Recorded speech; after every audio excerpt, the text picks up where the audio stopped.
score is what is the most important. So Nigeria in the previous ranking, 40 or 45, you can be celebrating. But when you have out of 100, you have 25 score. I don't think it's something that we should be over celebrating. However, it's better than to decline back again. And there are reasons why, Nigeria, got that 25, and it is simply because of certain action or intention of government to deal with certain issues. That's what gave that score. But if Nigeria continue to reverse the little progress we made, Nigeria can actually go down again. But we are hoping that the Nigerian authority will do everything possible not to go down by ensuring that those areas that were pointed out for reforms, for compliance, for implementation, will be taken seriously, and with that be able to have a better improvement in our scoring. The issue of position from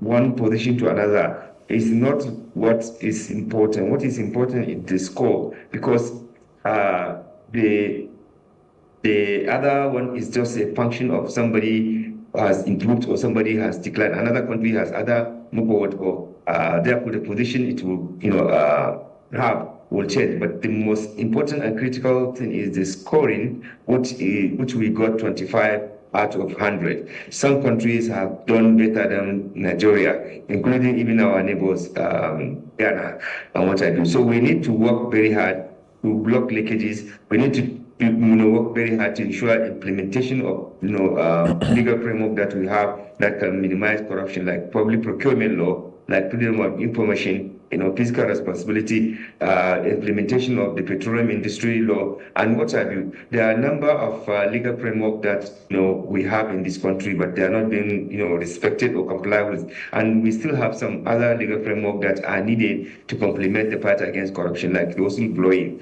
So I think let Nigeria continue with effort to ensure that we block leakages and decisively deal with issues that continue to draw us back in this country. If we are able to do that, our rating will definitely improve, and we shall all be able to celebrate, to say that yes, we are making progress. But this is not the time that we should be jumping. We should be actually spending effort and energy to improve more in the areas where we are lacking, where we are having challenges.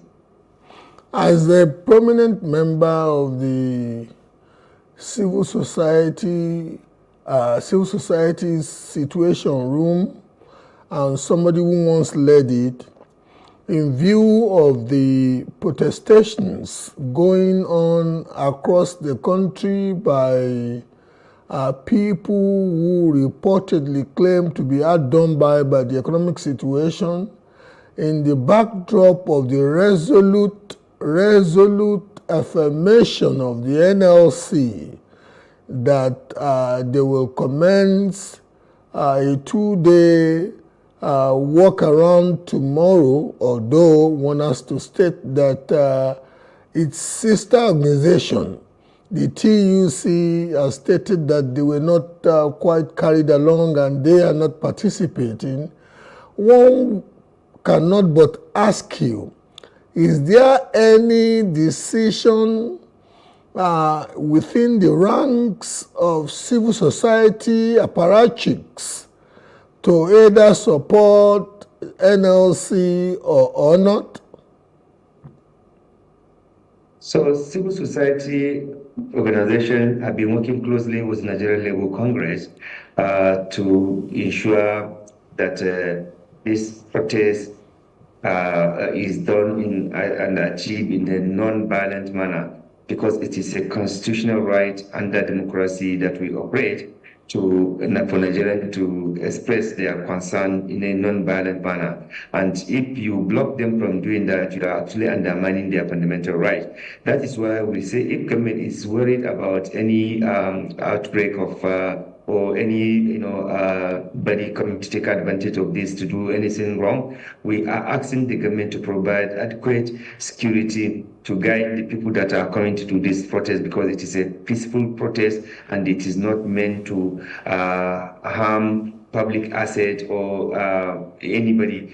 It is a protest to register grudges and grievances of Nigerians against the backdrop of suffering, killing, irresponsible governance, and looting that is going on in Nigeria. Nigerians are going through suffering, and that these sufferings are not natural. They are man-made suffering, and we must get our leaders to respond to those things and block those areas where we're having these lapses.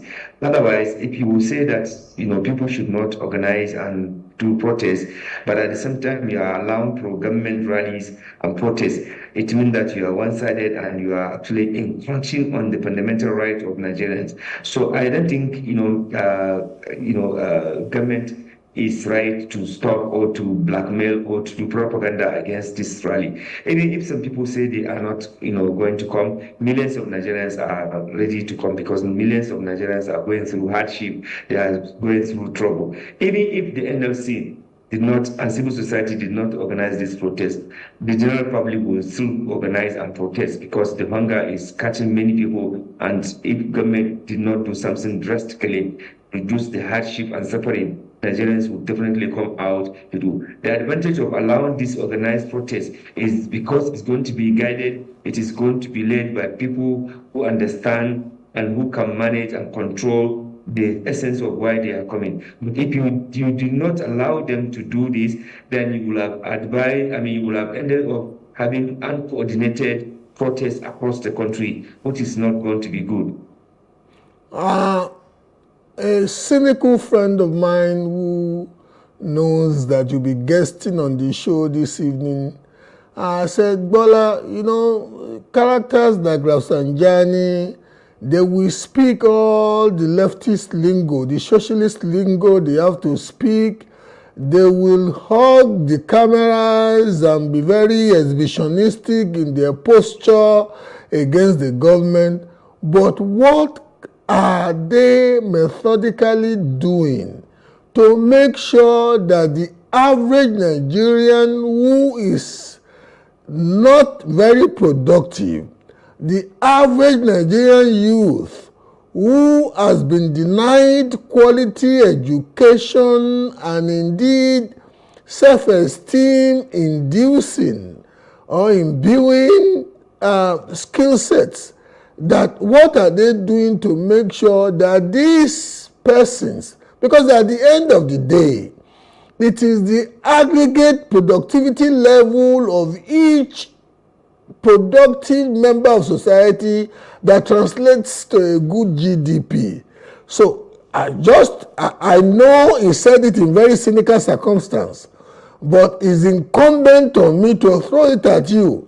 Oh, it's easy to condemn the government. It's easy, and some of the things that people like you say are quite the opinions of majority of Nigerians who are disillusioned with their government. But at the end of the day, somebody also has to be telling the citizenry that how come South Africa is about a third of the population of Nigeria, but the GDP of South Africa is about the same as Nigeria's. It means that for whatever one South African produces, 3 Nigerians are producing it. We must do something. How would you respond to that? Okay, first and foremost, I'm glad to mention that I spent in the last 35 years of my struggle, I've been working to promote social justice. I've been working to support government at local, state, and national level to ensure that we have policies and programs that can help, alleviate, the suffering of Nigerians, and that also creates jobs. However, I want you and the viewers to understand that we as civil society, we are limited in terms of what we can do. The only thing we can do is to provide credible information to the government in terms of providing, information on how government can actually address some of these, issues. We support them through research, through advocacy. We also do a lot of awareness creation. We are not lawmakers. We are not policy makers. We are only civil society that provide support, technical support, that do advocacy to advocate for an improved living standard of Nigerians. So we did not have the power to impose. We did not have the power to legislate. We can only advocate. We can only provide credible information. We can only train Nigerians to be able to demand accountability, to be able to be useful to themselves. Other than that, we are handicapped and we cannot do everything, and we are not going to replace government because it is not part of our mandate to either duplicate government or to replace government. We are not in the position to do that, and we did not have the constitutional power or mandate to do that. However, as patriotic Nigerians, we are advocating for what we think should be good for our country and for our people, and we will continue to do that. Of course, people will assume that maybe we have the power. We did not have any power other than the one I listed to you. And those willing government, they listen to us, we dialogue, we discuss, we provide them with critical information that can help them do their work. And that's it. Then we also follow how government, based on their own commitment to the Nigerian people, how they implement those, promises and commitments they made to Nigerians. We do not have the power to insist or to force any action that will require either legislator or policymakers to do. We are not, competing, or we are not in competition with the government. We are only a civil society organization that is becoming a conscious of the society, that is reminding our lawmakers, our policymakers, our government at all tiers of government to be responsible to do what the Constitution has asked them to do. So this is my response to that. And, I'm happy to say that over the years I've been working, we are proud of our integrity. Nobody, can caution our integrity because we have not deviated, we have not done anything, we do not participate in anything that is unethical. And if anybody has any evidence that, I, Rafsanjani, I have done anything that undermine or that contradict the work that I am doing, I'm happy to listen to him. But I can assure you and guarantee you and tell you that I value my personal integrity in the work that I have put my life doing. I'm not, one of those civil society organizations probably that are engaged in commercial activism. Me, I'm a purely an activist that is interested in social justice and improvement of the well-being of Nigerians and respect and dignity of our country. Let me be a wee bit mischievous. I will ask you some personal questions to wrap up this. Number one, will you be joining the NLC's march anywhere tomorrow? Just asking. You would answer that. But apart from that, like I told you, I want to be a wee bit mischievous. In recent times, some disillusioned Nigerians, very unhappy, disgruntled, and justifiably so if one looks at the economic situation. Some of them have been mentioning the C word. I don't want to mention it, but I know you understand it. As somebody like you who came from a background of fighting against militarism, what would be your closing remark or your exhortation and encouragement to let people know that things may be bad, things may be tough, but some of the ideas they are bantering may indeed be inimical, ultimately inimical to them? The two questions. Are you joining any of the marches tomorrow? First and foremost, not only that I'm joining the protest, to tell you that I have been part and parcel of the organization of the protest itself. We've been working closely with the NLC and civil society organization to ensure that justice is done in this country. And therefore, I'm not only participating, I am also one of the civil society behind the NLC protest to demand for social justice in Nigeria. The second question is to say that we see our role as a role that will have to ensure that justice is done in this country. My intervention or my participation in the whole governance issues is to basically address the injustice, is to basically ensure that we demand for accountable governance in this country. And I will continue to use my my whatever disposition to ensure that we institutionalize legacy of integrity in the work that we are doing. Because anybody who is doing the work we are doing, there must be some kind of code of conduct, some ethical value that you must go with, so that tomorrow nobody will look at you and say, don't mind them. I am not one of those people that is interested to see that all the work I have done in the last 35 years of my life, somebody will rubbish it. We want to leave a legacy. We want to encourage and motivate young people to know that there is a value in doing the right thing. There's a value in being, pro-poor. There's a value in advocating for social justice. There's a value in ensuring that we promote rule of law in this country. So I want to leave a legacy that younger people and other people will copy it and be able to know that there's a a value, there's a reward in terms of promoting social justice in this country. So I want to believe that with the kind of response you've given to the last question, you don't quite support the idea of people going around speaking to wishing that there is a coup plot. So I want to believe you don't support it. We are promoting democratic consolidation. So there's no way we should be promoting such kind of ideas. We suffer against military dictatorship in this country. We fought it.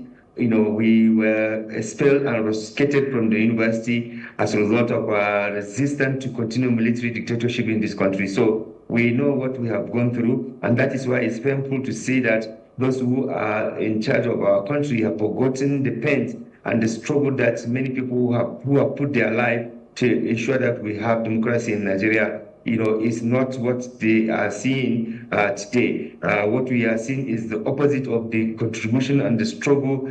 Many of us gave our life, gave our comfort. So many people were forced out of the country simply because of demanding for democracy and demilitarization in this country. So nobody will pray, nobody will agitate for the military comeback, but we will insist that constitutional order are followed. We will insist that democratic tenets are complied with in this country. That is a struggle we must continue to do, not to have a temporary relief when you think that maybe you advocate for military to come. Problem will be solved. It will not be solved. We really have to go. Thank you very much. I want to let an average Nigerian watching this or anybody watching this know that indeed some of your colleagues paid the ultimate price in order to get Nigeria out of military rule.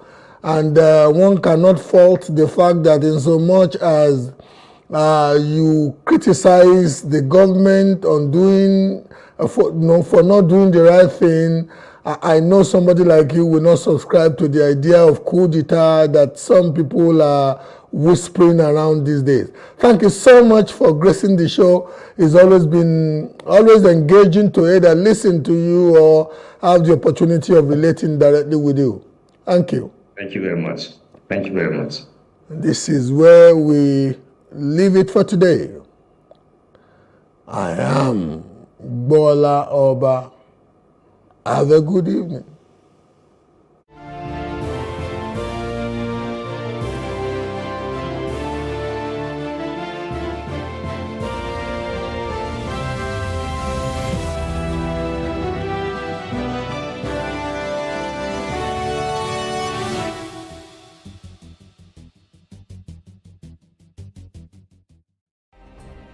Nigeria's Niger Delta region, from where the black gold fuels Africa's... Hello there, my name is Hakeem Adebayo, and here is my good old days story. Once upon a time, this barrack boy had the rare privilege of attending military schools both at the primary and secondary school levels, where paramilitary activities were combined with quality education at next to no cost. I was that young boy who grew up in a nation bound by love, peace, and serendipity, a country where all that was of paramount interest to us as kids was to walk to school, attend assembly, sing in chorus to the national anthem, and pledging to our great country Nigeria to be faithful, loyal, and honest. Growing up in the midst of people of different tribes, religion, and educational background, we had a thing in common. We were all bonded by the calmness, yet disciplined military atmosphere. Those were the days when we make promises to our parents and we strive to fulfill those promises. In my case, I routinely made a promise and vowed to come first in my class at the end of each term, a promise I could fulfill only once. But the commitment to attain that vow was always an inspiration. Mere thought of calling my name and inviting me out for presentation of gifts before my classmates during prize giving day was a continuous driving force for me to always want to be at my best. Those were the good virtuous days when there were healthy rivalries, unjaundiced academic competition amongst students. How can I forget the numerous handwritten letters and postcards to friends and family? A visit to and fro the post office was always memorable, as you were excited with the suspense of getting a letter from the post office box and ahead of time. Hazard guesses on where, who the sender could have been.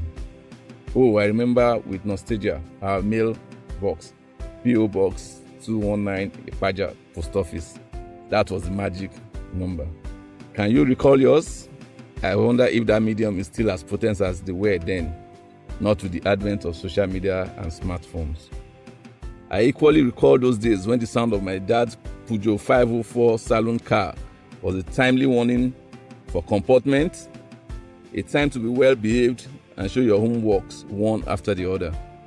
It was a time to watch the famous NTA Channel 7 Tejo Show News and summarize the content of the day's newspaper to the man of the house, my father.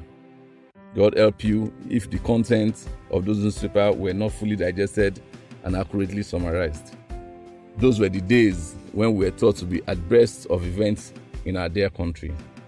To what extent can we say today our children are very current on happenings in our country? I ask. I recall those days, those good days when holidays were times to bond with cousins and uncles, when it was as much fun to go to a cousin in the village and it was for another cousin to pay us a visit and spend the holiday with us in the city. Life then was modest and humble. Such moments to behold were those when my grannies would call me only by my native pet name, and this was always followed by a rendition of the family's panegyrics, known as Oriki in Yoruba. It was always an emotional trigger. The call of Ajani was all I always desired to hear, and would be eager to run errands without getting tired. What a time. How I dream in wishes that few of these moments be brought back and a slice of it granted to the current generation to taste. How can we change the narratives by working towards providing a greater future for the upcoming generation? Instead of reveling on the glorious past, we can do it. Ajani desires a brighter future laced with the solid foundation of the glorious past. Today, I equally identify with Sir Shamore Badijo in his desire to bring back all that is good about our past, with a view to redirecting our paths towards a greater future, not only for us, but the upcoming generation. I remain sincerely yours, Ajani.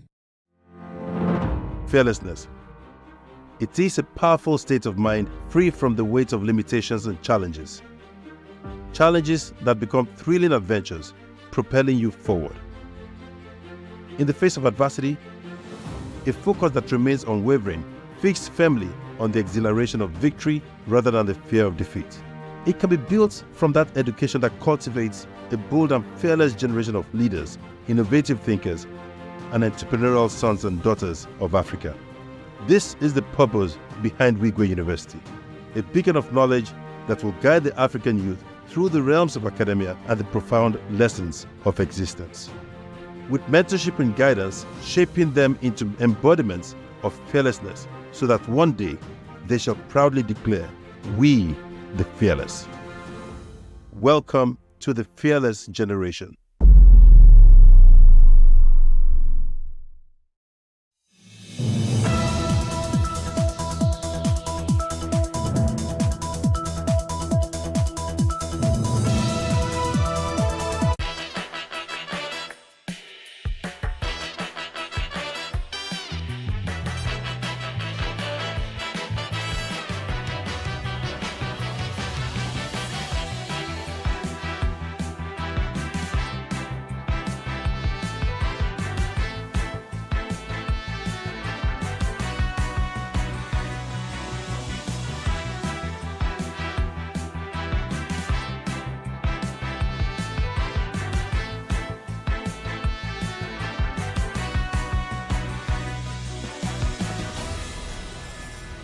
You're welcome to Ways Exclusive. Now, Ways Exclusive was created specially so we can feature top leaders, policymakers across various sectors in Nigeria. And today we're super honored to be having one of the biggest media moguls in Nigeria. He is the Group Executive Director of Media Reach OMD. None other than the most sought after person in the media industry, Mr. Yinka Adebayo. It is such an honor to have you here, sir. Thank you so much. You are nice to be here. As in, Point of correction, really. I'm actually the group executive director. Sorry. Omnicom Media. Sorry. Group Executive Director. Omnicom Media Group, West Omnicom. and Central Africa. Oh, no longer Media Reach. No, because Media Reach is Nigeria. Oh, but wow. now, So it is more or less, so now I across mean, West I've and Central. lost touch. Anyway. That's shame on me. Whoa. So this is now transcending across, West and Central Africa. West and the Central business is Africa. expanding. Some of our clients are traveling along that region, and we need to be sure that we are there ahead of them so that we can make sure that the quality of service they are enjoying here, they are having it across board. Wow. Now you see why we brought him, right? Because again, on Ways Exclusive, we try as much as possible to bring culture shapers, the people that influence, there are key people of influence in different sectors of the economy, and you are a key influence in the media space. Oh my goodness. I just learned something new. See, Uncle Yinka, you should be coming close to me more often because we've lost touch. Too much away, don't worry. We'll make it closer and better. Thank you so much for being here. So when I finally got a yes from you to say that we're going to be having this conversation, I thought in my head that, where do I start this conversation? Because everybody knows Yinka Adebayo in the media space. Like literally anywhere you go that you say you want to go out and do anything media, there's always one name they always call me, Yinka Adebayo. So I kept on thinking in my head, did this germ, did he just wake up one day and say, okay, you know what, it's media I'm doing from day one. I got it all figured out. This is where I'm going. Or was there a journey before media? And if, there was a journey before media, what inspired you coming into the media space? Well, thank you so very much. Very, very loaded and beautiful question. And this brings me back to, I think it's by God's design. And I'm going to say this with a sense of modesty. It's more like the profession called me rather than me going for it, really. My plan before was going to the higher institution, go and study biz admin or accountancy. That was my dream. But all of a sudden, I tried. I think I was disappointed. I didn't get admission. And all of a sudden, an institution called me to say, come and study mass comm. And I said, okay, fine. Let me just go in there, stopgap, so that I'll still go back to and lo and behold, first year, you are in class, and everything you thought was turning to gold. I recall I wrote this news story then. When we were in the print journalism class, I wrote a story. And the lecturer singled it out. I said, whoever has written this story deserves to be the editor at Daily Times. And he read this. In fact, the headline of that story, I still have it here. The headline then was, the federal government has again been commended for introducing the Structural Adjustment Program, SAP, which has turned many Nigerians into innovative elements rather than mass men. The lecturer said that intro alone was a killer, that can make the headline of any publication. And I was like, and you see, that's just a couple of things. God has a way of preparing you for the role ahead. And I recall going to mass comm, I recall when I was young, whenever my dad was taking me to school, he would just buy a copy of Daily Times, drop it on my lap, and said I should be reading to his hearing. And to him, he was just preparing us to say, you need to know how to read, you need to get. So I was reading to his hearing. So when I was given the task in the higher institution to say, write the story, it came natural. So I just wrote it, and it wasn't until that my script was picked up and read out to the whole class to say this. And I now actually, this training, I got it unconsciously in the course of reading newspaper. Conscious learning. And so staying in there after the first year, I just felt, look, rather than go for mass comm, this seems attractive. I discovered there's print journalism, there's broadcast journalism, there's advertising, there's PR. And they look attractive and exciting to me, more so that God seems to be blessing a couple of things you are doing in the class there. So I just kept in, and to God be the glory. Here we are today. Whoa. And that was how I got into advertising, and it's been amazing. Whoa. Whoa, this is a powerful story.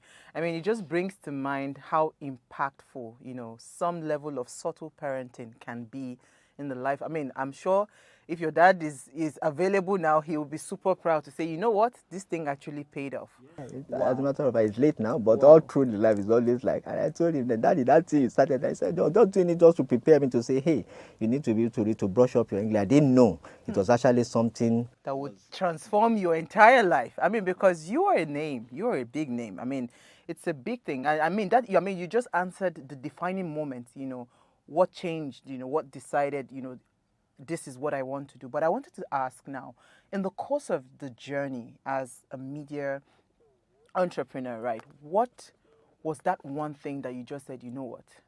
Because people have switched careers.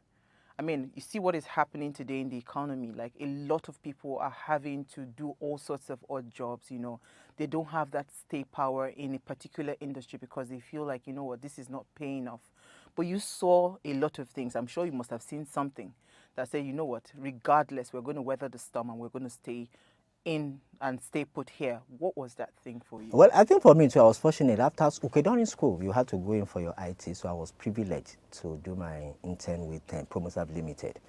And I recall then I was determined, and I knew then, while I was growing up, I was hearing story of people after work, they are not getting job and all of that. And here was a friend to my dad who was able to get me into because one of his cousin was working in Promoserve then. Charles Ojugbana of NTA had a brother, Nkem Ojugbana, who was working with Promoserve then. So he got me into Promoserve, and being privileged to work in a very structured, established advertising firm like that, because the name was big then. While in school, we were hearing Promoserve. So you've been privileged to get in. I say, I haven't gotten in here, I'm not going to get out. And luckily enough, I think Promoserve, they have this slogan on the wall: we emphasize results, not effort. I think it was powerful. I picked up that thing from the wall, and immediately I just internalized it. So anytime I go out for an assignment or I'm doing any particular thing, I give it my best to make sure that, because the organization has said clearly, we emphasize results, not effort. So don't so do if you like, we see around, go travel over the Lagos. What did you bring in? If the result is not there, then you've not done nothing. So, and that was really a propelling force. So each time I go to the likes of NTA to go and make bookings or any of the station, I just must achieve results. And that was the driving force, that was the propellant force. And that trained me to imbibe the culture of saying every assignment I take on, I take it on as if it's the first, but I do it as if it's the last. Absolutely, absolutely. So I was just going to say to you that, I mean, every time I see Uncle Yinka, he's always smiling. Literally, it's almost like this man does not have any problem in this world. Because you are always in good spirit, in high spirit, right? I can't but help to ask about challenges, because every time I've seen you, honestly speaking, I just quietly observe, like, this man, they vex, literally, right? And why I ask this question is, with what we see today, little things, people just come up with mental health and all of that. You've been media is not an easy industry to work with in Nigeria, right? And you've done it so well now that now you are controlling, more African nations, right? Continents and all of that. So it means that there has to be something that helps you deal with challenges. And have you ever had like a major challenge, that, you say this one was really, because you are always smiling. So I don't know. Well, there have been a whole lot, and there will always be. But I think I always take it from the cliches that says crisis will always be the best platform for a good manager to excel. If you're not faced with that, so don't waste a crisis. When you are faced with a crisis, know that there's an opportunity in there for you. It's like you see the cup look at this cup, water is inside. Is it that you see it as half full or half empty? How you see it determines how you travel. So when challenges come like that, I tend to look at this as an opportunity. All I need to do is to pull back, take it in at your stride, and possibly by the time, and oftentimes when you summon so challenges, you look back and say, damn, how I wish it's even bigger and better, because oftentimes the result is always amazing. When you summon some of those challenges, so the result is always amazing. So that has always been the propellant force to say, hey, when there's a challenge, you come often, whether from clients, whether from, even internally, a couple of things will come that will shake you. But just be professional, just be fair, just be, and most importantly, be prayerful. Because that divine direction is always coming from God. There are some cases where I've held up. Well, I've tried my best, I've thought about it, there's no solution. I don't leave it to God. It will come back, give you the direction, and by the time you take that instruction, you navigate it, you'll be amazed at the results. So, so you just take it in your drive, smile about it, because of course the devil is observing too. He does, okay, I've done that thing, it's getting at him. No, don't make it look, this guy is part of everything he's trying. So that Absolutely.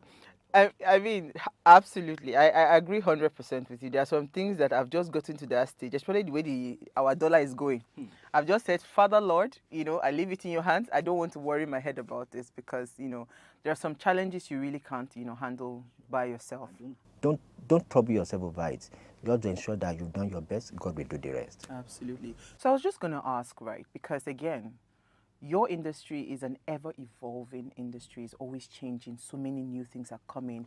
You have seen all sorts. Like literally, you've seen us from, will I say newspaper now? I don't know what your time was. Yeah, I think it's even before newspaper. In the 80s. Yes. You know how they used to switch on TV at 4 p.m. I was telling some people yesterday that say, look, God has this in daily times. If you want to book an advert for next Friday, if you are not there by now, you can't get space. It's fully booked. But over time now, even the newspapers are begging for advert these days. The pendulum has shifted. So we witnessed it. You understand? So literally, you have passed through all the phases when it comes to the media space, agencies, advertising, and all of that, right? You've seen us grow from where we were, print media, then it was only television, terrestrial, then it became cable network. We're now moving into like online TV. Now we're seeing so many competition. Now your competitors that have just a smartphone, right? As opposed to the other transactions that that were happening before.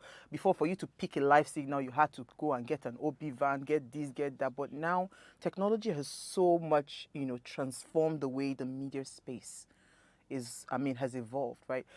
But you see, there's one thing that has been consistent: your ability to navigate it through all that changing phases.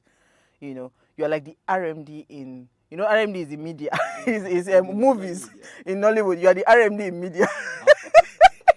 That's a big one. I hope my status has actually grown to that. You have, because, staying relevant. And, look at what you just said now about media houses begging for this, begging for that. That's not your case, right? You are the ones even like setting the pace and saying this is what we're doing, this is the direction. So how has that relevance, been possible? How have you been able to stay relevant amidst the very quick, ever-changing evolution that is happening within the media space? Interesting. Yeah, so I came for you today. Okay, no problem. God will empower me too. But really, I always tell people, you see, if only we can do 50% of what we do to brands, to ourselves, we won't be the same person. Some brands have been forever, 100 years, they're still relevant today. So why as an individual can't we? We are telling brand, such brand, what do? We recommend to them, go and re-strategize, go and repackage, go and re-strategize, go and re-evaluate, go and reinvent yourself. As an individual, we're reinventing ourselves. We need to keep involved. The world is evolving. You need to keep on. You cannot be packaging brands and leave yourself unpackaged. So if only you package yourself, you position yourself, you re-strategize, you reinvent yourself. What's the trending thing? Get on the train. I always challenge my young guys to say, hey guys, you guys are the digital hit, me I'm the analog. I transited from analog to digital. But if you get to digital, I'm going to trend more than you in that your space. And it's always been happening. I'll tell them post on. Can I check your TikTok account? Please go ahead. You'll be shocked. You'll be amazed. Even my son was shocked. My friends are telling me you are. Yeah, that's the way. And that's the thing. So you keep on evolving. You cannot afford to be a dinosaur. It's an evolving world. So you keep on changing, you keep on, and make sure that you go with the trend. Nobody wants to identify with the dying us. So you must make sure that you are alive. I always tell people, as you grow the brand, make sure you grow yourself. Because if care is not taken, the brand you grow today, rather than look up to you, will look down on you. Because the brand is here, you are still here. And it gets to a point where the brand look up, where is the person that grew me? Oh, you sit down. Can I look for somebody in my category? And that's where some people get dropped. So you must be, as you are packaging and making sure that the brand is going, make sure you are going as fast so that you are the same pair, not that the brand is ahead of you. Absolutely. It's been a constant, deliberate and conscious. And I mean, from what you just said, it means that, your consciousness and the intentionality has also been what has also kept you, to the point where you are the group, managing director at the level of controlling, what's it called, beyond, your nationality where you started. Some other people, I'm sure some of your peers, have not been able to attain, and somebody will sit and say, the man is using juju, Nigerians, but I believe it. Because all of these things really boils down to the fact that you need to be deliberate, you need to be focused, you need to be intentional, and you need to be sure that you see the end from the beginning to say, this action, where is it likely to lead? Oftentimes, that enables you to take control of the narrative rather than the narrative taking control of you, and you're able to chart the course. Absolutely. So if we bring it down, because this is the buzzword that has been all over the place for a while now, and I want to hear your perspective from the media space, right? When you hear diversion or diversity and inclusion, right? When it comes to, of course, gender and all of those things, right? And I think that the media has played a major role. I mean, if you had looked at television many years ago, you wouldn't see many young people, you won't see many children, women, you won't see young people on TV. But these days, you get to see a plethora of different people across all ages, right? Young people, middle-aged people, older generation, all of them, and that's because there was an intentionality with, diversity and inclusion, right? So when you hear that word diversity and inclusion, as a media person, what comes to your mind? Is it an excitement for you, or, what do you think about it? Well, for me, I think it's really of a great excitement because it's something that has always been there. And I think it's part of the evolution that we spoke about. When we are growing up, you are a kid, you are just to be seen, not to be heard. But these days, the kids are asking questions. I tell somebody, when we are growing up, if daddy said, go and read your book, the only thing you do is just to go in, read your book. But these days, if you tell your kid to go and read, because, daddy, I don't remember the last time I saw you reading newspaper. So what was I? So you must actually, and oftentimes these days, you find out that they learn more from what we do than what we say. What that calls for is that those guys are, the Sorosoke slogan is not by accident. Those people are asking fundamental questions, and it behoves on us not to challenge it, but to make sure that we are constructive, we are deliberate, we are intentional, and we are creative in how we do it. Because if you found one thing, God save you, you'll be. But if you are found to be very constructive, they will respect you, and they'll give it to you. So these days, you find out that respect oftentimes is not what you ask for, it's what you earn. And once you earn it, believe me and you, they will be. I think I had a talent in that space when I was training my kids. They just graduated in Canada now. Yes, I saw that. I was going to say, if I want to double for you, because anybody that is training a child right now. But I was a child when I got into Unilag, but I noticed a trend then. Each time I get to, when I was growing up, when my dad gets back from work, I'll just allow him to go and take his back, and when he's eating, it's opportunity to sit beside him, exchange. If I have things to request, he will. But this one, anytime I get to him, the guy will just leave the dressing room from me and just go upstairs. I told him, is your son avoid him? He said no, but I was studying. But no problem. But when it got to a time where I needed to cage him, to put him behind, to say, hey, your dad is not something to be, it's not somebody to be ignored. I had to. And once you did that, you find out anywhere he goes, because people are looking for that. They are looking for, idols that they can be proud of. They're willing to show up. It's a very competitive world out there, and parents must position themselves in such a way that you live, you walk the talk, and they are observing. If you are known to be saying this and you are doing, oftentimes, you are just there, all they need from you is just the money. But if you are really walking the talk, they respect you, they value you, they're able to now internalize some of those values that you are trying to preach to them, and before you know it, they grow with it. So it's you see why you're the man of impact? I was just going to ask you that, because again, drawing from what you've just said, right? My next line of question was going to go around the culture. You are very big on culture, like trying to preserve our culture, preserve this, preserve that. Why is that important for you as a media person? Is it something that is just, okay, I just want to do it because, again, it's part of the buzzwords that are around, or is actually something that is much deeper than that? Hearing you talk about your son and, how you are intentional about, imbibing certain cultures in him, right? So how are you, because I see that you do that a lot. You even support a lot of brands, that have those, strong cultural. Why is that so? Sure, because we have a very rich culture that should not be undermined. But all we need to do is that, like I said, positioning it very well. You see, positioning, oftentimes, people tend to mistake positioning as what you do to the product. No, yeah, the product can be right, but what you do to people's mind that makes people to say, hey, irrespective of whatever, I want to identify with this. You position it very well, and that's why we need to make conscious effort to make sure that some of those are cultural values. Very rich. People are beginning to appreciate and value it now, unlike in the past, because we've not been deliberate about positioning it very well. Because when you're positioning it very well, even your enemy will fight for you. To say, yeah, I don't like him kind of this rebel, but when it comes to this and this, well, I doff my heart for him. And that's positioning. Positioning is what will make people to say something about you. And those people have not met you, they've not seen, but they'll say, look, from what I see of that guy, it must be this. But man, why? Anybody can be anything. But because you've been positioned well, and that's what we're trying to do with our culture, to say, hey, let's position it right. So that look at what our music has done. Look at what our Nollywood has done. There are some people who listen to our music. They don't understand the language, but does the rhythm, and they look at us more. They feed us from our own energy. Nobody understands Buga, but all the white guys, they just say, hey, Buga, oh, Buga, oh. Nobody understands. They don't know the meaning. They don't know the meaning. But they're looking at the musician, and they're looking at Nigerians, and they see the passion you are putting, and they say, damn, there must be something in there. Whatever it is, man, let's feed off that energy. And before you know it.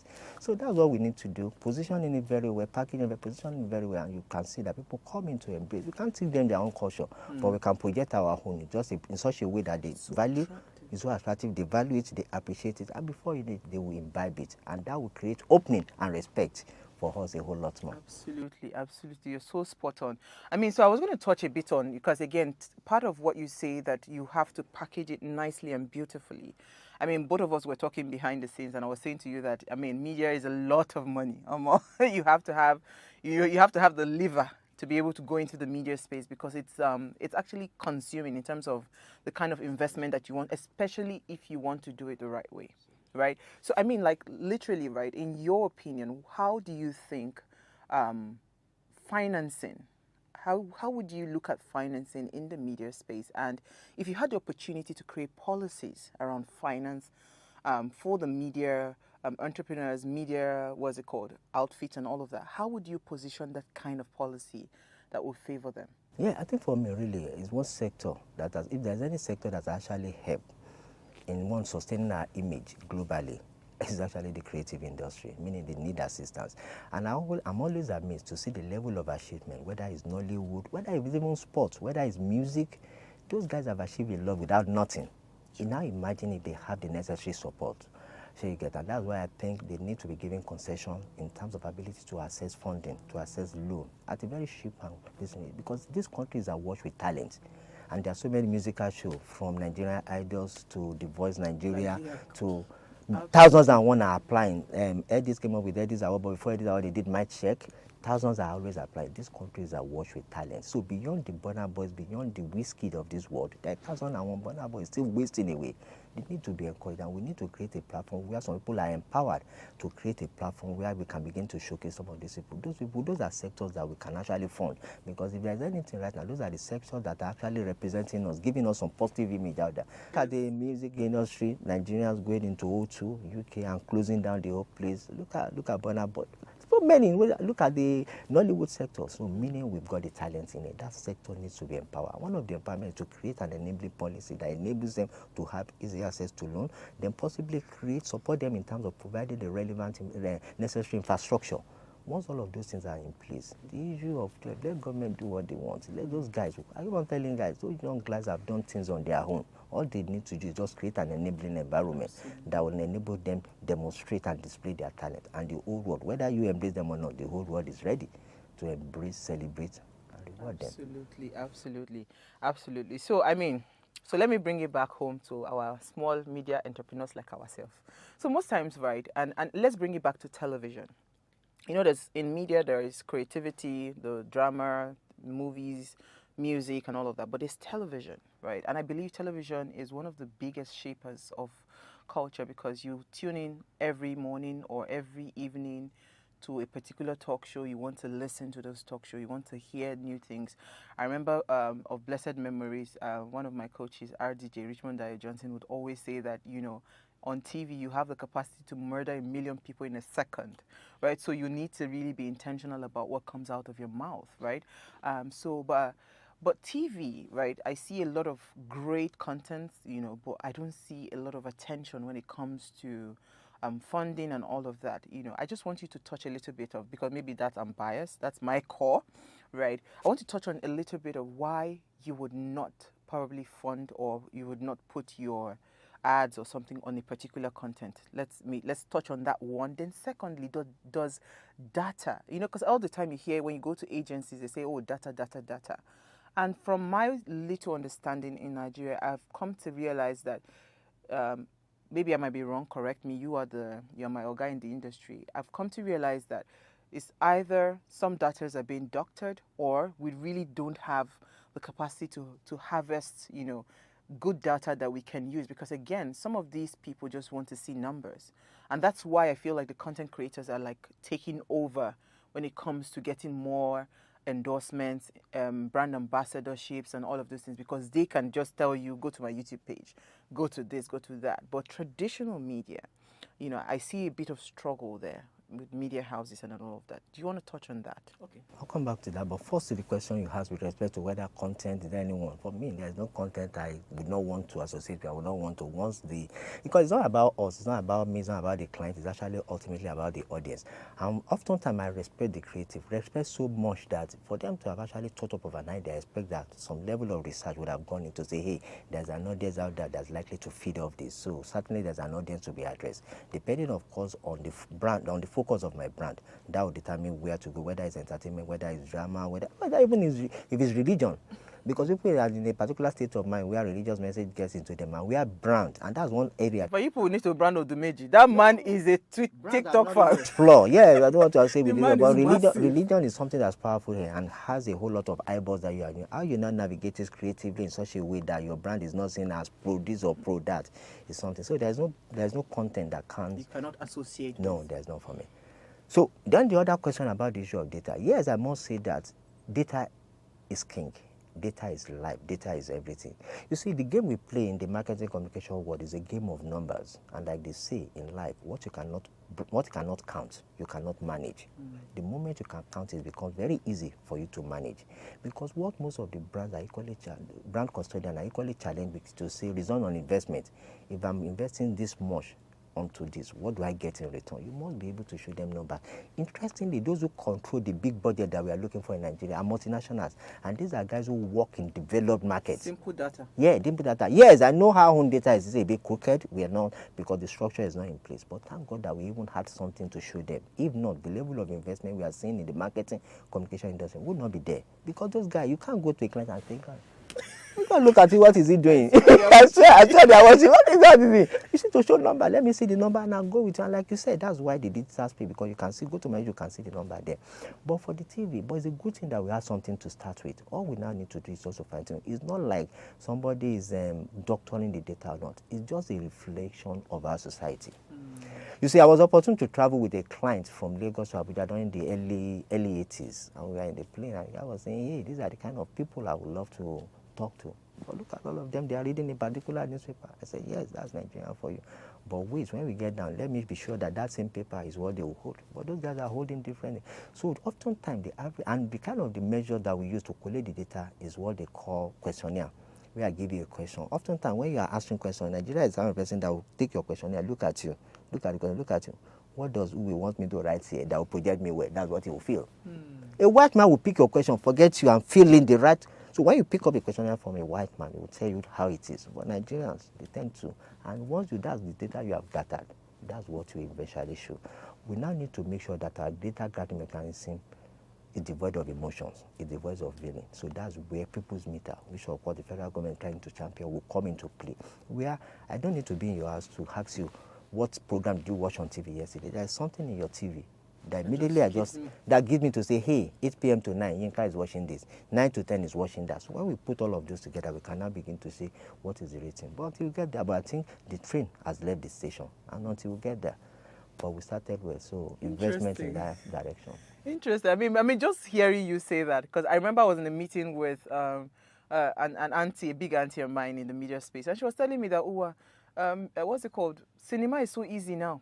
Like literally, they cannot even lie that this is the amount of ticket that they sold, because it is a centralized system that they've done in the cinema space. So when they tell you that they sold 50,000 tickets, they sold 50,000 tickets, because there's a mechanism that they use to collate all that data. So I can imagine if we're able to translate that for TV, for radio, and all of that. You know Absolutely. what people are listening to at a particular point in time, and you cannot begin to say specifically, and that's going to be devoid of human feeling, even human interference, because the average Nigerian, they will tell you what you want to hear. Yeah, because I was going to say that it be like say this una media communication industry na man no man, but the way you said it, But for me too, beyond that, really, for me too, I always tell people, yes, data is good, data is everything, but you cannot totally rely on data.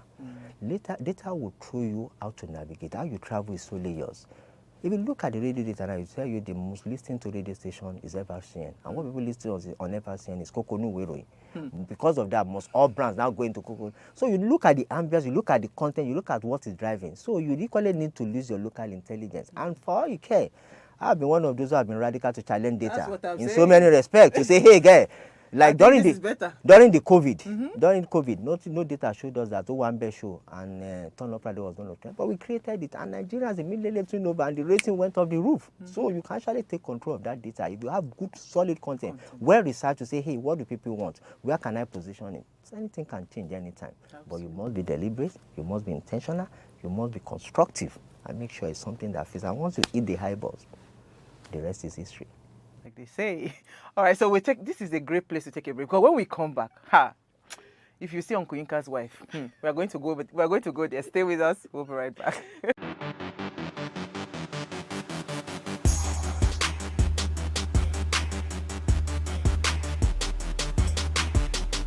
All right, thank you so much for staying with us. I mean, this is a great way to start Wiz Exclusive for this year, and we're still with the Group Executive Director of Omnicom Media Group. I mean, he is in charge of West and Central Africa, the biggest. In fact, if you didn't know, now you know. He's the biggest in the media space. If you don't know Uncle Yinka, I don't know what you're doing in the media space. But thank you so much. I mean, this has been a breathtaking, and I'm learning a lot, right? I'm learning a lot. I'm just, as you were talking, I'm just thinking in my head, how do I rejig all my content so that once I put it out there, you know, whether you like my face, you don't like my face, you know, you will put your money on my show, right? I mean, but thank you so much. All right, so, I mean, enough of all of this business talk. So I see your wife all the time. First of all, you're a very beautiful, what do you call it, traveler, because you're always everywhere. You're always, you know, your job takes you everywhere and you're always busy. But there's something very beautiful about your relationship that I see online. And it's every single event, there's always one fine sissy. You know, she's always, I said Jehovah. She's always decked up. You will not know that this woman has graduates as children, you know, but I mean, you are very intentional about your relationship. And this is something I really wanted to bring up because we're in a society where a lot of things are happening in marriages, you know, so many issues when it comes to marriages. Why are you intentional, first of all? You know, is it because your wife is a fine woman, or one of the reasons I need to showcase that I've made the right choice, and I don't have any regret. But more importantly is the fact that, like I said, we are in this together. Nobody's going to go out of this alive. So till death do us part. So meaning whether good or bad, I said from day one, I've told you I'm not perfect. And I'm not expecting to marry to someone who's perfect. So you are imperfect. So your imperfection, I'm willing to tolerate. I'm willing to accommodate. I'm willing to. So please, much as I'm willing to give, equally tolerate mine. I think with that understanding would. And I think interestingly, the nature of our job is such a challenging job that's so time consuming, that is so engrossing, that if care is not taken, it could backfire on the home front. So I think what I've done to very early in my relationship is to be deliberate by bringing her into the profession. Interestingly, she studied marketing too, but she's not into her space. But oftentimes, when I do assignment, I take her along. I remember we are managing one of the telcos and we need to travel around to check all their billboards. I put her in the car, I put the kids in the car, we travel around together to say, hey, this weekend, I want to go around to check the billboard. Do you mind going with me? Go around. In the process of checking all the billboards, we equally make out time to do our own social outing. Other matters. And all of that. And at the end of the day, you find out that it got to a point. I know there are cases where I'm still in the office till around late. and I need to check my campaign on it, I will call her to say, babe, are you home? Can you help me check this? So over time, she developed interest in my profession. So in fact, there are cases where I don't even have to ask her. She just pick up, I've seen this, I know you would like to. So once you have the understanding of profession, so when I tell you I'm in the office till around 12 midnight, you understand, this guy is sincere. So, and I think that breeding trust and all of that. And I think there's nothing as good as being paid for your passion point. I like entertainment, like enjoyment. I see it. So, it's not that I do the enjoyment with sense, making sure that the brand. Does it. Like literally you go to, there's literally no event. Do you know that I used to think I was an outdoor person until I started getting invitations. I had to turn them down. I really don't have so I love this one, the creativity. There's just walking behind the scenes. But you see that dressing up, wearing makeup. I honestly just, it just dawned on me last year that this is not your life, It's not something that, but you do it and you do it. That's why I say you're always smiling, you're ever happy and all of that, So it explains why you have to incorporate her. And you mentioned something very vital, a word that is, really in deficit: trust. Media industry is not particularly an industry where there's a lot of trust, especially when it comes to relationships, right? Because there are so many beautiful, handsome, people all over lurking around, and it's a sort of endorsement, right? So I'm happy that you're able to separate those things, and your wife trusts you enough to say, okay, this is what we're doing. So, but after that one, how do you keep that spark? Because she's always glowing. There's something about her eyes every time both of you are together. So, I said this one. I don't want to know all the things Mr. Yinka is saying on paper. I want to know what is happening. So how do you keep her spark? There's a spark in her eyes that I see all the time, and it's beautiful to watch. How do you keep that? Well, thank you. That's a compliment. I highly appreciate it. But I think it's just a matter. It's a two-way street, really. And in your eyes too. Yeah, because both of you are always sparking each other. Because you are together, and you find out that the kids are watching. So we need to be deliberate. We need to impression. I think somebody has one of my first ones to say, when did you see that fight? I say, I can't remember. Because yes, but we do fight. But we know we limit it to the bedroom. But when we go out there, it's like, so we do manage some of these things because you need to be, people are watching, the kids are watching, particularly from the home front. Then for the outside too, you find out that what you feed in is what you get out. If she's happy, I'm happy. If I'm happy, she is happy. So we know it's a two-way street. Also, remember we said, nobody's getting out of this alive. So once you have that realization, say, I don't have anywhere to go. Maybe we are in this together. Yeah, let's go over. At the end of the day, we laugh over until you joke a lot. You just about everything and anything. Communicate a lot, and most importantly, refer to. I love the way you're just blushing, as you're talking about it. So it gives me joy, that there's hope. So this has been a fantastic conversation, right? I was going through your Instagram page and I saw something recently that you posted about your favorite quote. It says, if your presence isn't felt, your absence won't be missed, right? Why do you say that is your favorite quote? Because that speaks again to why we have you here. You are a person of impact. Like literally you walk into any space and you leave a mark.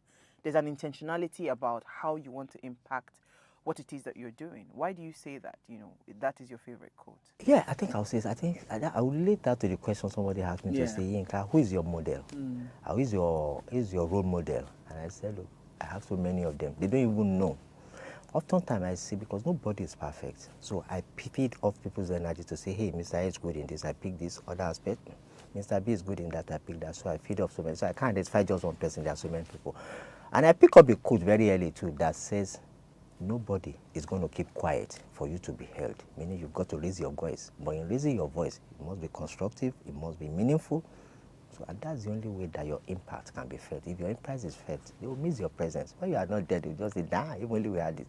So that's why I love that particular quote, that if your presence is not felt, your absence will not be missed. That means you must make an impact. I must be able to relate with you. Within 5 minutes, you must be like, wow, I would love to meet that Mr. Yinka again. And that's what I spread, because I found out that in meeting people is actually an opportunity to network. And in life, you don't start digging the well when you are tasting. You don't build the bridge when you are ready for the trip. You build it much earlier. So as you meet people, you make impact such that when next you go on to them, they are willing to meet with you. They are willing to accommodate you. They are just that ambience. They are just that aura around you that just makes them want to. And you must be deliberate. It's not something that happens by accident. So. Awesome. Positive Awesome. energy. I like positive it. I vibe, like it. impact. You know, I thought I had to ask that question because again, a lot of people just do things haphazardly. I mean, you see a lot of young people today not even paying attention to details. Everybody just want to blow. You're not, so because I feel like if you have value to give, literally when you are out of that space, people will know that, oh no, we're missing something here. So I totally agree. And once value is on the table, the blind will see and the deaf will hear. Absolutely. Absolutely. So, I mean, if we're looking at the media space, let's come back to business. Okay. We're looking at the media space in the next 5 years, right? Where do you see the media space in the next 5 years? It's going to blow on us, really. The question I begin to ask myself is, are we ready? Yeah. Because with the incursion of the social media, the online, then the technology, it's like it's going to really blow on us. But I think we are headed in the right direction. We've got the necessary manpower, the willingness is there, the drive is there. All we need is just the enabling environment that doesn't put up in terms of infrastructure, things like electricity, things like data, that enable us to keep pace with what is happening in the advanced world. Often I always tell people, Nigeria is a peculiar country, and mark my word, very soon, even the advanced community will come in to study and understand us. What's driving us? When others are crying, these people are smiling. When others are going in, they are going. But there's something peculiar about them. Look at what's it called? I always tell people to say, look, one of the countries that benefited the most from COVID-19 is actually Nigeria. Look at social media, Teams meeting or Zoom meeting. It's always been there forever. But nobody was using it. But lo and behold, COVID came down, forced us and everybody. But immediately we took it over. Even the advanced world, we are wondering. See what they are doing with it. See what we've turned it into. You people, you're too much. Come on. You turn it into a way that even those who hold it, they're like, damn, you've taken it to this level. And that's the energy, that's the drive. So I think we need to have the infrastructure in place that will enable people to really keep pace. And when we keep pace with them, before you know it, they will learn from us. Rather, we will teach them what they are supposed to know. Absolutely, absolutely. I mean, so if you had one thing to say to our generation, I don't pass them. Gen Zs, right? Younger generation, the younger people coming into the media industry, right? Because again, media is so attractive and media is superficial. You know, when people see Yinka Adebayo, they just see this big man, he's always in all the events, sitting at the front row and all of those things, right? They don't see the work, they don't see the journey, they don't see any of those things, right? And I feel like a lot of us younger people, when we look at you people, what we are really covetous on is the success. We're not looking at, okay, what was the struggle? And that was why it was important for me to have, this conversation, because I really wanted to understand the man behind, the brand. And I wanted younger people to also learn from the man behind the brand. So if you had something to say to the younger generation, to say, okay, this is it, right? What would that be, especially for people that are interested in coming into the media space? Everybody wants to sing right now. Everybody wants, literally younger people, everyone wants to go into the entertainment space, the creative space. We're not seeing people that, like the days of our parents where they say, they wanted to go and be doctors, lawyers, and all of that. So the times have really changed drastically. So, and I feel like there should be some level of caution. There should be some level of guidance. There should be some level of, coaching, mentorship, and all of that. So what would you say to that generation? Yeah, I think what I'll say to will lead to what I normally call the 4 Ps. Passion, perseverance, positioning, and patronage. For anything you want to do, make sure you are passionate about it, because it's only the passion that keeps you going when every other thing is down. I recall when I was in this profession, when I first started, a couple of my friends were in the banking industry, and they were saying, how much are they paying you this much? What are you getting? But because the passion was there, I was passionate about what I was doing. I wasn't bothered about the pay. I was in that period to build myself, to entrench myself, to make sure that I'm fully entrenched. Then you must be ready to persevere, endure. Yeah, it's a painful period, but that painful period don't let it go wasted. It can be tough. It can be tough. At times, the left, at least your salary is what I get as allowance in a month. But you keep on going, you keep on. But now, many of them are looking back and saying, damn, I think you make the right decision. Because when you have the passion, when you persevere, then you must be sure, be deliberate and purposeful and intentional about what you do. And that's where positioning comes in. Positioning is that when you are not there, people are speaking about you. Some people can almost kind of like put their head on the slab for you, because you are standing for something of value, something of quality, something they appreciate, and that's positioning. When you are well positioned, the last P will come in. And what's that last P? Patronage. What others are looking for will come looking for you, and the rest is history. Absolutely. Absolutely. Just to add to that, I mean, every time I walked into any room that I'm talking about media agencies or marketing and all of that, and your name comes up, right? There has just been a consistent story about you. That man is, he's good, he's this, he's that. Is it that you don't have any scandal in this industry? I don't understand. Because literally, right, I've not gone into any room that I've spoken about you. Because you said something right now about, whether you're not in the room, people will put their necks, they'll put their heads on the line for you. And that's what is happening to you as a person. I'm saying this to you. I don't think I've said it to you before. But, yeah, because, I mean, literally, because we just find money now. So we'll go and shop around and all of that. And literally, for every time your name has come up in the media space, right, it has just been good news. It has also been positive reviews, right? How? Well, I think for me, like I said, being deliberate, I'm very choosy, I'm very selective. But I always tell people I manage a relationship. There are some people that my chemistry does not go with. But that does not mean I will be rude or I will be nonchalant to them. I accommodate them, but I don't draw the boundary. But most people, but all I do is to make sure I give my best. There are cases where some people have not even given any assignment, we've not even done anything together, but I make sure I leave an impact. Even if I'm not giving you anything, I give you advice to say, hey, this is a good project. I might not be able to assist you, but if you can do this, do that. I've met some people who have told me that, Yinka, you're not giving one job, but the idea or this advice you gave me has actually helped me. That's what literally, if you go on social media, especially with celebrities and all of those people, I mean, when they start to share their story, their journey in the industry, and they'll tell you, oh, there's one Uncle Yinka, they'll say, he didn't give me money, but the counsel, the advice, some have said, you've also supported the projects and all of that. So, I mean, thank you so much. Thank you so much. So if we had anything to give back to you as a nation that would make you happy, because it's always, what do you want to give back to your society? If we wanted to give you back something, what would that one thing be for you? What would be the joy? One of it is creating this kind of platform for me to kind of share knowledge. And for me, the joy for me would be for us to create and work towards the coming generation to have many more Yinkas replicated across the board. If we have about 20,000, I think the country will be a better place. So I want to see how we use the opportunity to replicate so that we have many more Yinkas. Awesome. It's been an amazing time with you. I don't know. So do you do things for fun? Because I see you dance. So dancing is one of your hobbies. What else do you do for football? So I play football, I play table tennis. Yeah. I do listen to music, and I do take time off. The nature of our job can be very consuming, but you need to find a way to let off steam. So I do that so that we can. So you do that for steam. Awesome. So we're looking forward to replicating many more like you. I know you do a mentorship program for young people, right? So I'm sure that, a lot of people must have learned a lot from this conversation. But thank you so much.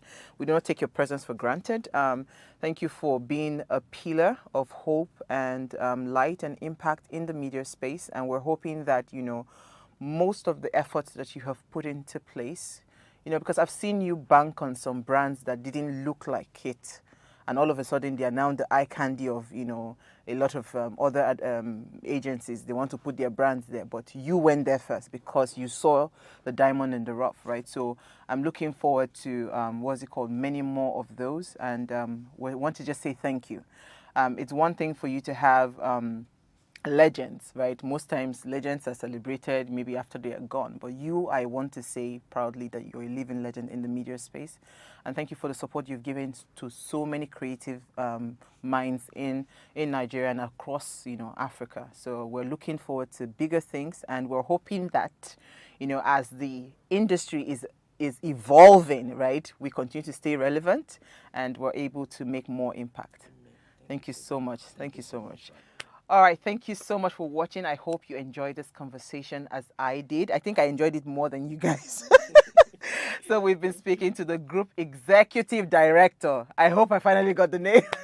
The Group Executive Director. I don't know. I'm so used to Uncle Yinka with, so no. We have to grow with the times. But we've been speaking to the Group Executive Director of Central and West Africa, right? Omnicon Group, right? So thank you so much for watching. And we're hoping that this has been a blessing to someone. And we're looking forward to bringing more industry leaders on Ways Exclusive just to get, a one-on-one. I'm sure you enjoyed this conversation as much as I did. We'll see you guys next time.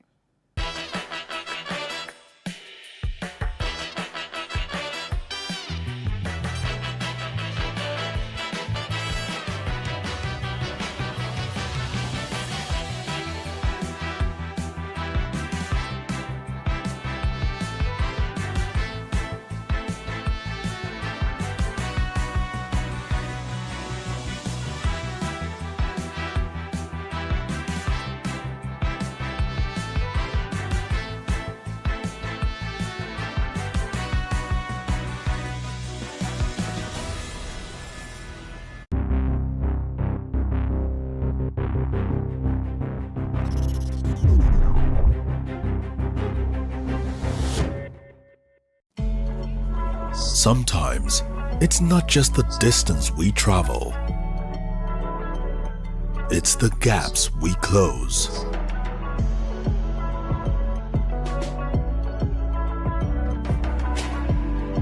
It's not the things we buy. It's the memories we create. Sometimes, it's beyond the places we go. It's the connections we make. Not just the things we taste. It's the taste of things to come. And it's never a question of if, but when.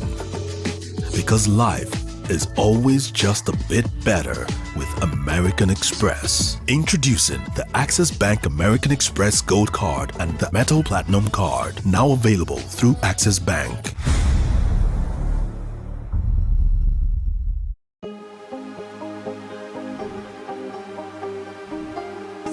I will take you through this amazingness today.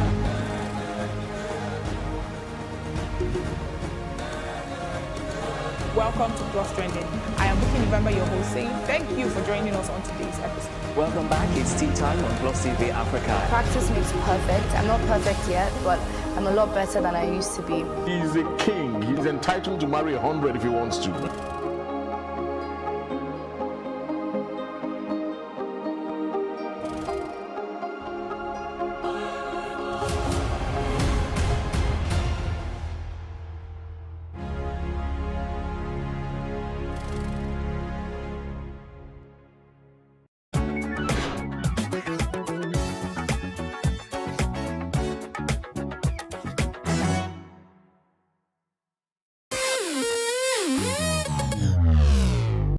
Sometimes when we see celebrities either on social media, television, or in person, we assume they have it all together, but we forget that they're also human. Well, here are some of the low points of some of your favorite celebrities. Hey, what's up? What's going on? It's Dice Ills, aka Mr. Miyagi, and we're just gonna give a few words to every up-and-coming artist or every dream chaser out there trying to be successful. I started off with just a dream and an undying passion to become Dice. Back in the day, a lot of people told me it wouldn't happen. A lot of people told me my dreams were too big. But one thing that I never stopped doing is I never stopped believing, and I never stopped having passion. And that's what you need to do as well. And when you ever hit success, never forget where you're coming from, because that's the only way that you can stay grounded. So believe in yourself, stay prayerful, and be passionate. One love. Bless. Truth is, I've always wanted to be an actor in a terrain where people thought, oh, you may not fit in, this may not be the thing for you. I've always been desirous of being an actor, and you know, one of my biggest people mentors, or who I look up to, or the character I want to play, is even playing James Bond sometimes. But it's been a long journey for me. I didn't get here. Last year, 2019, I won Best Actor 2019 for Maya Awards, and I didn't get there all in one day. I've done a lot of things. I've worked in the bank. I worked in the bank for 9 years. I've done real estate. I've sold cars. I've sold lands. I've gone through the highs and lows. And you know, initially, when I told people that I was leaving, I've been doing acting all my life. But when I told people I was going to leave and go full stream and full line into acting, people told me, you know, don't go for this. I don't think that's what you should do. Maybe this is not for you. And it was a tough call to make. It was a tough decision to make, but I eventually decided that I was going to go for it. And I went from audition to audition to audition to audition to audition to audition till I got my first major job, and that led to my second, third, fourth, fifth. And I decided to go and upskill myself and go to film school, in the US. And I came back and I got a fantastic opening, a cinema movie where I played leading man with Omotola Jolade called The Tribunal. So it's been a very, very long journey. But one thing I can say is that whatever path you choose in life, as long as your heart is there, stick with it. 18 years down the lane, I'm still doing my thing as a stand-up comedian and also a master of ceremony. I've been through the vicissitudes of life.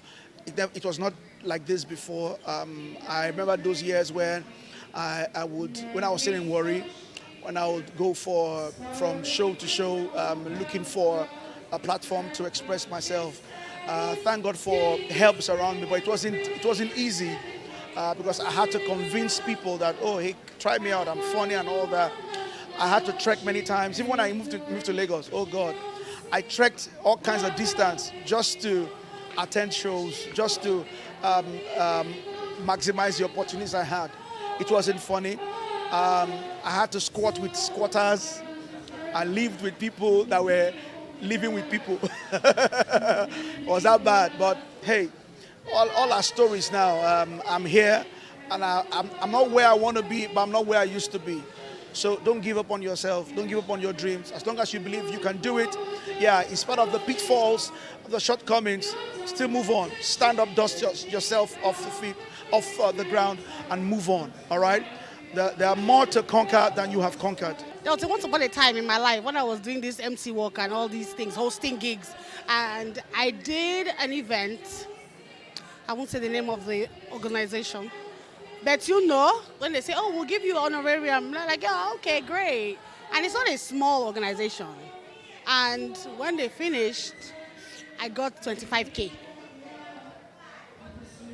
So I used the money with the love of God, fueled the car, and then kept the change to buy granules, sauce, and got the egg on the road. When it's your time, it's your time. Don't rush it, don't force it. What's yours is yours.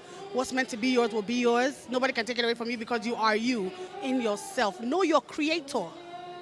And that way, you know that your creator did not create a joke. So therefore, just believe in yourself and your time will come. I love you guys. Thank you. When I was younger, I had just lost my father. And it was at the time when, you know, we had that television that you open and close like cupboard. Okay, I know that a very high number of people may not understand this. And I came back. Our TV was not there, but our neighbor had bought a new kind of TV. It was colored, and all the kids in the neighborhood were sitting on the floor watching this TV. And then I came back from lesson, saw everyone sitting down there. It looked a bit different from ours, and the pictures looked finer because it was colored. And I stood by the curtain, and this lady just pulled the curtains together and shut me out. I felt bad. But I was also a big-mouthed young child. So I went to her and I said, because of me, you pulled the curtains together, right? The next time you look at that your TV, you will see me there. It was a joke. I mean, like, okay, it wasn't a joke, but I didn't know how it was going to happen. But I just wanted to tell her that she had no rights to shut me out. And I went to school and I got this, the principal came in and said, Commissioner K is looking for you. You're going to open up ROS TV. And guess what? When she put on her TV at 4 p.m., 2 months after, I was a continuity announcer who opened up that station. So don't be afraid and don't worry about how anyone looks at you right now. Worry more about how you see you. Worry more about what you intend to do with you. Worry more about how convinced you are about anything that you want to do. It doesn't matter. People can close their windows, close their doors, tell you to get out, tell you to sit down, tell you to go to bed. It's okay. They are not God. He has a final say. But guess what? You have the final work. Because if you don't work and work towards it, God is just going to stand there waiting. It is what you give to him that he will enhance. I hope this does somebody some good. We're all stars, I tell you. When you look up, you see a lot of them. I'm sure you're up there and shining, okay? So please, put some glow to your own star. Love ya!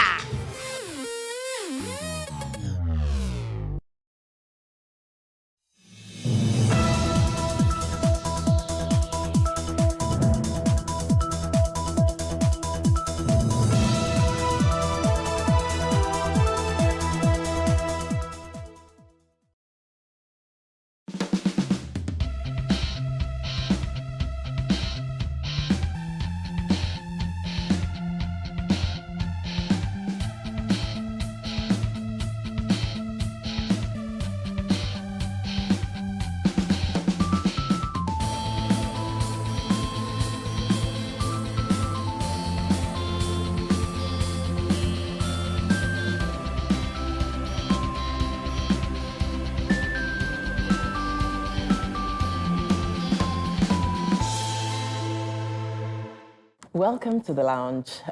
This is TW Conversations, where everything is on the table. And today we're talking fertility. I remember as a single girl, most of my friends were married. I remember one particular friend said to me, oh, Ebo, you know, the first pressure is, oh, when is she going to get married? And then after that is, when are the babies going to arrive? So if you're out there and you're married or single, you're going through a fertility journey, we have a team of experts here. So sit tight. It's going to be a very interesting episode. Yes, welcome back. It's nice to be welcoming you back. When you're in the lounge with friends who have not done this before as a job, and they are presenting, we have to give them kudos. So I think we should just, these young ladies, let's give you a high five for that opening. That was, that was fantastic. But and the thing also, I must give kudos to the guests that we have in the house, because we've taken them through quite a lot this evening already. But the truth is, people are wondering, what is she doing talking about fertility? This is somebody who has 6, 7 children. I've been to the labor room how many times? But I do know that there can be issues with it. And I also know that there are options. And my sisters in the house are ready to drill the guests we have. I have Dr. Aliyu in the house. Hello. I also have Dr. Williams in the house. Hello. And then, of course, my dear brother, Eni in there. I call him Eni. Don't worry, I'll write his full name for you, but it's Eni for today. Are we good with that? Good. Annie's in the house. Annie's in the house. Ebu is in the house. And dive straight into the conversation. Is it that people are eating the wrong food, or fertility is being more reported? Let's start with Dr. Aliyu. Yeah, it's not really that maybe people are eating wrong food or that thing. It's possible, especially as we have shifted a lot from natural to more refined foods. It's possible. But by and large, from research, you still find out that when we talk about not being able to get pregnant, which is infertility, it's still about the same percentage, which basically about 10% of the people wanting to get pregnant, they are not able to achieve pregnancy. And we define it over a period of 1 year, having sexual, unprotected intercourse, living together for about 1 year, and they are not able to achieve pregnancy. By and large, it's still about 10%. 10% is so low, but it sounds so low, isn't it? I would have thought it would be like 40 or 50. No, maybe 40. But 10% means 1 in 10. So, you know, that's... But Doctor, is it Dr. Williams, is it men or women that are more... Right. Well, both. Which one is more? It used to be like 30% men to 70 of women, but right now we're seeing almost, in my practice, I'm seeing almost 50-50. And I'm now seeing that male fertility is becoming quite a problem. Quite an issue. I wonder what are the curious things that, if it's an issue, I don't want to monopolize this conversation, ladies. Okay, so I would share from when she was talking about pressure. I remember getting married and I told myself, I'll wait 6 months, and then from 6 months I start to try.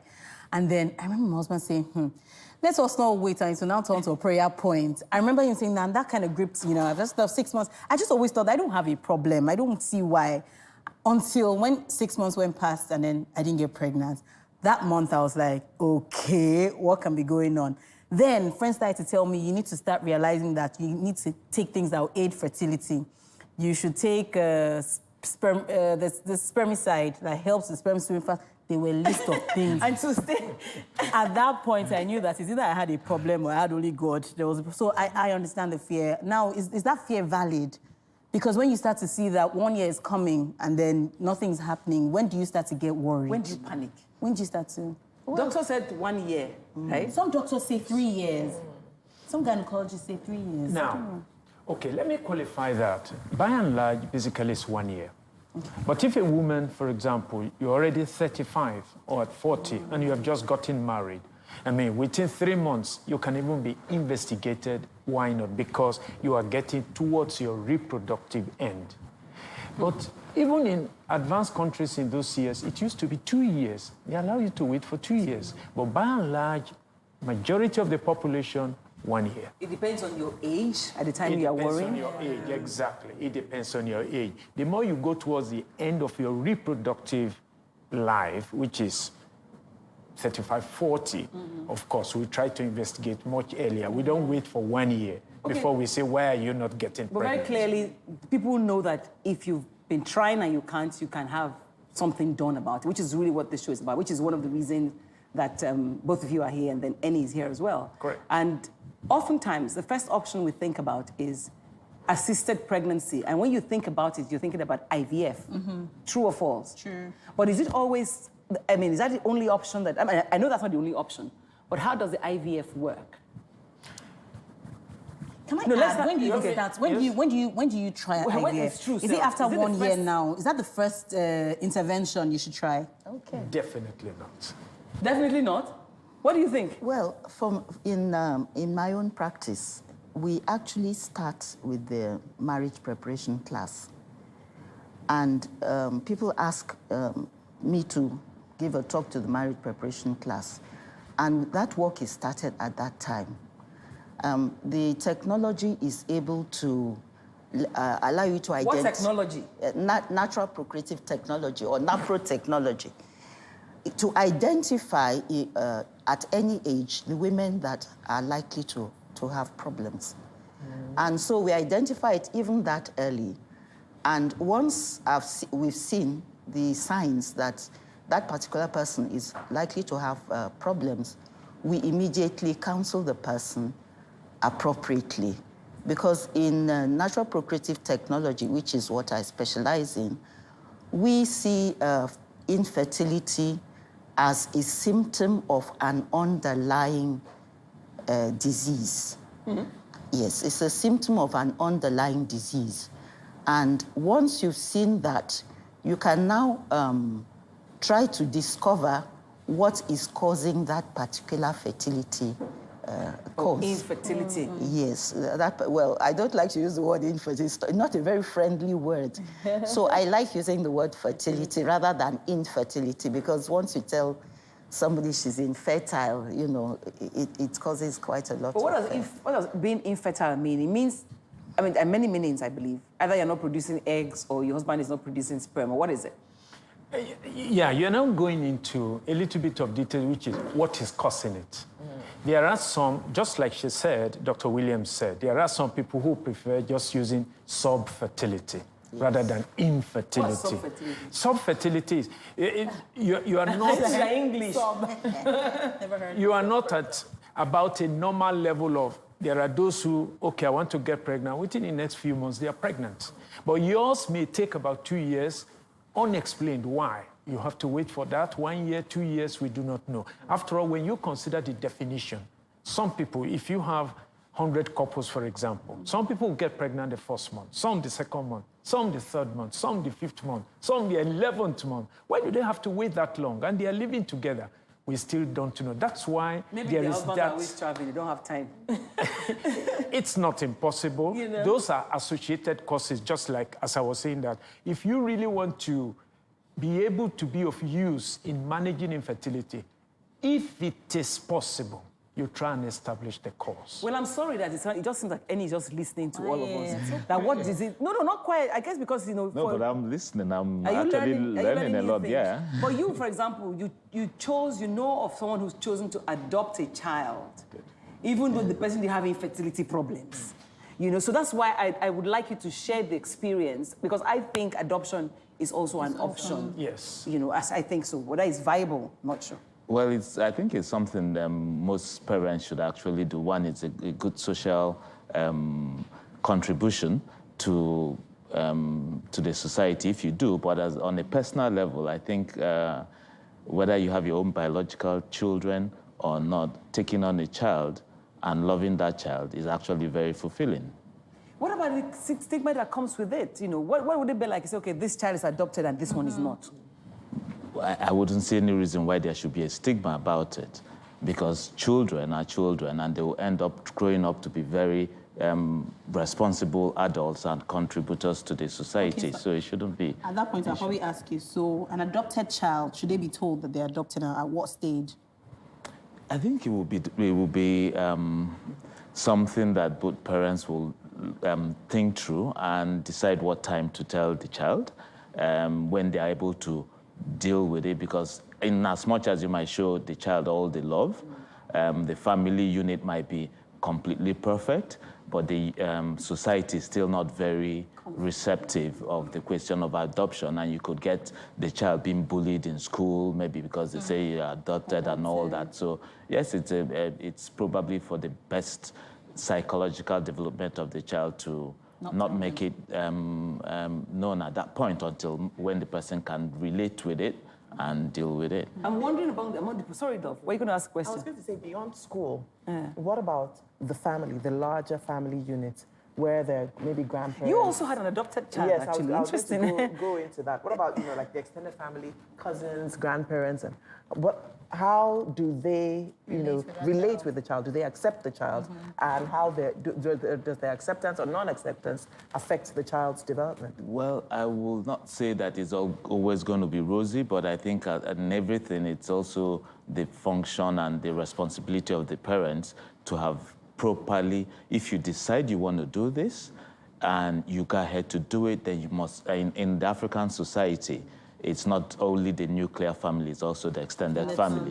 So if you're deciding something internally, you must carry your extended family. I'm Igbo, and you have the traditional thing of people saying maybe this person can be an outcast or it can, and all that. So you must definitely cross that bridge with your extended family to make sure that your children, whether adopted or biological, are accepted just as you accept them as yours. Doctors, I must take this, because there's one option that's happening again recently. There's NaProtect, there's IVF, there's all of those things.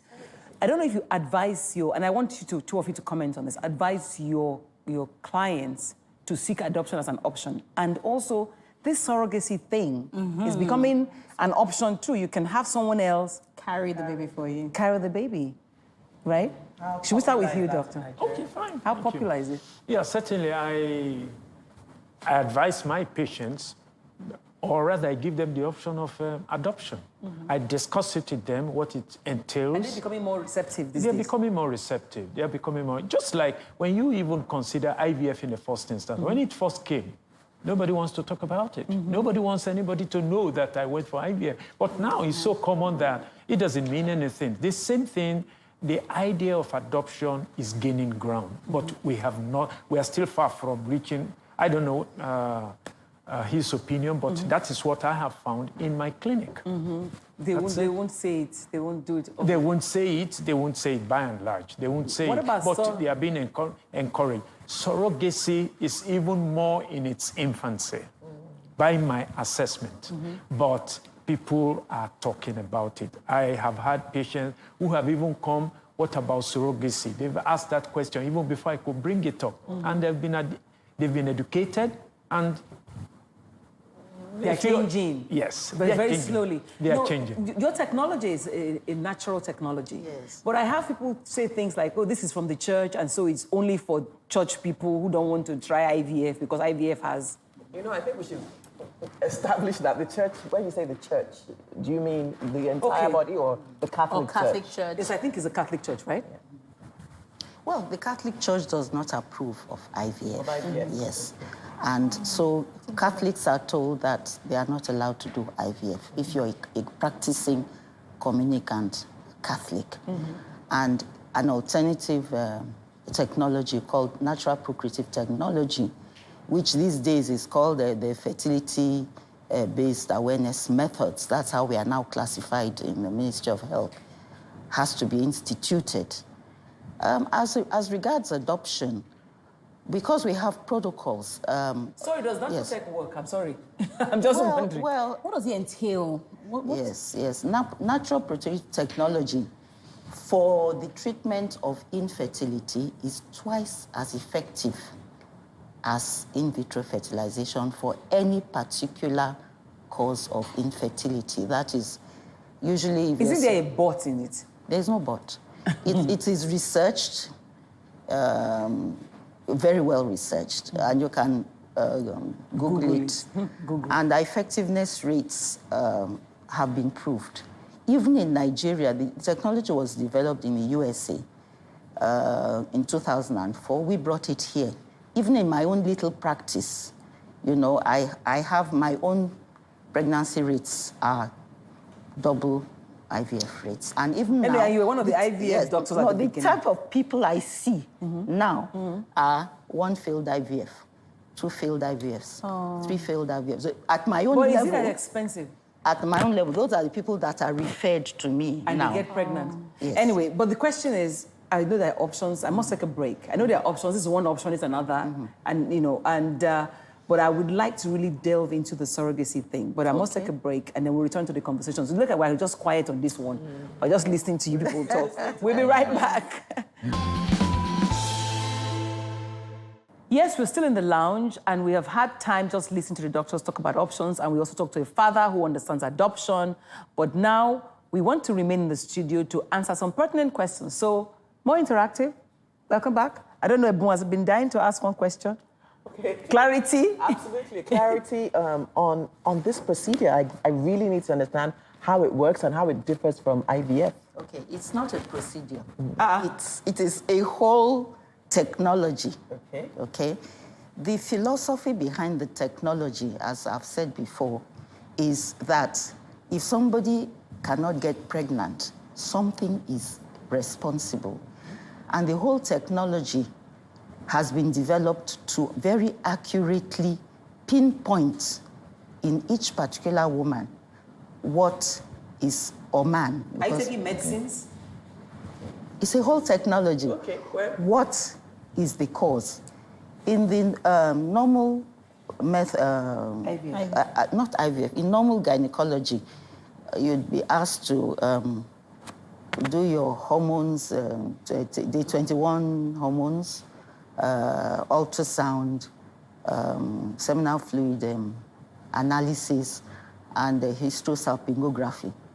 So, but in this tech, we found that infertility goes much beyond that. And therefore, it is very, very important to accurately work at. So it goes through several stages, which we call protocols. The first stage is to actually ask the woman to monitor her own fertility. Okay. Next stage. Yes. After that, you now identify what it is. Immediately you know this is normal or this is not abnormal. Okay. By reading the chart that comes back to you, I can say with almost 90%, this is the problem. Okay. Next stage is now to confirm the actual diagnosis, the cause. And you do that using what we call, we don't do just one hormonal assay. We do what we call serial hormonal assays. I think this is getting too technical. Technical. The question is, it works. There's an option, right? Yes. But what is the age bracket of women that you and men that you would? For a woman, she must actually be in the fertile period. She must be ovulating because we use only... What if she doesn't ovulate? Eggs, then you make her ovulate. Then we only use, only use that, that's why it's called natural. You only use the egg or the sperm of the couple. Right. You are not allowed to use eggs from another woman. Oh, that's where the differentiation is. And then you are not allowed to use sperm from another man. Okay. And so you must work with that particular couple. I think I need the age, that age bracket. If the age is as long as any woman is producing eggs. There is no So a 60-year-old, for example, can't produce if eggs. she is producing eggs, okay, you use the technology. Okay. That's all right. Even Annie is nodding his head. No, but in surrogacy, you know, would any of us consider surrogacy? Because I read the story of Diana Ross, the musician. She was almost 70. I don't know if any of you have seen that story. But she carried her daughter's baby. Her daughter couldn't have a baby because there's something wrong with her womb or something. So she opted to be the mother that would carry the baby. Her grandbaby. Her grandbaby. So she birthed her grandbaby for her, for her daughter. What I'm not certain about is whether there are any laws and regulations in Nigeria, but I think in America there are certain. Is it happening here now? Yes. Surrogacy is definitely happening here. In regular practice, or they have to go and do it abroad? Are doctors doing it? No, here locally. And well, in fairness, because of the nature of it, lawyers are involved because agreements have to be signed, in terms of let this person not go and claim another child, things like that. So quite a lot of groups, whether professional or agencies, are involved just to make sure that everything goes right. But it's happening here in Yes, Nigeria. but I want to know, are you allowed to know? So I know someone that did surrogacy and then it was successful, but they didn't get to meet the surrogate. But another person told me that she did it in a hospital here in Lagos. And then she got to meet the surrogate. She wanted to inspect the surrogate, To be sure monitor that the there's no surrogate mental and all that. illness And I'm in the like, family. is that allowed? Now, normally in my clinic, what we do is the fact that you want surrogacy, we get you to an agency, it's left for you to decide. By and large, if it concerns me, I would encourage that you do not know the surrogate. That's it. But some people will want to know.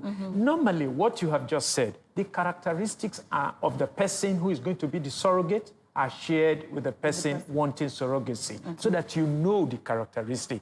It's not this person, it's not this characteristic, it's not that characteristic. The person is going to carry the baby for you. Please, how do you find these surrogates?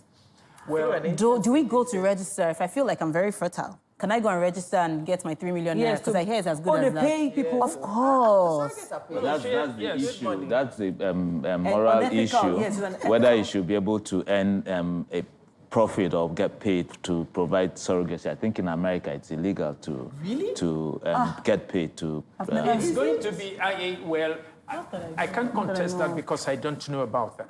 But I believe that, for example, let's say I'm a woman and I surrender myself, I want to become a surrogate. I don't know the person. And then my body is going to change. I'm going to experience a lot of pain, difficulties. In the delivery, it might even be a cesarean section. I end up with a surgery. And you say I shouldn't be paid. I think it should. It's a moral issue. Dr. Williams is very quiet on this. Well, let me just say that I have always recently looked at surrogacy as adoption of embryo, because when he was talking about adoption, so when people come to me, because of my own point of view, I say, look, if you're going for, because the type of people we see these days who are coming, women who cannot, have babies, who are over 40, 50, 60, they don't, I tell them that, look, just go to an adoption agency and adopt. This is what I tell them. I say, why must you put yourself at risk for all these injections and surgery because you're actually adopting an embryo.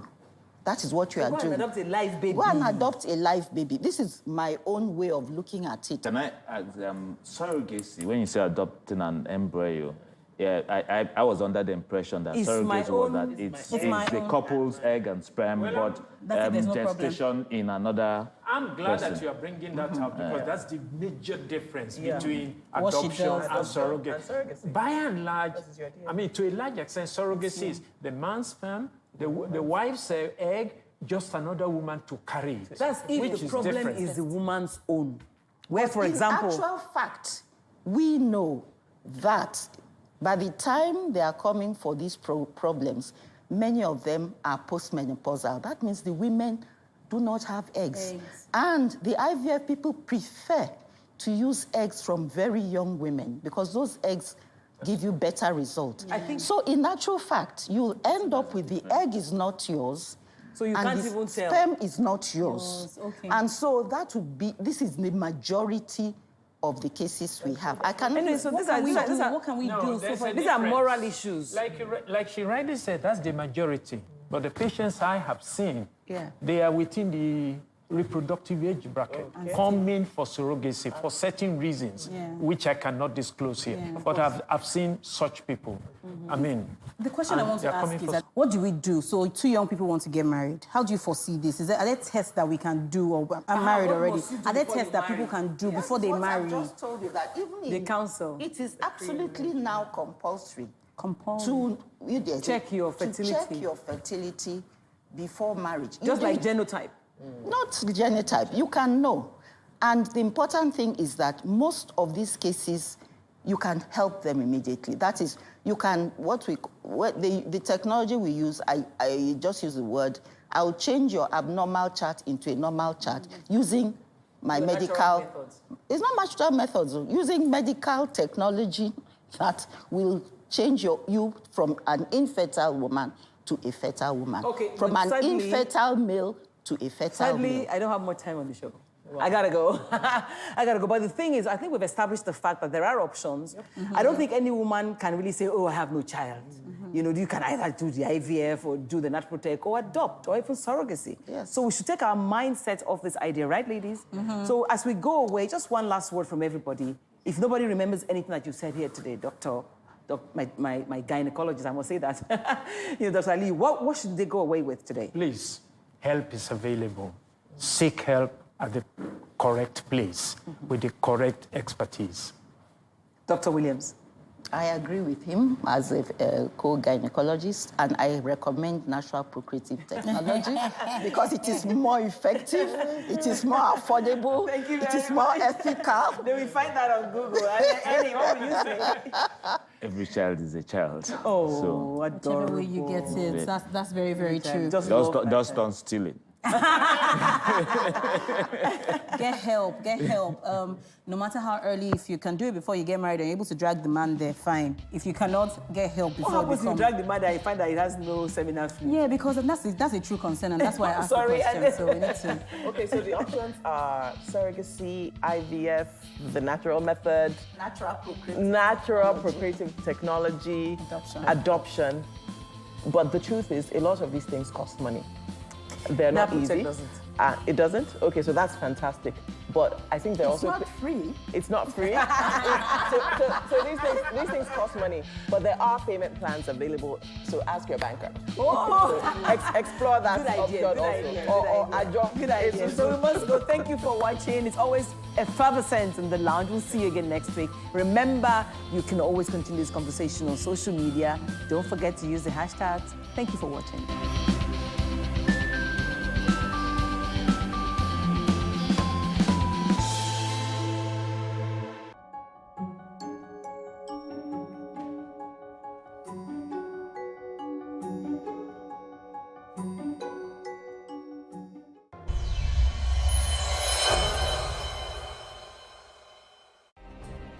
Nigeria's Niger Delta region, from where the black gold fuels Africa's largest economy, where the lines between wealth and poverty has never been thinner. Conflicts, poverty, insecurity, and environmental challenges daily confront the region. How can the Niger Delta story be changed for the better? Join Mamode Akuga at 9 p.m. every Friday evening on Plus TV Africa as he probes deep in search of solutions. Inside the Niger Delta with Mamode Akuga, the authentic voice of Nigeria's oil-rich region.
On Plus TV News Now tonight, FEC approves implementation of Oronsai's report to merge agencies.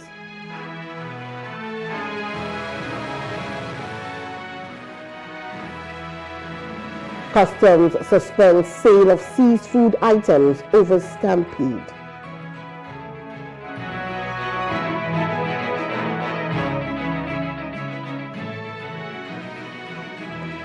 Niger border closed despite ECOWAS sanctions being lifted.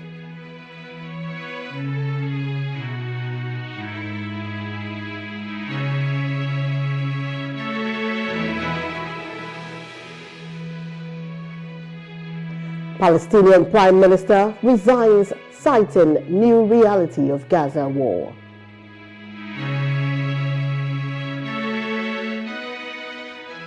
Good evening, I am Destiny Momo. This is News Now. President Bola Tinubu will implement some of the recommendations contained in the Oronsai report. This is majorly in order to cut the cost of governance. And it is coming 12 years after the Steve Oronsai panel submitted its report on restructuring and rationalizing federal government parastatals and agencies, and a white paper issued 2 years after. According to Bayo Onanuga, the President and the Federal Executive Council on Monday reached a decision to implement the report. Meanwhile, President Bola Tinubu has formed an economic advisory committee, including the federal government, subnationals, and the private sector, to address the country's economic crisis. The committee will focus on stabilizing the economy and ensuring the best economic future for Nigerians. Only the people we have to please. And we are very much concerned, from the students to mothers, fathers, the farmers, the traders, and realizing that every one of us, we have to fetch water from the same well. We are looking for additional efforts that might help the downtrodden Nigerians, and we will provide that hope and the assurance that the economic recovery is on its way. The committee will address issues such as food security, job creation, and the exchange rate. And it will also address foreign exchange rate, a topic of discussion with the chairman of the BUA group. States are ready to partner with the federal government's welfare interventions to alleviate hardship. We are not saying that we have all the answers, but we will not be blamed for not to try. We assure Nigerians that we will do our best to get our Marshall Plan in place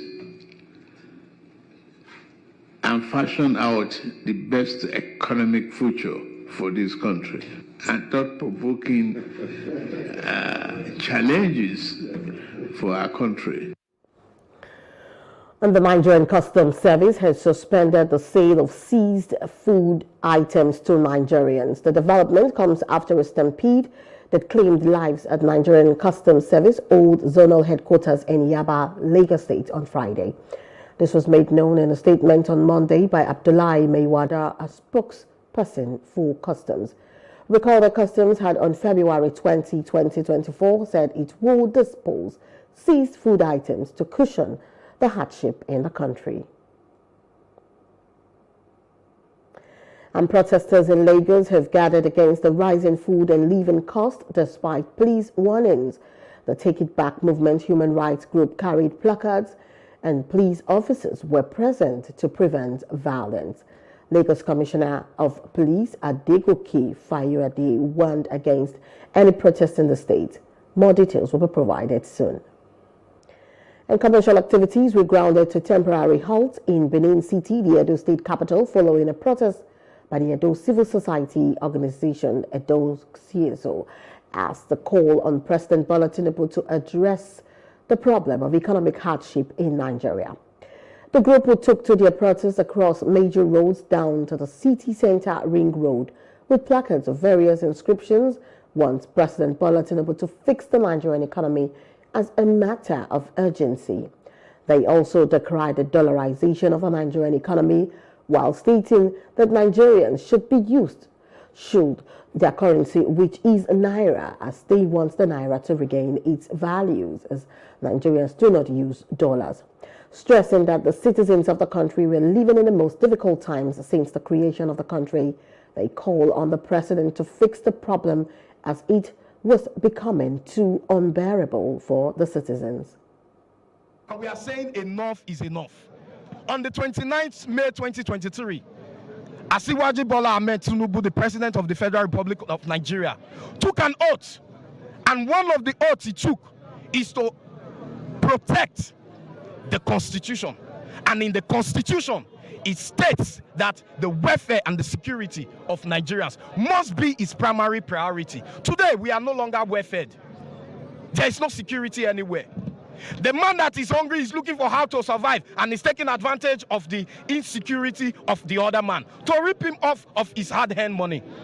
Kidnapping people everywhere. We need the situation to work, the economy to work. The economy is not working. Imagine you went to the market to buy a bag of rice today, they tell you 60,000. The next day they tell you it's 80,000. So how many of us as citizens of this state have that amount of money to buy rice for our families? The cost of living is skyrocketing every day. The Naira has continued to lose its value day in, day out. How can we survive? We are more of an import country than an export company. We cannot survive this moment. So we are saying to President Tinubu to listen to our voices so that we will not resort to self-help. And when there is hunger, there is anger. It is hunger that leads to anger. And when there is anger, there is destruction. I, as a person, as a clergyman, I meet with people twice, 3 times in a week. You can feel hunger in the faces of the worshippers. And the Niger State Police Command and the Department of State Services on Monday held separate meetings with the leadership of the state labor unions over the protests planned for Tuesday and Wednesday. The meeting was a prelude to the outcome of the Niger Labour Congress warning strike in the state. Both meetings were held at the respective offices of both agencies in Minna, the state capital, with their security chiefs. The one held on the DSS office was also eventful as the operatives warned the labor leaders against the protests taking place at all. And the DSS warned the labor leaders that they will be held responsible for any breakdown of law and order in the course of the protest. According to a source close to the participants at the meeting, the police promised to provide adequate security to the protesters. And the latest People's Assembly, LPA, has called on the Nigerian Labour Congress, NLC, to have a rethink on its planned protest and engage in constructive engagement as a way out of the current economic challenges facing the nation. The group, made up of different ethnic, religious, and professional calling, living and doing business in Lagos, made this call during a press conference. They recognized the right of labor unions to embark on protests, but noted that such action at this time will be injurious to the economic well-being of Lagosians, Nigerians, and a negation of what labor stands for. We expect that if government is unable to meet with its terms and conditions, as we stated there, we are people who believe that anybody or institution's word should be so upon. So if government has said we are going to do 10 things, and maybe they were able to fulfill, even if it is just one, it becomes on a party to a contract to call for a meeting with the other party to explain why he or she is unable to. Because we don't expect, it's only God that will say A and it will be A. Man can say A and it becomes B. So we'll call on government, if they have any outstanding issues with the Labour Congress, to engage them, to make them. The Labour Union is people by, patriotic Nigerians who also want the best for this country. So we don't believe they are enemies of the Nigerian people. And that is why we are calling on them as our brothers and sisters that, look, these times calls for patience and constructive engagement. If at the end of the day, government fails to implement whatever they agree on, yes, we will always join. We are products of the streets. All of us that are seen here, we are products of the streets. We are ready to hit the street anybody. We are ready to hit the street to demand for the rights of anybody whose rights are being infringed upon. On this note, we must ensure that we exhaust all other options before we go on strike. That's what we're saying. The group commended President Bola Tinubu's administration for the temporary palliative measures put in place to ease the burden on Nigerians, as well as the recently unveiled palliative measures by Governor Babajide Sanwo-Olu administration in Lagos State. And the Speaker of the House of Representatives, Honorable Tajuddin Abbas, on Monday inaugurated the House Committee on the Review of the 1999 Constitution. Members of the diplomatic community, civil society groups, development partners, and members of the federal and state legislators, including past deputy speakers, were all present at the epoch-making event. The Constitution Review exercise has become a yearly ritual in the annals of the history of successive legislative houses, and the 10th Legislative Assembly is not left out, with the Speaker today inaugurating 47 members of the House Committee in Abuja on Monday.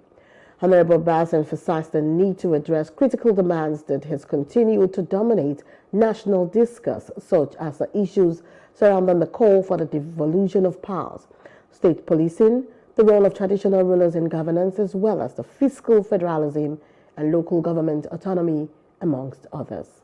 This gradual process will allow us to promote innovative solutions, engage in meaningful experimentation, and gather concrete data and facts to inform our decisions. Also, this approach ensures that reforms are not only reflective, but also adapted to the unique needs and challenges of our great nation. Through this careful and considered process, we can achieve sustainable and impactful changes for the good of our country and all Nigerians. Speaking in similar vein, the Deputy Speaker, Right Honorable Benjamin Kalu, is also Chairman of the House Committee on Constitution Review, promised that the new Constitution will be ready for presidential assent in the next 24 months.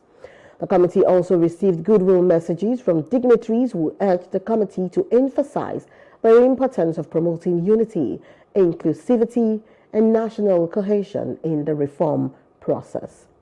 I call upon every one of you to actively participate in the constitutional reform process, to lend your voices, ideas, and expertise to craft a constitution that reflects the values and aspirations of all Nigerians.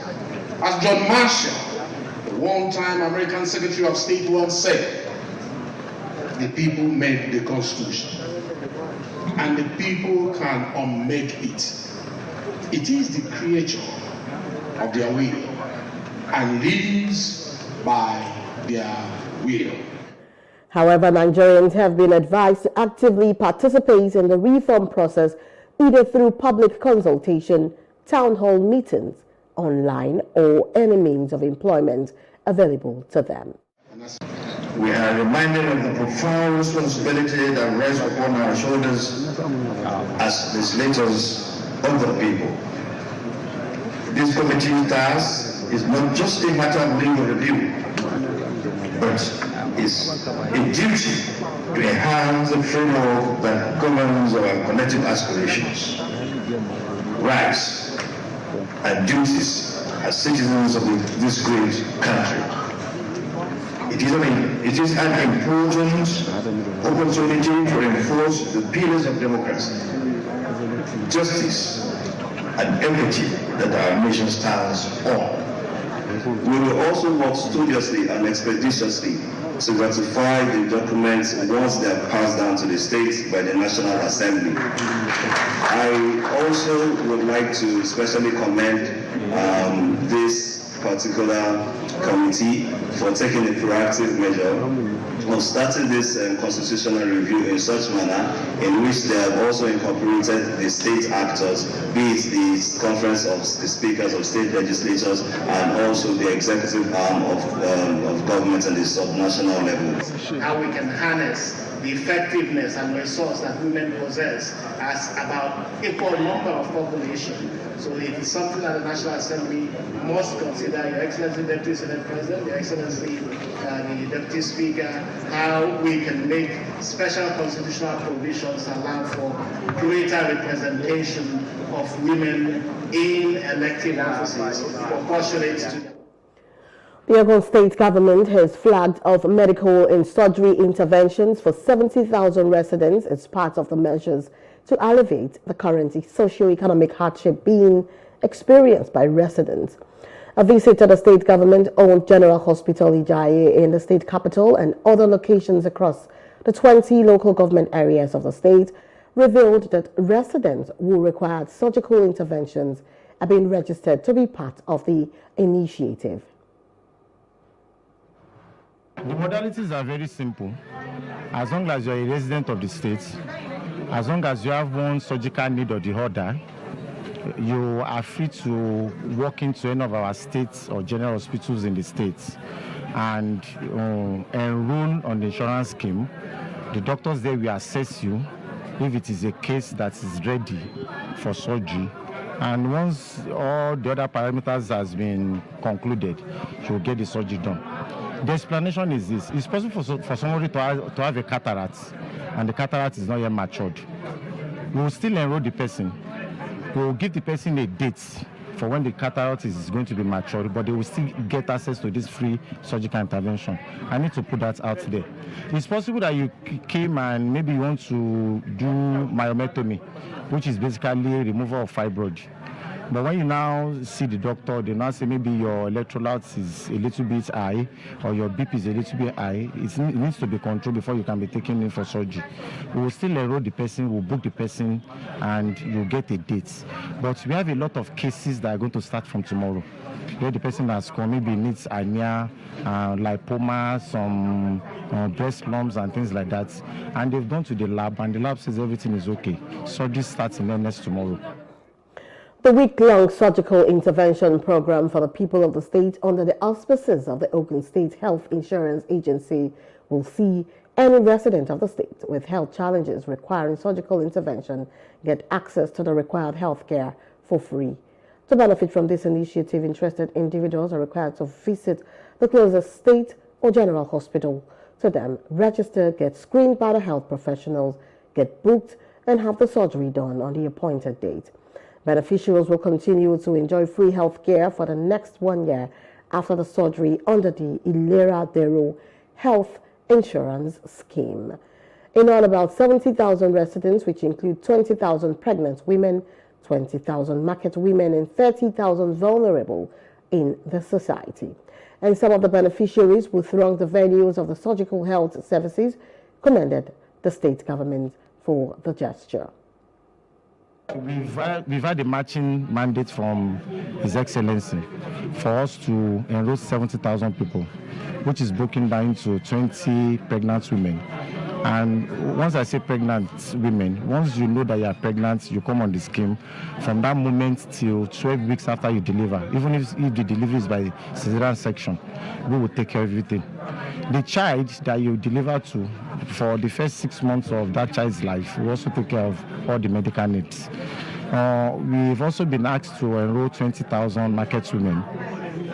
We've also been asked to enroll 30,000 poor people in the states.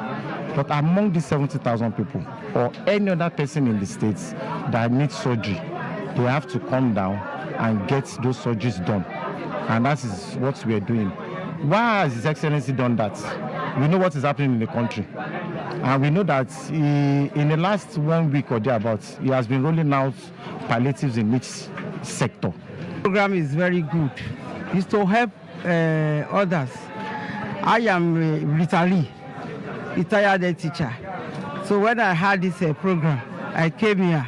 Then even I told a friend of mine that something is happening at a state hospital, free surgery, free everything, whatever is your disease, they are ready to attend to you. I'm come from 18 court. My son, he need to one of a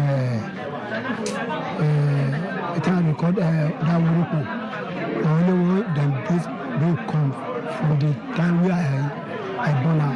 So that's why.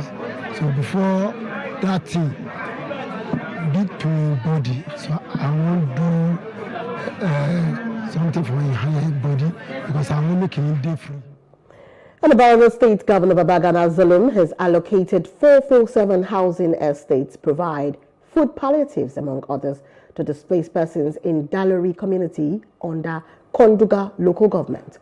The new returnees were given foodstuffs, mats, blankets, and clothing materials. More than 2,500 households benefited from the housing scheme, which comprises school, hospitals, and water facilities. Former IDP camps in Maiduguri, Borno State government has successfully completed closure of all former IDP camps in Maiduguri about a year ago. Now we have started closure of all informal camps within Maiduguri Metropolitan Council and its environs. And I want to instruct the local government chairman to immediately start the process of settling people of Sandia. I want to get a report from him on the situation report of Sandia and Belwa in partnership with the Ministry for People Act. Another community that we want to settle is Aulari community. And I believe all these three communities will be settled this year, 2024, Ishama. And the leadership of the Labour Party has dismissed a letter written to the Independent National Electoral Commission (INEC) by a factional group of the party led by Lamidi Papa, declaring Anderson Owadiak Asemote and Monday Ojorib Mawa as the gubernatorial and deputy governorship candidates of the party. This was disclosed in a statement signed by the National Publicity Secretary of the Labour Party, Obiora Ifo, on Sunday, clarifying that the letter did not emanate from the party and that the authors of the letter in circulation were fraudulent and desperate people seeking recognition. Ifo explained that letters or correspondences are expected to receive with a stamp of acknowledgement and due verification conducted afterwards. The party thereafter asked INEC to henceforth verify signatories of any future correspondence before acknowledgement to forestall impersonation. And some members of the All Progressive Congress APC in the Edo State have described the declaration of Senator Monday Okpebolo as the winner of the rescheduled Edo governorship primary election as not only unlawful but a gross violation of the party's constitution. The party members who stormed the APC National Secretariat on Monday in Abuja described last Thursday's governorship primary as a daylight robbery. It will be recalled that the governorship primary election held on February 17 under the supervision of the governor of Imo State, Senator Hope Uzodinma, saw the emergence of three candidates, Dennis Idahosa, Senator Monday Okpebolo, and Anamero Dekeri. Against this backdrop, the leadership of the party sacked Uzodinma as the chairman of the primary election and replaced him with the governor of Cross River State, Basi Otu. And the indigenes of Kwara South Senatorial District in Kwara State have raised concerns over the continued marginalization of its district educationally by citing and concentrating major higher institutions of learning by state and federal government only in the state capital and Kwara North District of the state, ignoring the South. The Secretary General of a socio-cultural group, Kwara South Consultative Forum, Daramola Simon, gave the hint during a press conference in Ilorin, the state capital. And said there are many higher institutions of learning in Ilorin, the Kwara State capital, both public and privately owned. The state currently has 3 colleges of education, but plans are underway by the state government to convert one such into a university of education with a view to giving a modern touch to teachers' education in the state. As it is now, Kwara State is the only one among the 3 senatorial districts without a full-fledged government-owned university. Kwara State University Malete is in Kwara North. We see this as nothing more than greed and selfishness. Presently, the following government-owned tertiary institutions are located in Ilorin: Kwara State Polytechnic, College of Education, College of Arabic and Islamic Studies, University of Ilorin, Kwasu campuses, Kwara State University Teaching Hospital, School of Nursing. The demands of IDPU, if allowed to stay, will not only injure our unity, but also stall every effort at engendering even spread of development across the state. Renaming of the University of Ilorin, Unilorin in bracket, after the founder of Alimi dynasty. This is a highly provocative suggestion, which is indifferent to the diversity and divergent history of other ethnic groups in Kwara State. The fact that the university is located in Ilorin does not confer ownership on the city. The privilege of being the host community should not be misconstrued to mean exclusive ownership either. It will therefore be unjust and unreasonable to impose a name that does not have a statewide spread on our collective inheritance. The group, however, cautioned the state government to tread softly because university business is highly capital intensive and for proper funding it requires. We are, however, constrained to advise the state government to be cautious about this. With KWASU in place and the proposed University of Education, the government should tread softly because university business is highly capital intensive, and for proper funding, it requires careful planning. But whenever government decides to establish the university, it should certainly not be in Ilorin again. And then Nnamdi Kanu, leader of the indigenous people of Biafra, has been granted bail by Justice Binta Iyako of the Federal High Court in Abuja. Kanu's lawyer, Aloy Jimako, hopes he will be released during the next court hearing. However, the federal government's counsel, Adegboyega Awomolo, objected to the bail application. Kanu claimed he could not defend himself unless granted bail, and he claimed to be suffering from acute hypertension and heart disease.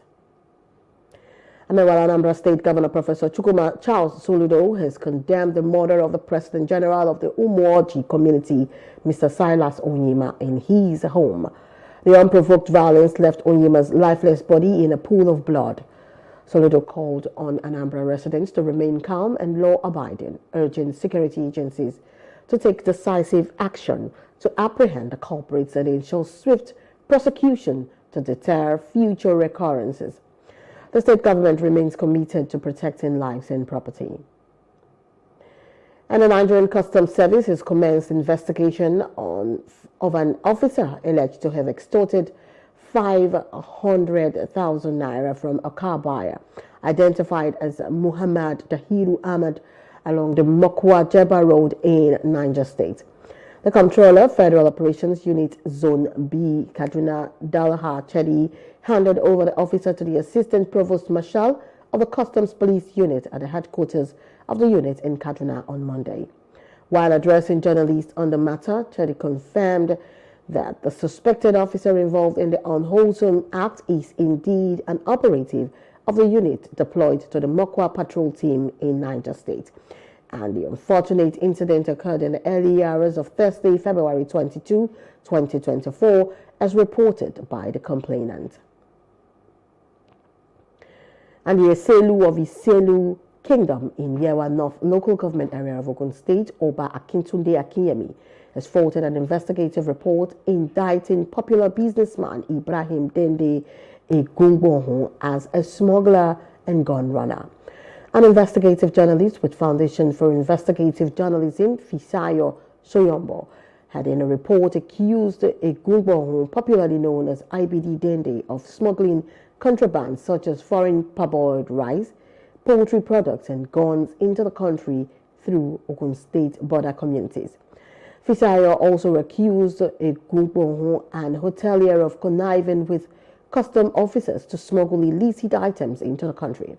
But reacting to the report, Oba Akinyemi, in a statement he personally signed and made available to journalists in Abeokuta, the Ogun State capital, on Monday, declared that the report was aimed at defaming Egungbonhu, who hails from Ilaro in Yewa South local government area of Ogun State. And meanwhile, Governor Babajide Sanwo-Olu says the arena, which was launched in Lagos, will stand as a catalyst to every event in Nigeria and Africa. Governor Sanwo-Olu dropped these hints at the unveiling of Africa's first purpose-built entertainment arena. Plus TV Paul George was there to bring us all of the exciting moments.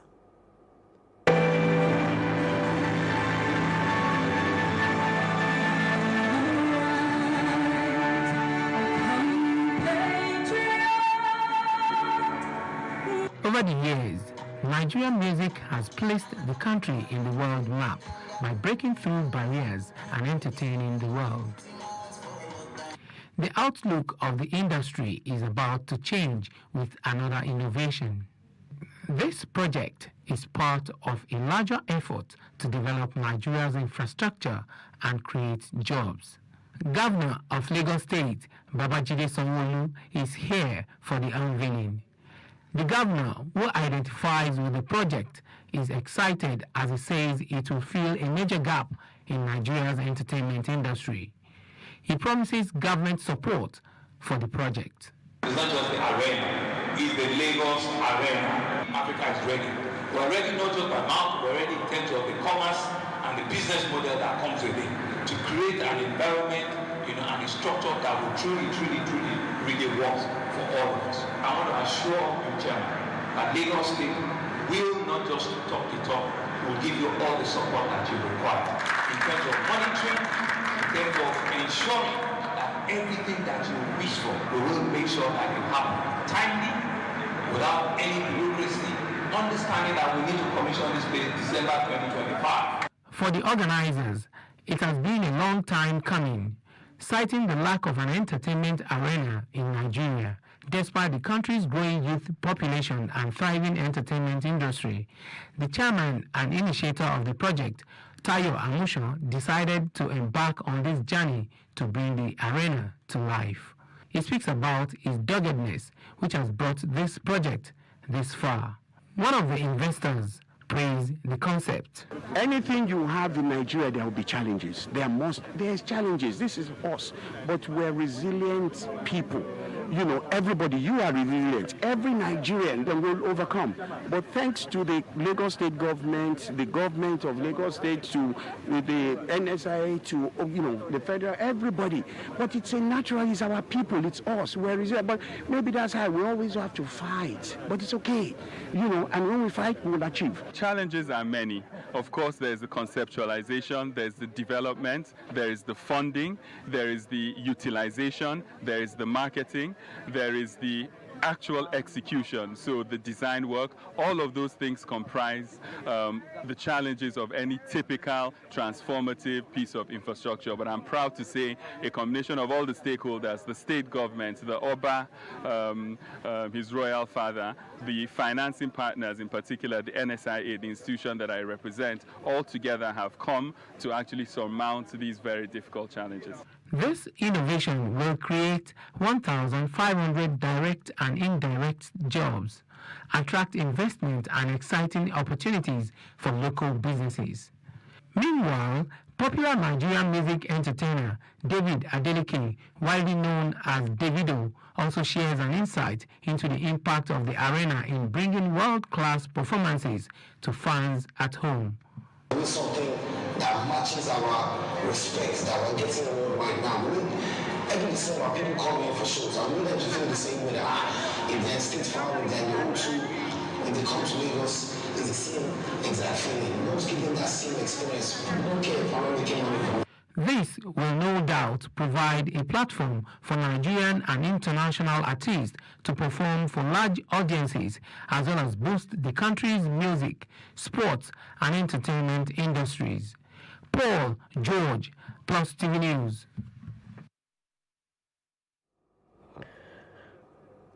Still ahead. WTO Ministerial Conference kicks off against backdrop of global instability.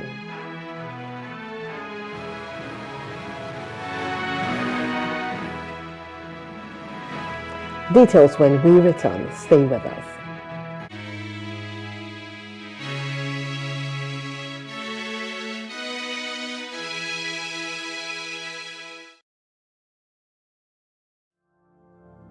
My name is Adejokela Sisi. I'm the founder and creative director of Planet 3R. At Planet 3R, we convert textile and plastic waste into eco-friendly products. The motivation actually came from a rural community in Ibadan here. Whenever it rains, the whole place, people will not be able to go inside the community. If it rains overnight, people will not be able to go to school, they will not be able to go to work. Anytime the water now goes away, you now realize a lot of waste. And I was like, this is actually the root cause of this problem, improper waste management system. Then I look at it that, what can we do to solve this problem? And that was how I started using the weaving skill that I've acquired from my mom since I was 9 years old. Then I started using it to like weave those waste to now make sure that we now convert them into beautiful items like bags, shoes, even clothing. I actually participated at Womenpreneur Season 3, that was 2021. One of the things I really gained at that time was business development. You know, it's not just about the talent now or having to know how to convert the waste or having the idea, but to be able to put it into a successful business. I really appreciate what Access Bank is doing for entrepreneurs. Let us now say women now, because most of the time women don't really have much of these advantages. I love the fact that there's an initiative for women. I want to encourage you to make sure that you go and apply honestly. Your life will not remain the same again.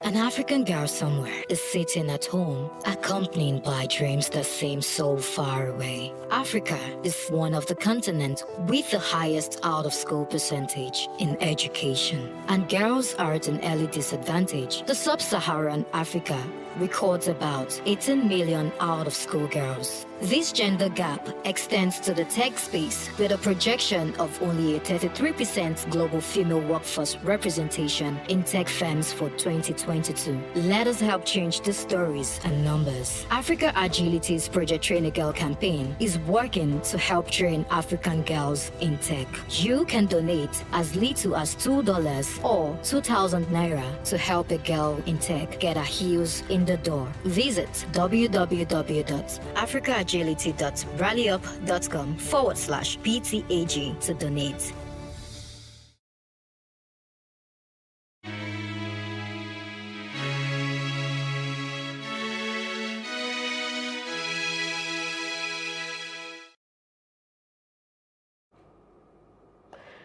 Welcome back, and I'm moving on to other parts of Africa. Local officials say Niger has not reopened its border with Benin 2 days after a West African bloc lifted coup-linked sanctions on the landlocked nation, including border closures.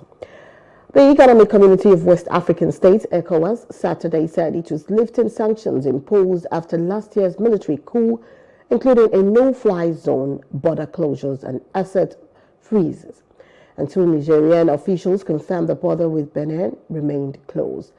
Niger's President Mohamed Bazoum was ousted in a military coup last July, prompting ECOWAS to suspend trade and impose tough sanctions. But the bloc's warning of military intervention has fizzled out with little sign that Bazoum, still held in the presidential palace, is close to being restored. And still on ECOWAS has lifted financial and economic sanctions against Guinea and restricted the recruitment of citizens from Mali for ECOWAS positions. The decision follows a summit on politics, peace and security in Niger, where the junta leader announced the dissolution of the government in office from July 2022. In Mali, the regional bloc lifted economic and financial sanctions in July 2022, and ECOWAS has decided to lift the heaviest sanctions imposed on Niger since the military regime took power in Niamey. Niger, Mali and Burkina Faso, which have shifted towards Russia, have announced their intentions to leave ECOWAS. And the member nations will discuss issues such as banning subsidies, contributing to overfishing and digital taxation against the backdrop of instability and the uneven recovery from the pandemic. The outcome of the deliberations of the WTO's topmost decision-making body will be closely watched. Director Ngozi Okonjo-Iweala warned of the daunting task ahead. Let's not pretend that any of this will be easy. If we thought the world looked tough in mid-2022 when we were slowly emerging from the pandemic and the war in Ukraine had shaken food and energy security, we are in an even tougher place today. Looking around, uncertainty and instability are everywhere. Geopolitical tensions have worsened. Conflict has spread, as we see here in the Middle East, and away from the headlines across parts of Africa and the Arab world. We must not forget the conflict in Sudan, which has displaced close to 8 million people internally and across borders, or the conflict in the east of the Democratic Republic of Congo. The World Trade Organization's General Council chairperson emphasized the urgency of the gathering. Atalia Lesiba stressed the need for collective action amidst economic uncertainties and geopolitical tensions. Lesiba underscores the importance of steering the World Trade Organization towards effectively addressing contemporary challenges. Higher prices for food, energy, fertilizer, and other essentials continue to weigh on people's purchasing power, fueling political frustration. Shipping disruptions in vital waterways like the Red Sea and the Panama Canal are a new source of delays and inflationary pressure, offering a real-time reminder of the risks posed to global trade and output by security problems and the climate crisis. And the plenary of the 6th United Nations Environment Assembly opened on Monday, February 26 in Nairobi. The body should discuss how countries can work together to tackle environmental crises like loss of biodiversity and pollution. The president of this year's assembly and Morocco's Minister of Energy Transition, Leila Ben-Ali, called for closer cooperation in efforts to tackle the climate crisis. Countries will discuss 19 draft resolutions, including on how best to restore degraded lands, combat dust storms, and reduce the environmental impact of metal and mineral mining. We usually find ourselves talking about climate, biodiversity loss, pollution, and other environmental issues in different rooms. And those rooms, we are tackling these issues in silos, while we are the same human beings. We are the same. It's the same nature. It's the same environment, and it's the same planet. So we have. I mean, the first time we discussed this with UNEP, we said right away we are very much concerned about the fragmentation and the piecemealing of the environmental issues in different houses. And I'm moving on to news outside Africa. Palestinian Prime Minister Mohammed Shtayyeh announced Monday the resignation of his government, which rules parts of the Israeli-occupied West Bank. Citing the need for change after the Israel-Hamas war in Gaza ends, and Shtayyeh submitted the resignation to the leader of Ramallah-based Palestinian Authority, President Mahmoud Abbas, 88, whose office later said he accepted it. The United States and other powers have called for a reformed Palestinian Authority to take charge of the Palestinian territories after the end of the war sparked by Hamas' October 7 attack. And Shtayyeh cited developments related to the aggression against the Gaza Strip and the escalation in the West Bank and Jerusalem, which have also been torn by deadly violence during the war. He said he had first offered Abbas the resignation last Tuesday, but he was formally submitting it in writing on Monday. And the Russian opposition politician Alexei Navalny was close to being freed in a prisoner swap before his death, according to his ally, Maria Pelchik. The planned swap involved exchanging Navalny and 2 U.S. nationals for Vadim Krashnikov, a Russian Federal Security Service FSB assassin in Germany. Navalny, an outspoken critic of Russian President Vladimir Putin, died at 47 in an Arctic penal colony. In early February, Putin was offered to exchange Krashnikov for 2 American citizens and Navalny. World leaders, including the U.S., have blamed Putin for Navalny's death and issued sanctions in response. And meanwhile, doctors in Rafah have constructed a tent hospital to treat patients, including children, in the Sultan neighborhood. However, the spread of infectious disease such as gastroenteritis, respiratory diseases, rashes, and jaundice is a major issue due to water contamination and lack of hygiene. The lack of medicines and medical equipment also poses a significant challenge. Israel's bombardment was left only 1/3 of Gaza's hospitals operational, with attacks on Nasser Hospital causing the facility to be non-operational. Up next, bakers to begin strike on Tuesday over failed agreement.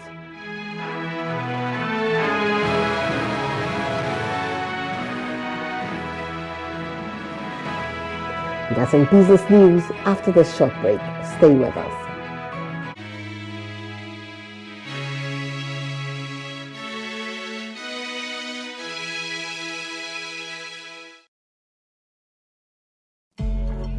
Sometimes, it's not just the distance we travel.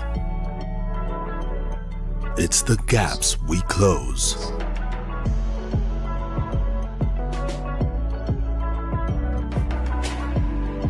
It's not the things we buy. It's the memories we create. Sometimes, it's beyond the places we go. It's the connections we make. Not just the things we taste.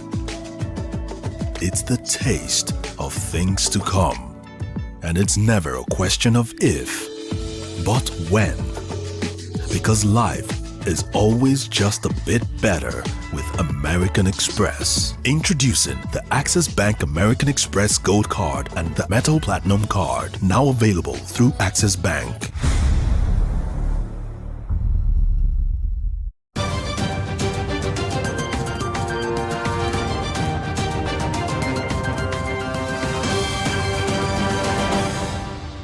Very good evening and a warm welcome to the Business Desk.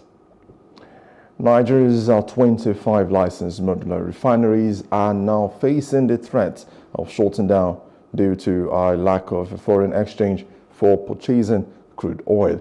The facilities, which produce automotive gas oil, diesel, and dual-purpose kerosene, naphtha, and black oil, are struggling to make their refined products available to oil marketers for distribution. Now, the scarcity of dollars has now made it almost impossible for operators to purchase crude oil as they demand the sale of crude oil in the naira from the federal government. The modern refinery survival is now threatened by the volatility in the international market. Now, the manufacturing sector in Nigeria's fourth quarter of 2023 decreased to 8.23% from 8.40% in the previous quarter, according to the National Bureau of Statistics. However, the sector's contribution to GDP dropped by 0.19% from 8.42% to the current figure. Now, the sector's fourth quarter 2023 real GDP growth was 1.38%, slightly lower than 2022, but an improvement from the previous quarter.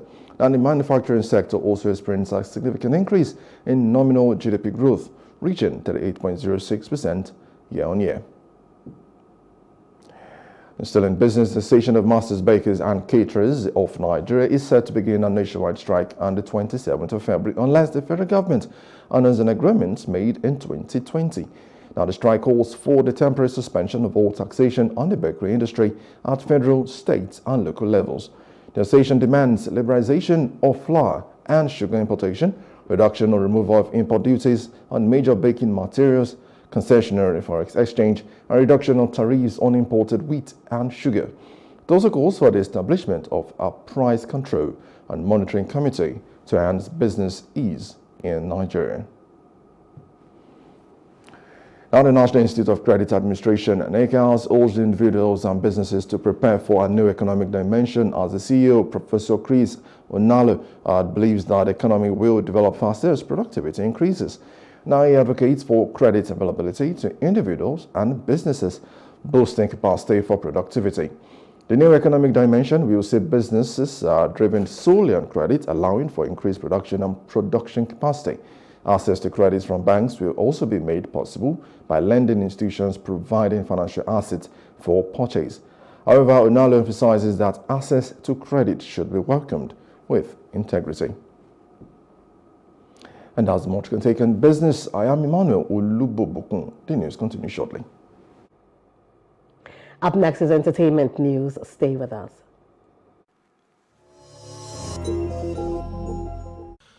After 4 years since his last album, Ili Chapo X, Nigerian rap legend Ill Bliss is back with his 8th album titled Sidekai, which is a tribute to hip-hop culture and a feast for the mind. 15 years since his debut album, Dat Igbo Boy, Ill Bliss has released Sidekai as a gift for all generations, featuring 16 tracks of hard-hitting production, wise words, and reflective musings.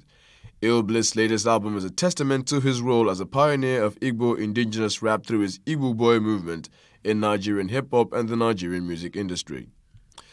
And moving on, Universal Music Group has acquired a majority stake in Nigerian record label Mavin Records. UMG, in a statement released on Monday, said the deal remains subject to regulatory approval and is expected to close by the end of Q3 2024.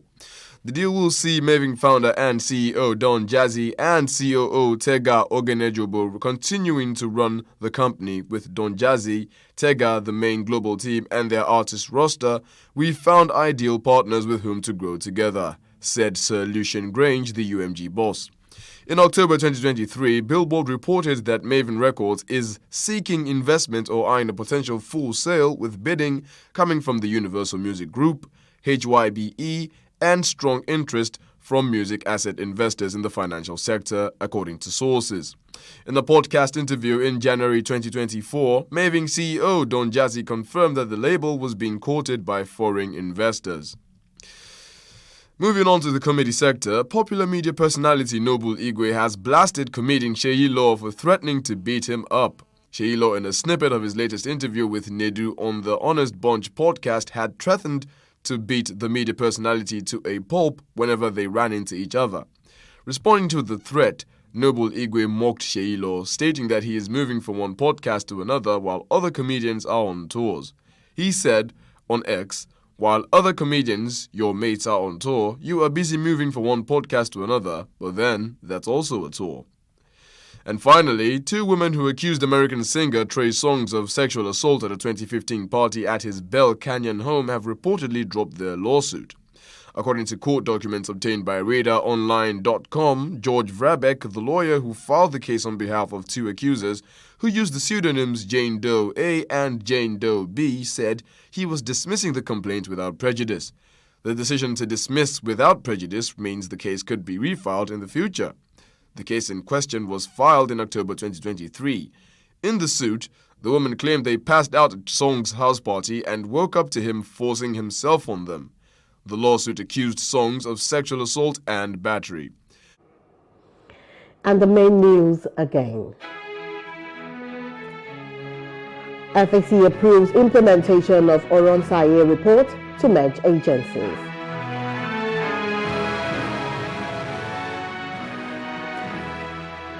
Customs suspends sale of seized food items over stampede.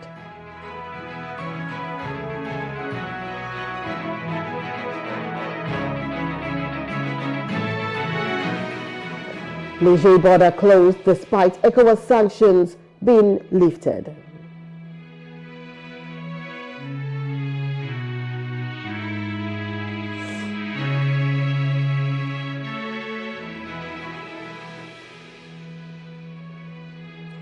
And lastly, we told you that Palestinian Prime Minister resigns, citing new reality of Gaza war.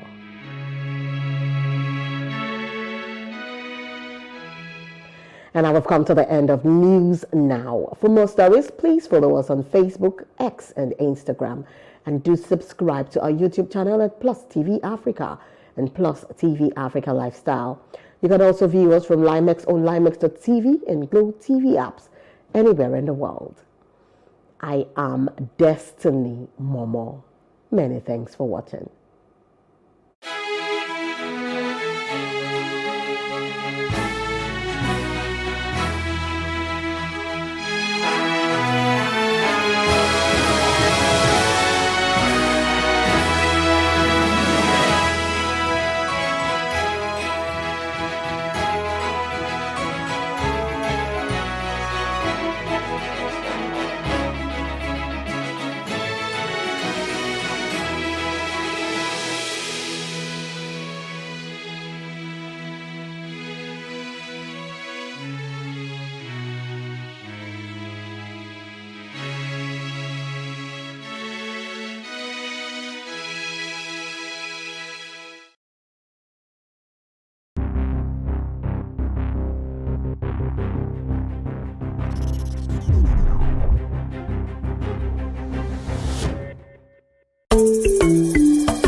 I will take you through this amazingness today.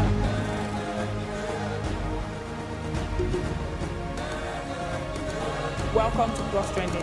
I am Buki November, your host, saying thank you for joining us on today's episode. Welcome back. It's tea time on Plus TV Africa. Practice makes perfect. I'm not perfect yet, but I'm a lot better than I used to be. He's a king. He's entitled to marry 100 if he wants to.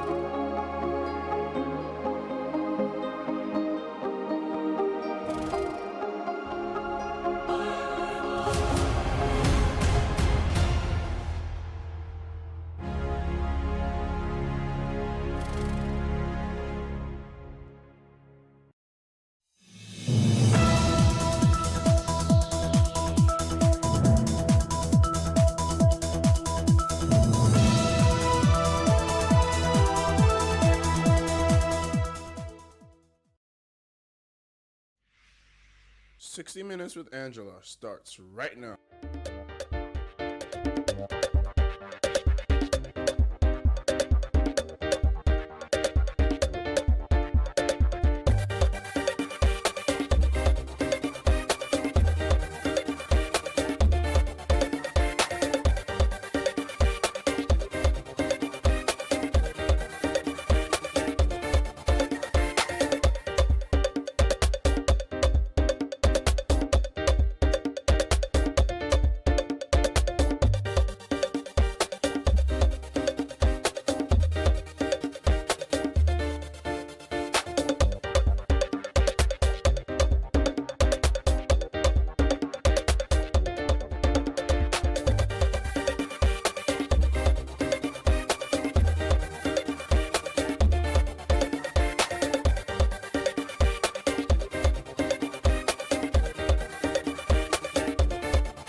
So when you serve the President of the Federal Republic of Nigeria as his special advisor on media and publicity for 8 years, that's 2 unbroken terms, I suppose it makes all the sense to write memoirs. And that's where my guest today comes in. He says, without documentation, revisionism wins because human beings have short memories. He also goes on to say that the reason he's written his memoirs is to help Nigerians know the true and real Muhammadu Buhari, as opposed to the conjuration we have had over decades. His book, Working with Buhari, Reflections of a Special Advisor from 2015 to 2023, was publicly presented on the 16th day of January 2024. And it was the first time the former president, Muhammadu Buhari, would make his way back to the Federal Capital Territory, Abuja, since he left office on the 29th of May, 2023. Well, Femi Adesina, the former special advisor to former President Muhammadu Buhari on media and publicity, joins me on the program today.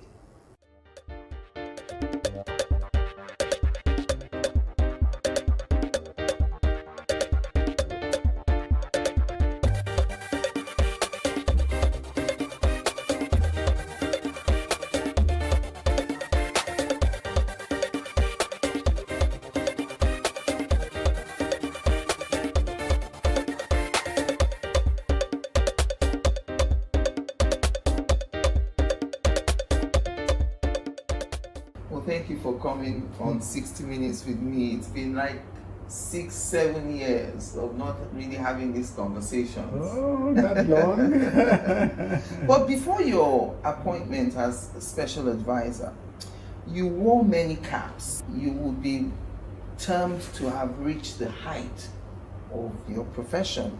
You were the managing director of the Sun newspaper. You were also the president of the Nigerian Guild of Editors. That's top, in the hierarchy of journalism in Nigeria.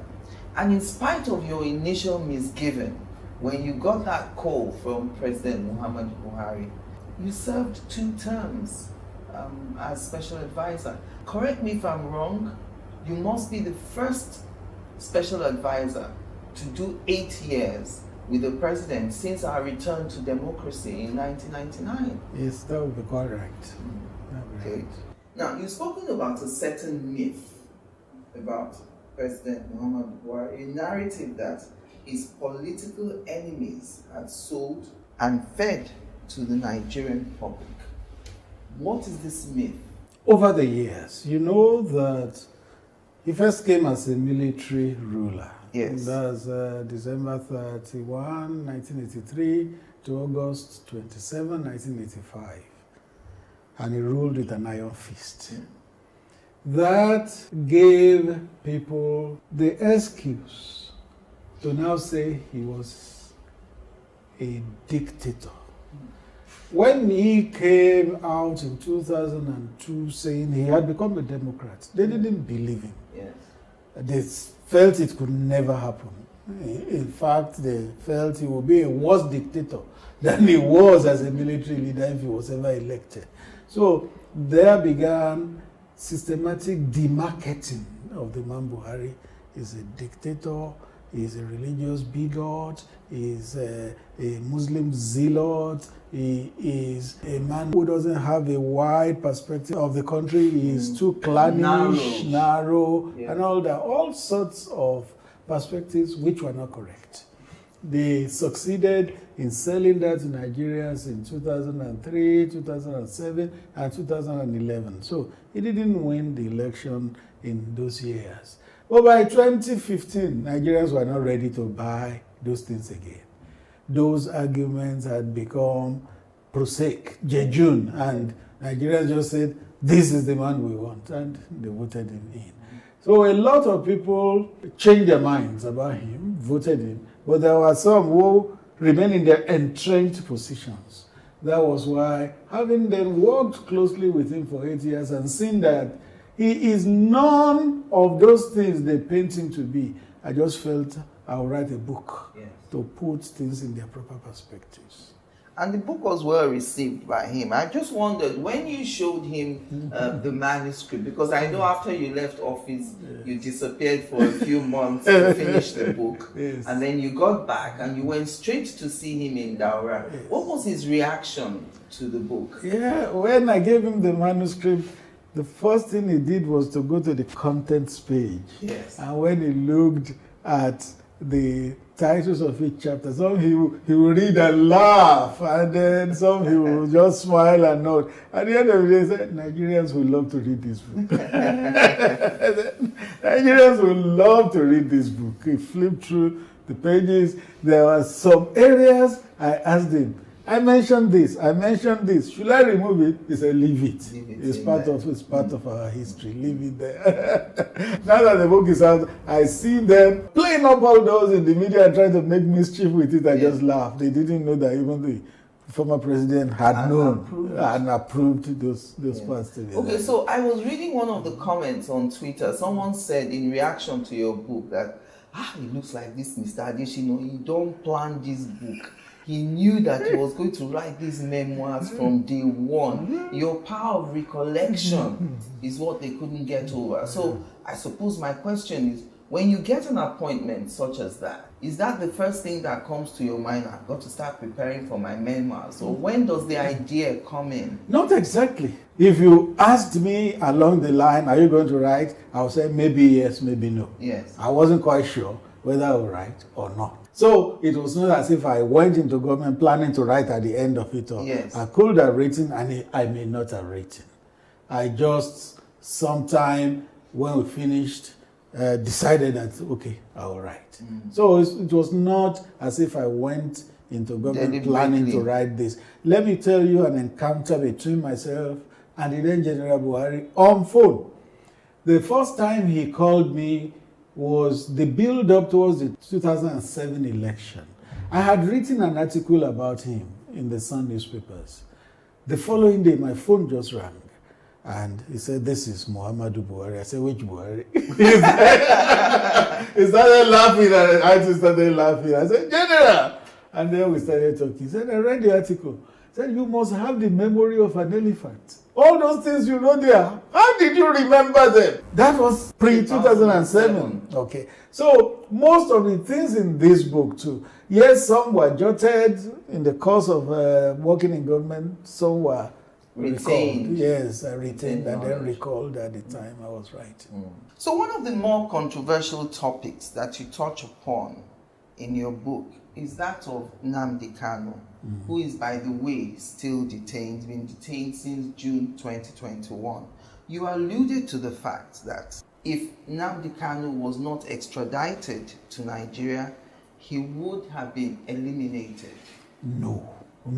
That was a twist of what I wrote. I read that twist, which is not correct. What the president said when the high-level delegation from the southeast came to the president, pleading that he released Nnamdi Kanu to them, they pledged that he would be of good behavior. And the president said what they were asking him was very difficult.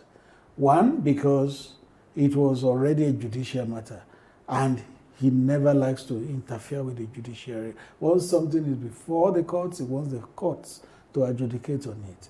And then secondly, he said to them, "You asked me to release him unconditionally." He said, it's like a boy who stood outside and began to throw stones into his own house. Yes. Then why should he be released unconditionally? He said, we are a government. If we had wanted to kill Nnamdi Kanu, even abroad, we could have arranged it. Yeah. But we decided to bring him back home so that he can have his day in court and justify all the allegations he had leveled against the country. He said the country is a zoo. Let him say it before the court. Yes. So the president said, we did him a favor by bringing him home so that he can justify all the allegations he has leveled against Nigeria. There was no plan to assassinate him, and the president said, we could have if we wanted because we're a government. Said, but that didn't come into our thoughts at all.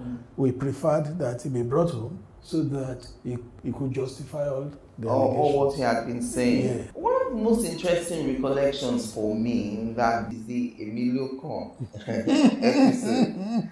And the decision, as you put it, by the principal aides of former presidents to brief him when you were airborne. I think you were on a travel with the Spain. president in Spain then. So you all decided that once you were airborne, you as his advisor would approach him so that, according to you guys, you didn't want him to get a varied and distorted version. Now, we all remember that speech of Emilio Con. What could a varied and distorted version look like that would be worse than the perception and implication that those words had already created, on that fateful day in Abeokuta? I'm trying to see why your team thought it was important to brief the president and why you thought it was possible for a varied and distorted version to be given to the president. Now, when something happens, look at the newspapers and the news media generally. They take it from different perspectives. Some on point, some off point. Look at stories that have been written from this book, for instance. A lot have been distorted. Yes. So that was why we felt the president was going to land in Nigeria. He will read the newspapers, and then we didn't want it to be a surprise to him when he saw all the headlines and the papers going in different directions. He will now be wondering what is the truth. That was why we held that meeting, that once we were airborne, I should approach him and brief him on all that had happened, which I did. What was his reaction? He's a man of few words, very few words. He listened to me patiently, and that's one of his strong points. He listens. Anybody talking to him, he listens patiently. And after it, he said, Asiwaju said all that? I'm surprised. He's surprised. Asiwaju said all that? And then he said, thank you for coming to brief me. That was it. And that was it. And that was it. But later I learned that when you go to Asiwaju met him, and I think the iron things out. Yes, the iron things out. Because, I'm thinking to many of us observers who were watching the events leading up to the election, that speech would be said to have been targeted at the former president. It looked like a resistance. Of course, some of the current president's supporters have always thought that President Buhari was lukewarm at best to President Tinubu's ambition. And so in saying, Emilio Con, it is my turn, no one can stop me. No matter what you all throw at me, this is my turn. Especially, if you recall, he used the words Olule. He tried the first time, Olule. Tried the second time, Olule. So everyone thought there's only one person who's tried to be president 3 times, and it's President It was not Buhari. in doubt that he was talking about President Buhari. It was not in doubt. But then you see that immediately after that speech openly in Abeokuta, there was a press statement from Bayo Onanuga, who was the spokesman to the presidential campaign then, putting things in proper perspective. It's also in my book. You said lukewarm. Lukewarm is not the word I'll use. Neutral is the one I prefer to use. If a sitting president is lukewarm towards you, nothing will happen. Nothing will happen. If you know the power that resides in the presidency, you will know that if a sitting president is lukewarm towards you or doesn't want you, nothing will happen in your favor. Yes. The president was just neutral, and he allowed things to play out. And He wanted a level playing field, which he ensured with all the candidates. Okay, so till today, some of Asiwaju's supporters still have it in their minds that President Buhari didn't want Tinubu as his successor. They have a right to their opinion. But recall that even against the electoral law, when the president voted in Daura, he displayed his ballot, showing that he voted APC. So, how else will a man prove that he wanted somebody as his successor than that? Yes. Okay, but there's no doubt that the APC seems to have many blocks, and that's understandable. The four parties came together to form that party. Did you, as the head of the Buhari media team, feel at some point that the campaign of Asiwaju was distancing itself from the achievements of the administration that you served? In the run-up to the campaign, when the campaign first started, it looked as if they were going to be campaigning on the achievements of then Governor Bola Ahmed Tinubu as Governor of Lagos, rather than riding on the many achievements of a Buhari in the last 8 years, which were the pioneer years of the APC at the presidency. I didn't get that feeling. Maybe if that perception is there, some people try to play it up, but that is not the overriding perception, because President Buhari was with him in many of his campaign stops. Yes. If he didn't want him, one, he would not be there. If not that the Buhari achievements could be played up, he would not be there. Remember, I think the campaign flagged off in Jos. Remember that even candidate Tinubu could not speak. He was just saying, Buhari, Buhari, Buhari, when he saw the overwhelming crowd. Without Buhari joining him in that campaign, I was in most of them, it wouldn't have been the same as what we saw. Yes. Because Buhari still, even after 8 years, he still had that cult-like following. Even today, when I go to Daura and he goes out, I go out with him, if you see how people still respond, it's simply wonderful. So I don't have that impression that the Tinubu campaign wanted to distance itself from the achievements of President Buhari. And many times, President Tinubu has also said that Buhari was like their precursor.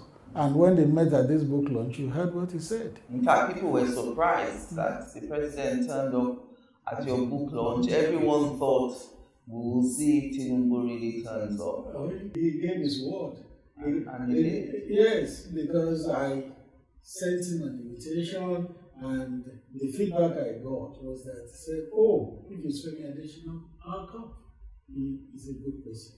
And since President Buhari is in town, I must be there as a sitting president. And he was true to his word. Well, we'll take a break now. Join us again after the break.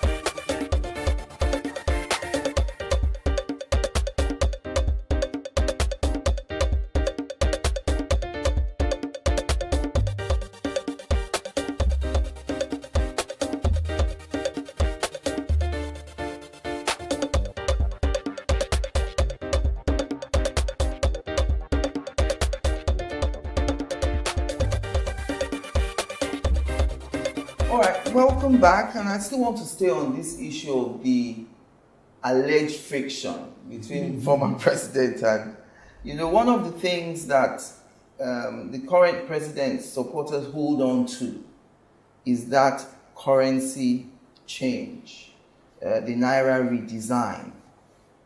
At the time it happened, the general word on the street was that a lot of politicians had hoarded Naira notes, and President Buhari had been briefed about that hoarding, and that in order to have clean elections, there was a decision taken to change the currency so that it would make it difficult for politicians to buy the votes from the electorate. What would be your reaction to Tinubu supporters who think that that singular policy was directed at them so that it would make it difficult for them to get people to vote for the APC? Why would it be difficult for the APC and not for other parties? If it affected APC, it must affect PDP, it must affect Labour, it must affect all the other parties. The one thing leaders must know is that they need to be careful of what their supporters say. They need to discern carefully, otherwise they will cause problem between them and other leaders. So, if the Naira redesign policy was to give us cleaner elections, was it only one person that was going to the election? Was it only one party that was going to the election? So if it affected one party, it must affect all the parties. And no doubt, President Buhari still keeps saying that, do you know that in that election, 9 governors who wanted to go to the Senate couldn't win their elections? Do you see governors ever failing elections? They retirement home. Well, we failed during that election. So we had cleaner election. It was not targeted at any single politician or any party, but we had cleaner election. And do you also recall that even during that time, kidnapping stopped? Because if you kidnap anybody and you ask for ransom, there was no cash to bring. I remember that in Kano, was it the APC secretary that was kidnapped? Day 1, day 2, day 3? Nothing. Nobody answered their call, nobody brought a dime. When the captors were tired, they just slapped the man 3 times and pushed him out.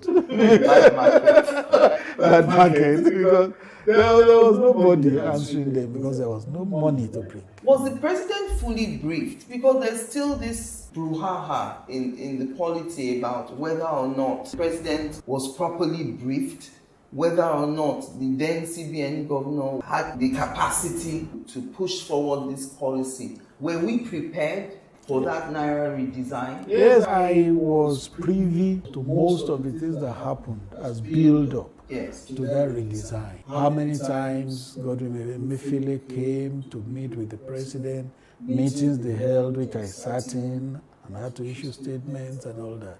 So I guess the policy was properly enunciated. The actual implementation may not have been as seamless as it should be, but the enunciation was good, and the president was convinced that it was the way to go. If you read this book, he spoke about it. Are any of you who are the members of the media team of Buhari surprised that sometimes when you read the papers or you listen to current members of this administration, it would seem that the government of Buhari is being vilified by members of the same party? I still remember the current National Security Advisor, Nuhu Ribadu, talking about how this administration inherited almost nothing in terms of kind of economy, and some of them saying things like, oh, the country was run aground for the last 8 years by President Muhammadu Buhari. I mean, the shocking thing for many people is that both Buhari and Tinubu are from the same party. And we're surprised that from the same party would come such harsh words about the former president. Well, I ascribe it to limited knowledge. If you have limited knowledge about something, what should you do? Try to understand it. Try to read up, try to get information. But if you begin to speak without having done that, the shallowness will come out. So it was limited knowledge that made some people say what they said. And do you know the response of President Buhari to us privately? Said, leave them. Everything is documented. That's what he said. So everything is documented. So he's not worried, he's not fearful if there's a probe? Not at all. During this launch, he was talking about the importance of documentation. That was what he meant. He said nothing was done under the veil of secrecy under his administration, and everything is on record. So those who said what they said, if they had sought to look at the records, they would have been better educated, and so would not have said what they said. Did the president have a preferred successor? in that last election? He was neutral. One, if you had a preferred successor, the power that resides in the office of a president is so enormous, nothing will have stopped that person from emerging. Nothing will have stopped. So when the former Senate president was pushed forward and it was implied that it was President Buhari's choice, that wasn't true at all. There was a statement that came saying the president hadn't endorsed anybody. Okay. He didn't endorse his vice president either? Not anybody. He just said, please go to the primaries, let the best person win. Whoever emerges. And he received many visits from everyone who was aspiring. Oh yes, that's the right thing to do. He was a father of the country. So a good father should create a level playing field and bless anybody aspiring. But you know that all those who were coming to tell him were obviously coming to tell him because, they thought... They were endorse them. Yes. Well, maybe they didn't know President Buhari enough. Those of us that know him know that he's such a fair-minded person. If he does something and he thinks he has wronged another person in that process, no, he would rather not do it. He's a person who is always mindful of the last day when Allah will ask him questions and judge him. Yeah. This is what he told me. You get to see it in that book later. When there was talk about lopsided appointments in the country, particularly in the area of security, the day he called me to announce Lawal Daura as DGDSS, he had removed Itai Epeyong from South-South. So I said, Mr. President, tongues are wagging that you are appointing too many people from the north. You have removed a man from South-South. Why not replace him with another person from the South-South? He now told me that when he's going to fill positions like that, a committee is set up, a search team is set up, and they work. At the end of the day, they come with 3 recommendations. 1, 2, 3. Yeah.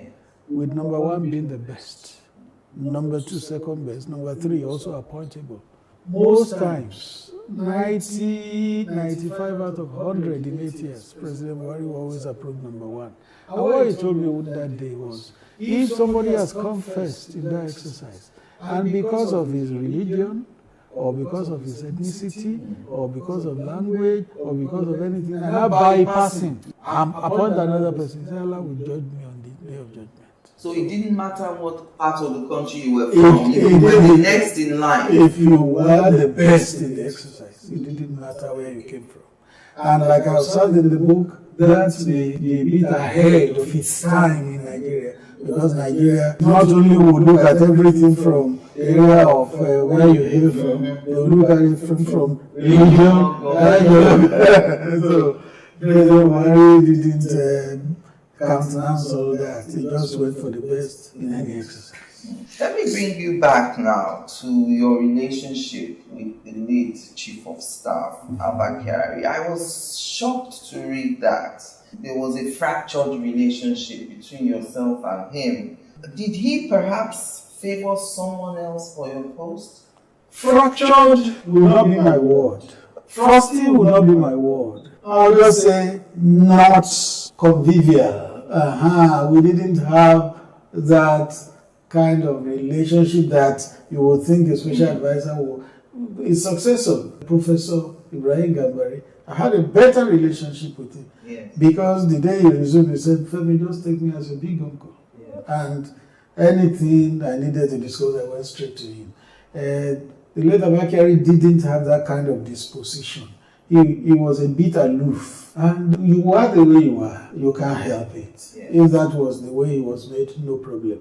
What you probably have read about my relationship from him were the excerpts people took from that book, which was not complete. For you to get a complete picture of my relationship with him, read the entire chapter, A Tale of Two Chiefs of Staff. When you read it, everything will fall into place. The video just took what will sound good, what the readers will like, and what will reverberate and will latch on. Will latch on to. If you read the entire story of my relationship with him, how I mourned him when he passed on. I know. I genuinely felt it when he passed on, because I would have wanted him to finish with the administration and because it got me thinking that were you an outsider when Buhari brought you in? I think if not the first appointment, the first 2-3 appointments that President Buhari made. Yes. And a lot of people were shocked. I wasn't. But we all knew your relationship with the then General Buhari. Yes. So I thought, okay, was it that he considered you to be an outsider brought in? I wouldn't think so, because he just needed to know what was the background between me and General Buhari, who later became President Buhari, and then he wouldn't consider me an outsider. As far back as 2013, when my mother died, President Buhari came to attend the commendation service we did for her in Lagos, a Christian service, and he stayed all through. So I was still active in the media during the campaign, but I was giving support from the outside. And that was what I thought I would give even to the administration, support from outside. Yeah. But eventually when I was invited to come, it took me a while to decide to go. You will see that the very day I had to resign my appointment as Sun MD and President Guild of Editors, I began to cry, because I didn't want to leave uncertainty for uncertainty. I had never worked in government before. I didn't know how it would be, but because it was President Buhari, that was why I went. You made a point that you never worked in government before. Is it that the opportunity never came, you didn't actively seek it, or you just were not interested? I was not interested. And I remember that one of my active readers in the media, Japheth is his name, he sought me out one day, came to the Sun, he said, I want to meet the person who writes this thing week after week. So he came and we got talking. And then he asked me, would you ever serve in government? I said, no. Straight, I said, no. Then I thought about it again and I modified my position. I said, well, I can serve in the government headed by Muhammadu Buhari. That was what I told him. That was my conviction then. Any other person apart from Muhammadu Buhari, I wouldn't have taken. So now, if you're called upon to serve, like in your home state or Osun State, for instance, would you be open to that? After 8 years, you get tired, don't you? After 8 years, I felt I had done my bit. Out of 200 million Nigerians, I had served for 8 years, more than my fair share. And it wasn't called a thankless job. Well, they call it so, but me, I wouldn't call it so. You remember, if you read that book, you will see the encounter between me and the Sultan of Sokoto. He had known me before I took on the assignment. He called me Kuli Kuli after my email address. So, the very week I was appointed, he came to the villa, he saw me, he said, Kuli Kuli, this job you have come to do, it's a thankless job.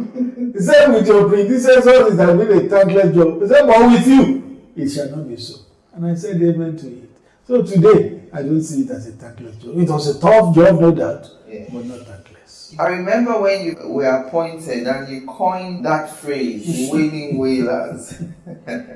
Your strict loyalty to President Muhammadu Buhari. I've always wanted to know your reaction to critics who said that statement, wailing wailers, was unbecoming of a presidential spokesperson. There's a perspective. Perspectives are free. They have the right to it. But the truth about the wailing wailers was that it was directed at the PDP and Olisa Metu, their spokesman. Yes. In the first few months in office, you find that President Buhari could not do anything right. Anything he did, Olisa Metu will issue a statement. If it rained heavily, he will issue a statement. If it didn't rain at all, it was Buhari's fault. If you saw a wall gecko in his house, Buhari turned to that wall gecko. And all that. One day I now said, what is this? I now did a tweet that these people, they are forgetting that they have lost power. And they will be out of power for a long time. Wailing wailers. That was my tweet. Now, it was directed at Olisa Metu and his party. But anti-Buhari elements online say, he's abusing us, he has called us wailing wailers. So they appropriated that tag to themselves. If they decided to appropriate it, I left them. They were welcome to take it.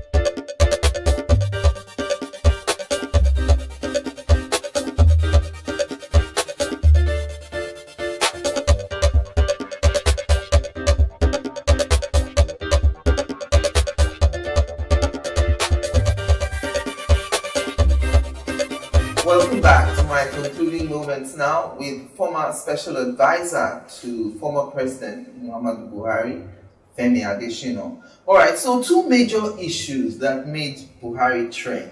I mean, very, very major issues. One, Jubril Al-Sudan, and of course his purported wedding to the Humanitarian Affairs Minister, Sefia Omar. I mean, they even printed invitations. We heard Professor Shimbaji when he gave that anecdote at the launch saying, you know, he wanted to sue people who he felt had defamed him, and the president said, at least they didn't print IV for you. People were even calling color.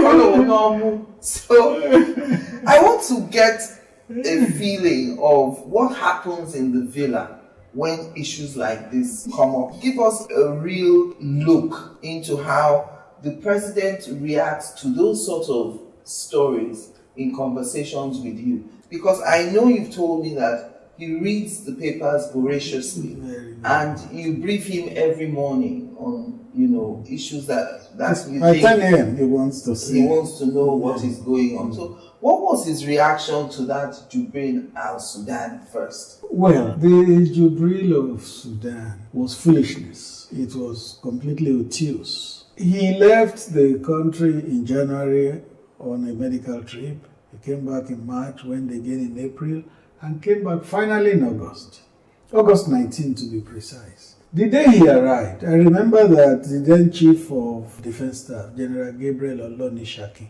was giving out his daughter in wedding. So I went to attend that wedding, and naturally I was in Agbada and cap. And before I left for church, I had got a message that he would be arriving that day, that I should inform Nigerians. So I issued a statement. From the church, we went to the reception. I left the reception about 3 o'clock. Yes. The president was to land at 4. And I didn't feel I should go back home to change before going to the airport. So I went to the airport.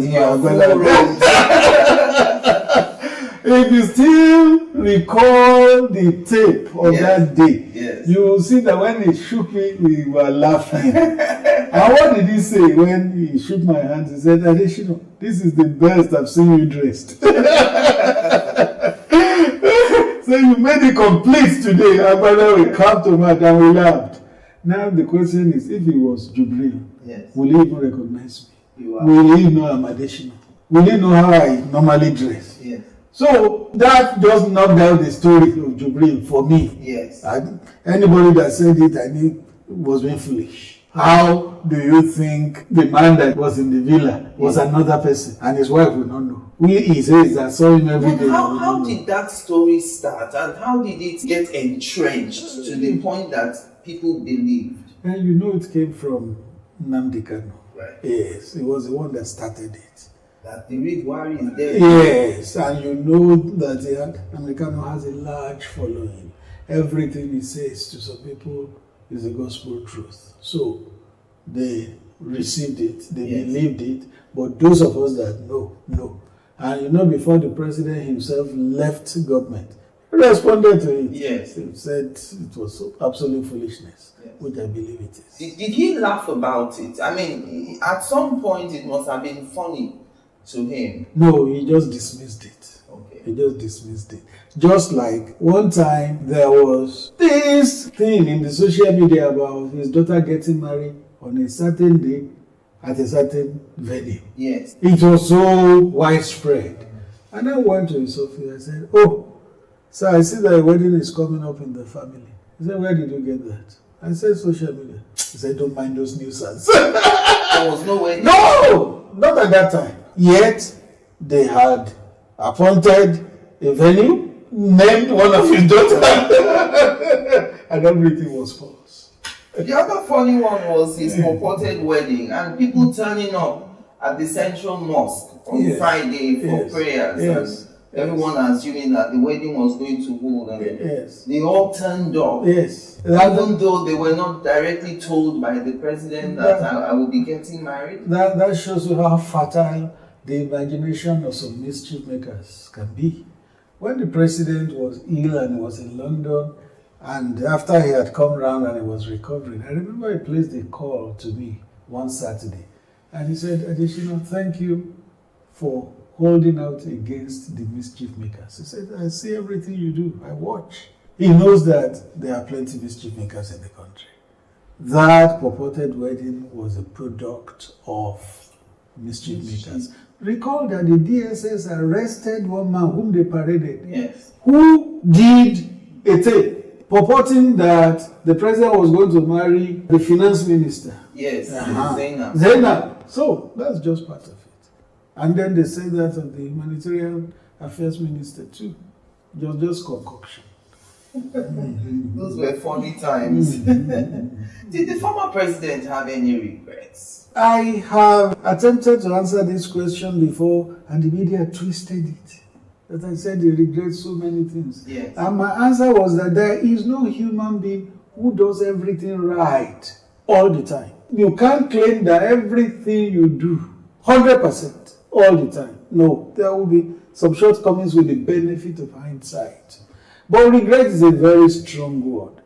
What I would say is that President Buhari did what he considered was good for Nigeria at any given time. With the benefit of hindsight, he may feel, oh, maybe this one I should have done this way or this way or this way. But regret would be a very strong word. Why did he apologize for some things? Because maybe he felt it rubbed some people down the wrong way. So, regret would not be the word, but he just felt maybe this could have been done better. His guiding principle was to do the best thing for all Nigerians at all times, to the best of his ability. One of the things that Nigerians are disappointed about is that they thought in President Buhari coming in as a former general that the issue of insecurity would have been tackled more than we saw. Yes, when he came in, Boko Haram was controlling some areas and some local governments in the northeast and all that, but we subsequently saw many incidents, the Buniyadi incident, we saw the Chibok girls. Buniyadi was before him. Chibok was not even under him. It was under Jonathan. It was under Jonathan, and he recovered a large number of the Chibok girls. Dapchi was under him, and within that week, majority of the girls were recovered except about 3 or 5, including Leah Sharibu. In terms of that insecurity, could he have done more? He did his best. What I'd like you to recall is that before Buhari came, every day in this country, bombs went off 5, 6, 7 places. Daily. In fact, we, our friends of Ruben Abati, used to even jest that Ruben already had a template for his statements on bombing. He just will change the time and the date. Because there could be 7 bomb blasts in one day. Yes. He will just fit in the venue and the time to differentiate it from the last one he issued. But by the time Buhari left, did you still hear bombs? No, you didn't hear bombs. Schools were being bombed, markets were being bombed, motor parks were being bombed, lives were lost in hundreds. He had made tremendous progress on the security front. It was not fully accomplished, but a lot had been achieved. Those who live in the Northeast will say it better. I remember that in his last year in office, February of 2023, we went to Yobe. We were in the palace of the Emir, who told us that previous years nobody could stay in that palace. Everybody had evacuated, including himself, the Emir. He said they put $1 billion in that palace. Nobody but you were to go in there to say you want to take that money. Because Boko Haram was sitting there. But by that time, the emirs had returned to their palaces. Orientation camps for NYSC that had been shut down had resumed. Roads that were impassable had resumed. President Buhari did a lot in terms of combating insecurity. It was not fully accomplished, but that is why governance is a continuum. Wherever one government stops, another one continues. No government can do everything. I've never seen that government. Chapter 21 of your book, you talk about the official trips. Total trips made by President Buhari were 94, 19 trips in 2016, 2023 and 2021, 5 trips each. 2020, 2 trips. I wondered why you only did 2 trips in 2020. 2020? Yes. No, it couldn't have been 2 trips. The only year that the trips were limited was 2017. the year when he had his medical challenge. Yes. And then 2020 was the COVID lockdown, that year too. Yes, that's why. Yes. That's why. You know, COVID came December 2019, 2020 was the year of lockdown. From January to August, September, there was nothing happening internationally. Even the UN General Assembly that we used to attend every September was done virtually. So the world was locked down. What do you say to critics who say, well, 94 trips in 8 years, but nothing to show for it? Well, it's a language they like, the critics. Nothing to show for it. They will see Second Niger Bridge, still nothing to show for it. They will see Lagos-Ibadan Expressway, nothing to show for it. They never see anything. They will see Local Oweto Bridge, nothing to show for it. That's their language. What do you consider to be President Buhari's legacy projects? The projects that will stand him out in years to come? Well, infrastructure first. Do you know that Bonny never had a road? The Bodo-Bonny Bridge is on as we speak. In the first time in the history of Nigeria, Bonny will be linked by road, and history will have it that it was under President Buhari. Second Niger Bridge, President Buhari.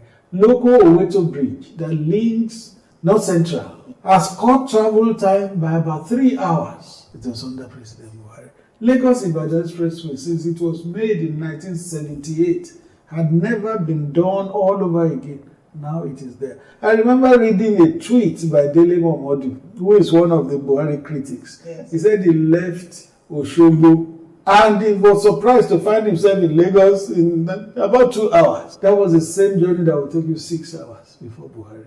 Because Lagos-Ibadan Expressway, you can do it in 1 hour. So those are things to remember President Buhari for. And then that's in the area of infrastructure. There are many others. But for me, one very important thing that Nigeria should never forget is that the economy was diversified. Our economy had been mainly mono-product, oil. All governments before Buhari had paid lip service to diversifying the economy. They never got it done. But under Buhari, oil that used to account for about 90% of GDP began to account for just 9%. Because Agric had taken the large chunk, ICT had taken another large chunk. Oil, there was a year oil accounted for just 9% of the GDP. So, if Buhari hadn't come and placed emphasis on agriculture that way, you know what would have happened? Particularly during the lockdown, the whole world was shut down. If you wanted to import food, nobody would sell to you because they needed the food in their own countries too. And cash was not available. There was no movement. No movement. Exactly. From Thailand, how would you move it? If he hadn't placed the emphasis on diversifying the economy through agriculture, how would Nigerians have survived? There would have been riots everywhere. In Venezuela, an oil-producing country like Nigeria, they were crossing the border to look for food because oil was the only thing they had. But because Nigeria had diversified the economy, we had rice, we had beans, we had maize, all the grains, we were not importing again. So I think that will stand Buhari's regime in good stead, that really Nigerian economy became diversified and oil was no longer the mainstay of the economy under Buhari. And what would you say to those who say that he shouldn't claim the second Niger Bridge as his achievement because it wasn't started by him? Oh, really? It was started by former President Goodluck Jonathan. From the ask Minister Fashola, he will tell you how that project began from scratch and how it ended. Buhari is not tussling with anybody. Do you know that a lot of projects that were started by his predecessors, he completed them? That shows you that... Is there anything wrong with completing projects? Exactly. You know, PDP was, I don't want to say foolish, unsmart. PDP was unsmart enough to say, it is our project that is completing. Is there anything wrong with that? Is that not why governance is a continuum? But second Niger Bridge from scratch was a Buhari project. Minister Fashola told me, and I recall he told you in a documentary you did, that when he was appointed, President Buhari called him to the office and said, there are 3 or 4 projects I want you to do for me. 1, second Niger Bridge. 2, Lagos-Ibadan Expressway. 3, Enugu-Onitsha Expressway. And 4, Abuja-Zaria-Kaduna-Kano Road. He said, do me those 4 projects. And You can do whatever you like after that. That's President Buhari for you. Well, you talked about Dr. Reuben Abati earlier on, and I remember when his term was over as special advisor, he had written this article when he said, when the phone stops ringing. So I wanted to ask you, now that you've left office as special advisor, has your phone stopped ringing? There's no difference. No difference between how I received calls when in office and how I receive now. In fact, when my phones begin to ring back to back, my wife will say, don't they know you are no longer in government? There's no difference, really. Because before I went into government, my phones were very busy. In government, very busy. Out of government, still very busy. All right, so on a final note, I want to take you back to November 2015. You were coming on a trip from Malta. No, going to Malta with President Buhari. You talked about wind share. I'm just imagining all of you on that flight. Were you all giving each other the look as if is this the end? This is how that plane is structured. There were 3 compartments at the tail of the plane. You had the security people and some media people. They sit there. In the midsection, you had the senior aides there. I usually also would sit there. The president had his own cabin, but to keep the president company, they will invite 1 or 2 senior aides to sit with him. So on that day on the trip to Malta, I was sitting with him in his cabin. It was an uneventful flight. When we were about landing, the pilot announced that we were to land and all that. Suddenly, as the plane was about touching down, it began to go zig-zag, zig-zag. We were looking at one another. When he now touched the tarmac with force, it was going to turn around to face where it was coming from. President said, what kind of landing is this? And then the pilot came to us from the cockpit and he said, Mr. President and distinguished passengers on board, what we just experienced is what is called wind shear, when the direction of the wind suddenly changes. And that was how it happened. We'll fly according to the direction of the wind. So when that direction changes, it swings the plane. Yes. The plane almost turned back to face where it was coming. It was really a tough one. But we thank God that the pilots were experienced. That was scary. It was. But President said to say, what kind of landing is this? I mean, imagine if you are the pilot or the president, you don't really want anything. No, that's why it must be the best set of. Are there Nigerian pilots flying? They are all Nigerians. Most of them are from the Air Force. We have a sprinkle of some others who are civilians, but most of them are from the Air Force. I want to tell you that it's a big relief that we finished the assignment, we finished it well, we finished it in one piece. We finished it with our names intact. It is good. And the FCC is not coming out. No, not even. You said just yet. It will not happen because it was a media office. Like I said in my book, in the first 5 years, we didn't even have a budget. So what will you actually come to look at? What will they come to look at? So, and the way I was brought up, my father inculcated it in us. Honesty is the best policy. He got us to recite it as children. Honesty is the best policy. If there had been a budget of billions in my office, everything would be accounted for. That is the way I was brought up. Thank you very much, Mr. Adesina, for speaking with me today.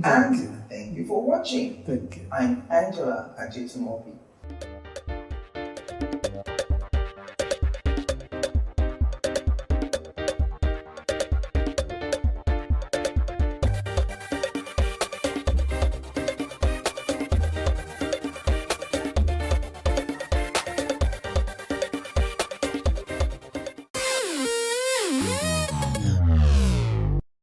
Sometimes when we see celebrities either on social media, television, or in person, we assume they have it all together, but we forget that they're also human. Well, here are some of the low points of some of your favorite celebrities. It's a long story, man, because after I left church, because I love music so much, like I've loved music right since when I was 9, from my primary school days, I love music. So I started working in a pure water company, where I was paid 15,000 naira in a month. I was earning very low salary then, but I had no choice. I had to do it because I had to pay for studio session, go to shows before you buy 1 or 2, bus score for you to wear money don't finish, I went through so many challenges, man. After, I started working at Loot again, Loot, Lagos State, Like what? In what capacity? Yeah, health attendant, yeah. I worked for 8 years. Wow. Where I gathered all my salary just to make sure, everything went well for me. But thank God, after the OSU, so many dirty jobs that I did then, but thank God today I'm here, Even while I was Waji, I was squatting with a friend. I couldn't afford a house, I couldn't afford an apartment of my own in my early years as a musician, and sometimes at some point it was from one friend's house to the other because you also have to be sensitive to some people. You get the way they go take change and for you. You said go find how you go. You understand? And even at that point, for every money that I made, I knew that my daughter was living with my mom. And I knew that it was my responsibility to cater for my daughter. So that I was squatting was no reason why I shouldn't be able to, work and give my daughter something, for her fees, my mom. So even the schools then, they used to spread the fees for me. Sometimes I'll pay up to 5 times. My first salary was 1,000 naira. Wow. And then I was in the university. I had not even entered the university, but I was a church secretary. But that 1,000 naira was enough for me to buy baby milk at the time because I needed to do what needed to be done. Without being too specific, it's just when I was making the transition from working from my grandfather's house to my own space, I went from having a lot to not having so much. So I thought I needed to quit, but it was just even actual reasons for me to keep going. So I don't need people to just, if they forget anything, they should just understand that if they need to keep watering, they need to keep ensuring the soil is good, and it's seasonal, but they are made of the stuff that roses will grow from, so they'll be fine. Being an entrepreneur in Nigeria has been very difficult. For me, I started my business over 10 years ago, so we're looking at about 12 years now. The challenges along the way have been many, to say the least. But I think one thing that has gotten me through is support. So whenever you're trying to get through a challenging time, look for people around you who can support you. I have a very supportive husband and family. My parents have also been very supportive. It was tough in the early days, but I think also having a business mind. So it's one thing to have passion, which is great, but you have to support it with a business mind. Absolutely, if you want to succeed and if you really want to scale in your business.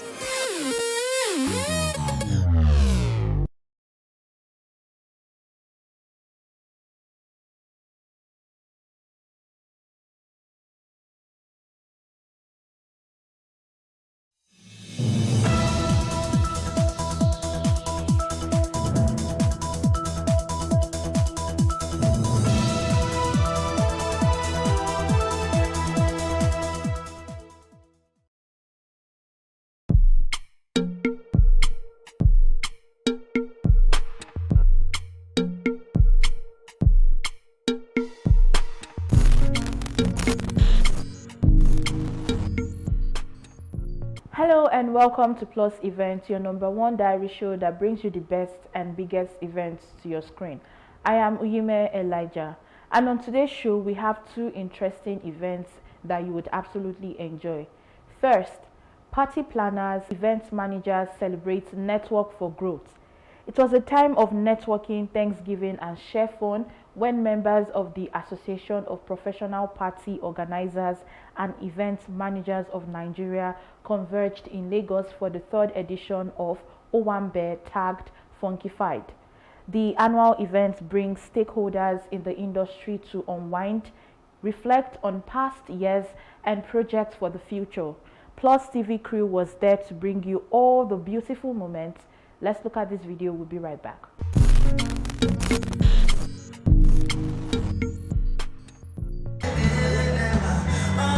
Scintillating scenery, great music, energetic dancing, and magical moments. It is the third edition of Owambe, simply put, Owambe 3.0. Tagged funkified, stakeholders in the party planning and event management industry gather here for the sole reason to enjoy same great moments they gave to their clients. Magic and sheer excitement encapsulate the ambient here. Members of the association with their kith and kin are treated to a lot of fun and sweet memories that will not go away in a hurry. So as the evening hits on, guests present are reminded of the journey so far. Just to let loose and lose our own trains at some point.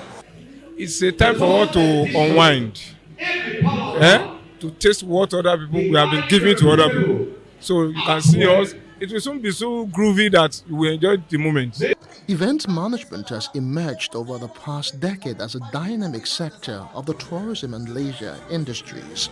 The number, diversity, and popularity of events have also grown throughout this period. With 2023 gone and 2024 getting fired on, what trends and glamour should Nigerians expect from these set of people who provide them with indelible memories? Plus TV crew gets up close to some of the key players to find out more. Fast becoming a global village. So whatever is obtainable anywhere in the world would have to be obtainable here too, as Nigerian event stakeholders. So we don't even want to say we're made in Nigeria. We're going to be global brands, but created in Nigeria. Upward, we're trendsetters, we're pace setters. We are, everything setters in the industry. So all I can say is watch out. Without a doubt, the event and creative industry has come to stay in Nigeria, and the country is taking the world by storm. Notwithstanding the current economic realities, active players are finding innovative ways to thrive. And what you look for is a situation where the professional event planners, which is what this organization is about, if you're a professional event planner, you look at all the militating issues that you have. Retool, repackage yourself. In business, it's not when prices go up that you must necessarily put up your prices. You can actually hang in there, let people notice the difference you're making. Seriously affecting us in the industry, because bringing things from China is not an easy thing now. So what we have is what we maintain.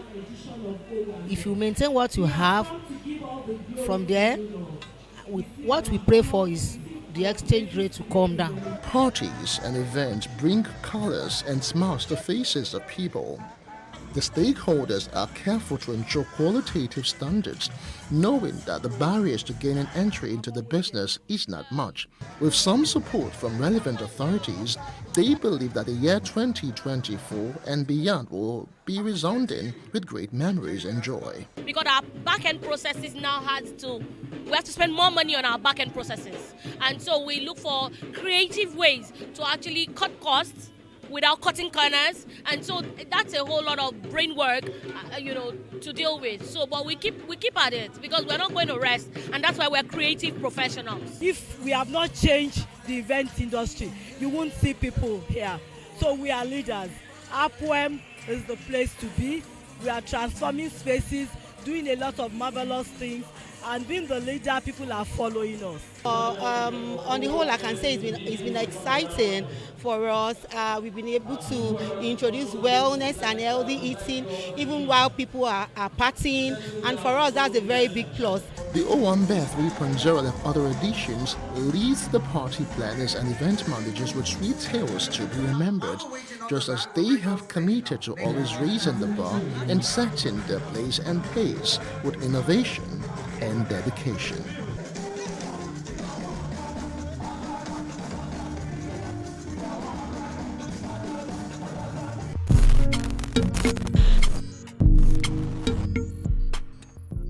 Nigeria and indeed Africa have been advised to use indigenous languages as the basis for instructing students and learning in schools, as it is the panacea to tackling non-colonialism and national development.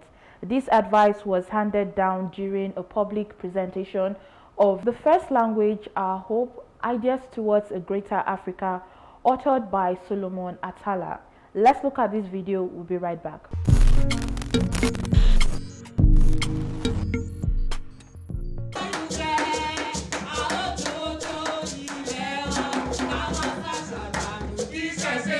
Africa remains generally underdeveloped compared with the rest of the world. This author, Solomon Atala, believes that the main reason for the poor report is the continent's education, which is on the wrong pedestal in foreign languages. Africa must be modern. That's the name of the book. Somehow, I simply wrote down the name and the title. Please, a round of applause. Celebrate, a round of applause. At this public presentation of The First Language, Our Home, Solomon Atala is pushing strongly for the return to using the mother tongue from the elementary level. He encapsulated in this reference book, which advocates on prioritizing the African culture for the continent to take its true place among the community of nations. The reviewer shares similar sentiments. It has been, it's what we all know, that outside of the African continent, the first languages are used for education and governance. And that is the reason behind the height they have attained. But as they have attained this height by Second Industrial Revolution, they imposed their own languages on the entire of Africa. Germans write in German, Japanese write in Japanese, Russians write in Russian, but Africans write in Arabic, they write in English, they write in French, they write in Portuguese. Okay. These days you also have people who are proud to tell you they can't speak their native tongues. They can't speak Yoruba, or they can't speak Igbo, or they can't speak Hausa. Just how soon can this renaissance be seen? Other concerns are raised about building the capacity of teachers who will instruct in indigenous African languages. This is just as the author and reviewer believe that originality is lost when teaching or translating in foreign languages. Even in my days then, don't speak vernacular. If you speak vernacular, you were penalized.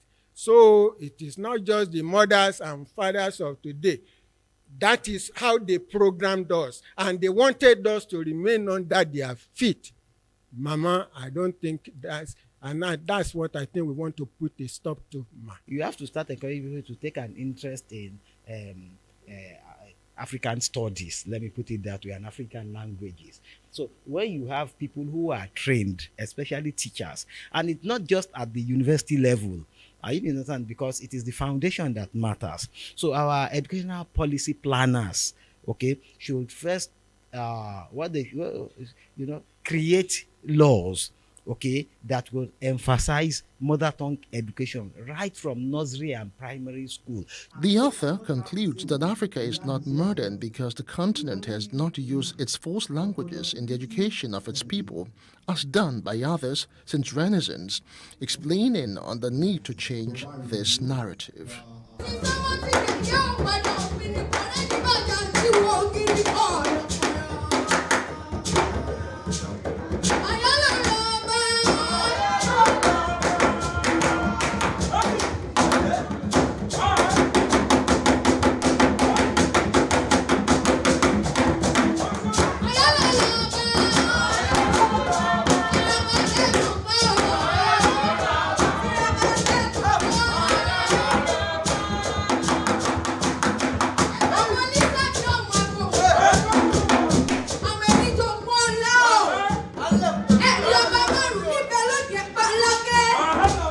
Going to launch this book.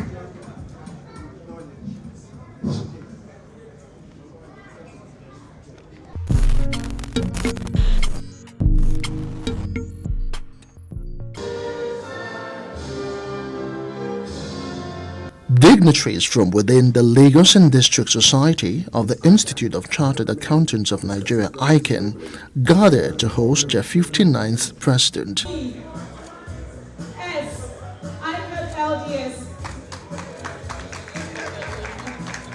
It is also time to inaugurate the new excos of the FBN chapter. This is clearly demonstrated in the vast and constantly growing community of chartered accountants on our staff list. At least 250 active financial members of the institute throughout Nigeria.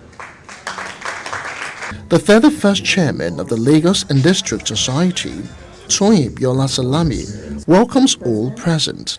She reflects on the journey so far, while restating the district's steadfast commitment to inspire the next generation of accountants.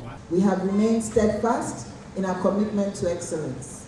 Notably, initiatives such as the Catch Them Young program was also held in November, which hosted over 200 students. While chartered members of the noble profession wine and dine, issues affecting accountancy globally take center stage at the interactive session. In a chat with the ICANN president, he is quick to share insight on transparency and accountability in the public finance space.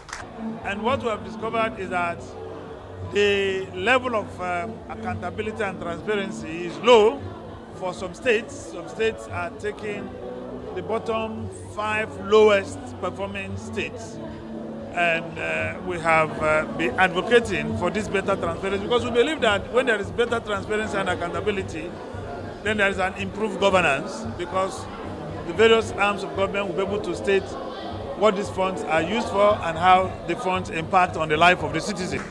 The Association of Chartered Certified Accountants and the Institute of Management Accountants Global Economic Confidence Survey shows declining confidence among accountants globally for the third consecutive quarter in the fourth quarter of 2023, consistent with a further moderation in global growth.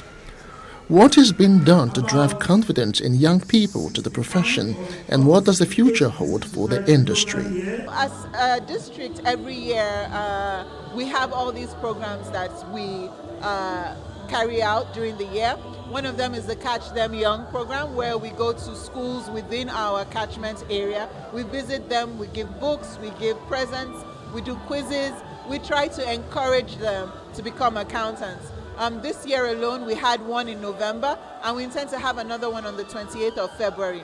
And all this is all done with sponsors and people who come together just to encourage our young ones to become accountants. So what has happened in the profession is that globally, especially in the Western world, the profession is no longer attracting the young ones.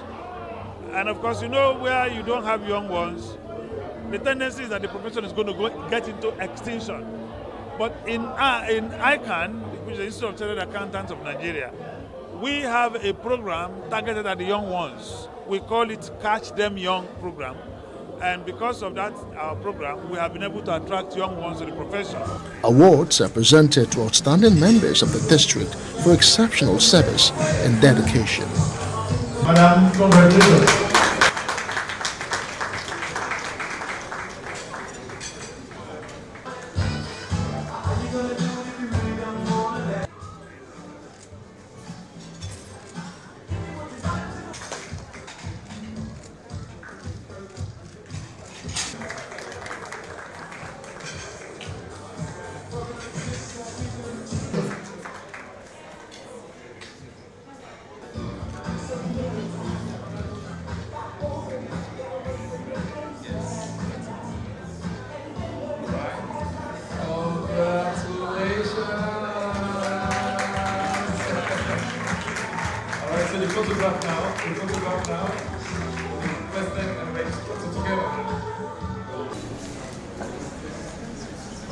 On behalf of the ICANN Lagos and District Society, we present this gift to the President of ICANN.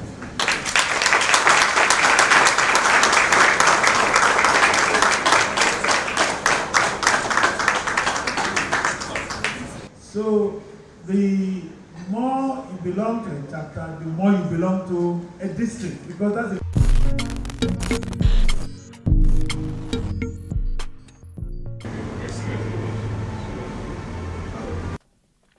At a line estate in Lagos, family, friends, guests arrived to see the quintessential Vincent Dejumo Louis's corpse for the last time. Tears cascaded down on the faces of some, while others were there to comfort them. From there, his remains were moved to Holy Cross Cathedral at Catholic Mission Street, Lagos Island. At the church, the officiating minister, Very Reverend Monsignor Bernard Okodua, offers prayers for the deceased as the congregation joins the choir to sing hymns.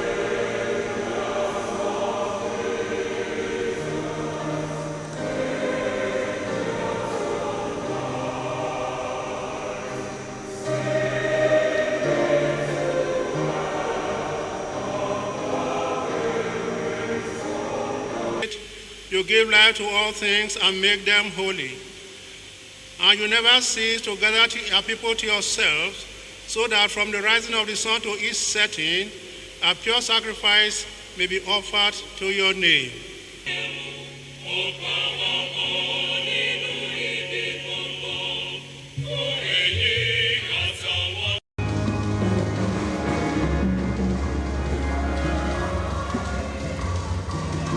Popular Nigerian filmmaker Tunde Kelani shares his experience working with the late Dejumo Louis. I happened to have worked with him in NTA, where he played the pioneering role of the village headmaster, Oloja.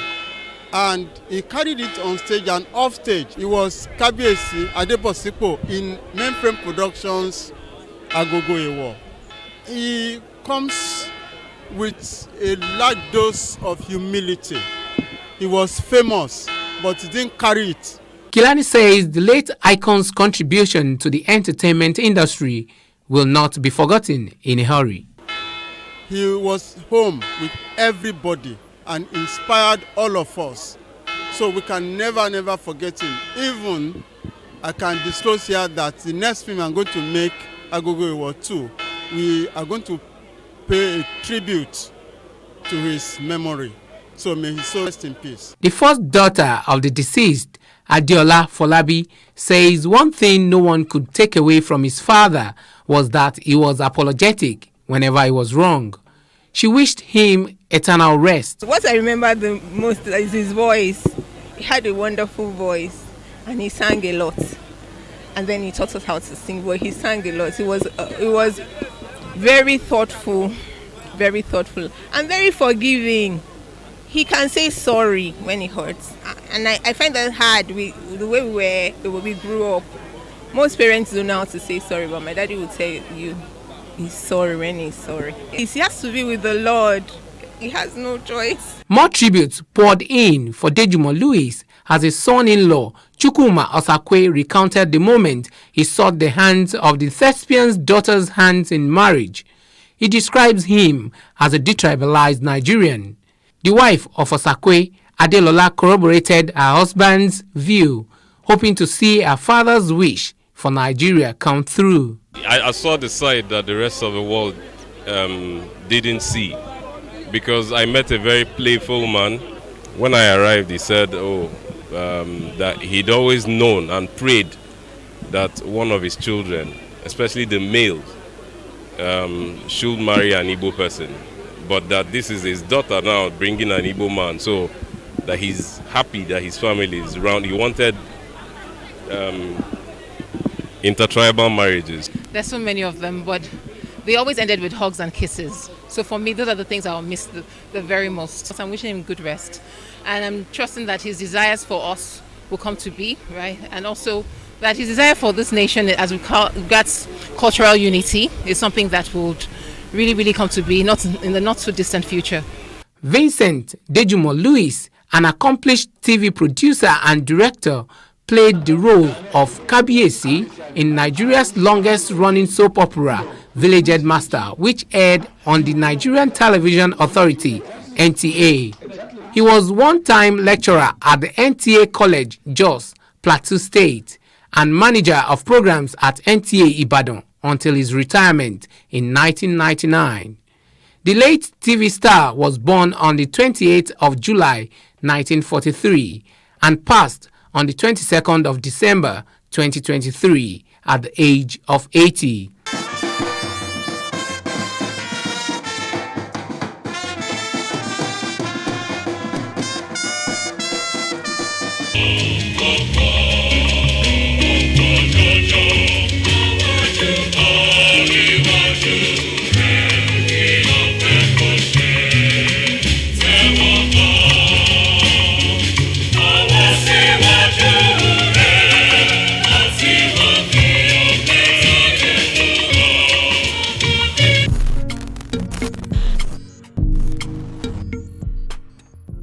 Well, that's a wrap for today. I hope you enjoyed the event on the show today. Remember, if you want to showcase your events to the world, Plus Events is the place for you. Subscribe to our YouTube channel at Plus TV Africa Lifestyle. I am Uyime Elijah. Enjoy your weekend.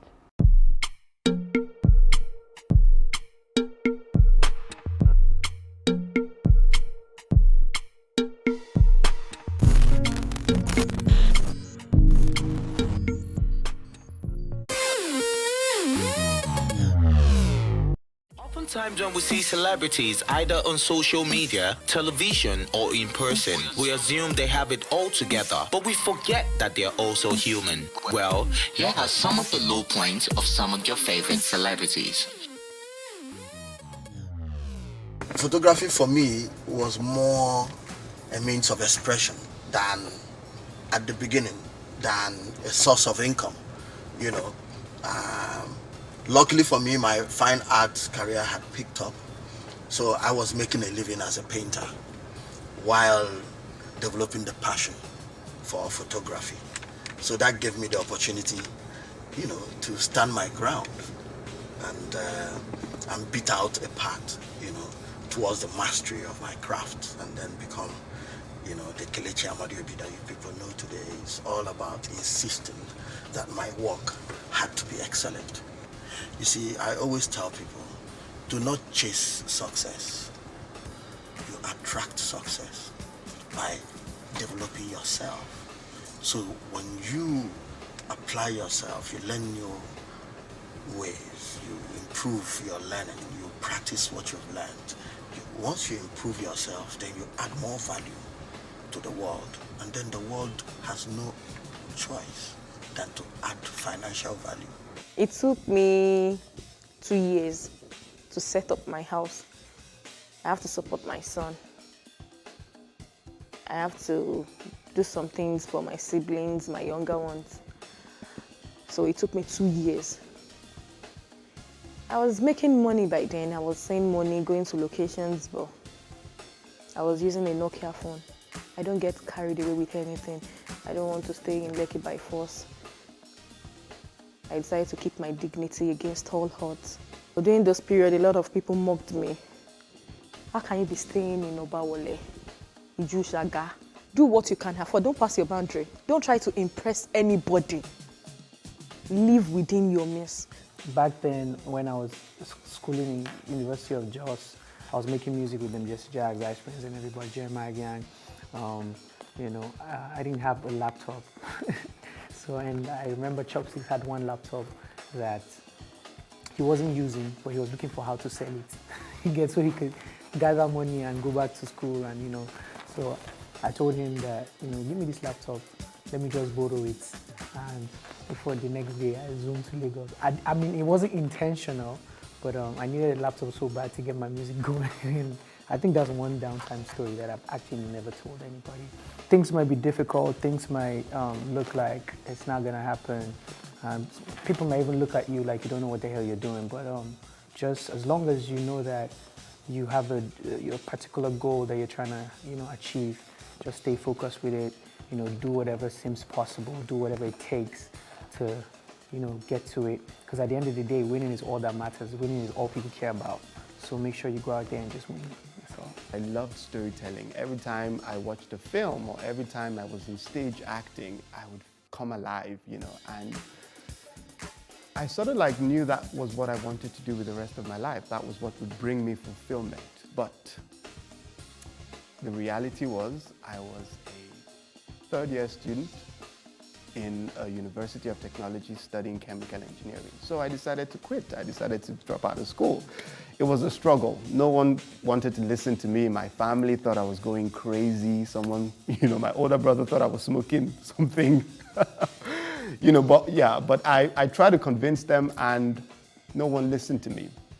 So what I did was to try and finish. So I went back to school, finished my engineering course, and by then I had almost forgot my dream to be in entertainment. So what happened was I served, got into an engineering firm, oil and gas, and I became an engineer, going offshore, going to the field.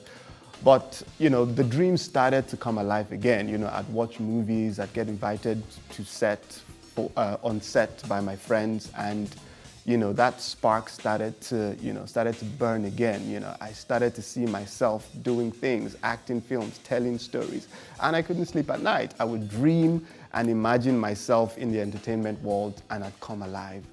So I decided I'd quit my job. And I walked back to my seat. I said goodbye to oil and gas and engineering, and I focused and faced entertainment, and that's how I got to where I am today. To be honest, I don't want to give anybody a hope it's some easy thing to do. But rest, man. Okay, firstly, when you rest, then you pray. And that's real, man. It's not because I'm not even a churchgoer or anything, but this is real. It's because there's a power that's beyond you that works for you if you accept it or decide to go in that direction. So, for me, what works for me, what has worked for me, Buju, Daniel Benson, is I'll just kneel down and I'll tell God, this was popping and I want him to change it. Before I went into music, to be honest, in church, my mom forced me to church. So I go down on my knees and I tell God I want to go into music because I don't know what I'm doing in my life. And I started making music. I was in 300 level IT, I was working. And they were making me carry files from places to places. And I was studying computer science technology in quotes. And I'm like, this is not making any sense. Then going back to school and knowing I can't make music while being in school because of the hustle and bustle and everything. So I leave school and I take that decision upon myself to become something with my gift, because the Bible says your gift will make room for you. So it works, man. If there's anything you want to take from that, you can take that, but that's what works for you, right, G? Oftentimes when we see celebrities either on social media, television, or in person, we assume they have it all together, but we forget that they're also human. Well, here are some of the low points of some of your favorite celebrities.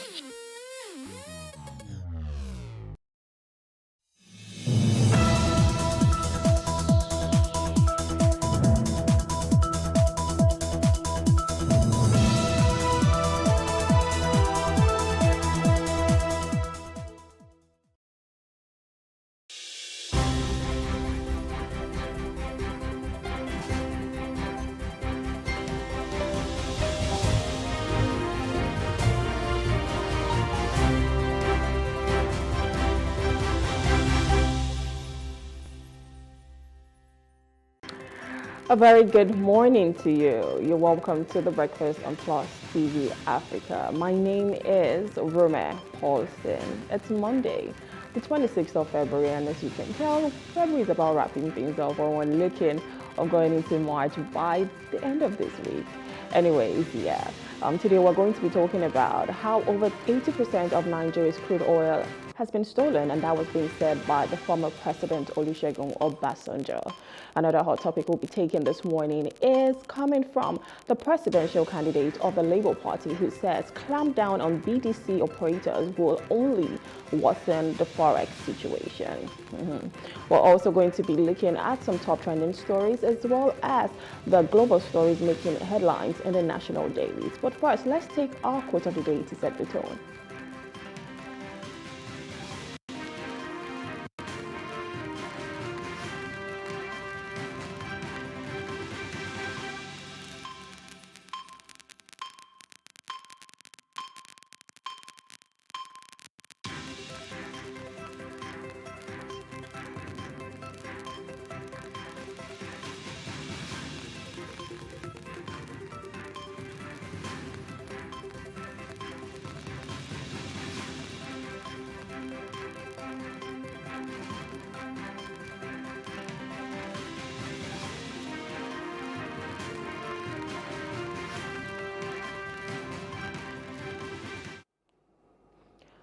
Failure is an opportunity to learn and do better next time.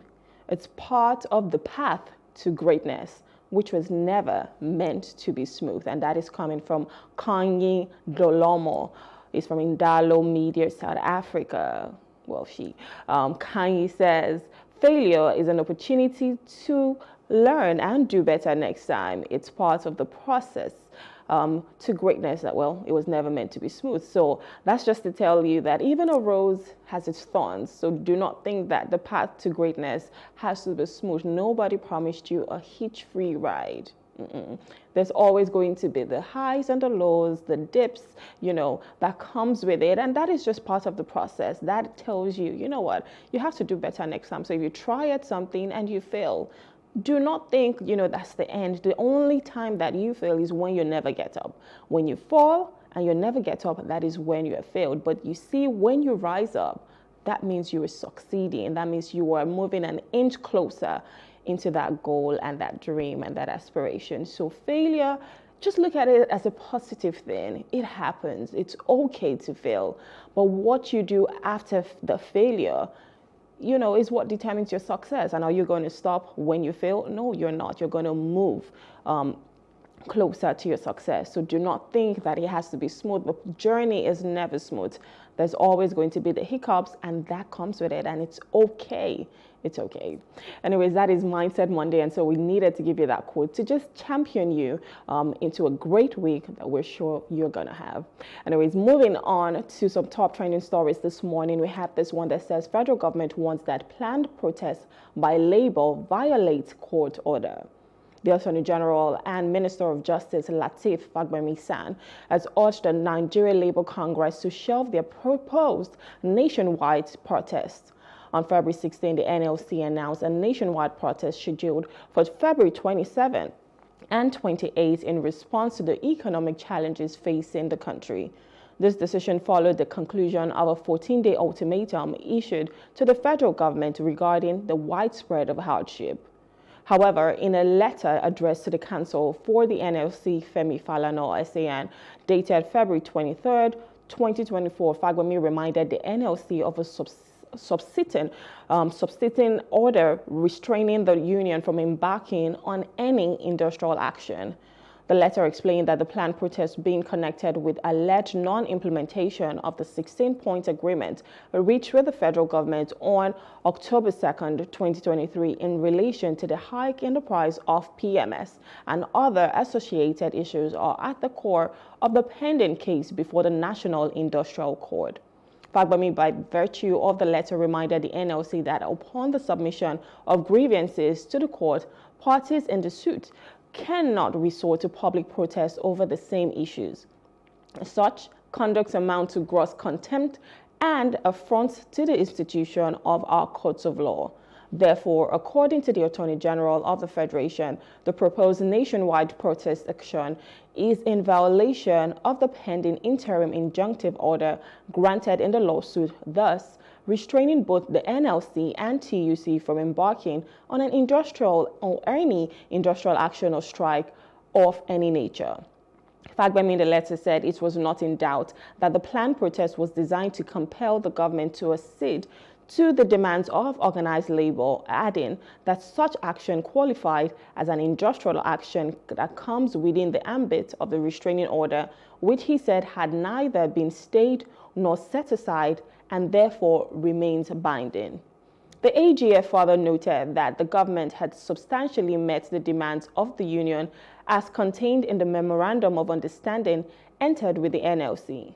Meanwhile, Femi Falana has written to Fagbemi in a letter dated February 24, 2024, noting that the NLC is not in contempt of court over its planned nationwide protest and explained that while the Federal Ministry of Justice, during negotiations with the labor union, rushed to the National Industrial Court to request for an ex parte order to restrain the NLC and TUC from embarking on a strike against the removal of fuel subsidy, which was granted by the Honorable Justice Yemi Anuwe, Labour filed an application to set aside the order on the grounds of jurisdiction and asked for a stay of execution on the ex parte order pending the determination of the motion. According to him, the application to set aside the ex parte order filed by the Federal Ministry of Justice and the motion for interlocutory injunction filed by Labour have not been considered as parties resolved to settle the case out of court. The senior lawyer also added that the National Industrial Court has not restrained the members of the NLC from exercising their fundamental rights to freedom of assembly and freedom of expression to protest against the excruciating economic pains being experienced by the masses. Well, I personally do not like protests, and I'm sure I've said that so many times on this show. I don't like when, we have to go out, carry placards and, just demand for what is ours or what should be like basic amenities. I don't think anyone in their right senses would just want to leave their day's job and go out into the street to protest. The only reason why this is coming up is because of the economic hardship in the country, and Labour is just asking for the government to do something about it. Labour asked for an increase in the minimum wage. Now, up until this very minute, well, nothing has been done because the federal government has said, they have a committee that they've set up to look into this. Every single day, the dollar rises and the naira depreciates. Every single day you go to the market, for every item you want to buy, if it was yesterday's price, just know that yesterday's price is not today's price. So for every time you're going to the market, you need more money. And guess what? Your income is not really rising as the prices. So how are you able to fend for yourself? And these are the pains of Nigerians. And that's the reason why Labour is coming out. Like I said, I personally do not like protests. But what do you expect people to do? It's almost like you're trying to beat a baby and tell the baby not to cry. So hush, hush. I am going to take everything away from you, from your feeding, accommodation, every single thing. And I'm going to tell you not to cry. So hush, hush. Now, I think the federal government at this point should look into alleviating the sufferings of the people and not bringing an injunction saying, people cannot protest. There is a freedom to protest. There is a freedom of expression. Well, like I said, I personally do not like protests, but still, you should look for ways to alleviate the sufferings, not telling them not to do anything at all. It is ridiculous that, the Minister of Finance, Wale Edun, had come out to say that only about 5% of Nigerians have over 500,000 naira in their account. So just 5% have 500,000 in their accounts. And what does that tell you for a population of over 200 million people? That tells you that only about 10 million people have 500,000 naira in their accounts. Isn't that ridiculous? That means the poverty line, people have really, really dipped into that.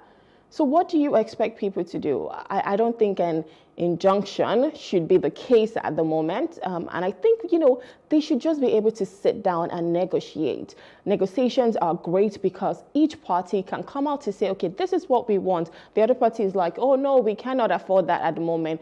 And we find a sustainable way for growth. That is what should be done. Protests, injunctions, we don't really need all of that. Let us just find a way to negotiate and make sure that, we have a better economy, because the economy is dwindling and it's affecting the poor masses. People cannot afford food, the basic amenities really. So the government really needs to look into that. I saw a little report that said the federal government was looking at giving about 25,000 naira to homes for the next 3 months. But I'm thinking to myself, what is 25,000 naira really going to do? What is that going to do? How much is a bag of rice? A bag of rice is over 80,000 naira, right? So how am I going to feed my family on 25,000 naira for the next 3 months? So I think it's for about 15 million Nigerians, and we are a population of over 200 million. So how is only 15 million Nigerians going to get 75,000 naira, which is less than the amount that you get a bag of rice, and you're supposed to fend with that? Even I understand, even if it's a palliative or something to cushion the effects, but what is that really going to do? Is it going to be impactful? Is it substantial? Well, those are questions that the federal government needs to answer. Anyways, enough about that. I'm going to move over to another story. This one is still about the protest, and it's coming from Afenifere. They've urged the Yorubas against participating in protests and rallies. The Pan-Yoruba Social political organization Afenifere has urged Yorubas against participating in any protest or rally amid the planned demonstrations by the Nigeria Labour Congress NLC slated for February 27 and 28. Earlier, the NLC announced plans to embark on a 2-day strike to protest the hardship currently being faced by Nigerians following the dramatic hike in the prices of goods and services due to the removal of fuel subsidy and the free fall of the naira, among others. Angry Nigerians have since protested in Niger, Oyo, Oshun, among other states, asking the federal government to take decisive steps to bring the hardship to an end. In a statement on Sunday, Afenifere leader Reuben Fashoranti urged Nigerians to come to terms with the realities of the nation's challenges. He said President Bola Tinubu's administration is working to resolve challenges it inherited over the years. He also called on Nigerians to be patient with the current administration, admitting that the impact of Tinubu's economic reforms is challenging to everyone. According to the elder statesman, Nigerians should trust the government's commitment to the welfare of the citizens. Okay, so I think trust is one thing, but trust is something that we use lightly in Nigeria. You just expect us to trust you, but what have you done? Have you made the necessary steps to make me trust you? You can't just ask me to trust you on a blank slate of nothing. I have to see working. You have to show working as the federal government. I understand, the past administrations have come, they've done their bits, and which has, resulted into where we are today. However, what are your plans as a government? What is your plan? What is your mandate? What are you working with? How can we trust you if we do not see transparency, if we do not see accountability? That is the only way we can trust you. So let's not, just use those words carelessly.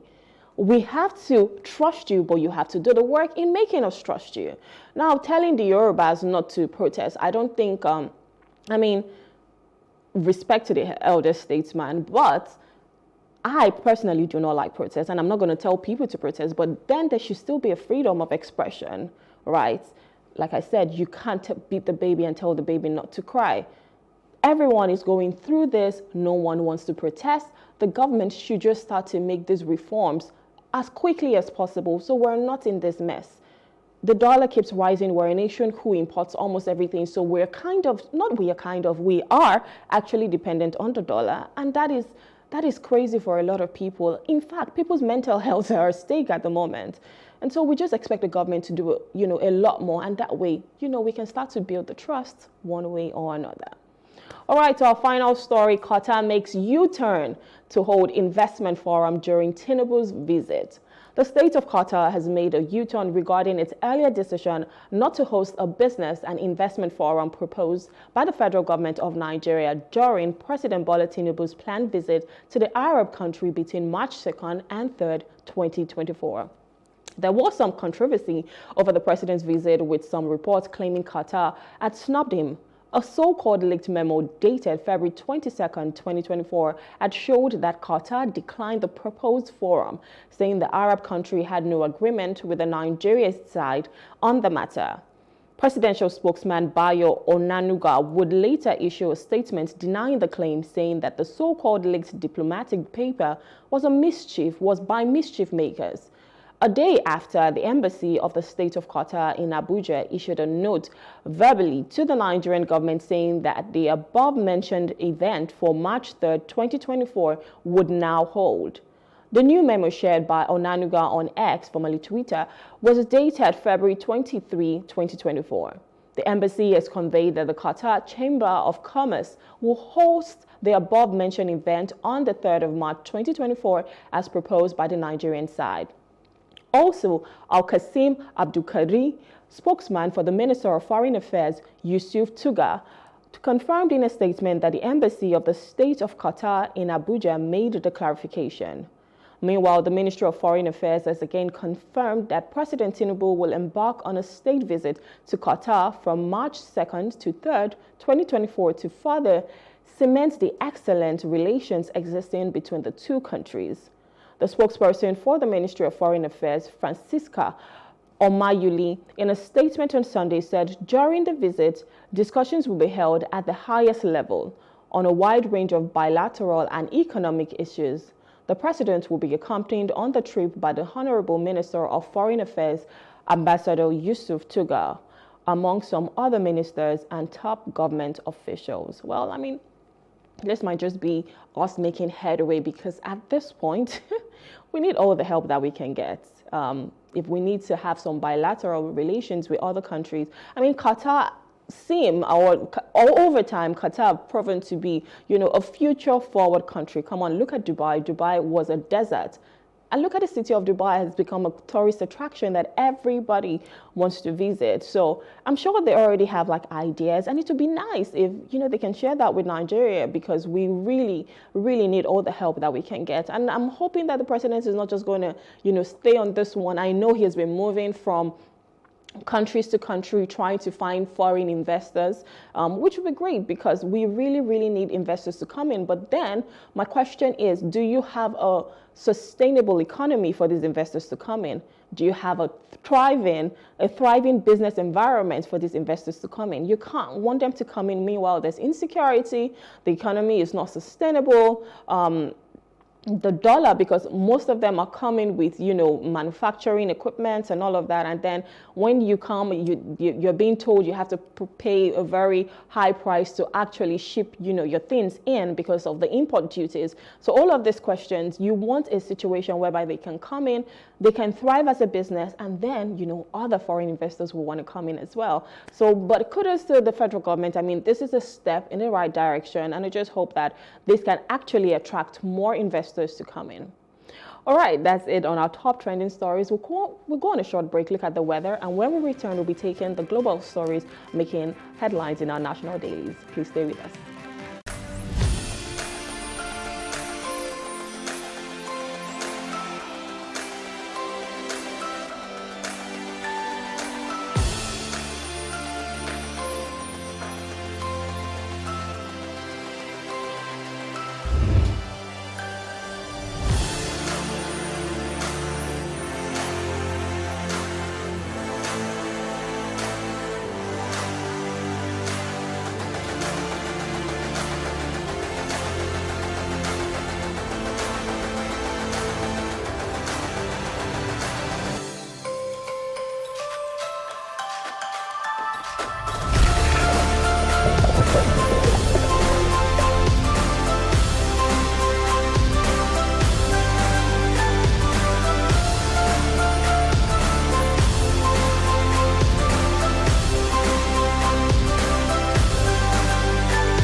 Thank you for staying with us. You're still watching The Breakfast on Plus TV Africa. And right now it's time for Up the Press. We're going to be looking at some stories making national dailies. Joining me to review this is Professor Kamilu Sani Fage. He's from the Department of Political Science, Bayero University, Kano. Good morning, sir. Thank you for joining us. And thank you for having me. Okay. All right. So we're going to go straight into it. And this morning we'll be starting with The Guardian. Now, the major headline here says FX crisis, Nigeria falling out of the top 4 African economies on a weak currency. And there is a form of chart here. If you look at it, the highest one here is 2013 and 2014. That was when we had, a good or thriving economy based on our nominal GDP, right? And so I think that was, yes, I know that was the time of Goodluck Jonathan. And then as we go into 2015, 16, and coming into the Buhari's administration, and right now the Tinubu's administration, we've seen a decline in our nominal GDP. So what do you think about us being one of the, we did not make the top 4, and we have one of the weakest currency at the moment? Yes, you see, since 2009, when the Nigerian economy was rebased, we were the largest economy in Africa. But unfortunately now, Egypt and South Africa have taken the lead, and we are also pushed down by Algeria. So which means, as we are talking now, we are the fifth largest economy. From the past, we are now down to, I think, the post rather. And the reason is that our currency is one of the worst performing currency in the world. Not in Africa, but in the world as general. We are, after the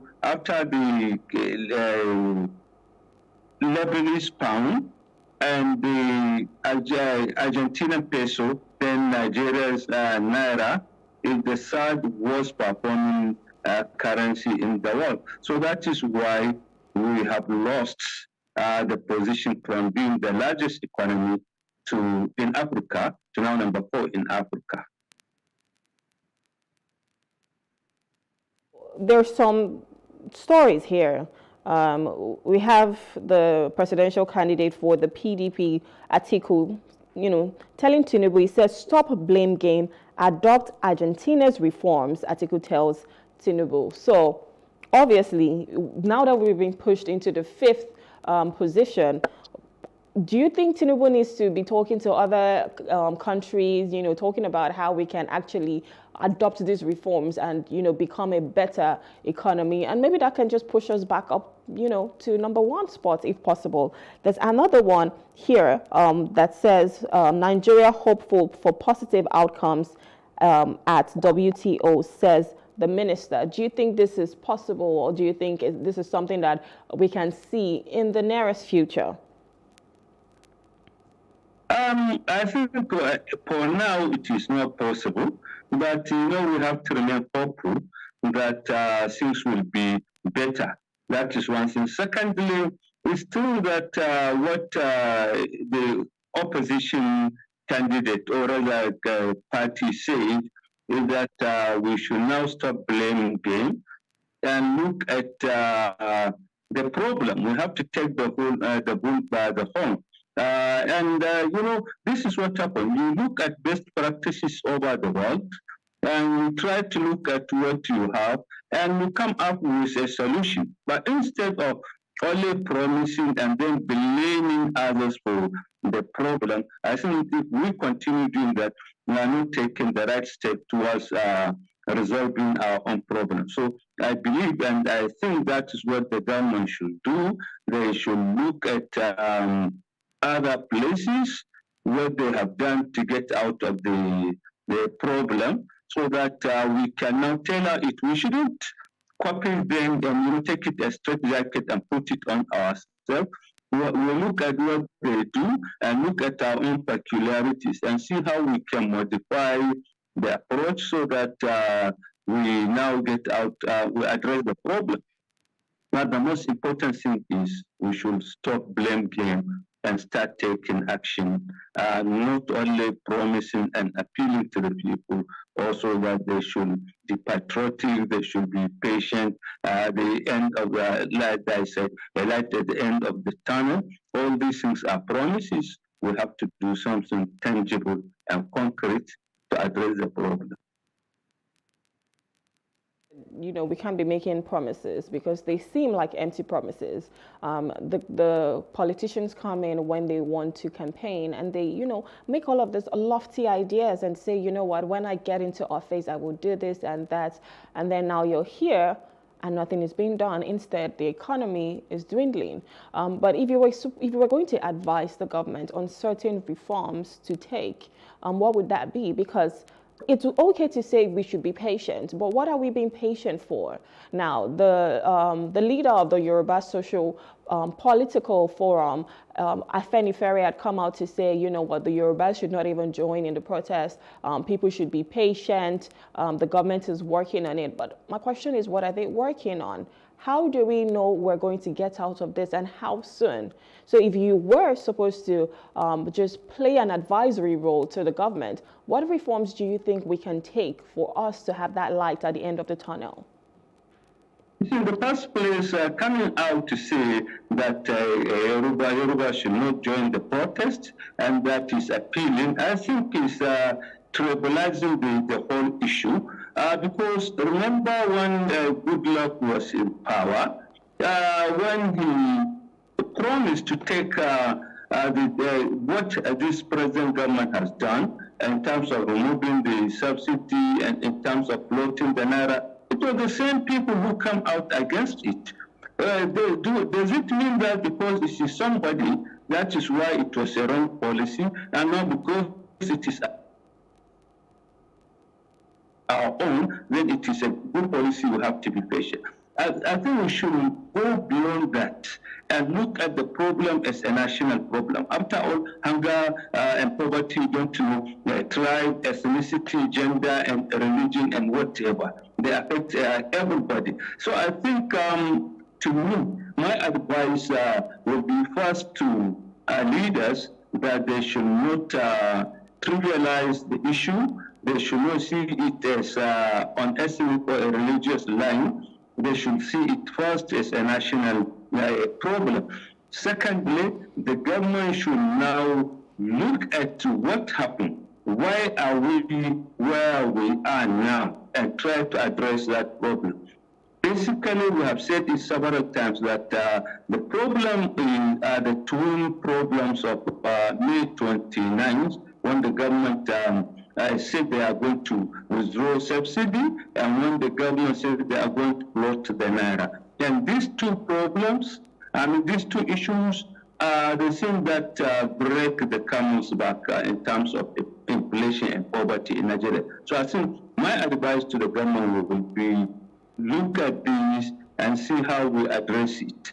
As the former vice president said, we have to look at other places who were in similar condition before us, and what they did to get out is we should also try to modify it and get ourselves out of the problem. But we should not trivialize it. We should not be blaming the blame game. We should take action. And so my advice to the government will be review this position and take necessary steps accordingly.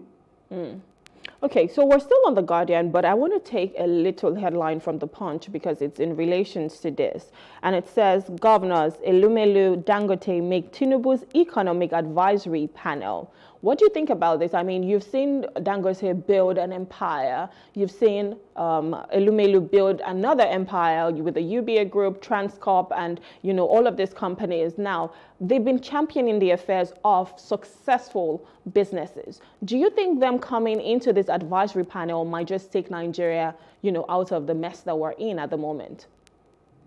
Yeah, I think given their expertise and experience, and we should call people of such nature so that we can have a thinking group that will now think for Nigeria and try to advise the government on what to do. But to me, I think they will help in as much as they are not made window dressing. You know, this is one problem with leaders and in particular the politicians. They will now call on expert, experienced people and put them in a committee, but after their own submission, the government will just keep it aside and will not do anything. So if the government is willing and politically ready to take the contribution of such experts, I think it is going to be positive for Nigeria. So I think their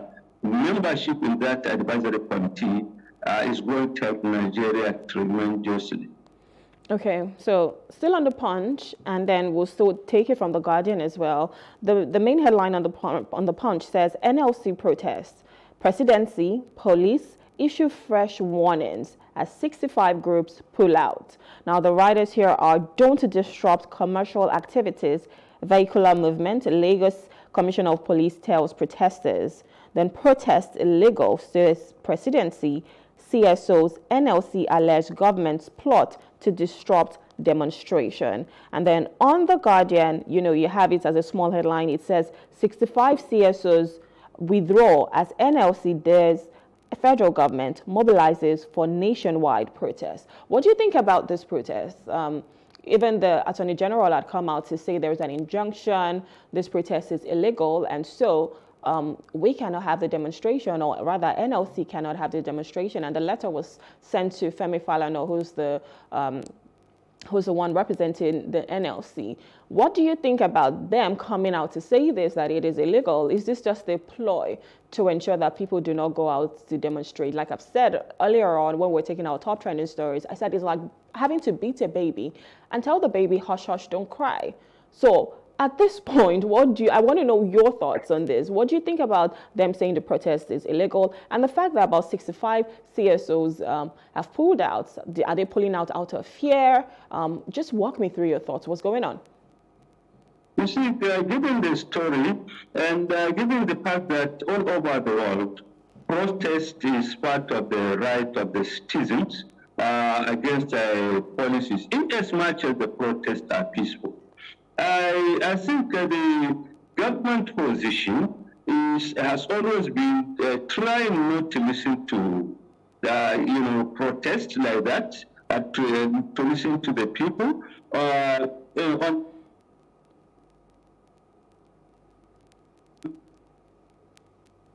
Within their so to say that it is illegal, and I think this is an injunction about 2-3 years ago. It is not just on this issue. So I think that is one thing, and it is dangerous for the government to always try to quash such protests by organized labor. To me, my belief is that if the government were to allow such things and the police were to give protection, which is part of what the Constitution says, that they should give them security protection so that it has not been hijacked by everybody, that will now enable the government to control the situation. Because if it is an organized labor, if something goes wrong, the government knows who they can hold responsible. But by questioning this and by taking all the measures to prevent it, they are now opening the chance for the public to come out. If the public come out like what we saw during the NSAS crisis, you cannot be able to control it. That was more dangerous than dealing with organized labor. So I think to me, the government should look at that and allow the people, after all, it's their own constitutional right to protest. And the other thing is that these groups that opted out of the grand strike, about 65 groups, if you read the news, what they said is that they are peace colonies in the labor, meaning they are being financed by the government to come out and break the ranks of the labor. So that is why I say, if one looks at it, when one will see the hand of government, either directly or indirectly, in so many ways, trying to throw spanner into the wheel of progress of this issue.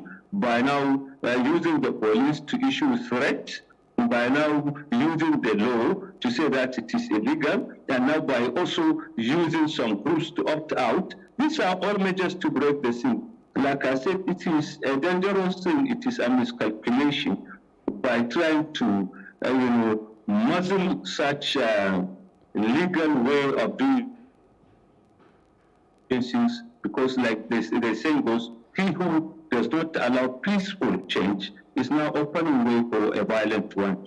If you don't allow peaceful organized labor to now work to bend on their own concern, you are now making it possible for hoodlums to take up this thing, and that is more dangerous for any country if it is an uncontrollable outburst by the citizens. Well, I agree with you. I think people should be free to express, their fundamental human rights. Protesting against something is a fundamental human right, and it's okay for people to be able to go out into the streets as long as, it is peaceful, like you've said.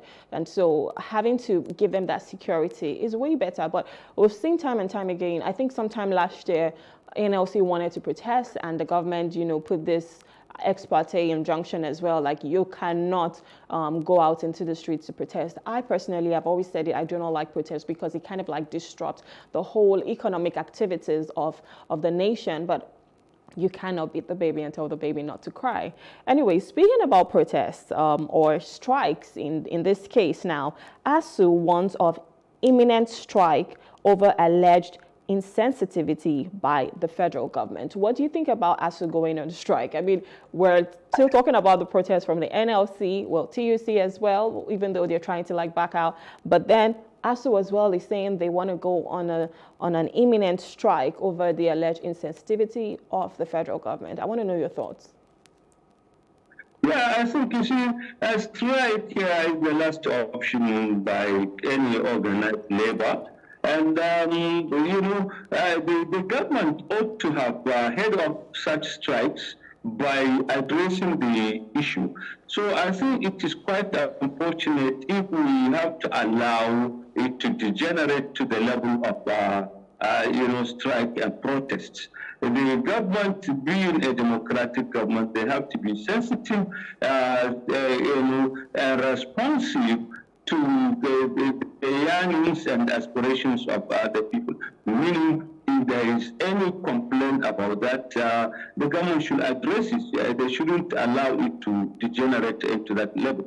But to me, I think even if being a member of ASUU, I think we don't have to go into that level to you go back on the strike again.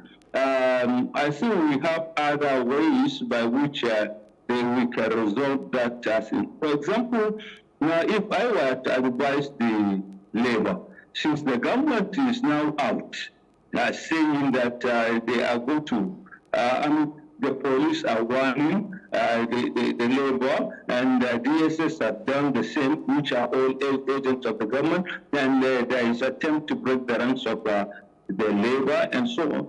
So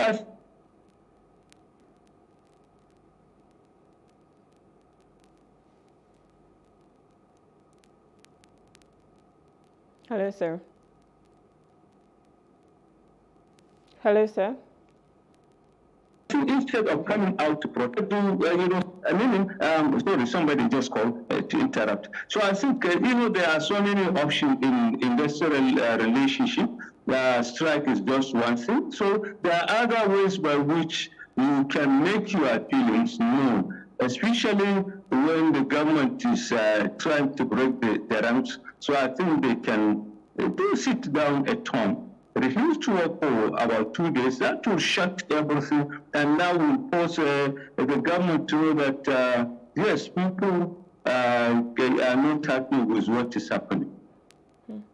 Well, I think negotiations are really, really important in this case because really the education of the citizens is hinged on this. If ASUU goes on strike, people in school, the students have to go home, and then there is no studies. So federal government really needs to negotiate on this to ensure that, the kids, because we cannot have no food, we cannot have, prices of goods and services being on an all-time high, and then no education for the kids as well. It's just a lot. It's just a lot, and I would say negotiations really, really need to come in on this one. But let's move over from the whole economic situation of the country, and let's talk something a little bit more legislative, which talks about emerging prospects, challenges of state police amid legislative traction. What do you think about this? I know on the show we've spoken about, me and you, we've actually spoken about, the whole state police,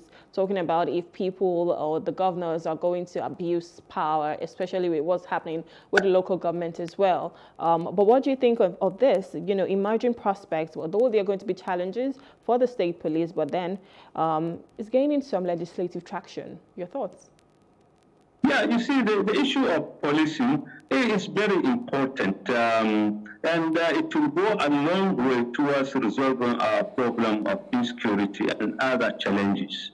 But like I said some other times, that the problem is, in as much as you having state police will decentralize the policing system and will make it more efficient and more effective, more responsive to challenges, local challenges.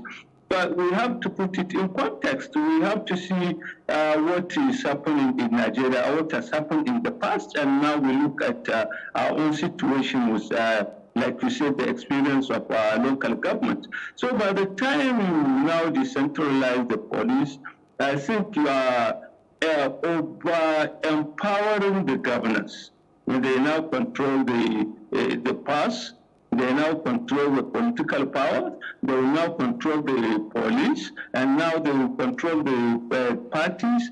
If you put all these powers in their hands, we are going to see something terrible. So, to me, I think we have to find a way of decentralizing the operation of the police. For example, one thing that people advocate of state policing are saying is that you now recruit localized people and so that they know the terrain, they can be more responsible at this. You can do it that way. You can recruit the people from within local government and state and let them operate, but the control, the direction, this will be a Nigerian police for now. When such a time that this system operates effectively and we are able to address all the teething problems, then you can now send it to, decentralize it to the state. But for the time being, I think let's not rush too fast in the problem and on the issue because of what I said about the possibility of being abused by the state government. Okay, let's move over to Nature News. And there's a small headline that says federal government justifies delay in palliative food distribution. And as we know earlier, the federal government has said they were going to distribute about 42,000 metric tons of grains to citizens. But now we've seen a delay in this distribution and the federal government is justifying the delay. What do you think? Yeah, you see, the usual thing, we always have a bureaucratic bottleneck on issues like that. Already people are suffering. There is the hunger in the country. So I think we shouldn't delay the thing. Justification or justifying it doesn't amount to anything. It will infuriate the people. Already people are starving. So I think the government needs to do something quickly to address that situation. This delay is perhaps giving credence to what some papers have said or some people are saying, that after all, there is no such grain. We had about 33 silos in Nigeria, all over the Federation, but about 17 of them have already been auctioned. Somehow they have been privatized or whatever. So the remaining ones that we have may not have enough stock of food to now meet this target. And the other thing is, besides the huge bureaucracy around it, there's huge corruption. These 42,000 metric tons, they may not be able to reach the affected people. Some people will cash on that and hijack the problem, and the grants will be dispersed even if they are available, and they will not reach the common man. There's a small headline that says food smuggling, customs to man 1,500 illegal routes with drones. And I know we've spoken about this before, about the security in our borders and how our borders are so porous and people just smuggle things in.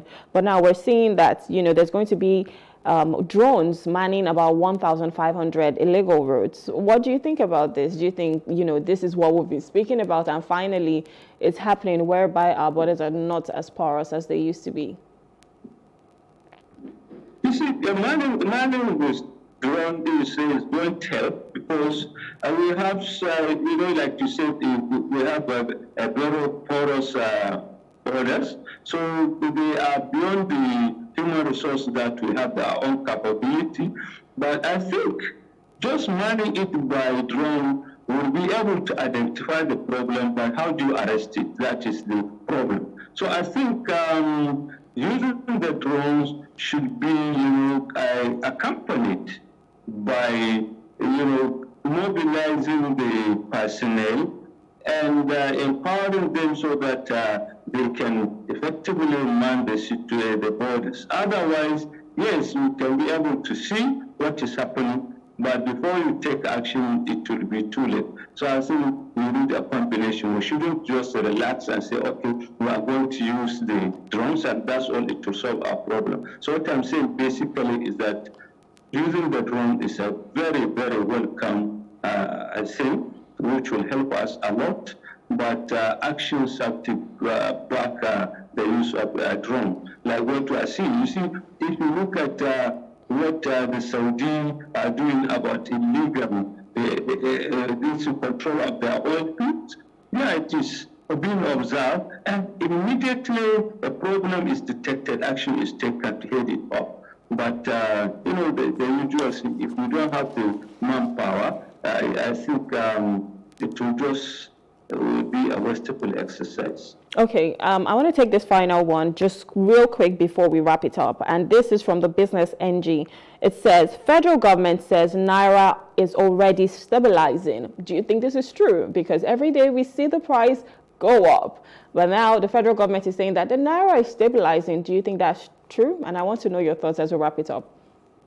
To me, I don't think that is true, because what we are seeing is contrary to what the government is saying. Perhaps on paper, in terms of policy, they'll say it is stabilizing, but on ground and in reality, it is not stabilizing because of the huge corruption around it and because of the profitability of operating illegal, and I wouldn't say illegal, profitability of operating the outside market. And so I think that is contrary to what the government is saying. All right, thank you so much. This is where we have to wrap it up on this segment today. Thank you so much for joining us and coming as usual to just share your valuable contributions. Thank you very much. Thank you. Okay, we'll be speaking to Professor Kamilu Sani Fage. He's from the Department of Political Science, Bayero University, Kano State. And we've just been reviewing the papers and what the global headlines have been on the national dailies this morning. We'll go on a short break. When we return, we'll be looking at our first hot topics that talk about how about 80% of Nigeria's crude oil has been stolen, said by former President Olusegun Obasanjo. We'll go on a short break. We'll return. Thank you.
Thank you for staying with us. You're still watching The Breakfast on Plus TV Africa. And right now it's time for a hot topic. We're talking about how over 80% of Nigeria's crude oil has been stolen. And that is being said by the former president, Olusegun Obasanjo. He made this statement saying that over 80% of Nigeria's crude oil has been stolen. And joining us to just review this and talk about it in-depthly is Joe Femi Danguro. He's a public policy analyst, and yeah, that's who we're going to be having today. Good morning, sir. Thank you for joining us. Good morning. Good to be here.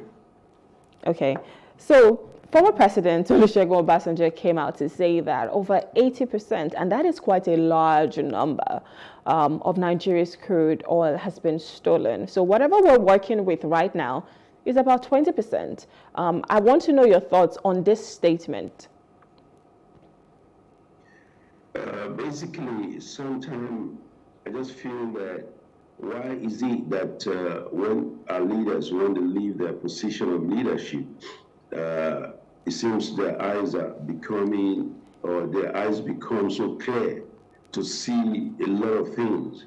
The gentleman, Chief Olusegun Obasanjo, was there as a military leader. He was there as a civilian president. So he should know a lot of all these things. So we won't take it for granted that what he has just said is not important. It's quite important to have this figure.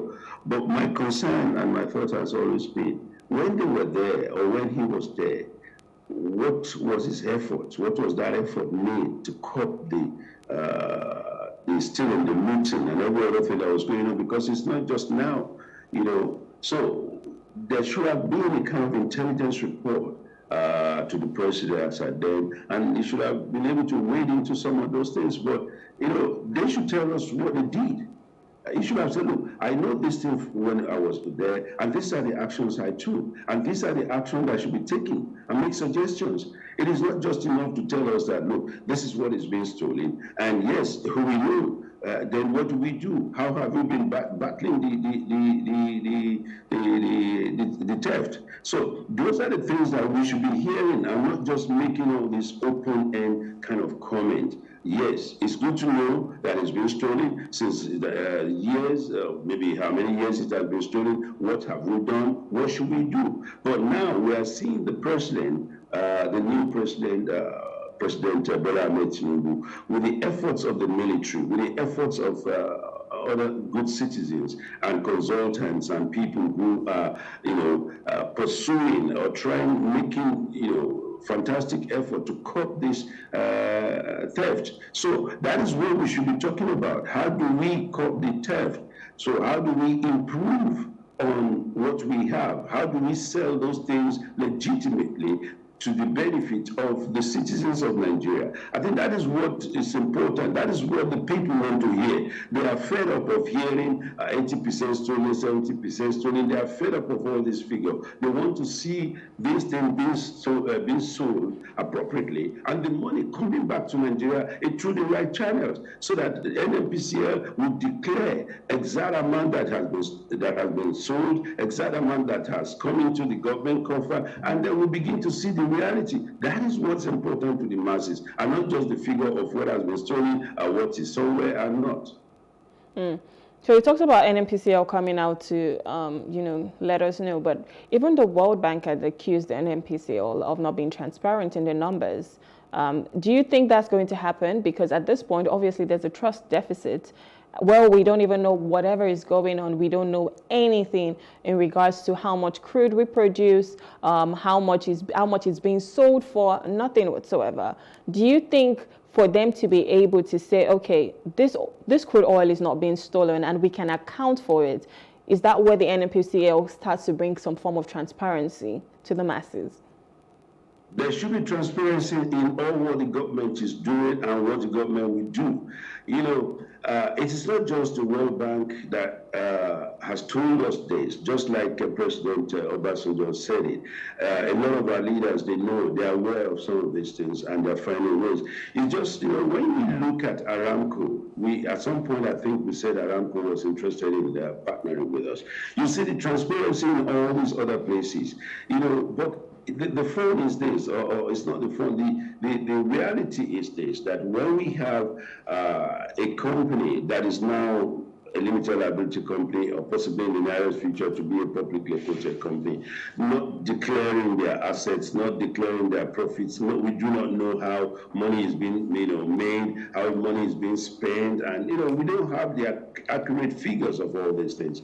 And for years, so now we have a president who said, look, let us figure it out. Let us do it right. I think, I think that is the most important thing now. We should figure it out. We should do the right thing. Enough of all these bickering, enough of all these political, maneuvers. Let's begin to do the right thing. Let us come clean and say this is what we are selling, and this is what we are making out of it, and this is what we have done with the money. Unless we begin to do things right, unless we begin to approach the system correctly, we cannot go to places and be saying, look, we want investors to come. When we are not transparent with some of this is the major source of our income, and we should guard it carefully, and we should guard it very well, and that is what we should do. So now that we have a new board of NNPC in place, let us know their mandates and let it be open. Let NNPC say these are what we have. Let us have investors relations program that they'll be able to say this is what. Until we begin to have that, this should be displayed on their website. Everything should be transparent. Technology should be brought into this system, whereby we know when is this taken away, where it is at any moment, and these are things that are so simple, and we should be able to do it right.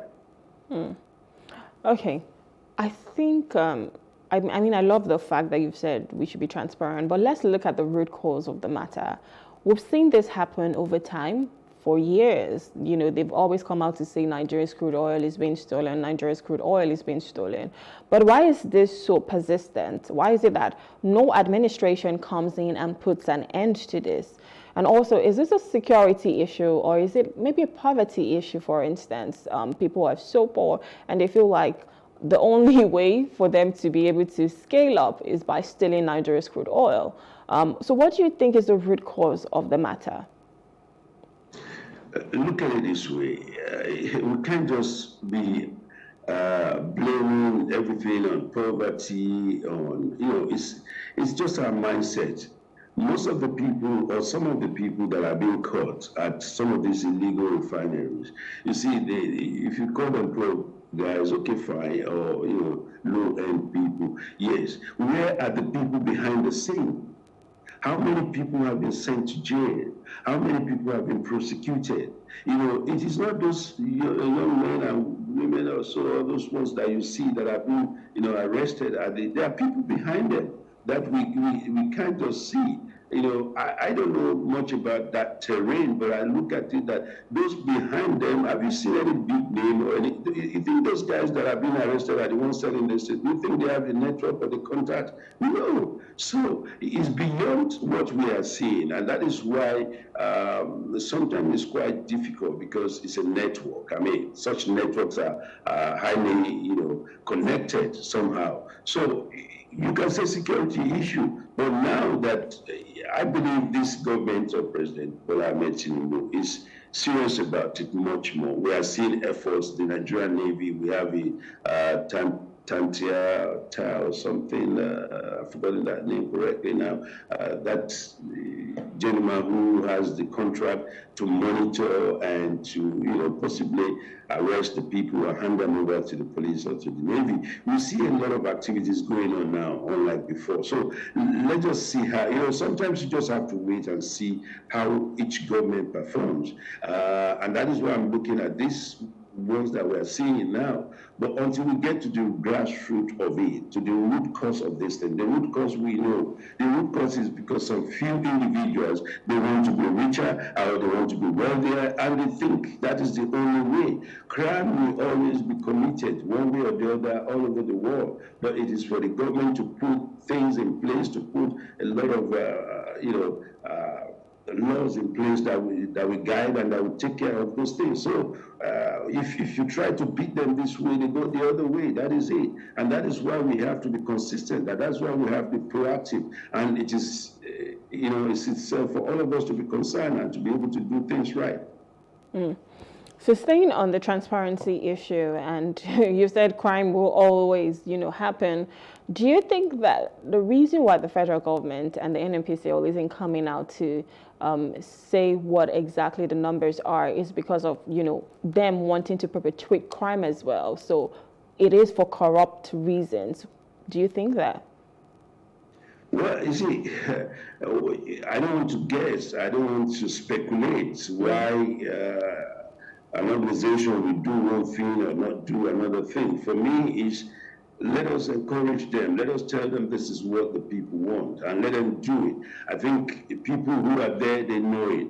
The new chairman of the board of directors of NNPC is a gentleman that has worked all his years in the oil industry. He knows what transparency is all about. Shifake Elure is somebody that I know as well. So we believe with him at the helm of AFIA right now, we should be able to give a good guideline and to get the board and the entire organization to do the right thing. And good enough, he was immobile when the president was appointed, apparently, and he worked together with him. So they know what it is, having worked with such an international organization and seen what they've done there. So let's hope that this one will bring a new idea, into the whole system. And it's just like annually, like every other company we do, they declare their asset, they declare profit and loss, they just come out clean with an audited account annually. This is supposed to be annually, and there's supposed to be quarterly report, monthly reports,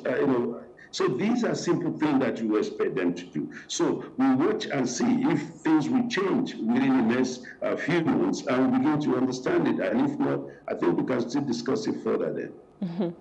Okay, a few weeks ago, I had an interview with you and we spoke extensively about the parliamentary system of government. And I remember you saying you do not care whether it was parliamentary, elementary, whatever it is, as long as we have like a better and thriving economy and a better Nigeria.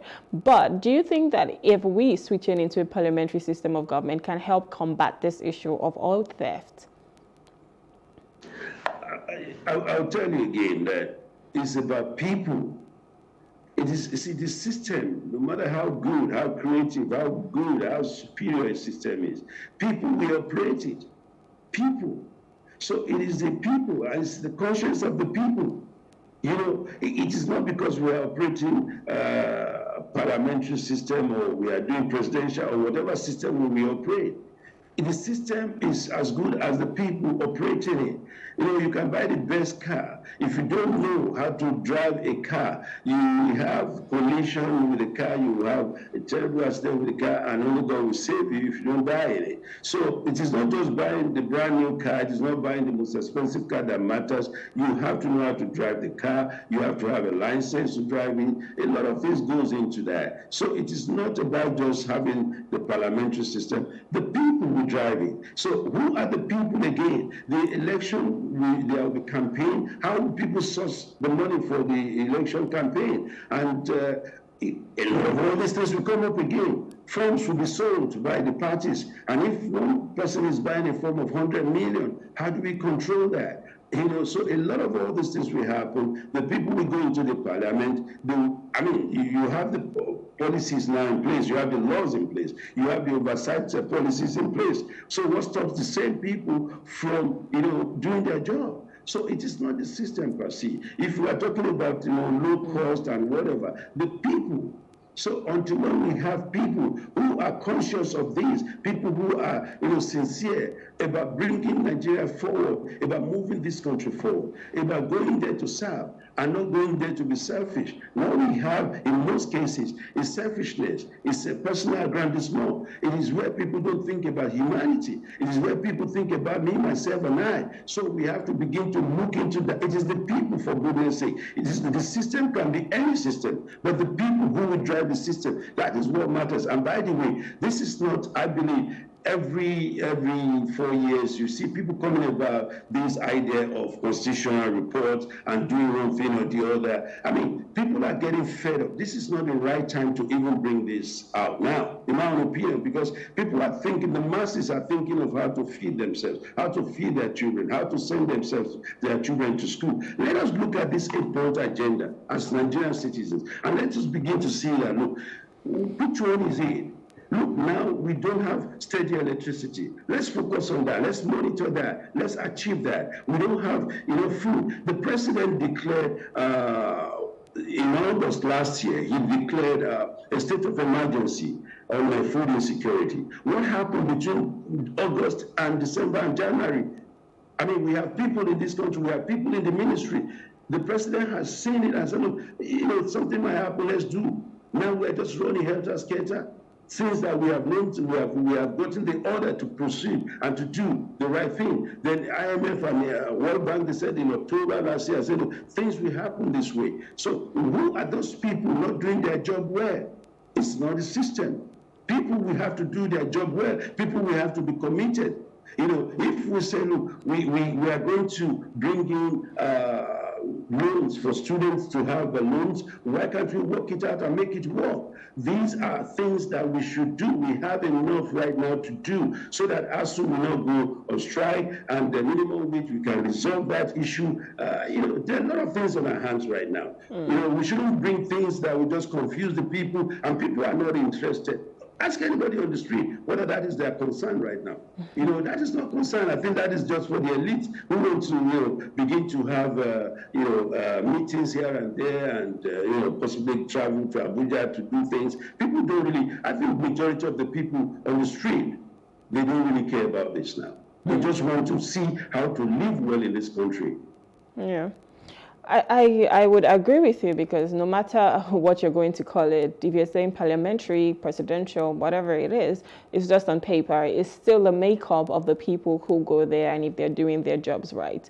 But like I said, there's a prevalence of this over time in Nigeria where you've seen oil theft. Now, I want to know, do you think this has impacted our economy? Because now you're talking about how people just want to live well and just feed their bellies, because that's like the major thing at the moment. We're talking about shortage in food supply, and people really don't have food. People can barely feed. People can barely make ends meet. Now, do you think this oil theft has impacted our economy over time?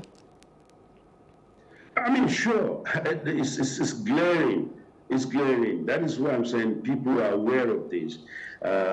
Previous government was aware of it. It is not new to anybody coming into the government. And that is why it takes guts, the guts of every leader to just fight it head on and say, look, I'm going to put a stop to this. So, and I think that is what's important, the audacity to say, listen, this cannot continue, which I think this government, sometimes I just want us to begin to, give people the chance of, let's see how far he can go with it. We are seeing efforts being made in all, areas of economy. And sometimes this, the central bank comes with policy. If the policy might not be good enough, then they will want to find a way to adjust or to modify. Then, so I think a lot of these things that we have seen in the past have, they really messed up the economy. Thank God we are not in recession right now. But you see, when we talk about economy, it's a global issue. Global economy right now is most diving in a way. You see a couple of other developed nations, they're having recessions, they're having problems, they're having crises. Farmers in Europe are protesting, and a lot of all this is going on. But the point is that they always find a solution to it quickly within. They don't just go about begging and asking people, oh, come and help us, we have a problem. Oh, come on. They find a solution within themselves, and they resolve the issue within themselves, because they don't want to make themselves laughing stocks, and they believe they are competent enough to solve the problem of their country. And this is where African leaders should begin to, look inwards, and not just everything you have issues, you go about and say, okay, oh, please help me and all that. Yes, you can ask for help, no doubt about that. But what are the issues? What are the solutions we can find locally, and how are we tackling this solution sincerely? Because if we say, give us money, give us idea, give us this, and we take the money, if the money is not being utilized for what it's supposed to be for, if the contracts are being inflated, a lot of things comes up, and it is not unlike before. The global community sees what is going on. That's why we talk about transparency, because you cannot continue to do things the way you've been doing it before, and you have citizen journalism, you have a lot of things that people will just expose some of these things, so we have to be very careful. So for me, the economy has been in bad shape for a long time to come, for a long time before now, rather. So, and if care is not taken, we will still be in this, doodling for a long time. So because we have to begin to find out, we continue to say technology will come with good result. People have to drive this technology. We have to invest in the right technology. We have to invest in the right educational programs. So all these things, if we were to set up more universities, what are these universities going to come up with? So we want to set up more universities. We have to be able to think of funding them. And if they're private universities, we have to think of how will the people have the money to fund them. You see, so a lot of all these things, we shouldn't just be talking about problems.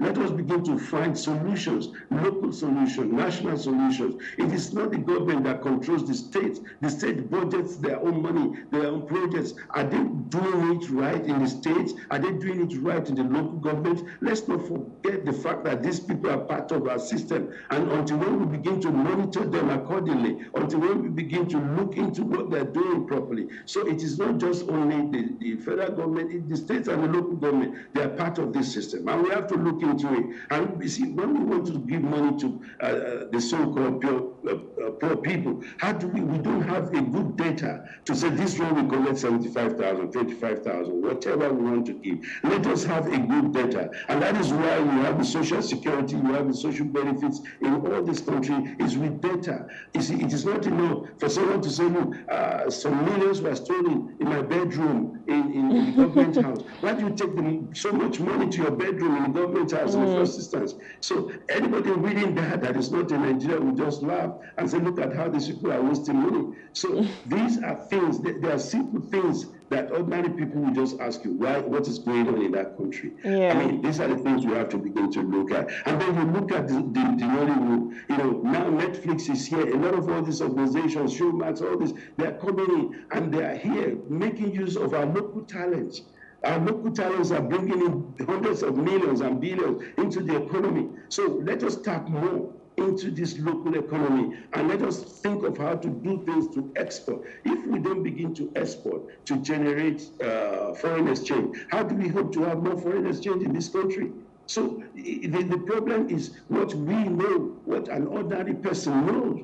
And if you ask, when we are setting up this economic committee, economic council and whatever, let us put ordinary people sometimes, let us put them in it. Let ordinary people that will say it raw, that will say it the street, the way the street we understand it, let them share their opinion, let them share their thoughts about some of these things. I know it's good to have professors, to have doctors, to have business gurus here and there, but let us have ordinary people, let us hear their opinion as well. Because sometimes most of these people don't go to the market. They don't see what you see, what I see, until we begin to understand that. And then they have the feedbacks that they want to hear. People tell them what to hear, not what they want to see. So let us begin to engage the common man, put it that way, in all the systems as well. It is not just the so-called big guys that have to sit down alone and decide. Let's involve the common man on the street into some of these things. I think that is clearly understood. Yeah. Okay. I mean, I like what you said about, starting from the local government, because at the end of the day, they're all part of the system, and we need to look into the grassroots. A lot of times we blame the federal government, saying the government is not working, but then how do you engage, your local government chairmen? How do you engage your councillors? How do you engage your state governor, even before you move it up to the ministers and then the presidents? But I like what you've said about everything. Let's stay on the crux of the matter, which is the oil theft now. What are some long-term solutions you think, can be introduced to ensure that we reduce it significantly or even eliminate the fact that, a lot of our crude oil is being stolen? And as the case might be, former President Obasanjo said, over 80% of our crude oil has been stolen. So what are some long-term solutions or policies that you even think the government can introduce to ensure that this, doesn't happen again, and we just combat it and eliminate it totally? I think this is sometimes the way our pipes have been laid here and there. They are porous, or they're just open to some of these pipeline bursts. We have to use technology to combat some of these things, and we have to get the people as well. Everything is about the people. Where these things are being stolen, people see them, and who are the people stealing these things? They are not ghosts. They are citizens of this country in connivance with some other people. So when we begin to look at the technology, we can have a technology to monitor the whole thing. And once it's being properly monitored, it will be easier to detect where these things have been stolen, how it's been taken away. I mean, you can't just, take a badge or a shipload of oil out of this country without anybody seeing it. Let's be candid with some of these things. So let us be very, very helpful to this country, and let us begin to approach issues with, with the mindset of this is my country.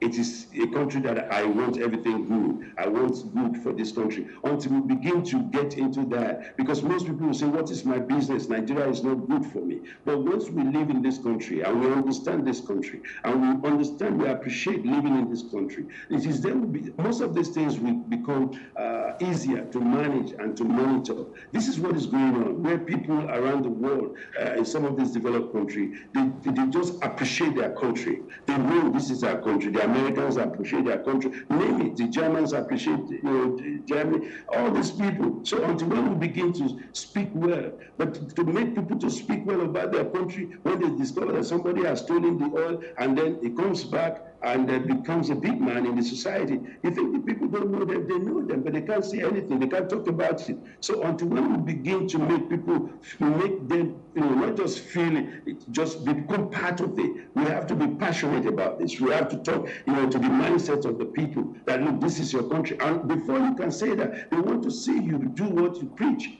That is what it is. They want to see you do what you preach, and that is what is important. Our churches have to be part of it. Our mosques have to be part of it. Yes, we want to go to heaven, but people will tell you, yes, I want to go to heaven. Yes, but I have to enjoy what God has given me. God has given us this. We are not buying it from anywhere. It is right here with us. It's a gift.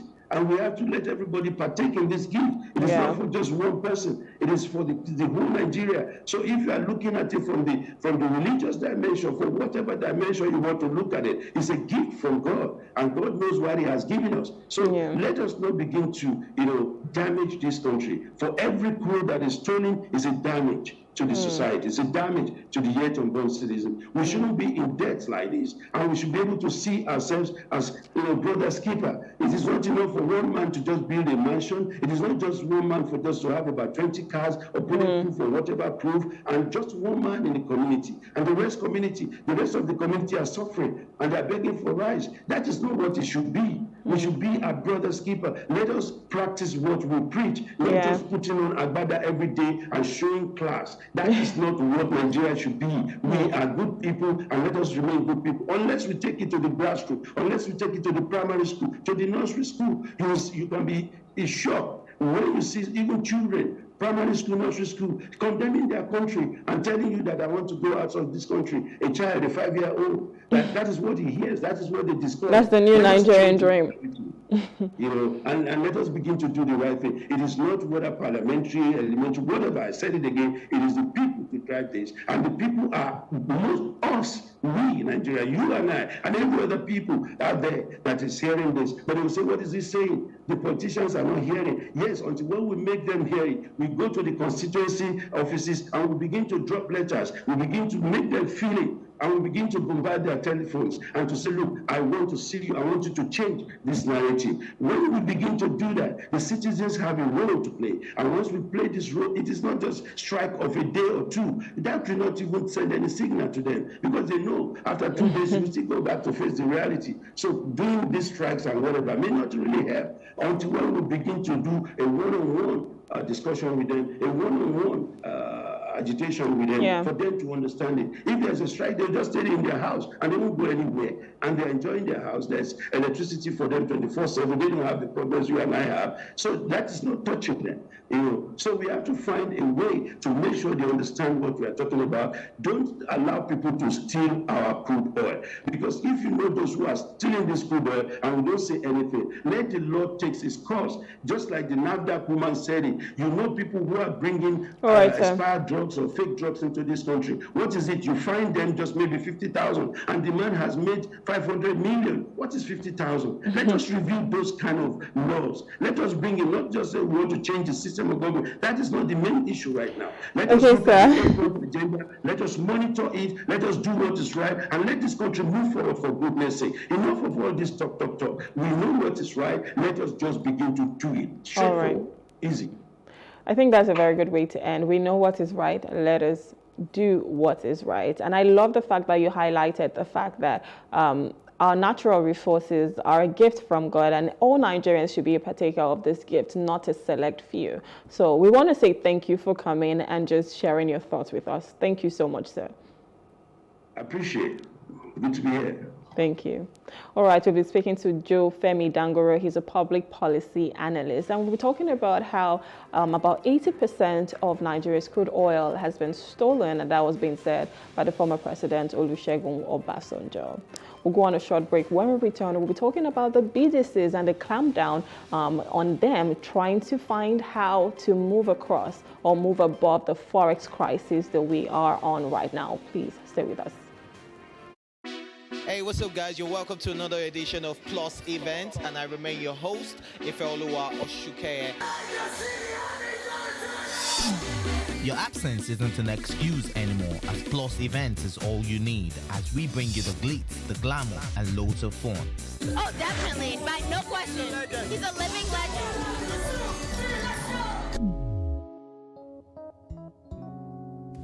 Oh, God forbid, Holy Ghost fire, I know. I just want to be blown away. I want to be wild. This is 11 years of doing it.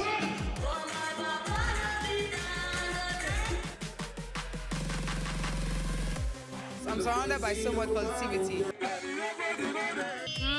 No, it's okay. Yo, what's up, my people? It's your boy Starboy Terry. You're watching Plus Event on Plus TV. Stay glued to Plus TV Africa every Saturday and Sunday, 4:30 p.m. West African time. Thank you for staying with us. You're still watching The Breakfast on Plus TV Africa. And right now we're having our second hot topic. We're talking about the clampdown on BDC operators will worsen the forex situation, and that was being said by the presidential candidate for the Labour Party, Peter Obi. Joining me to discuss this is Mukhtar Mohammed. He's an international finance and economics analyst. He's joining us from Lagos State. Good morning, sir. Thank you for joining us.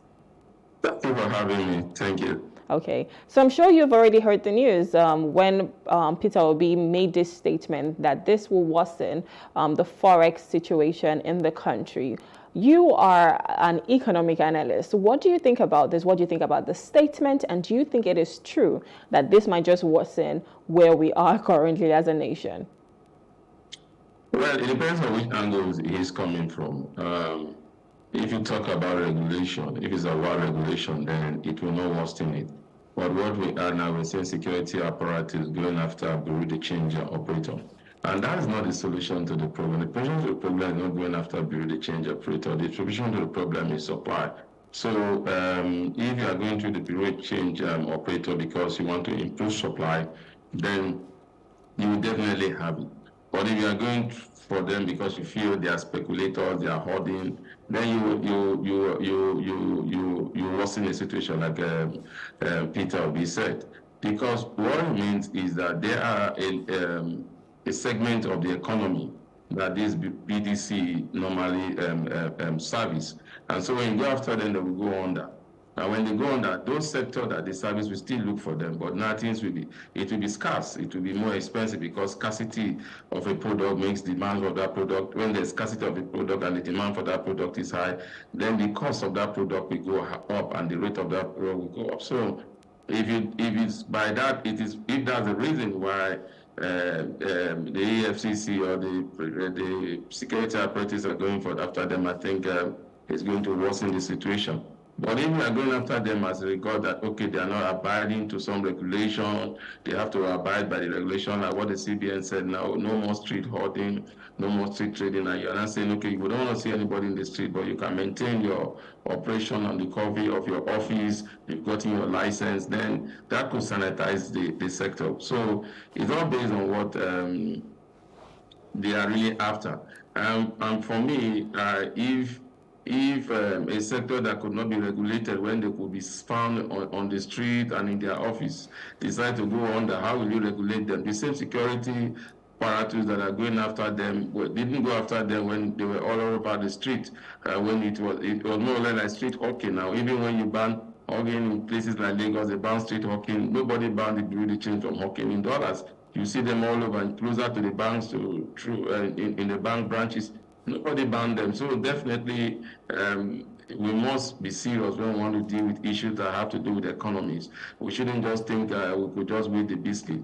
Economic issues are only resolved by economics policy, not by security threats.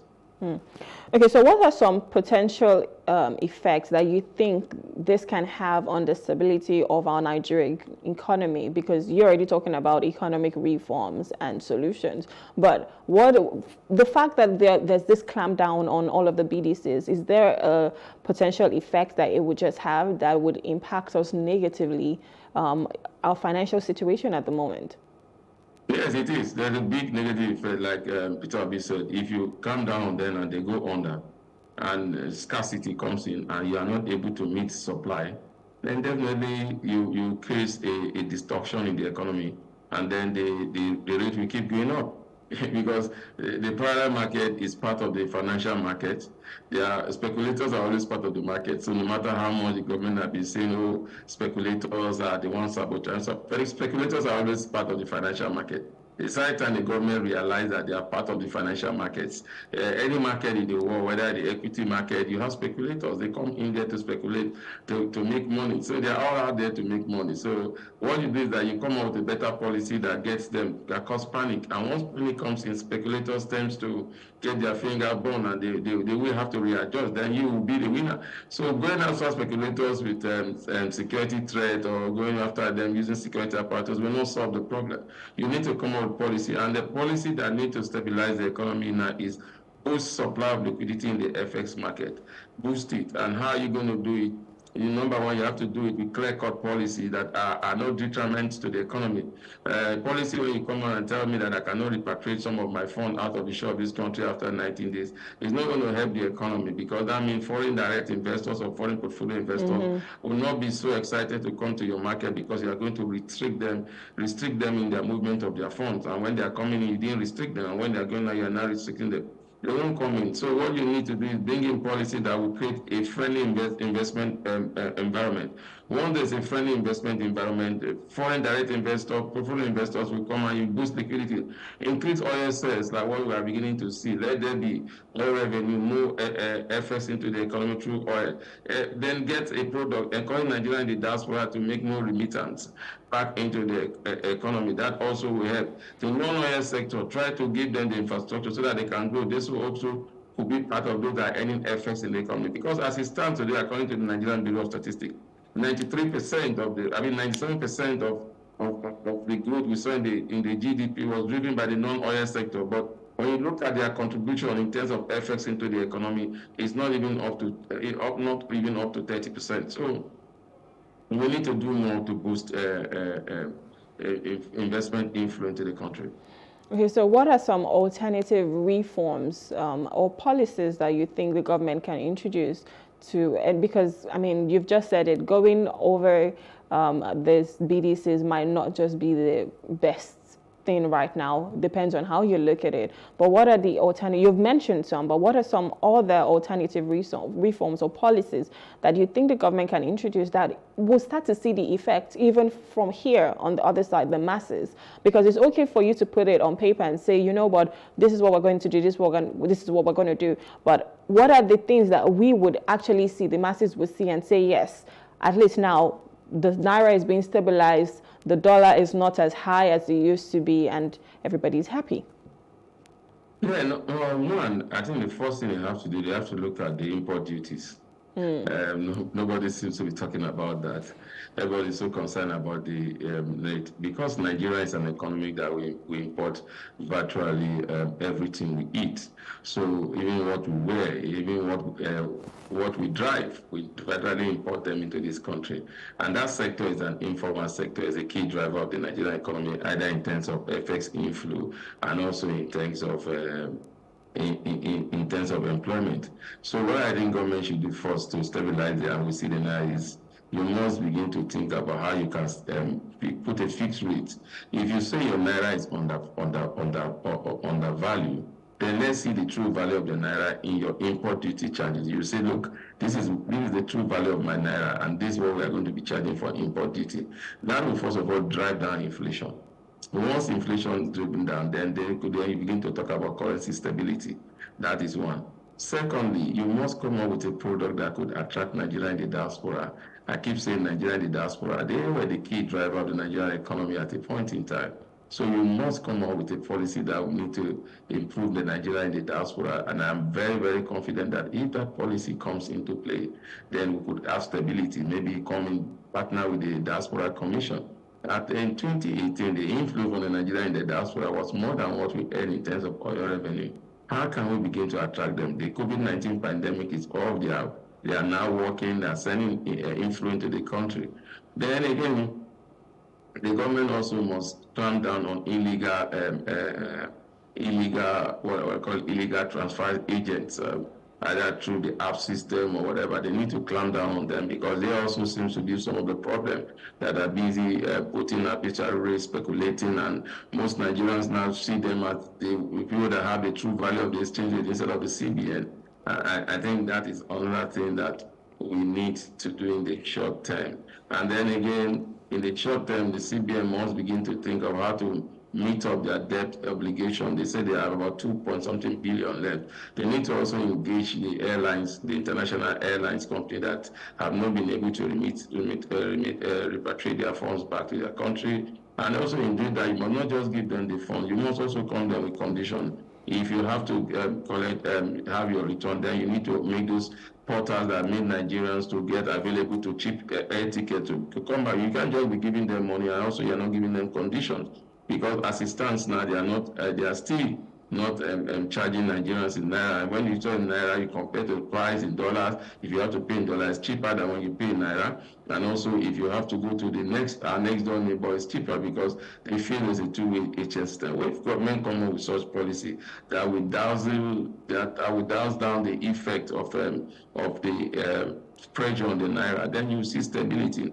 And again, government also must begin to look at how it can support.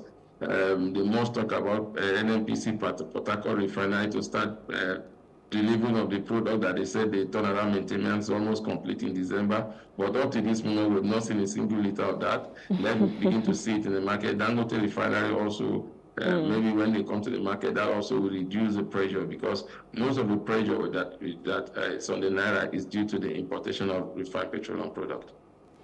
Okay, so last week there was a story making headlines, and it was talking about how the federal government, was considering banning, all these crypto exchanges to stabilize the naira. Do you think that's another way where we can, sort out this whole forex situation? I think yes, in some ways. Crypto is part of the financial market. I mean, the U.S. in the U.S. Crypto, when you want to play crypto, is highly regulated. In the larger economy, crypto is regulated, and so Nigeria should not be an exception, whereby you just think that they could just operate in Nigeria based on their own criteria. No. In the UK, crypto is not even allowed in the UK. China does not even allow crypto in their economy. So if we are going to allow crypto to begin to, then they must be regulated, especially when it comes to deal with exchange. Because what we were able to know through investigation, was that the arbitral rate was being put on this crypto platform. And so the Bureau de Change traders and others normally go to the crypto scrap fund to say, okay, what's they selling today? Yeah. What's the rate? And then they look at that rate and begin to, that's the rate they want to sell to Nigeria. And most of the people that will come to patronize the Bureau de Change are those that also play in the space of crypto, because that's the exchange rate. So they come in, buy for the Bureau de Change, then they have to put it in their crypto wallet for them to start trading. So we must regulate that sector. And unfortunately, the crypto sector is a sector that is played by the younger generation. So they believe so much in it because of the high return, the lack of regulation of it. And so that is one area that government really need to if they have to clamp down, they have to clamp down. If they have to call them for a meeting to make them that, look, if you refuse to be regulated, then we ban you out of our space.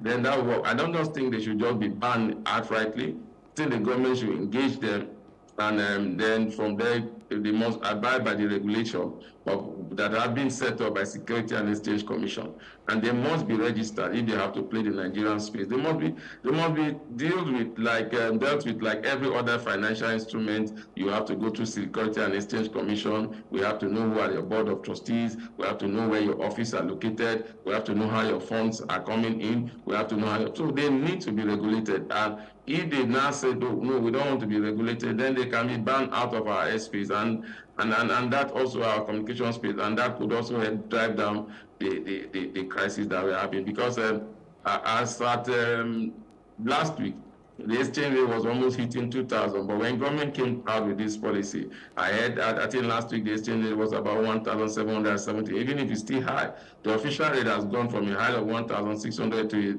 a high of 1,488. That shows that definitely there could be something in that space that we need to deal with. Mm-hmm. Well, on one of our newspapers this morning that we reviewed, it's on the Business NG, it said that the federal government had, come out to say that the Naira was being stabilized. But you, as an economic analyst, I want you to speak to me right now. Do you think there's a light at the end of the tunnel right now? Do you think, we're coming out of this? Because we're seeing the free fall of the Naira. We're seeing the prices of goods and services being at an all-time high. People can barely feed, people can barely make ends meet, people can barely afford anything. Do you think, from your own trajectory or the trends that you've seen, do you think very soon we might just be coming out of this and things are looking better for Nigerians? Very soon, I don't know. It's going to happen very soon. The government has always been positive, and I've said that there is a government that we're beginning to see. The more you see, the less you understand. The more they talk, the more you get confused. When they say the Naira is being stabilized, I don't know how their stability. Is it because the Naira have moved from almost 2,000 to 1,770? That's stabilization. Is it because you have dropped down the import exchange duty from 1,600 to 1,488? Does that mean that is that stability? The stability means because so stability is relative to the ordinary man. Stability for a poor man is that I have food on my table and I have it at a very good cost. For the government, stability to them now means that we stabilize the currency. That's majorly one of the major problems, but that's not the whole of the problem. So the government needs to be clear, come up with a clear policy on stability.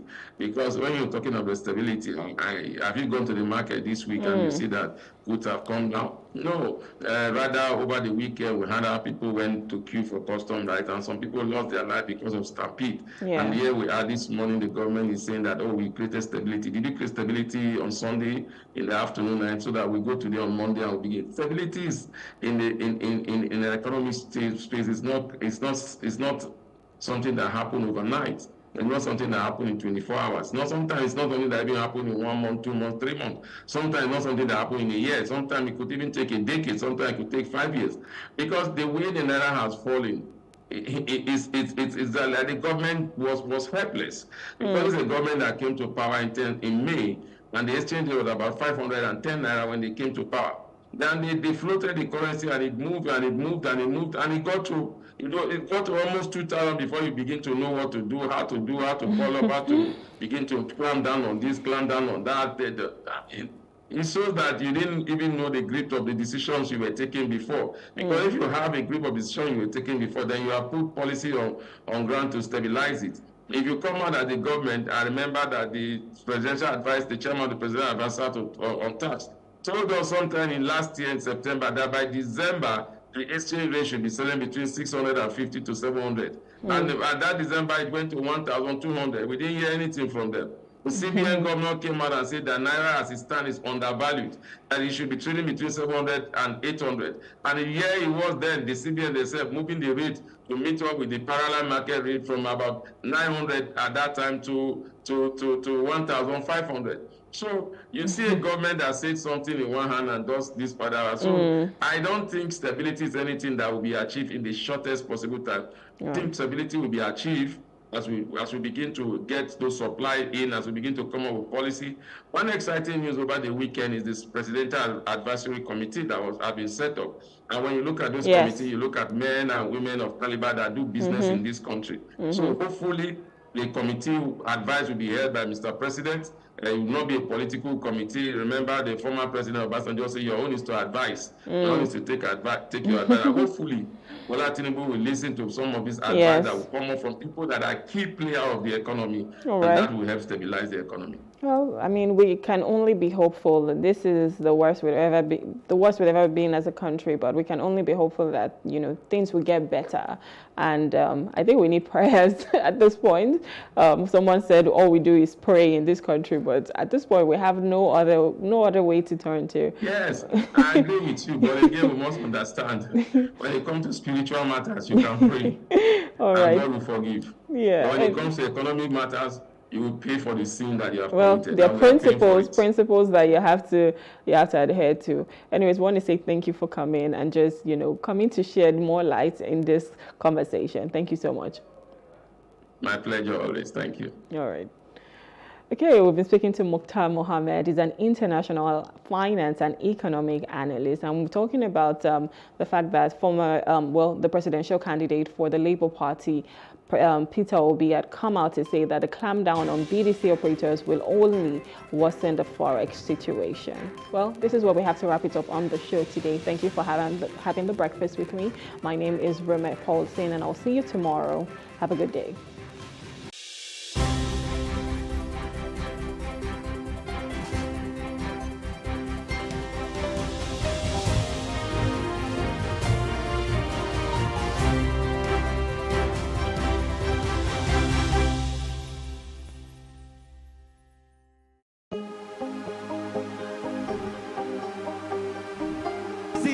I will take you through this amazing lesson today.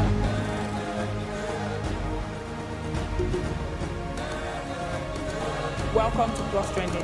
I am Buki November, your host, saying thank you for joining us on today's episode. Welcome back. It's tea time on Plus TV Africa. Practice makes perfect. I'm not perfect yet, but I'm a lot better than I used to be. He's a king. He's entitled to marry 100 if he wants to.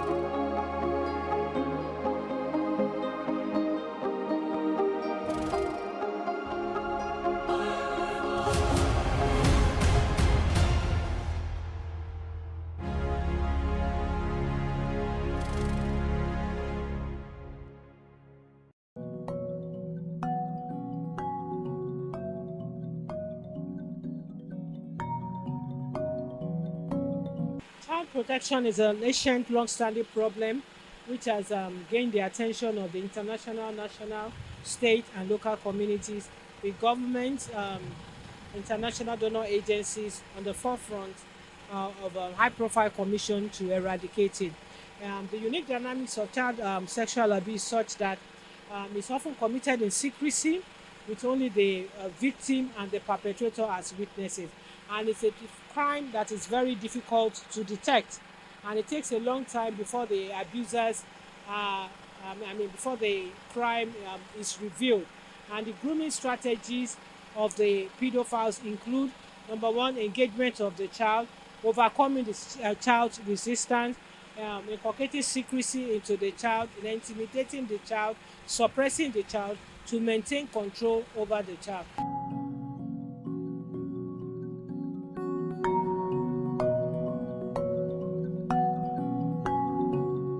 There are 5 key steps you need to know as an adult, as an educator, to be able to provide child protection to any child within your vicinity. Number 1, you need to learn the facts. Child sexual abuse can be contactual or non-contactual.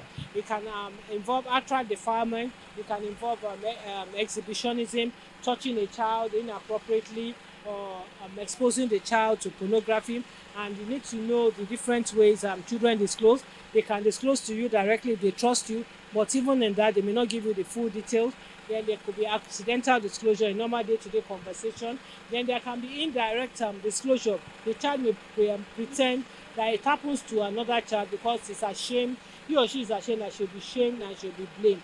And then you need to reduce the opportunity for it to occur. You don't leave children alone physically or digitally. These days the world has turned to a global village. You need to monitor their internet spaces. You need to know about digital empathy as an educator. A child may be innocently browsing to do the homework, and the pornographic site may drop in, and the child will be ashamed to seek for help, which may traumatize the child. Then you need to know children's digital footprint. You may give your child a name and if you have another name online, on Facebook, TikTok, on Instagram, and then you need to know how to talk about a sex education. You don't wait for a child to be grown. From age 2, you tell the children about their private parts. Call it the way it is. Tell the boy, this is your penis. Tell the girl, this is your vagina. Don't call it wee wee bum bum. Don't give it names, because a lot of children will be taking advantage of. And then you know these pedophiles, they crack risky jokes and say, my wife, they dabble into favoritism. They can be treating the child as an adult. Then you need to reduce the opportunity for it to occur. You need to learn the signs. There are short-time signs like bruises, wounds, rashes in the mouth and the genital areas. You see teenage pregnancy, unwanted pregnancy. You see sexually transmitted infection. But the long-term consequences that schools of thought and advanced childhood experiences is what is affecting the nation as a whole. It's the children that have been abused that did not receive help, that are in conflict with themselves, with the society. You see suicidal addiction, you see depression, you see poor interpersonal relationship skills, poor academic performance, occupational failures, compulsive eating disorders, hormonal imbalance, infertility. You see depression, post-traumatic stress disorders. And above all, you need to know how to react responsibly. If a child confides in you, you don't react vehemently. You don't go and confront the perpetrator. Otherwise, you contaminate evidence or endanger yourself. You need to know about the Lagos State Government Witness Protection Policy. You need to instill confidence in the child. Tell the child, thank you for telling me. Psychological first aid, I'm sorry this happened to you, but I need to help you. And you don't ever promise a child, I will not tell anybody. But you need to tell the child, number 1, we need to get you medical attention for medical treatment and evaluation. And number 2, you need psychosocial support because you are traumatized and none of any families are traumatized. And then we need to inform law enforcement, the police, because pedophiles are criminals. Their security risks, they need to be taken off the street. They do not pose dangers to other children. Access to justice is part of the healing therapy. And if both parents are not able to support the child, let the child know you need shelter services, safety plans. You need to be relocated from the offending environment to regain your sense of safety.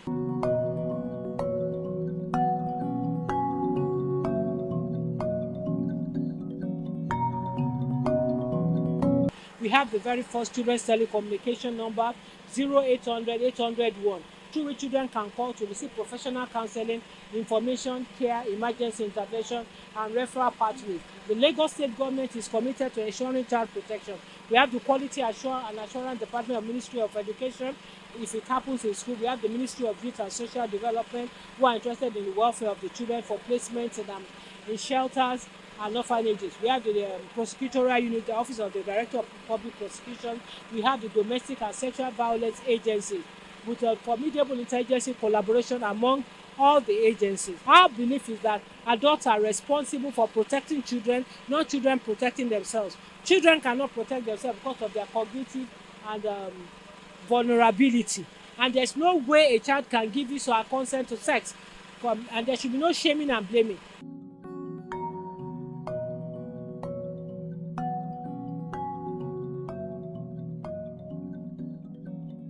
Parents who don't have time to listen or to take care of their children are guilty of child neglect, which is an offense, and it opens the door for pedophiles because there are no benchmarks or indices to identify a pedophile. Pedophiles' strategies include earning the trust and respect of parents. If a child is hungry, they offer food. If a child is lonely, they offer companionship. They are like the wild animals in the safari who will study the children to look for a loophole in that life of that children, feed that loophole to maintain control over the child. Some even blame the child, it's your fault. It can never be a child's fault. And a child is anyone under 18 years of age. It doesn't matter if she's already in the university or she's big or whatever. Every child needs protection. Every child is important. Not just our biological children, not just our students, even our domestic staff. They need to be protected.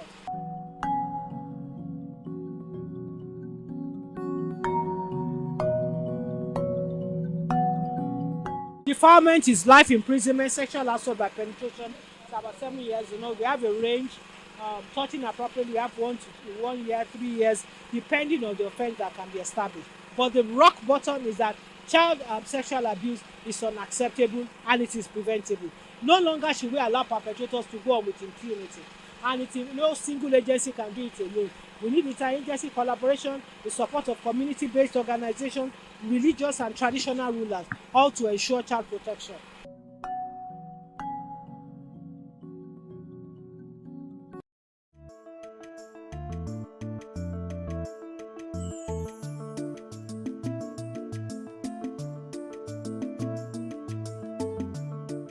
Urinary tract infection is simply infection of the urinary tract. So the body is divided into systems. And of course, you have, just like you have the digestive system, neurologic system, you have the urinary tract or urinary system, which is made up of the kidneys, the ureter, the bladder, and the urethra. Okay, these 4 parts form the urinary system. Any infection in any part of the system is what we simply call the urinary tract infection.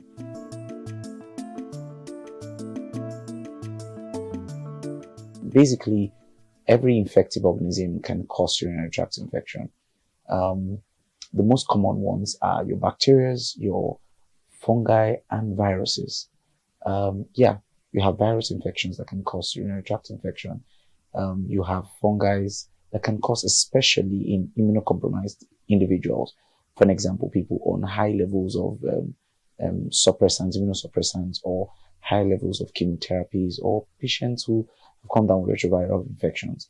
Then, in very common cases, are bacterial infections that cause urinary tract infection, which are the common ones that we see. So you have things like Streptococcus, you have things like H. influenza, you have things like E. coli. In worst cases, you have Klebsiella, and of course, all of these bacteria can actually cause urinary tract infection. When they affect the different levels of the body, they have their different symptoms. So some of them get as far as the kidneys, cause things like pyelonephritis, and it further goes down to damaging symptoms. Okay, so it can be caused by bacteria, fungi, viruses are the commonest one. Protozoas can also cause it, and sometimes worms infections. 5 major steps actually preventing urinary tract infections. Number 1 is maintaining a good hygiene. Hygiene has been seen to be implicated in urinary tract infections, and if you are not very careful with, especially with the underwears, you can recurrently cause urinary tract infection. And then, of course, with the areas of sanitation, the restrooms are very implicative. And even in, partners, sexual partners, sometimes you may need to be very cautious. Okay, so basically hygiene. Oftentimes you see ladies not properly, use their underwears, or sometimes they not even use it or properly wash. So it's usually recommended that they wash recurrently with maybe a hypo, a sanitizer, as it were, or a jig, a detergent, and sometimes even iron. Okay, the reason for iron is to give the heat if you don't want to discard completely. All right. Other prevention mechanisms includes proper dieting. Okay. When we eat right, we prevent a lot of things. Sometimes when we do a lot of sugar, you provide a habitable environment for these microbes to grow. All right. A lot of sugar. Yeah. Sometimes people even think that high protein diets are very effective, but no, you further even provide, because you see, in improper dieting, you alter the pH of the body. This pH of the body is what is responsible for the maintaining a proper environment that organisms does not grow. When you distort it, certain organisms now begin to thrive in places where they're not supposed to thrive. The third thing is water, hydration, good level of hydration, okay, keeps us consistently cleansed out. The fourth one is, it's been said that especially in women, they ought to clean from front to back. Rather, yes, from front to back, not from back to front. Okay, that's the proper way of cleaning. And then there's been some drinks that have been used in, especially berry drinks, cranberry drinks, have been very effective in the GI. So if you have drinks that have the cranberry or berry nectar, you have a good chance of preventing it. Some other ways of preventing: regular testing, you can prevent your urinary tract infections. Yeah.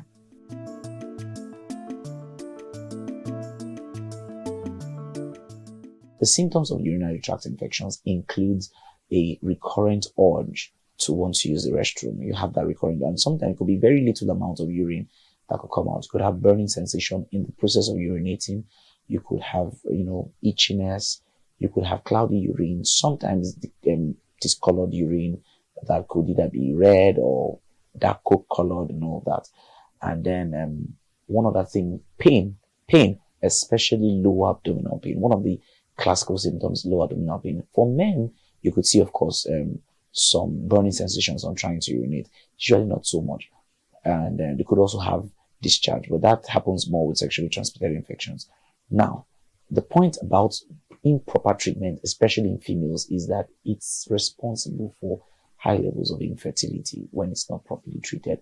The bad part of urinary tract infection is that it takes a quiet stage and right there in the body, and many people walk away, especially guys, especially men. They feel that they're good, and so it takes a quiet stage, and then over time, it's the cause of, or they become transmitters. Then the women eventually are the ones who come down with the symptoms, but they or never come down with the symptoms at all, and then life is good.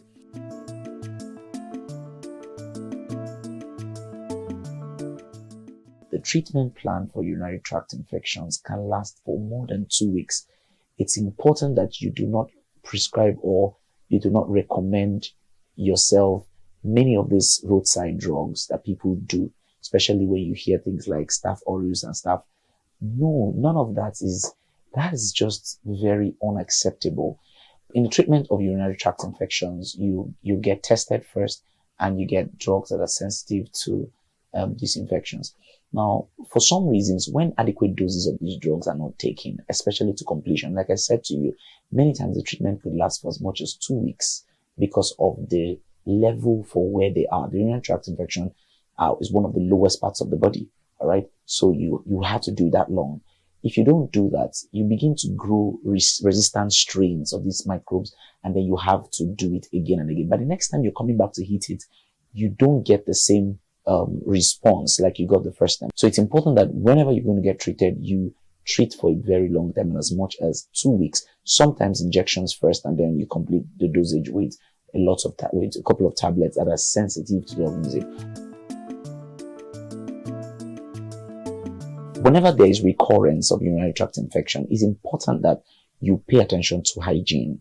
Check hygiene levels very importantly, and that simply means that you may want to discard all underwears and replace them, have proper baths. Just pay more attention. Number one, you never treat urinary tract infections without trying to treat your partner. It's important that you check out your partner, especially when it is one partner, okay? If there's multiple partners, you just have to do something about that, all right?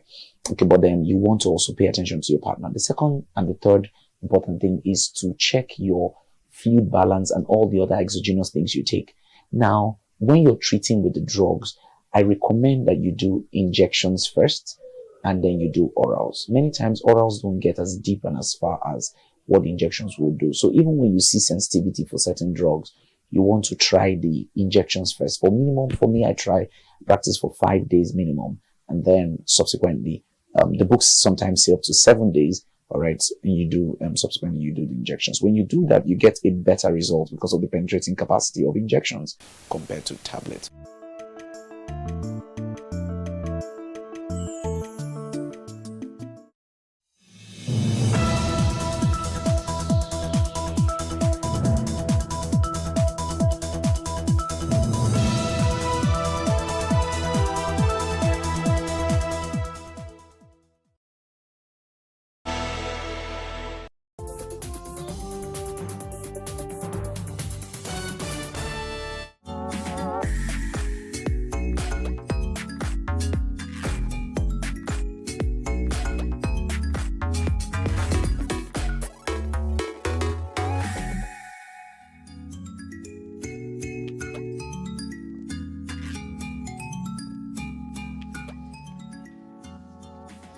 Social media platforms have become powerful centers for expression and communication. It gives everyone a voice and freedom of speech access. However, several government bans and internet blackouts on the African continent set to preserve social order have created challenges opponents view as an attempt to control and silence opposition. Hello and welcome to Our Voices. I'm Ginny Niwa and I'm joined by my co-host Oriane Intagishika and Siminishi Ekoye. On this week's episode, we will take a closer look at government censorship and the potential impact on democracy, especially through social media. Hello, ladies. Hello. So let's talk about the good, the bad, and the ugly of social media. That's right. So here in the United States, right, social media platform, they're private companies. So you're not bound by the First Amendment of, the free speech. And the free speech is guaranteed along with all other constitutional rights. In fact, they have their own First Amendment, That's right. Which means particularly these social networking sites, such as Facebook, X, formerly known as Twitter, and others, can limit, control, and censor speech as much as more than the governmental entities. Basically, Right. they can moderate the content people post on their website without violating those users' freedom, and those. You can see how many can see free speech as a double edges. It's a great tool to express and inform oneself, but it also may be harmful to others. So what are your thoughts? Yeah, definitely. I do agree. It's a very packed and complicated situation because it's just, it's a community online. But, to be honest with you, I feel like we can live without social media if it got banned today, 100%. Right? I think that it should be regulated. I think that it should be regulated because, especially on the continent, it's constantly being regulated because of cultural context. We know when we look at what's being said in terms of freedom of speech on the continent, that doesn't sort of exist in many places where you can say certain things to the president, to the king, to certain institutions because respect for those institutions. What we see freedom of speech in the West is completely different. Now, I also see that it needs to be regulated because the platforms themselves can be biased because of that very reason of not being regulated. The platforms can be biased in that they take down and they allow on the platform what they allow. And maybe Lily will tell us, Siminesh will tell us in a minute, some of the cases in Ethiopia where they didn't take down what they were supposed to take down. And so they should be regulated. You take the case of Nigeria. Nigeria in 2021, the president tweeted what many people thought that was a very simple sentence. And I think I pulled it up earlier. It says, many of those misbehaving today are too young to be aware of the destruction and loss of lives that occurred during the Nigerian Civil War. Those of us in the field for 30 months who went to the war will treat them in the language they understand. This was talking about the war in Nigeria, the Civil War. And many thought that that was a very simple sentence that shouldn't have been taken down, but it was taken down and the government thought that's double standards. Now, I do believe that it shouldn't be taken down 100% because social activists who are positively acting with this, social activism, doing social activism, should be allowed because that's the only place they have. If they don't have on-the-ground access to different communities. Take the example of Uganda. For the most part, Bobby Wine's activism happens online. It doesn't translate politically, but it happens online, and that's the only place he seems to thrive. So he shouldn't be shut down because that's the only place, he can actually express himself as a politician. Yeah. Yeah, I mean, the issue is these big tech companies who control these platforms. They are profit-oriented companies, and they regulate themselves. So it's up to them to decide what to take down or not. And when it comes to governments, it's not necessarily about respect. You are right, that also could be the case. But at the same time, also, you know, it's about controlling power and controlling information flow. So the reason why they shut down or they don't shut down, it goes with their with what they have to do. But in my opinion, social media is the one that's a double-edged sword. On one hand, it helps exercise free speech, yes, but on the other hand, you know, it has become a platform for misinformation, for hate speech, for cyberbullying, and for a place to incite violence. And as you said, what happened in Rohingya community in Myanmar or in Ethiopia, you can see the damage it's causing on the ground. Even at individual level, the addiction, the loss of focus, self-perception, and all these are need to be regulated and need to be called accountable before further damage is caused. Well, I agree. Well, that's true. But Nigerian authorities are seeking to pass a law that would give the government power to regulate digital platforms across the country. Supporters say social media has been used to spread falsehood that endangers lives and property. But the opponents say it's an attempt to stifle free speech and dissident opinion. Timothy Obwezu has the story from the capital of Abuja.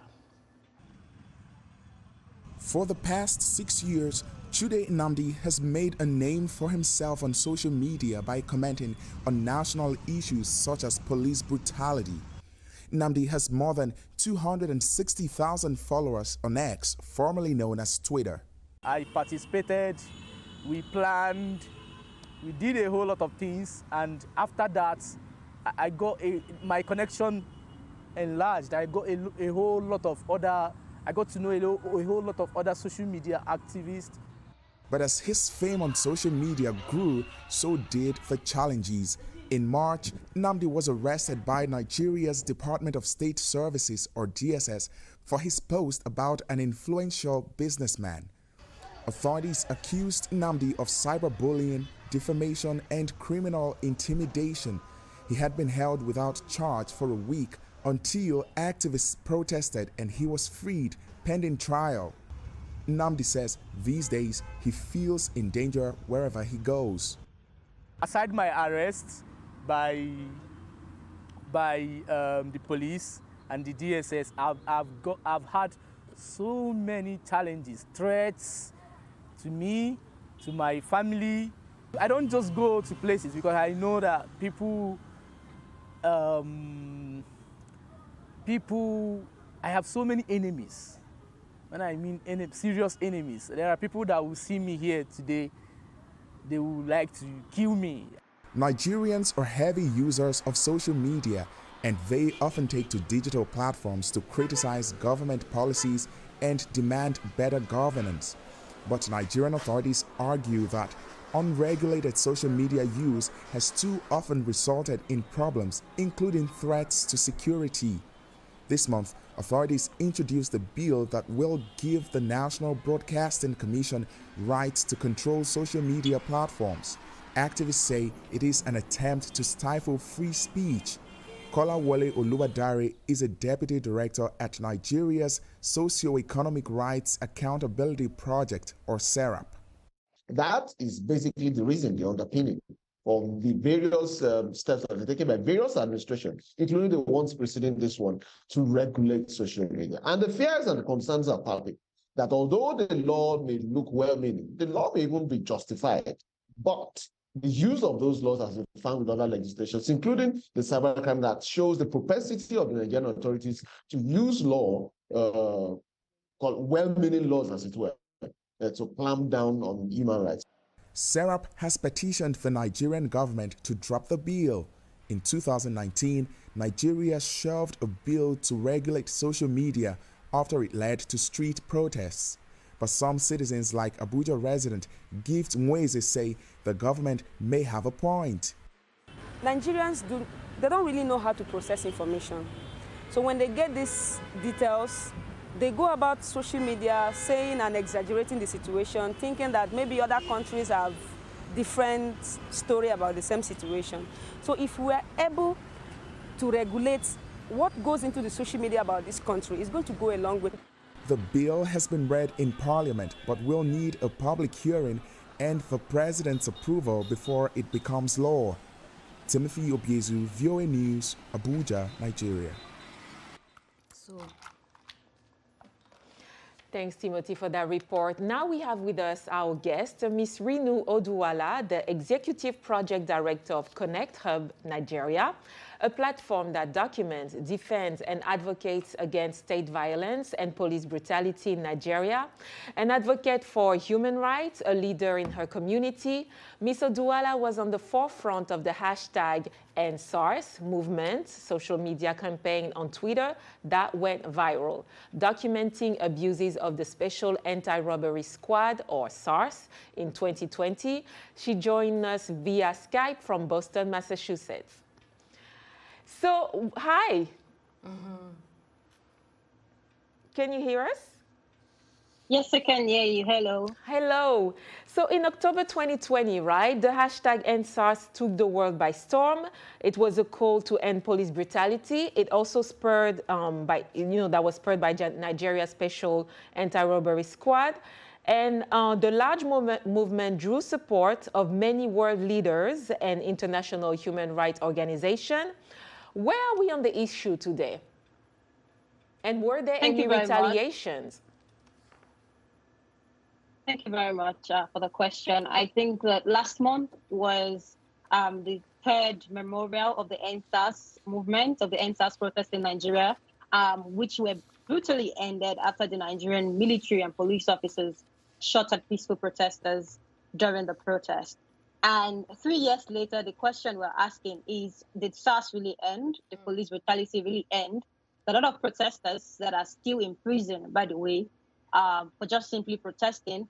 About 2 months ago, there were news that the Lagos state government, a state in Nigeria, has kept over 100 dead bodies of protesters or bodies, as they say, from the #EndSARS protest since 2020, and are now looking to bury those people in a mass burial. And the question we're asking is that there's been a lot of denials, several denials about the fact that people did not die during the protest or people weren't shot. Then where did the dead bodies come from? Has there been any justice for people who were killed by the state during the protest? Have the people who were arrested during the protest, have they been released? And another important question is that the police brutality, the menace for police brutality in Nigeria really reduced, or has it even abated a bit? Also recently, as there's been a news about the Nigerian police trying to revive the SARS unit, which they disbanded in 2020, purportedly disbanded in 2020 under another name called SIS. So if you ask me where are we at right now, I would say we are back where we started from. Police brutality hasn't ended, protesters are in prison, and they're looking to bring SARS back. Thank you. Ms. Rinu, now looking at the grand scheme of things, I mean, we have different countries, social media plays different roles, whether it be to help or to hurt. When you look at the grand scheme of things, what should be the role of the government? In the beginning of the show, I said that we can live without social media, even if a government were to ban it. What should be the role of the government? I disagree that we can live without social media. I think that there are several perspectives to this social media regulation conversation that are a bit short-sighted. Social media today has become more than just sharing information with our friends. That's become part of democratic spaces. And today, across the world, we can see that democracy is under threat, like a lot of institutions said.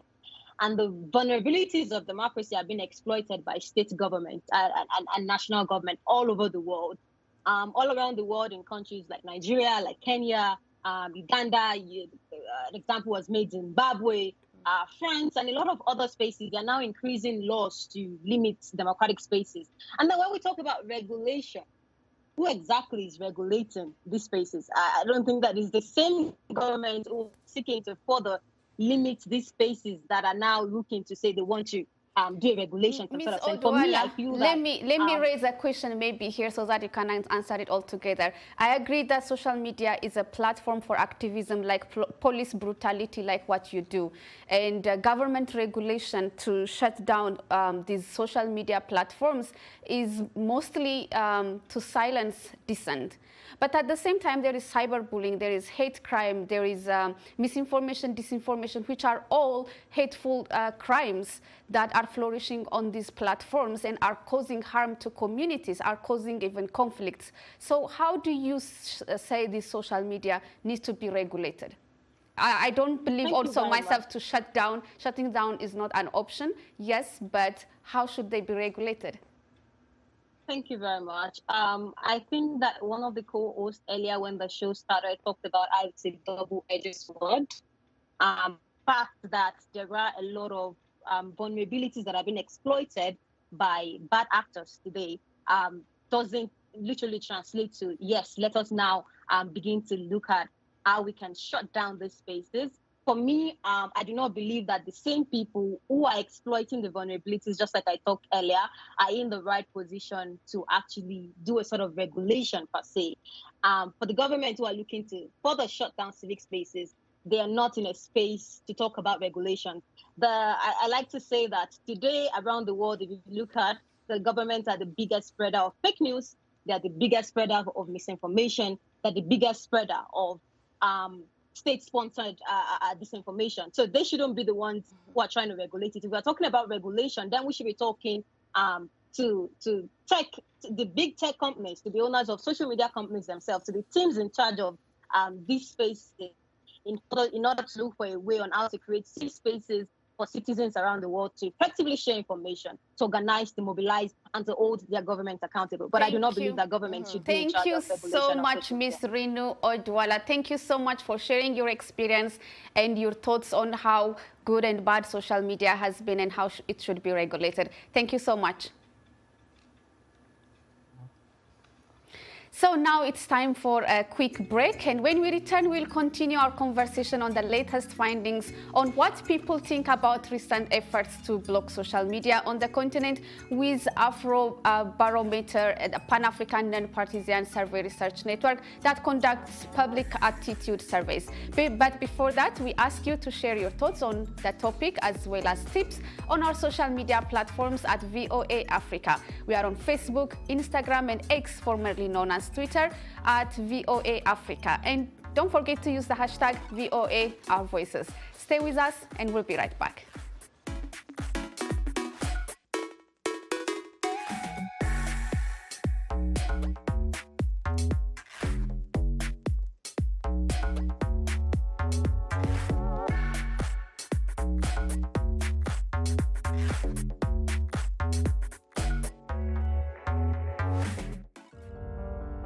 In times of change, when the world seems uncertain and what we hear doesn't reflect what we see, we seek the truth. When we are told only part of the story, we lose trust. In moments of crisis, our dreams, hopes, and wishes for a better tomorrow depends on a free press. At Voice of America, we bring you the stories that people take risks to see. We connect the world and unite it with truth. At Voice of America, we show you the whole picture.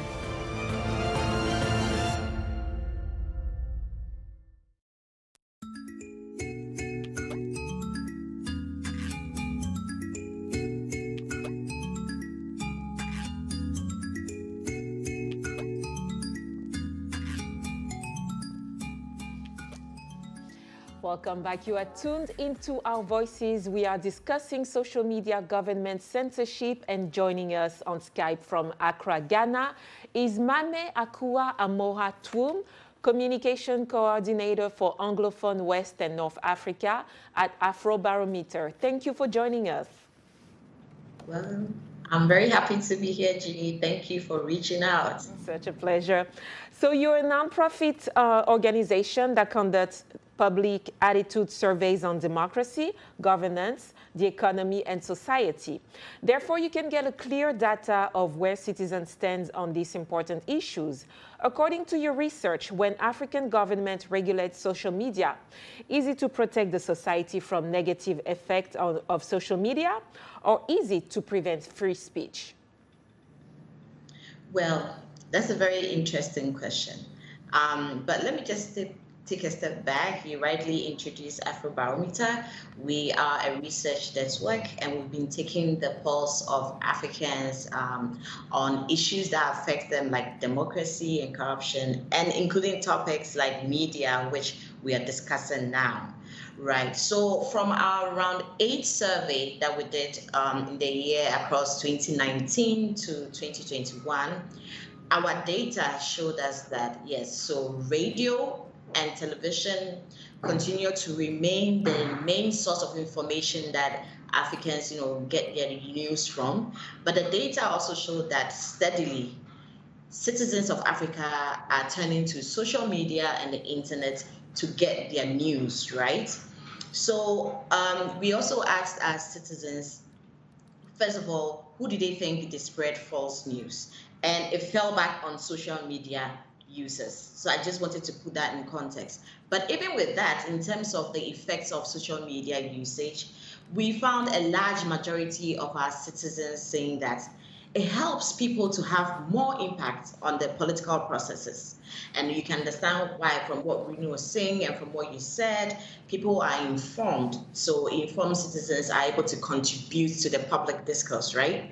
Another good effect, as respondents cited, was that social media makes them also informed about current events, which is also very important, right? So we're talking about access to information, and we are talking about empowerment and activism, right?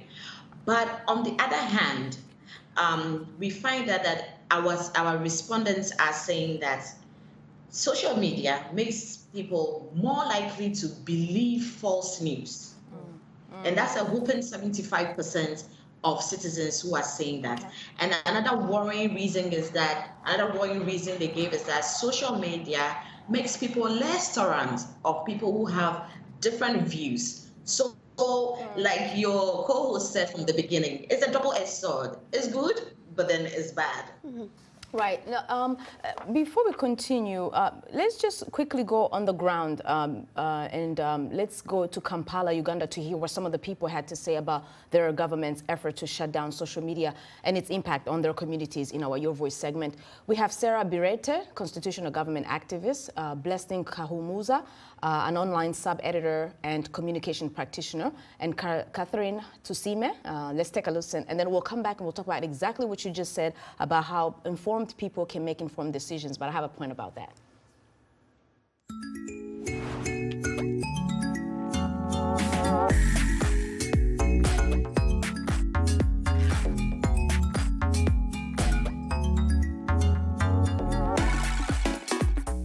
African governments usually shut down social media platforms during elections. They argue that they want to protect national security because of misinformation that usually comes through social media and can incite violence. I think it's to maintain a certain level of control over who has access to information, who can comment on what issues, and to make sure that they can control the narrative. I think governments normally shut down the social media platforms because they are trying to limit access to information that is normally critical of them. And this is a human rights violation. So the reasons have no justification. It's just the culture of governments, especially authoritarian regimes, that don't care about the freedoms of the people. The best way to combat misinformation and hate speech is by holding users accountable to the things that they publish or post on their platforms. Facebook has done this by blocking or warning someone, whoever posts anything to do with hate speech or racism. Sensitization on use of social media, because you have now the citizens journalism rising because everybody has a platform, but with no training? First of all, fact checkers, but that's a bit strenuous because as much as computers can do that, you also need like human input and things like that. But fact checkers are one of them. Verifying information that comes into, even if it's from like an official source, just having them like verify the information and putting disclaimers at the bottom. Elon Musk does that very well on Twitter. He has like little captions at the bottom when information is out, like, oh, this is not true, or oh, this is true, and things like that really help people. Well, we also have our own fact checks here at VOA as well. But back to you, Mame Aku. You talked about how informed people make informed decisions. We are talking about, you know, here in Uganda, and maybe Lily, you can also add something on that. Where is the disconnect? Because we have places in Uganda where they are very heavy users of social media. I talked about that earlier. Now, where is the disconnect? Why aren't people going to the ballot to vote when they are very heavy users and activists on social media? I mean, I think that's what should translate into political activism and then political changes. Yeah, maybe it has also got to do with media literacy on how people are consuming the information they see on social medias and how they translate it into their life. So maybe have you done any research about media literacy level and what should be done on that line? Okay, great questions. I'd like to start about the voting. I think over the years, what we've seen is that citizens, yes, always say in our survey that they think elections are the best way to select leaders, right? But when you look at the voter turnout, then especially among the youth, it's not too high. And we've seen that it's because citizens are not enjoying the democratic dividends, right? They're seeing the elect leaders and the leaders come into power, but then they are not, you know, meeting their needs or fulfilling the promises for which they voted for them. And so then we get agitated. And then, first of all, you can even get access to your MP to go talk to them, but then you have a platform like a social media or any digital platform where you can voice out your concern. You can voice out your frustrations. So that's why we're seeing that disconnect. We believe in elections to select our leaders, but when they are not performing and then we want to voice out, then we have these platforms to have that public discourse, right? But also in terms of media literacy, we've seen that progressively Africans are getting advanced with media. We're having, because there's also the prohibition. Unfortunately, our time is short. We know we can, see everything on your platform, which is Afrobarometer. Unfortunately, that is our show for this week. I'd like to thank Ms. Rinu Oduwala, human rights activist and Connect Hub Nigeria founder, and Ms. Mame Akua Amoa Twum, Afrobarometer's communication coordinator for Anglophone West and North Africa. Be sure to go to our website at voaafrica.com and our YouTube channel, where you can catch up on the latest episode of Our Voices and the New World's top news stories. Now on our behalf, on everyone here at the Voice of America, I am Jeannie Niwa. Thanks for tuning in. Until next time, cheers.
Hello, this is Plus Reports. It's where we bring you some of the stories and events which made the news recently.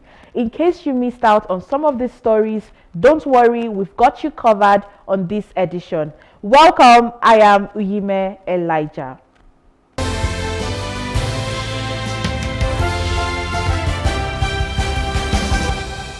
We begin the show with election petition disputes. A civil society organization, Clean Foundation, is proposing for the final conclusion of all election-related matters or cases, either in the appeal or Supreme Court, before a candidate takes oath of office. They say this will not only restore confidence in the electoral process, but also build confidence in the judiciary and democracy in Nigeria. Plus TV News' Emmanuel Ehijene completes this report. The 2023 general elections may have come and gone, but its outcome raised questions, with aggrieved losers rushing to the courts to seek redress and to claim perceived stolen mandates. In its efforts to ensure that the process is not only transparent and fair, the Clean Foundation took a painstaking effort by deploying 38 observers to 18 states of the country, including the Federal Capital Territory, to observe proceedings. It also came up with its policy brief on the outcome of the 2023 Election Petition Tribunal, with some far-reaching recommendations for future elections. And we're hoping that as we move into a next cycle of election, the judiciary will be there for the people. They'll be able to be more assertive. But again, let me conclude by saying that beyond all the concern that people have, people equally think that the judiciary need to be protected, because we think there is overbearing influence of politicians on them. And you remember we heard of a politician that say, we know whom we know and who you know, and all of this language. We think it shouldn't have been in the first instance. So these are kind of signals that we're worried about. And I'm happy that we hope that when we share this document, and I know a number of civil society have done review of the whole electoral circle, that the government will listen to us, and together we'll be partners in reviewing the electoral process and make it more acceptable.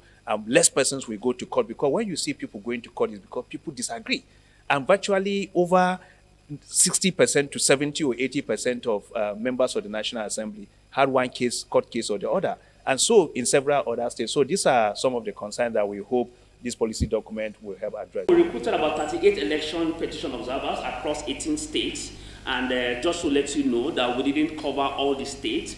And so to also let you know that our focus was more on presidential and gubernatorial tribunals or cases that were in court. Yes, there were instances where we also went a little bit outside this particular framework. So 18 states plus the FCT. And one of the things that we did was to use a platform that were very easy for us to collect data, and we call it the Clean Mobile app. It was on this platform that we scripted our questions, and then of course the data collectors used it to transmit data to the central database. That data collection has actually gone beyond the archaic or the very old-fashioned, and because we know too well that whatever information that we were going to harvest from the field, we're going to basically influence policies and will be used as tools for advocacy. So we were very much careful, one, with the selection of those who went, two, with our methodology, and thirdly, the integrity of the document and the data. A major take-home from the report is the call for an amendment to the Electoral Act 2022 by the National Assembly to ensure that all disputes before the court are concluded before the swearing-in of candidates. The group also recommended judicial independence, especially in the area of funding and the appointment of judicial officers, which they say should be done by the National Judicial Council without interference by the executive. In order to even lessen the burden on the judiciary, the legislature needs to look at some aspects of the law and mitigate some of these problems.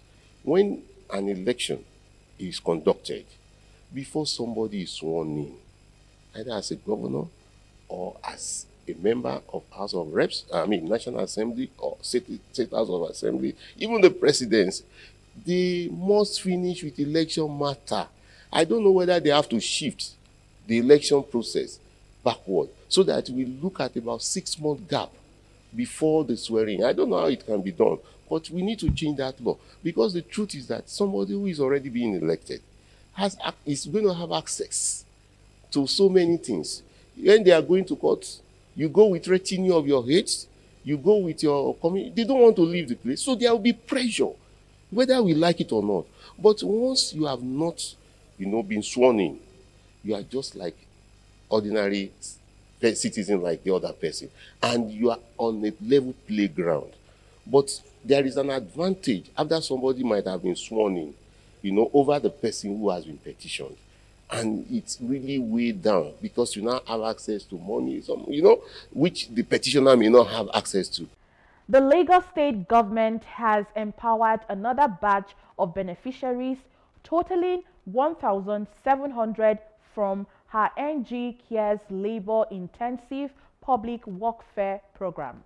Speaking during the sensitization ceremony, the Permanent Secretary Office of Sustainable Development Goals, Tolani Oshodi, stated that the state governor, Babajide Sanwo-Olu, is dedicated to providing opportunities to achieve a state of well-being and socially acceptable standards of living for all residents. Plus TV correspondent Love Ikuku Oyedokun was there and now reports. The NG Cares project is designed to enhance the socio-economic well-being of vulnerable members of society, as well as alleviate their challenges. Drawn from various communities within Lagos State, the beneficiaries are predominantly unemployed and unskilled youth from vulnerable households aged between 18 and 45 years with educational qualification of senior secondary certificate or below. Dr. Oroluwa Fini is a special advisor to Governor Sanwo-Olu on Sustainable Development Goals, SDGs. She describes the NG Cares Social Impact Initiative as one of the driving forces in realizing the vision of the Things Plus development agenda. Dr. Fini also noted that the scheme provides opportunities for meaningful engagement and breaking the cycle of poverty across the state. The special advisor also encourages beneficiaries to see the program not only as a job, but an opportunity to learn, grow, and contribute to the overall development of their communities. Permanent Secretary, Office of Sustainable Development Goals, Tolani Oshodi, was represented by the Director, Administrative and Human Resources, Office of the SDGs, Nike Akonji.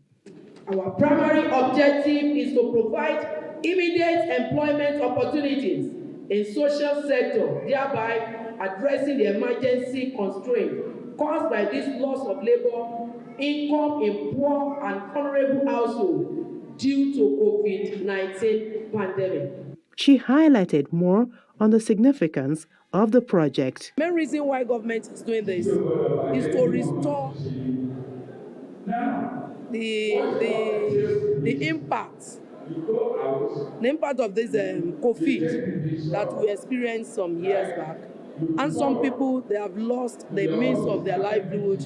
So in order for them to have food on their table, in order to encourage them, many of them, they have their own small scale businesses that they do. Many of them have lost it. So they are doing this program to restore them back. Beneficiaries commended the state governor for the initiative. I have a barbing salon that when I do get my stipend, I bought some clippers that we can use to barb. And since then, I've been gathering some money for my new glass.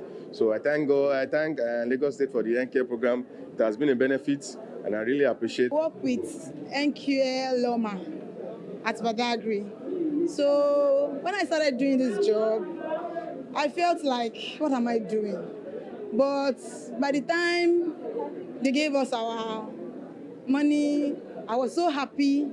I used it for to start up my little business. We have so many of them, and they are expected to work for 4 hours in a day. So far, we have success stories of beneficiaries Some people will say, oh, 50,000, what can 15,000 do? But trust me, 15,000 goes a long way in the life of the vulnerable people. You have success story of those that have started businesses, those that the business also, boost their businesses and also. Earlier, Tolani Oshodi said the sensitization and engagement with the new beneficiaries was aimed at identifying their unique needs and support areas to ensure that they carry out their assignments responsibly. Love Ikuku Oyedoku, Plus TV News. Nigerians have been advised to be intentional about their profession and businesses, as it is the best way to achieve results, by extension produce the desired changes needed to grow the economy. This advice was given at the Ecclesia Realtors Conference, a gathering designed to transcend the ordinary and inspiring entrepreneurs who harbor a passion for real estate. Details in this report.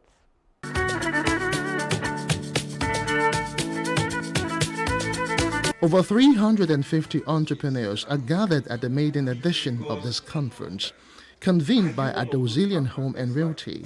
It is said to be not just a gathering, but a journey designed to spark the curiosity of those who intentionally want to choose their dreams in the world of real estate. If a focused fool can do more impact than a genius, how do we get to our dream? Simon Adozi is the host of the conference.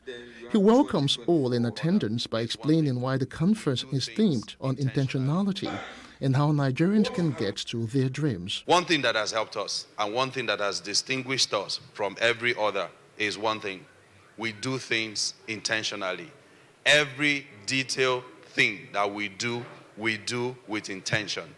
The way we view and interpret the world will always determine the way we respond to it. You want to pursue every goal that you see. You want to pursue it. In your video, you said this place is a dry land, but I'm seeing water on it. After like 2 months, thank you again for your referral. We'll anticipate. Undoubtedly, speakers are drawn from a powerhouse of exceptional and experienced professionals who gladly share their wealth of experiences, guiding the participants on the path towards success. Former Lagos State Commissioner for Budget and Economic Planning, Sam Igube, speaks on the aptness of the conference theme. In his presentation, the former commissioner speaks about the power of connectivity and building human capacity. Be intentional. In other words, don't let it go without you deciding within yourself as to what you'll begin to do next. I know some people's modus operandi is avoid government as much as possible. But what did I say? You are not trying to build relationship with people you like or people that are supportive of you necessarily. You are trying to build an industry, a sector that will be transparent, that will have accountability, that will have efficiency, and a sector that can then drive investment. In an interview, the convener hints at making the event an annual one, while other speakers share insight on several aspects of the ever-growing real estate business, including closing of sales, need for profiling and understanding the market and customers' needs. Give me the assignments of talking about how to close big sales. You need to profile yourself. How do you profile yourself? It's a list of things that you need to do. Number one, you yourself. Confidence mentioned that. How are you looking? Are you looking like 50 naira? And you want to close a 500 million naira deal? How? The person that you want to buy. See, to get people to bring out money from their account, it's not easy. You have to keep on creating that presence, making yourself that go-to person when it comes to luxury, that you are the person, you understand the luxury market, you know what they need, and consistently remind them that you are the go-to person, you have them at heart. The moment they understand that, and that can only be done by consistent posting. No doubt the entrepreneurs at the event have been impacted by the Ecclesia Realtors Conference, which has acted as a catalyst to fueling passion to doing great things in the industry. It's time for a short break now. We'll be right back with more stories.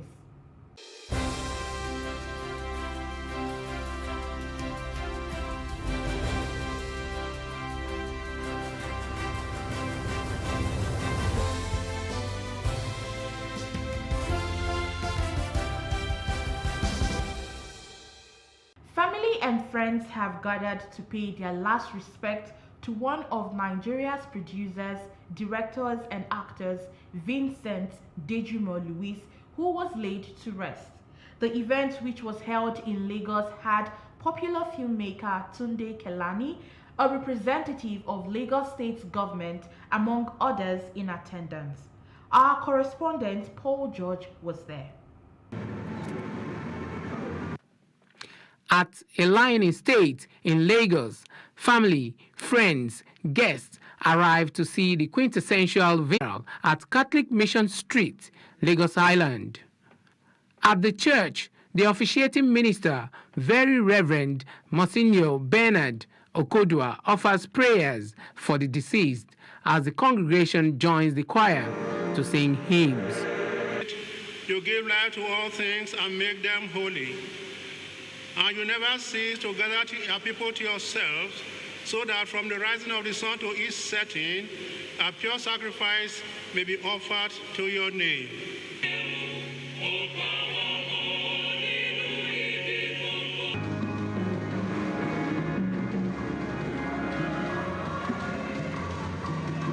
Popular Nigerian filmmaker Tunde Kelani shares his experience working with the late Dejumo Louis. I happened to have worked with him in NTA, where he played the pioneering role of the village headmaster, Oloja. And he carried it on stage and off stage. He was Kabiyesi Adeposipo in Mainframe Productions, Agogo Ewo. He comes with a large dose of humility. He was famous, but he didn't carry it. Kelani says the late icon's contribution to the entertainment industry will not be forgotten in a hurry. He was home with everybody and inspired all of us. So we can never forget him. Even I can disclose here that the next film I'm going to make, Agogo Ewo 2, we are going to pay a tribute to his memory. So may his soul rest in peace. The first daughter of the deceased, Adiola Folabi, says one thing no one could take away from his father was that he was apologetic whenever he was wrong. She wished him eternal rest. What I remember the most is his voice. He had a wonderful voice and he sang a lot. And then he taught us how to sing, but he sang a lot. It was very thoughtful, and very forgiving. He can say sorry when he hurts. And I find that hard. The way we grew up, most parents don't know how to say sorry, but my daddy would tell you he's sorry when he's sorry. He has to be with the Lord. He has no choice. More tributes poured in for Dejumo Louis as his son-in-law, Chukwuma Osakwe, recounted the moment he sought the hands of the thespian's daughter's hands in marriage. He describes him as a detribalized Nigerian. The wife of Osakwe, Adelola, corroborated her husband's view, hoping to see her father's wish for Nigeria come through. I saw the side that the rest of the world didn't see, because I met a very playful man. When I arrived, he said, that he'd always known and prayed that one of his children, especially the males, should marry an Igbo person, but that this is his daughter now bringing an Igbo man, so that he's happy that his family is around. He wanted intertribal marriages. There's so many of them, but they always ended with hugs and kisses. So for me, those are the things I'll miss the very most. So I'm wishing him good rest. And I'm trusting that his desires for us will come to be, right? And also that his desire for this nation, as we call regards cultural unity, is something that would really come to be, not in the not so distant future. Vincent Dejumo Louis, an accomplished TV producer and director, played the role of Kabiyesi in Nigeria's longest-running soap opera, Village Headmaster, which aired on the Nigerian Television Authority, NTA. He was one-time lecturer at the NTA College, Jos, Plateau State, and manager of programs at NTA Ibadan until his retirement in 1999. The late TV star was born on the 28th of July, 1943, and passed on the 22nd of December 2023 at the age of 80. Paul George, Plus TV News.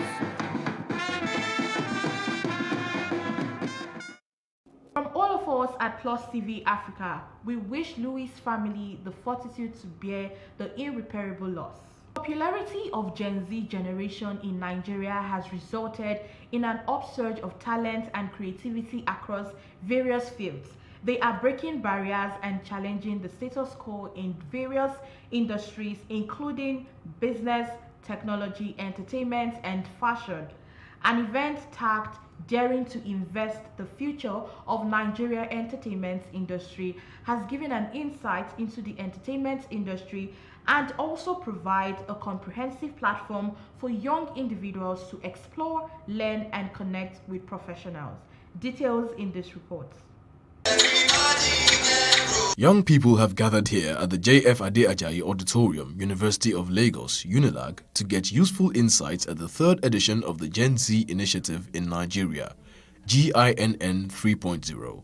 The event had a multitude of enthusiastic Gen Zs, underscoring the growing interest of the younger generation in Nigeria's socio-economic transformation. The theme of GIN 3.0 was daring to invent the future of the Nigerian entertainment industry. It featured nuggets from esteemed personalities within the Nigerian entertainment industry such as Charles Inoje, Hilda Dokubo, and Ali Baba, among others. It also had a panel of discussants who delved into practical strategies for navigating the entertainment industry, honing creative skills, and projecting a positive global image for the Nigerian entertainment sector. It's important that young people are encouraged in the entertainment industry. It's important that we continue as government to encourage young people in the entertainment industry, and as also custodians of policy, we need to also, encourage them to always.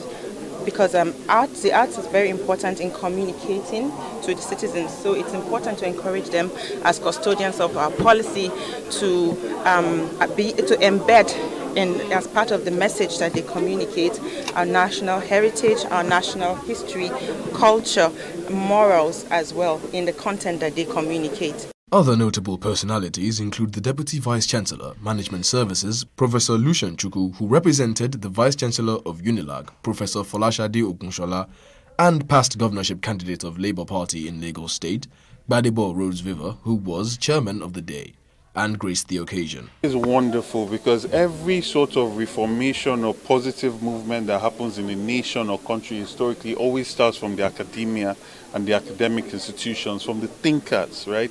And assembling young people like this to sort of give them guidance and direct them is the way to go. In most developed countries in the world, this is what is done. And I'm very excited always to be part of anything that involves lifting up the youth in our country, because truly they are the future and they are the present. And the world is not like how it has ever been before, because now everybody is connected. And there's so much that can happen based on that connectivity. You must give it to the Nigerian youth. He's not just hardworking, she not just hardworking, but also adventurous. These are young people who are faced with a lot of challenges and also remain sane. Because it's one thing to be faced with challenges, it's another thing to handle the challenges without losing your mind. So I'd say they dominate the scene really. And for a place where you really don't have a lot of grooming grounds, and then you have these young people daring and not minding to learn, fall rise, but create a career for themselves and be part of the industry. I think we should actually, commend them. There's this thing about being a youth. The bursting energy that is naturally quartered in that demography. If you do not trap it and nurture it, harness it for positive use, either by the community or the state at large, it will be used negatively, either against the community or against the state. So that is why whoever has thought of this And incidentally, this is the brainchild of some young chaps. Is something that anybody should strive to support. The Gen Z initiative in Nigeria is a social impact program which strives to inspire active participation among the youth, particularly the Gen Z, in the molding of a better future for Nigeria by mobilizing for positive action in pivotal sectors such as education, health, business and entrepreneurship, politics, entertainment, technology and innovation. And that's all on this edition of Plus Reports. But before we go, let's remind you to follow us at Plus TV Africa on Facebook, Instagram, and X. Also do subscribe to our YouTube channel at Plus TV Africa and Plus TV Africa Lifestyle. I am Uime Elijah. Thanks for watching.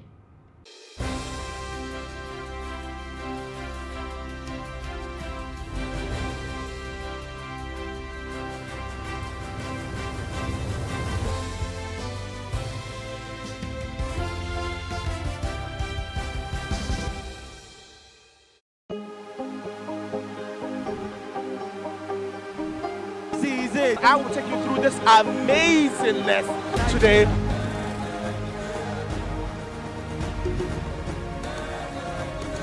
Welcome to Plus Trending. I am Buki November, your host, saying thank you for joining us on today's episode. Welcome back. It's tea time on Plus TV Africa. Practice makes perfect. I'm not perfect yet, but I'm a lot better than I used to be. He's a king. He's entitled to marry 100 if he wants to.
You're welcome to Ways Exclusive. Now, Ways Exclusive was created specially so we can feature top leaders, policymakers across various sectors in Nigeria.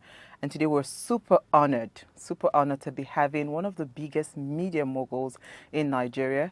He is the Group Executive Director of Media Reach OMD. None other than the most sought after person in the media industry, Mr. Yinka Adebayo. It is such an honor to have you here, sir. Thank you so much. You are nice to be here. As in, point of correction, really. I'm actually the group executive director. Sorry. Omnicom Media. Sorry. Group Executive Director. Omnicom Media Group, West Omnicom. and Central Africa. Oh, no longer Media Reach. No, because Media Reach is Nigeria. Oh, but wow. now, so it more is so now across West I've and lost touch. Anyway. That's shame on me. Whoa. So this is now transcending across, West and Central Africa. The business is expanding. Some of our clients are traveling along that region, and we need to be sure that we are there ahead of them so that we can make sure that the quality of service they are enjoying here, they are having it across board. Wow. Now you see why we brought him, right?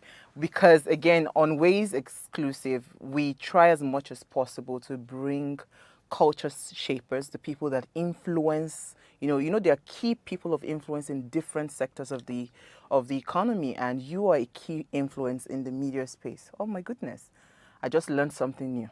See, Uncle Yinka, you should be coming close to me more often because we've lost touch. Too much away, don't worry.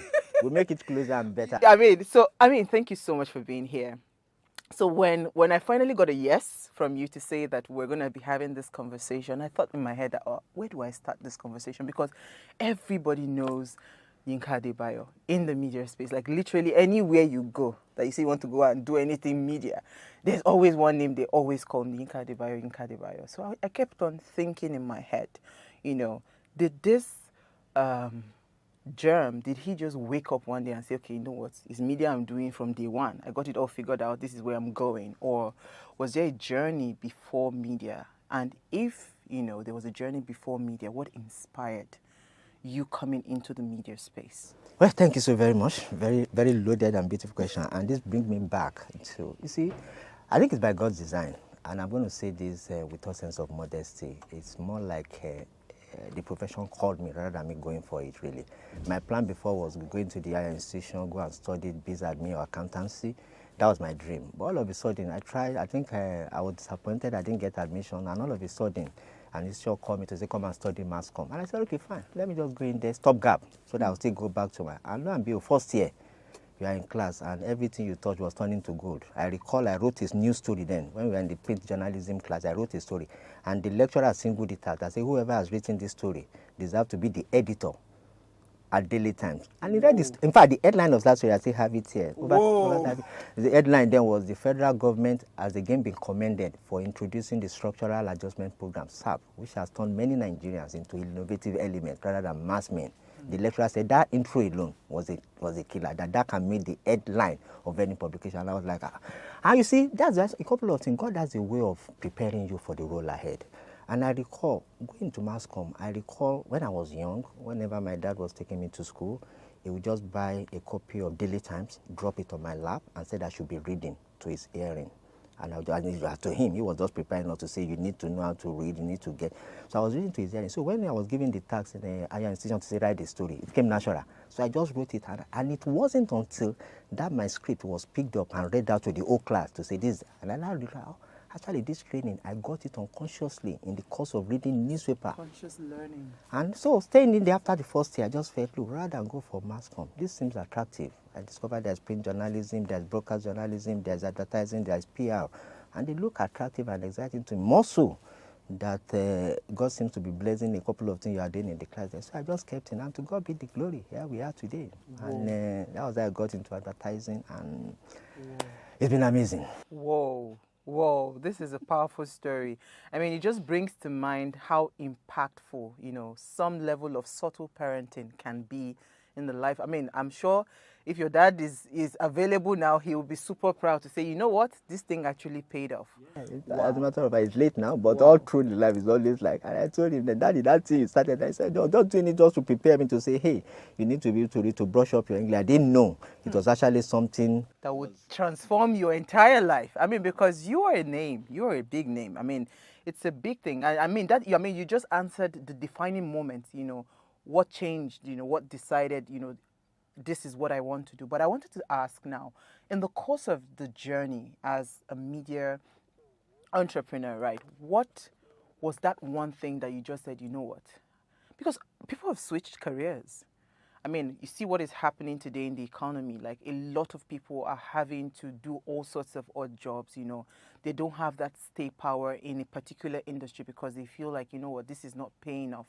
But you saw a lot of things. I'm sure you must have seen something that said, you know what, regardless, we're going to weather the storm and we're going to stay in and stay put here. What was that thing for you? Well, I think for me too, I was fortunate. After during school, you had to go in for your IT, so I was privileged to do my intern with Promosab Limited. And I recall then I was determined, and I knew then while I was growing up, I was hearing story of people after work they are not getting job and all of that. And here was a friend to my dad who was able to get me into. Because one of his cousin was working in Promosab then, you know, Charles Ojugbana of NTA had a brother, Nkem Ojugbana, who was working with Promosab then.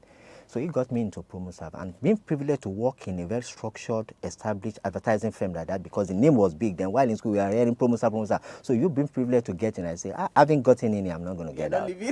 And luckily enough, I think Promosab, they have this slogan on the wall: we emphasize results, not effort. I think it was powerful. I picked up that thing from the wall and immediately I just internalized it. So anytime I go out for an assignment or I'm doing any particular thing, I give it my best to make sure that, because the organization has said clearly, we emphasize results, not effort. So don't so do if you like, we see around. Go travel over the Lagos. What did you bring in? If the result is not there, then you've not done nothing. So, and that was in the propelling force. So each time I go to the likes of NTA to go and make bookings or any of the station, I just must achieve results. And that was the driving force, that was the propellant force.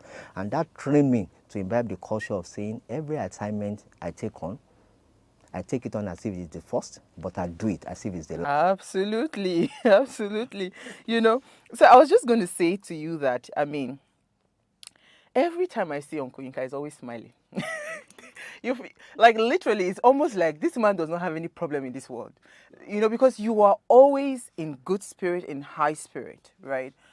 I can't but help to ask about challenges, because every time I've seen you, honestly speaking, I just quietly observe, like, this man, you know, the vex, you know, like, literally, right? And why I ask this question is, with what we see today, little things, people just come up with mental health and all of that. You've been in media is not an easy industry to work with in Nigeria, right? And you've done it so well now that now you are controlling, you know, more African nations, right? Continents and all of that. So it means that there has to be something that helps you deal with challenges. And have you ever had like a major challenge, you know, that, you know, you say this one was really, because you're always smiling. So I don't know. Well, there have been a whole lot, and there will always be. But I think I always take it from the cliches that says crisis will always be the best platform for a good manager to excel.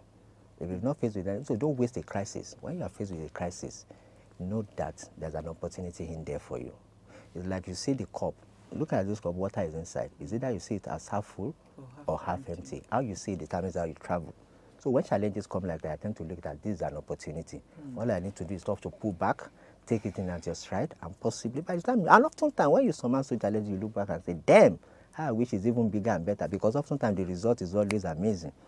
When you summon some of those challenges, so the result is always amazing. So that has always been the propellant force to say, hey, when there's a challenge, they come often, whether from clients, whether from, even internally, a couple of things will come that will shake you.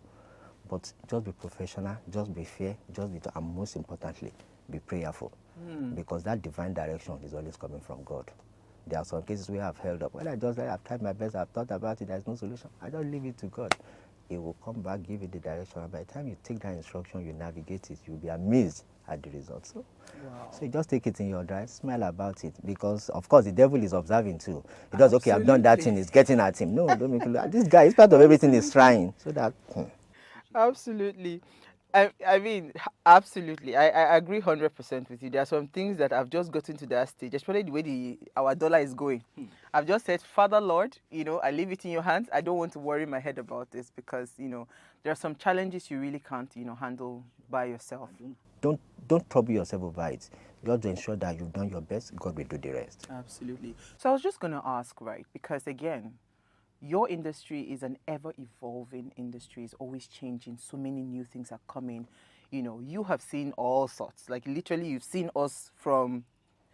Will I say newspaper now? I don't know what your time was. Yeah, I think it's even before newspaper. In the 80s. Yes. You know how they used to switch on TV at 4 p.m. I was telling some people yesterday, I said, look, God has this in daily times, if you want to book an advert for next Friday, if you are not there by now, you can't get space. It's fully booked. But over time now, even the newspapers are begging for advert these days. The pendulum has shifted. So we witnessed it. You understand? So literally you have passed through all the phases when it comes to the media space, agencies, advertising, and all of that, right? You've seen us grow from where we were, print media, then it was only television, terrestrial, then it became cable network. We're now moving into like online TV. Now we're seeing so many competition. Now your competitors have just a smartphone, right? As opposed to the other transactions that that were happening before. Before, for you to pick a live signal, you had to go and get an OB van, get this, get that. But now technology has so much transformed the way the media space has evolved, right? But you see, there's one thing that has been consistent: your ability to navigate it through all that changing phases. You're like the RMD in. RMD is in media. It's movies in Nollywood. You are the RMD in media. That's a big one. I hope my status has actually grown to that. You have, because, staying relevant. And, look at what you just said now about media houses begging for this, begging for that. That's not your case, right? You are the ones even like setting the pace and saying this is what we're doing, this is the direction. So how has that relevance, been possible? How have you been able to stay relevant amidst the very quick, ever-changing evolution that is happening within the media space? Interesting. Yeah, so I came for you today. Okay, no problem. God will empower me too. But really, I always tell people, you see, if only we can do 50% of what we do to brands, to ourselves, we won't be the same person. Some brands have been forever, 100 years, they're still relevant today. So why as an individual can't we? We are telling brand, such brand, what do? We recommend to them, go and re-strategize, go and repackage, go and re-strategize, go and re-evaluate, go and reinvent yourself. As an individual, we're reinventing ourselves. You need to keep involved. The world is evolving. You need to keep on. You cannot be packaging brands and leave yourself unpackaged. So if only you package yourself, you position yourself, you re-strategize, you reinvent yourself. What's the trending thing? Get on the train. I always challenge my young guys to say, hey guys, you guys are the digital age. Me, I'm the analog. I transited from analog to digital. But if you get to digital, I'm going to trend more than you in that your space. And it's always been happening. I'll tell them post something. Can I check your TikTok account? Please go ahead. You'll be shocked. You'll be amazed. Even my son was shocked to say that my friends are telling me you are. That's the way to be. And that's the thing. So you keep on evolving. You cannot afford to be a dinosaur. It's an evolving world. So you keep on changing, you keep on, and make sure that you go with the trend. Nobody wants to identify with the dying us. So you must make sure that you are alive. I always tell people, as you grow the brand, make sure you grow yourself. Because if care is not taken, the brand you grow today, rather than look up to you, will look down on you. Because the brand is here, you are still here. And it gets to a point where the brand look up, where is the person that grew me? Oh, you sit down. And I look for somebody in my category, and that's where some people get dropped. So you must be, as you are packaging and making sure that the brand is growing, make sure you are growing as fast, so that you are the same pair, not that the brand is ahead of you. Absolutely. It's been a constant, deliberate, and conscious. And from what you just said, it means that, your consciousness and the intentionality has also been what has also kept you, to the point where you are the group, managing director at the level of controlling, what's it called, beyond, your nationality where you started. You know, some other people, I'm sure some of your peers, you know, have not been able to attain, and somebody will sit and say, the man is using juju. You know, Nigerians, you know. But I believe it.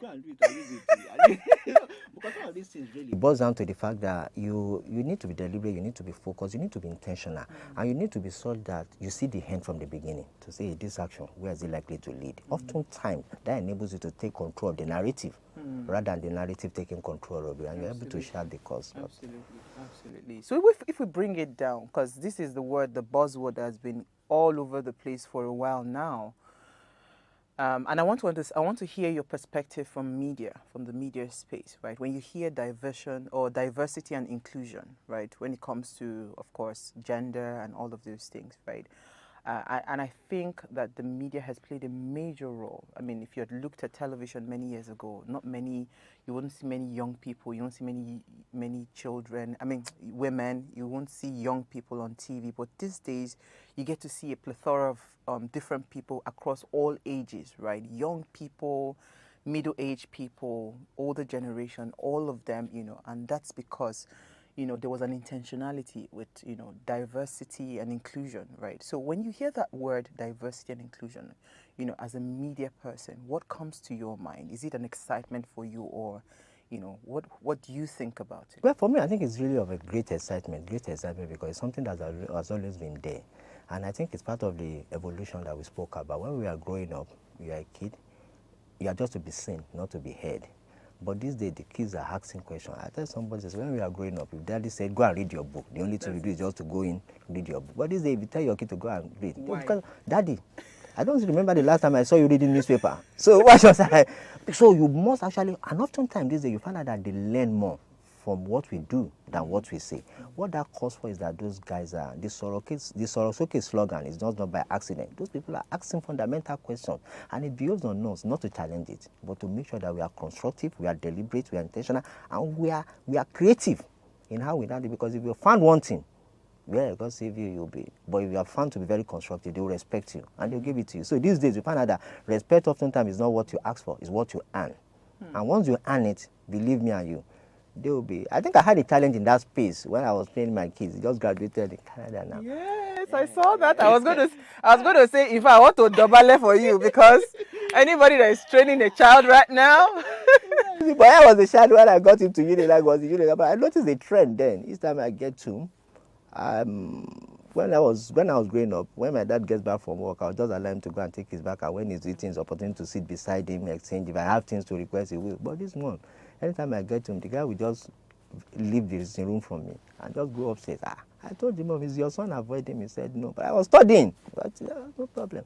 But when it got to a time where I needed to cage him, to put him behind, to say, hey, your dad is not somebody to be ignored. I had to. And once you did that, you find out anywhere he goes, because people are looking for that. They are looking for idols that they can be proud of. They're willing to show up. It's a very competitive world out there, and parents must position themselves in such a way that you live, you walk the talk, and they are observing. If you are known to be saying this and you are doing, oftentimes, you are just there. All they need from you is just the money. But if you are really walking the talk, they respect you, they value you, they're able to now internalize some of those values that you are trying to preach to them, and before you know it, they grow with it. So you see why you're the man of impact? I was just going to ask you that, because again, drawing from what you've just said, right? My next line of question was going to go around the culture. You are very big on culture, like trying to preserve our culture, preserve this, preserve that. Why is that important for you as a media person, Is it something that is just, okay, I just want to do it because, again, it's part of the buzzwords that are around? Or is actually something that is much deeper than that? Hearing you talk about your son and, how you are intentional about, imbibing certain cultures in him, right? So how are you, because I see that you do that a lot. You even support a lot of brands, that have those, strong cultural. Why is that so? Sure, because we have a very rich culture that should not be undermined. But all we need to do is that, like I said, positioning it very well. You see, positioning, oftentimes, people tend to mistake positioning as what you do to the product. No. Yeah, the product can be right, but what you do to people's mind that makes people to say, hey, irrespective of whatever, I want to identify with this. You position it very well, and that's why we need to make conscious effort to make sure that some of those are cultural values, very rich. People are beginning to appreciate and value it now, unlike in the past, because we've not been deliberate about positioning it very well. Because when you're positioning it very well, even your enemy will fight for you. To say, yeah, I don't like Inca in this rebel, but when it comes to this and this, well, I doff my hat for him. And that's positioning. Positioning is what will make people to say something about you. And those people have not met you, they've not seen, but they'll say, look, from what I see of that guy, it must be this. But man, why? Anybody can be anything. But because you've been positioned well, and that's what we're trying to do with our culture, to say, hey, let's position it right. So that look at what our music has done. Look at what our Nollywood has done. There are some people who listen to our music, they don't understand the language, but does the rhythm, and they look at us more. They feed us from our own energy. Nobody understands Buga, but all the white guys, they just say, hey, Buga, oh, Buga, oh. Nobody understands. They don't know the meaning. They don't know the meaning. But they are looking at the musician, and they are looking at Nigerians, and they see the passion you are putting, and they say, damn, there must be something in there. Whatever it is, man, let's feed off that energy. And before you know it. So that's what we need to do. Positioning it very well, packaging it, positioning it very well, and you can see that people come into embrace. We can't teach them their own culture, but we can project our own just in such a way that they value. It's so attractive, they value it, they appreciate it, and before you know, they will imbibe it, and that will create opening and respect for us a whole lot more. Absolutely, absolutely. You're so spot on. I mean, so I was going to touch a bit on, because again, part of what you say that you have to package it nicely and beautifully. I mean, both of us were talking behind the scenes, and I was saying to you that, I mean, media is a lot of money. You have to have the liver to be able to go into the media space, because it's actually consuming in terms of the kind of investment that you want, especially if you want to do it the right way, right? So I mean, like, literally, right, in your opinion, how do you think financing, how would you look at financing in the media space? And if you had the opportunity to create policies around finance for the media entrepreneurs, media, what's it called, outfits and all of that, how would you position that kind of policy that would favor them? Yeah, I think for me, really, it's one sector that has, if there's any sector that's actually helped in one sustaining our image globally, it's actually the creative industry, meaning they need assistance. And I'm always amazed to see the level of achievement, whether it's Nollywood, whether it's even sports, whether it's music. Those guys have achieved a lot without nothing. You now imagine if they have the necessary support. So you get that. That's why I think they need to be given concession in terms of ability to access funding, to access loan at a very cheap and reasonable, because this country is awash with talent. And there are so many musical shows, from Nigerian Idols to The Voice Nigeria to thousands and one are applying. Edis came up with Edis Award, but before Edis Award they did My Check. Thousands are always applying. This country is awash with talent. So beyond the Burna Boys, beyond the Wizkid of this world, there are 1,001 Burna Boys still wasting away. They need to be encouraged, and we need to create a platform where some people are empowered to create a platform where we can begin to showcase some of these people. Those are sectors that we can actually fund, because if there's anything right now, those are the sectors that are actually representing us, giving us some positive image out there. Look at the music industry, Nigerians going into O2, UK, and closing down the whole place. Look at Burna Boy. So many, look at the Nollywood sector. So meaning we've got the talent in it. That sector needs to be empowered. One of the empowerment is to create an enabling policy that enables them to have easy access to loan, then possibly support them in terms of providing the relevant, necessary infrastructure. Once all of those things are in place, the issue of let government do what they want. Let those guys, I keep on telling guys, those young guys have done things on their own. All they need to do is just create an enabling environment that will enable them demonstrate and display their talent. And the whole world, whether you embrace them or not, the whole world is ready to embrace, celebrate, and reward them. Absolutely, absolutely, absolutely. So, I mean, so let me bring it back home to our small media entrepreneurs like ourselves. So most times, right, and let's bring it back to television. You know, in media, there is creativity, the drama, movies, music, and all of that. But there's television, right? And I believe television is one of the biggest shapers of culture, because you tune in every morning or every evening to a particular talk show. You want to listen to those talk shows. You want to hear new things.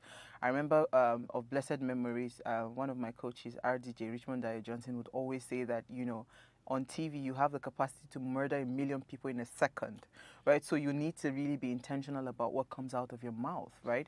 But TV, right, I see a lot of great content, you know, but I don't see a lot of attention when it comes to funding and all of that. You know, I just want you to touch a little bit of, because maybe I'm biased, that's my core, right? I want to touch on a little bit of why you would not probably fund, or you would not put your ads or something on a particular content. Let's touch on that one. Then secondly, does data, because all the time you hear when you go to agencies, they say, oh, data. And from my little understanding in Nigeria, I've come to realize that maybe I might be wrong, correct me, you're my guy in the industry. I've come to realize that it's either some data are being doctored, or we really don't have the capacity to harvest, good data that we can use, because again, some of these people just want to see numbers. And that's why I feel like the content creators are like taking over when it comes to getting more endorsements, brand ambassadorships and all of those things, because they can just tell you, go to my YouTube page, go to this, go to that. But traditional media, I see a bit of struggle there with media houses and all of that. Do you want to touch on that? Okay. I'll come back to that, but first to the question you asked with respect to whether content is anyone. For me, there's no content I would not want to associate with. I would not want to because it's not about us, it's not about me, it's not about the client, it's actually ultimately about the audience. And oftentimes I respect the creative, respect so much that for them to have actually thought up of an idea, I expect that some level of research would have gone into say, hey, there's an audience out there that's likely to feed off this. So certainly there's an audience to be addressed. Depending, of course, on the brand, on the focus of my brand, that will determine where to go, whether it's entertainment, whether it's drama, whether even if it's religion. Because people are in a particular state of mind where religious message gets into them, and we are brand, and that's one area. But people need to brand Odumeji. That man is a TikTok fan. Explore. Yeah, I don't want to say with this, but religion is something that's powerful here and has a whole lot of eyeballs that you are doing. How you not navigate it creatively in such a way that your brand is not seen as pro this or pro that is something. So there's no content that can't. You cannot associate. No, there's no for me. So then the other question about the issue of data. Yes, I must say that data is king. Data is life. Data is everything. You see, the game we play in the marketing communication world is a game of numbers. And like they say in life, what you cannot count, you cannot manage. The moment you can count, it becomes very easy for you to manage. Because what most of the brands are brand custodians are equally challenged with to say, return on investment. If I'm investing this much onto this, what do I get in return? You must be able to show them numbers. Interestingly, those who control the big budget that we are looking for in Nigeria are multinationals, and these are guys who work in developed markets. Simple data. Yeah, simple data. Yes, I know how own data is a bit crooked. We are not, because the structure is not in place. But thank God that we even had something to show them. If not, the level of investment we are seeing in the marketing communication industry would not be there. Because those guys, you can't go to a client and say, you can't look at it, what is he doing? I swear that what is that doing? You see to show number, let me see the number and I'll go with you. And like you said, that's why they did SASP, because you can see, go to my, you can see the number there. But for the TV, but it's a good thing that we have something to start with. All we now need to do is also fine tune. It's not like somebody is doctoring the data or not. It's just a reflection of our society. You see, I was opportune to travel with a client from Lagos to Abuja during the early 80s. And we were in the plane and I was saying, hey, these are the kind of people I would love to talk to. But look at all of them, they are reading a particular newspaper. I said, yes, that's Nigerian for you. But wait, when we get down, let me be sure that that same paper is what they will hold. But those guys are holding differently. So oftentimes, the average, and the kind of the measure that we use to collate the data is what they call questionnaire, where I give you a question. Oftentimes, when you are asking questions, Nigeria is the kind of person that will take your questionnaire, look at you, look at the question, look at you. What does Uwe want me to write here that will project me well? That's what he will feel. A white man will pick your question, forget you, and fill in the right. So when you pick up a questionnaire from a white man, he will tell you how it is. But Nigerians, they tend to. And once you that's the data you have gathered, that's what you eventually show. We now need to make sure that our data gathering mechanism is devoid of emotions, is devoid of feeling. So that's where people's meter, which of course the federal government trying to champion, will come into play. Where I don't need to be in your house to ask you, what program did you watch on TV yesterday? There's something in your TV that immediately that gives me to say, hey, 8 p.m. to 9, Yinka is watching this, 9 to 10 is watching that. So when we put all of those together, we can now begin to say what is the rating. But until we get there, but I think the train has left the station, and until we get there, but we started well, so investment in that direction. Interesting. I mean, just hearing you say that, because I remember I was in a meeting with an auntie, a big auntie of mine in the media space, and she was telling me that, what's it called? Cinema is so easy now. Like literally, they cannot even lie that this is the amount of tickets that they sold, because it is a centralized system that they've done in the cinema space. So when they tell you that they sold 50,000 tickets, they sold 50,000 tickets, because there's a There's a mechanism that they use to collate all that data. So I can imagine if we're able to translate that. For TV, for radio and all of that, you know what people are listening to at a particular point in time, and you cannot begin to say specifically, and that's going to be devoid of human feeling, even human interference, because the average Nigerian, they will tell you what you want to hear. Because I was going to say that it'd be like say this in a media communication industry, a man no man. But the way you said it, but for me too, beyond that, really, for me too, I always tell people, yes, data is good, data is everything, but you cannot totally rely on data. Data will show you how to navigate. How you travel is solely yours. If you look at the radio data now, it tell you the most listened to radio station is FRCN. And what people listen on FRCN is Kokonu Weroi. Because of that, most all brands now go into Kokonu. So you look at the ambience, you look at the content, you look at what is driving. So you equally need to use your local intelligence. And for all you care, I've been one of those who have been radical to challenge data in so many respects. To say, hey, guy, like during the COVID, no data showed us that one best show and Turn Up Radio was going to trend. But we created it, and Nigerians immediately tuned over, and the rating went off the roof. So you can actually take control of that data if you have good, solid content, well researched to say, hey, what do people want? Where can I position it? So anything can change anytime. But you must be deliberate, you must be intentional, you must be constructive, and make sure it's something that fits. And once you hit the high balls, the rest is history. Like they say. All right, so this is a great place to take a break, because when we come back, if you see Uncle Yinka's wife, we're going to go there. Stay with us. We'll be right back.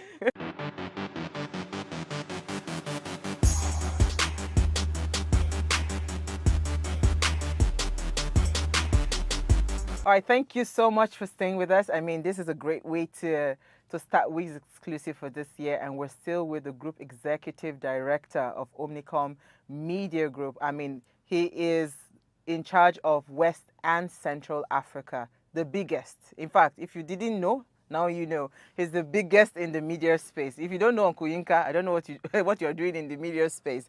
But thank you so much. I mean, this has been a breathtaking, and I'm learning a lot, right?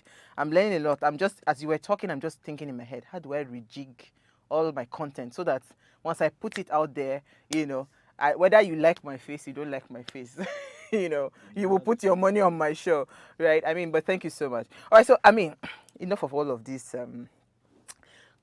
business talk. So I see your wife all the time. First of all, you're a very beautiful, what do you call it, traveler, because you're always everywhere. You're always, you know, your job takes you everywhere and you're always busy. But there's something very beautiful about your relationship that I see online. And it's every single event, there's always one fine sissy. You know, she's always, I said Jehovah. She's always decked up. You will not know that this woman has graduates as children, you know, but I mean, you are very intentional about your relationship. And this is something I really wanted to bring up because we're in a society where a lot of things are happening in marriages, you know, so many issues when it comes to marriages. Why are you intentional, first of all? You know, is it because your wife is a fine woman, or one of the reasons I need to showcase that I've made the right choice, and I don't have any regret. But more importantly is the fact that, like I said, we are in this together. Nobody's going to go out of this alive. So till death do us part. So meaning whether good or bad, I said from day one, I've told you I'm not perfect. And I'm not expecting to marry to someone who's perfect. So you are imperfect. So your imperfection, I'm willing to tolerate. I'm willing to accommodate. I'm willing to. So please, much as I'm willing to give, equally tolerate mine. I think with that understanding would. And I think interestingly, the nature of our job is such a challenging job that's so time consuming, that is so engrossing, that if care is not taken, it could backfire on the home front. So I think what I've done to very early in my relationship is to be deliberate by bringing her into the profession. Interestingly, she studied marketing too, but she's not into her space. But oftentimes, when I do assignment, I take her along. I remember we are managing one of the telcos and we need to travel around to check all their billboards. I put her in the car, I put the kids in the car. We travel around together to say, hey, this weekend, I want to go around to check the billboard. Do you mind going with me? Go around. In the process of checking all the billboards, we equally make our time to do our own social outing. And all of that. And at the end of the day, you'll find out that it got to a point. I know there are cases where I'm still in the office till around late, and I need to check my campaign on it. I will call her to say, babe, are you home? Can you help me check this? So over time, she developed interest in my profession. So in fact, there are cases where I don't even have to ask her. She just pick up, I've seen this, I know you like to. So once you have the understanding of profession, so when I tell you I'm in the office till around 12 midnight, you understand, this guy is sincere. So, and I think that building trust and all of that. And I think there's nothing as good as being paid for your passion point. I like entertainment, like enjoyment. I see it. So, it's not that I do the enjoyment with sense, making sure that the brand. Does it. Like literally, you go to, there's literally no event. Do you know that I used to think I was an outdoor person until I started getting invitations. I had to turn them down. I really don't have so I love this one, the creativity. There's just walking behind the scenes. But you see that dressing up, wearing makeup. I honestly just, it just dawned on me last year that this is not your life, It's not something that, but you do it and you do it. That's why I say you're always smiling, you're ever happy and all of that, I mean, so it explains why you have to incorporate her. And you mentioned something very vital, a word that is, really in deficit, trust. Media industry is not particularly an industry where there's a lot of trust, especially when it comes to relationships, right? Because, there are so many beautiful, handsome, people all over lurking around.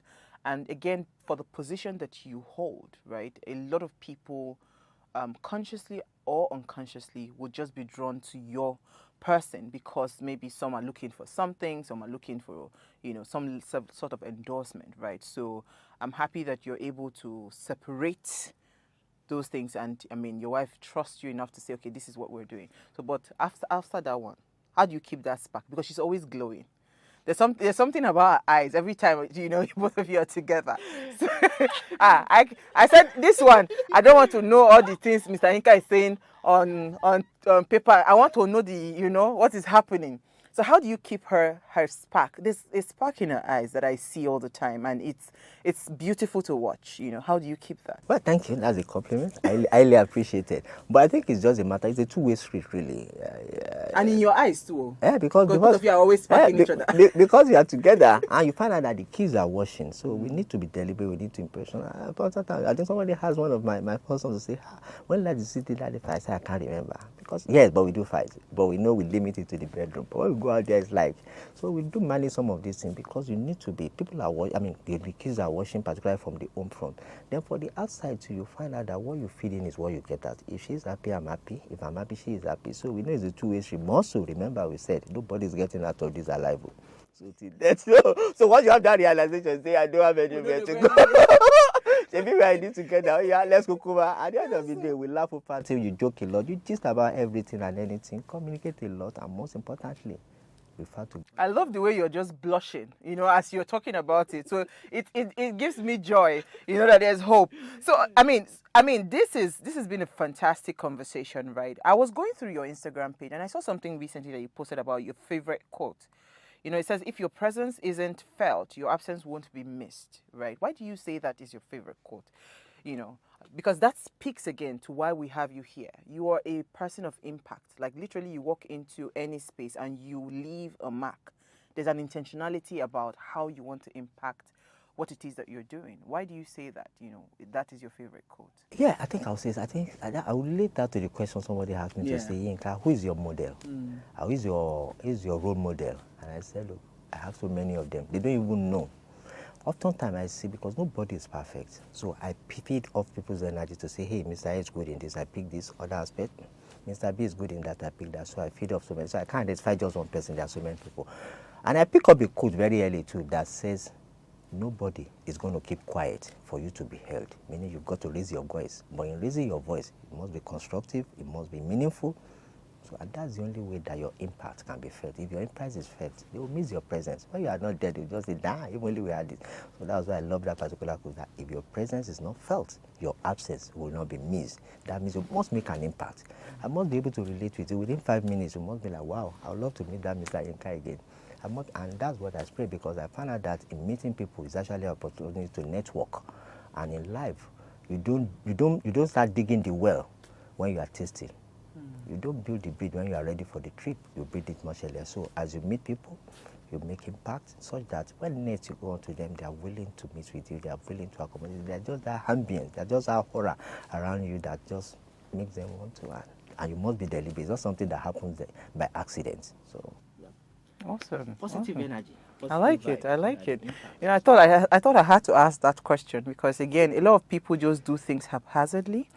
I mean, you see a lot of young people today not even paying attention to details. Everybody just want to blow. You're not, so because I feel like if you have value to give, literally when you are out of that space, people will know that, oh no, we're missing something here. So I totally agree. And once value is on the table, the blind will see and the deaf will hear. Absolutely.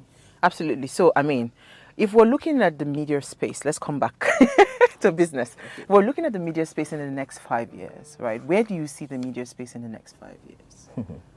It's going to blow on us, really. The question I begin to ask myself is, are we ready? Yeah. Because with the incursion of the social media, the online, then the technology, it's like it's going to really blow on us. But I think we are headed in the right direction. We've got the necessary manpower, the willingness is there, the drive is there. All we need is just the enabling environment that doesn't put up in terms of infrastructure, things like electricity, things like data, that enable us to keep pace with what is happening in the advanced world. Often I always tell people, Nigeria is a peculiar country, and mark my word, very soon, even the advanced community will come in to study and understand us. What's driving us? When others are crying, these people are smiling.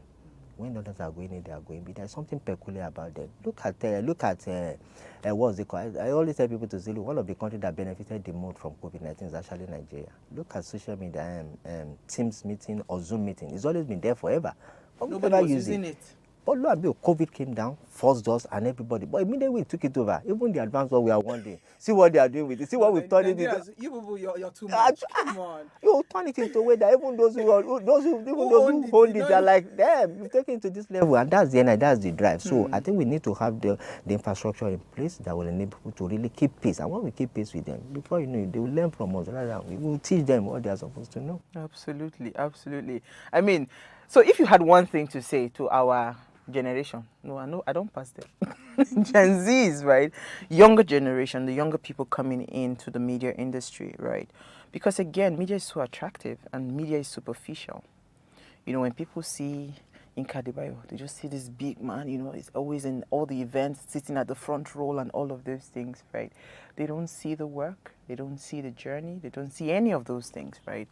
And I feel like a lot of us younger people, when we look at you people, what we are really covetous on is the success. We're not looking at, okay, what was the struggle? And that was why it was important for me to have, this conversation, because I really wanted to understand the man behind, the brand. And I wanted younger people to also learn from the man behind the brand. So if you had something to say to the younger generation, to say, okay, this is it, right?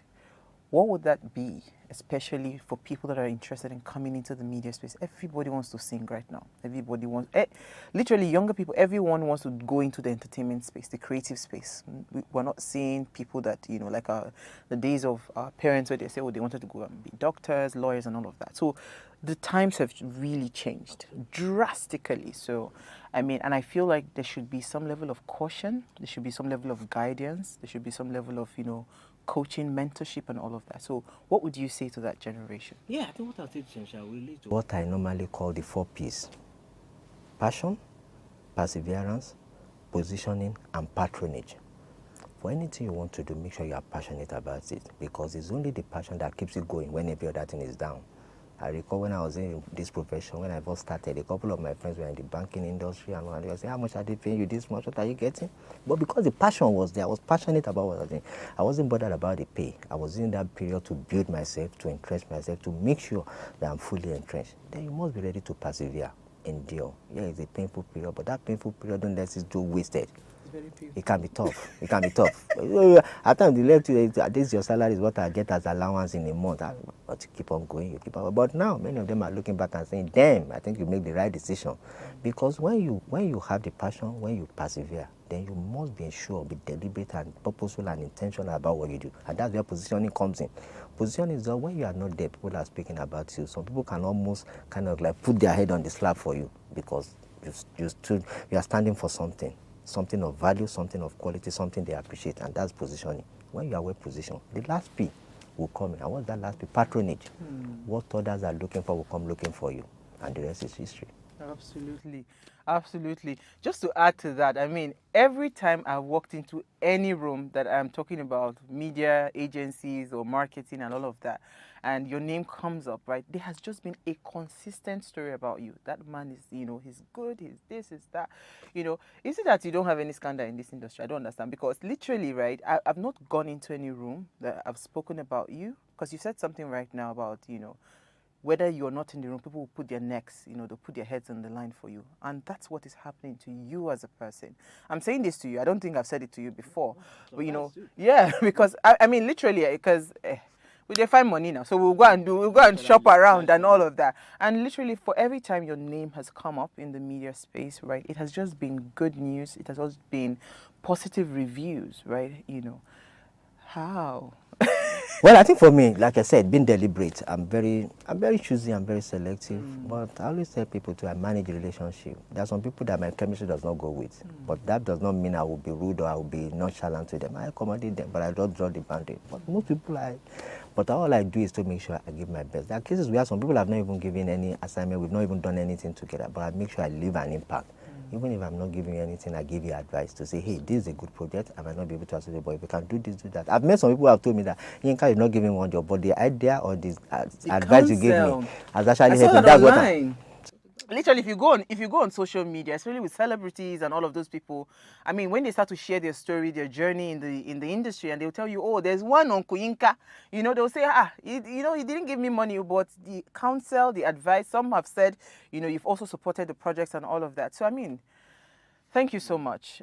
Thank you so much. So, if we had anything to give back to you as a nation that would make you happy, because it's always, what do you want to give back to your society? If we wanted to give you back something, what would that one thing be for you? What would be the joy? One of it is creating this kind of platform for me to kind of share knowledge. And for me, the joy for me would be for us to create and work towards the coming generation to have many more Yinkas replicated across the board. If we have about 20,000, I think the country will be a better place. So I want to see how we use the opportunity to replicate so that we have many more Yinkas. Awesome. It's been an amazing time with you. I don't know. So do you do things for fun? Because I see you dance. So dancing is one of your hobbies. What else do you do for football? So I play football, I play table tennis. Yeah. I do listen to music, and I do take time off. The nature of our job can very consuming, but you need to find a way to let off steam. So I do that so that we can. So you do that for steam. Awesome. So we're looking forward to replicating many more like you. I know you do a mentorship program for young people, right? So I'm sure that, a lot of people must have learned a lot from this conversation. But thank you so much. We do not take your presence for granted. Thank you for being a pillar of hope and light and impact in the media space. And we're hoping that, most of the efforts that you have put into place, because I've seen you bank on some brands that didn't look like it. And all of a sudden, they are now the eye candy of, a lot of other agencies. They want to put their brands there. But you went there first because you saw the diamond in the rough, right? So I'm looking forward to, many more of those. And we want to just say thank you. It's one thing for you to have legends, right? Most times legends are celebrated maybe after they are gone, but I want to say proudly that you're a living legend in the media space. And thank you for the support you've given to so many creative minds in Nigeria and across Africa. So we're looking forward to bigger things, and we're hoping that as the industry is evolving, right, we continue to stay relevant and we're able to make more impact. Thank you so much. Thank you so much. All right, thank you so much for watching. I hope you enjoyed this conversation as I did. I think I enjoyed it more than you guys. So we've been speaking to the Group Executive Director. I hope I finally got the name. The Group Executive Director. I don't know. I'm so used to Uncle Yinka with, so no. We have to grow with the times. But we've been speaking to the Group Executive Director of Central and West Africa, right? Omnicon Group, right? So thank you so much for watching, and we're hoping that this has been a blessing to someone, and we're looking forward to bringing more industry leaders on Ways Exclusive just to get, a one-on-one. I'm sure you enjoyed this conversation as much as I did. We'll see you guys next time.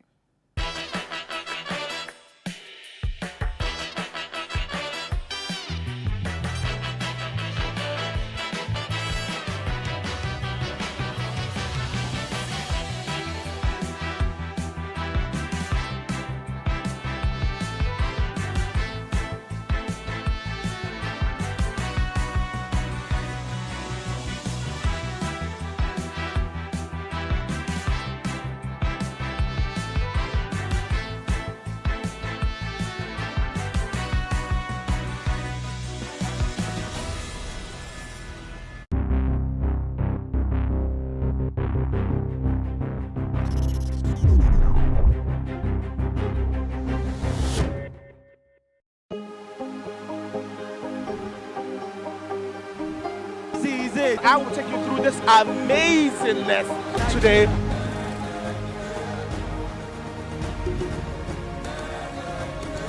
Welcome to Plus Trending.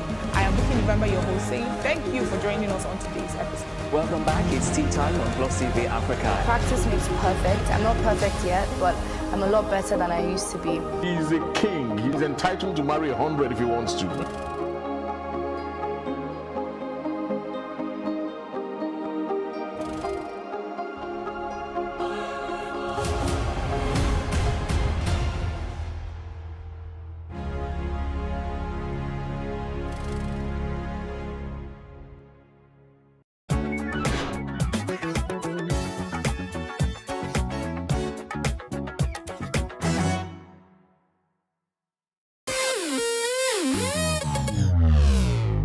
Oftentimes when we see celebrities either on social media, television, or in person, we assume they have it all together, but we forget that they're also human. Well, here are some of the low points of some of your favorite celebrities. Hey, what's up? What's going on? It's Dice Ills, aka Mr. Miyagi, and we're just gonna give a few words to every up-and-coming artist or every dream chaser out there trying to be successful. I started off with just a dream and an undying passion to become Dice. Back in the day, a lot of people told me it wouldn't happen. A lot of people told me my dreams were too big. But one thing that I never stopped doing is I never stopped believing, and I never stopped having passion.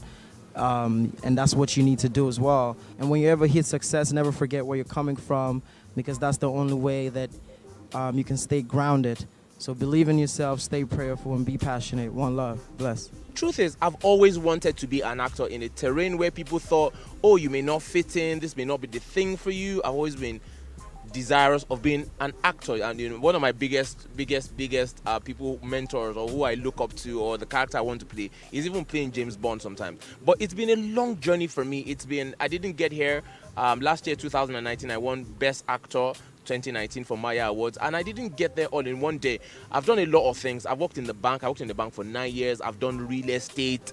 I've sold cars. I've sold lands. I've gone through the highs and lows. And initially, when I told people that I was leaving, I've been doing acting all my life. But when I told people I was going to leave and go full stream and full line into acting, people told me, don't go for this. I don't think that's what you should do. Maybe this is not for you. And it was a tough call to make. It was a tough decision to make, but I eventually decided that I was going to go for it. And I went from audition to audition to audition to audition to audition to audition till I got my first major job, and that led to my second, third, fourth, fifth. And I decided to go and upskill myself and go to film school, in the US. And I came back and I got a fantastic opening, a cinema movie where I played leading man with Omotola Jolade called The Tribunal. So it's been a very, very long journey.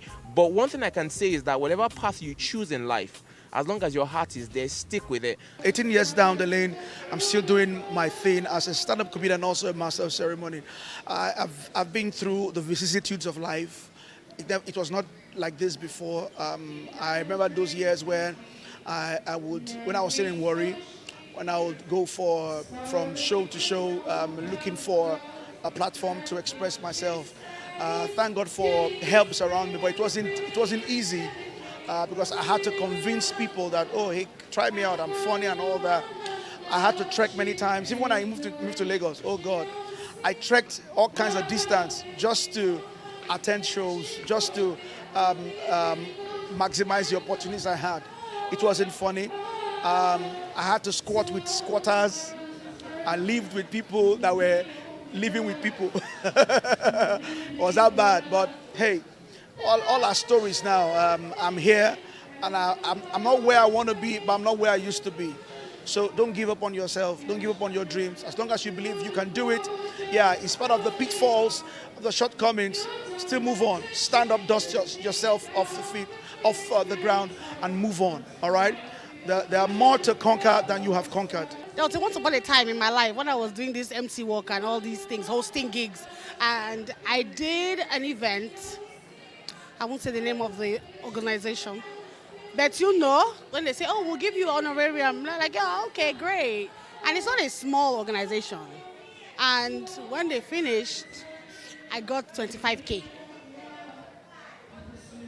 So I used the money with the love of God fuel the car, and then kept the change to buy granite sauce and get the egg on the road. When it's your time, it's your time. Don't rush it, don't force it. What's yours is yours. What's meant to be yours will be yours. Nobody can take it away from you because you are you in yourself. Know your creator. And that way, you know that your creator did not create a joke. So therefore, just believe in yourself and your time will come. I love you guys. Thank you. When I was younger, I had just lost my father. And it was at the time when, you know, we had that television that you open and close like cupboard. Okay, I know that a very high number of people may not understand this. And I came back. Our TV was not there, but our neighbor had bought a new kind of TV. It was colored, and all the kids in the neighborhood were sitting on the floor watching this TV. And then I came back from lesson, saw everyone sitting down there. It looked a bit different from ours, and the pictures looked finer because it was colored. And I stood by the curtain, and this lady just pulled the curtains together and shut me out. I felt bad. But I was also a big-mouthed young child. So I went to her and I said, because of me, you pulled the curtains together, right? The next time you look at that your TV, you will see me there. It was a joke. I mean, like, okay, it wasn't a joke, but I didn't know how it was going to happen. But I just wanted to tell her that she had no right to shut me out. And I went to school and I got this, the principal came in and said, Komisha Shakia is looking for you. You're going to open up ROS TV. And guess what? When she put on her TV at 4 p.m., 2 months after, I was a continuity announcer who opened up that station.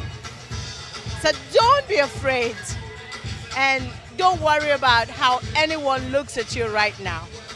Worry more about how you see you. Worry more about what you intend to do with you. Worry more about how convinced you are about anything that you want to do. It doesn't matter. People can close their windows, close their doors, tell you to get out, tell you to sit down, tell you to go to bed. It's okay. They're not God. He has a final say. But guess what? You have the final work. Stars, I tell you, when you look up, you see a lot of them. I'm sure you're up there and shining, okay? So please, put some glow to your own star. Love ya!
I was just calm. I just kept calm, like, okay, let's see what's going to happen next. And they were there that night till at about 11 or 12 late in the night. And then they brought a bus. So they packed all of us. The bus was empty, like they had removed everything inside the bus. They made us sit. We sat in the bus and we drove. So we drove for a couple of hours. I can't remember how many hours, but like close to 7 hours. So on daybreak, I saw where we got to was like a house, very big house, gated, fenced and all that. And they just dropped us there and turned back. So I was surprised, like, So for the first time, and I had to ask the 4 ladies, the 3 other ladies that we left together, please, do you guys really know where exactly we are going to? Like, this whole thing is really looking blurry to me and I don't understand anything anymore. And they're like, even them too, they are even confused though. And to crown it up, they asked us not to talk to each other. They asked us not to say anything to each other. I don't understand. So I just looked everywhere and saw that, okay, there are batches and batches of people seated at different corners. Okay, so I really need to ask questions. So at that point, one Alhaji came out, like he's one in charge of that house, and then he did say, okay, let's look for something to eat. All through this while we are not eating, and he said we should fix something to eat, and they made one spaghetti that didn't have salt, and it was so very funny, like. So I just summoned courage. I went to meet the Alhaji. I said, please, sir, I need you to just be open and tell me what exactly is going on. Where am I, first of all? He said, Duruku. I said, where is Duruku? He now said, how do I expect him to be able to explain that? That Duruku, that is what he knows, this place is Duruku. I said, okay, do you know where exactly I'm going to? Or do you know the person that brought me here? He was like, maybe Libya you they go. I said, Libya. I said, I'm not going to Libya. He said, I still say you be Johnny just come. Like, he said, you don't reach here. The only thing now for you make you they go the place where then they carry you, they go say they go come carry you tomorrow night. And he refused to say anything afterwards. So I went to sit down and relayed what he said to the other ladies. And everybody became very, very, very, like, upset and curious, like, okay, let's even find out. So just at that time, there was a lady in the particular room that had like 5 big bags, Ghana must go bags, big ones. So she said she was going back to Kano, that she stays in Kano. She sells gold and clothes. She speaks Yoruba. So she was explaining to one of the ladies. So that was the first instance where I started hearing information. And I just didn't want to believe. Honestly, I didn't believe at that point that maybe that is what we are in. But what she explained to the lady was that we are either being transported to Libya for prostitution or Italy. And then the lady said, she told her that no, the person that took us said we are going to Malaysia. And the lady now laughed and said that is what they will tell you, and that this is her 5th time going through this route. That was the same way she was deceived, but she ran away and was able to find someone who helped her, and eventually that was the person she got married to, and now they are doing like a legal business. She goes there, buys stuff and goes back to Kano to go sell.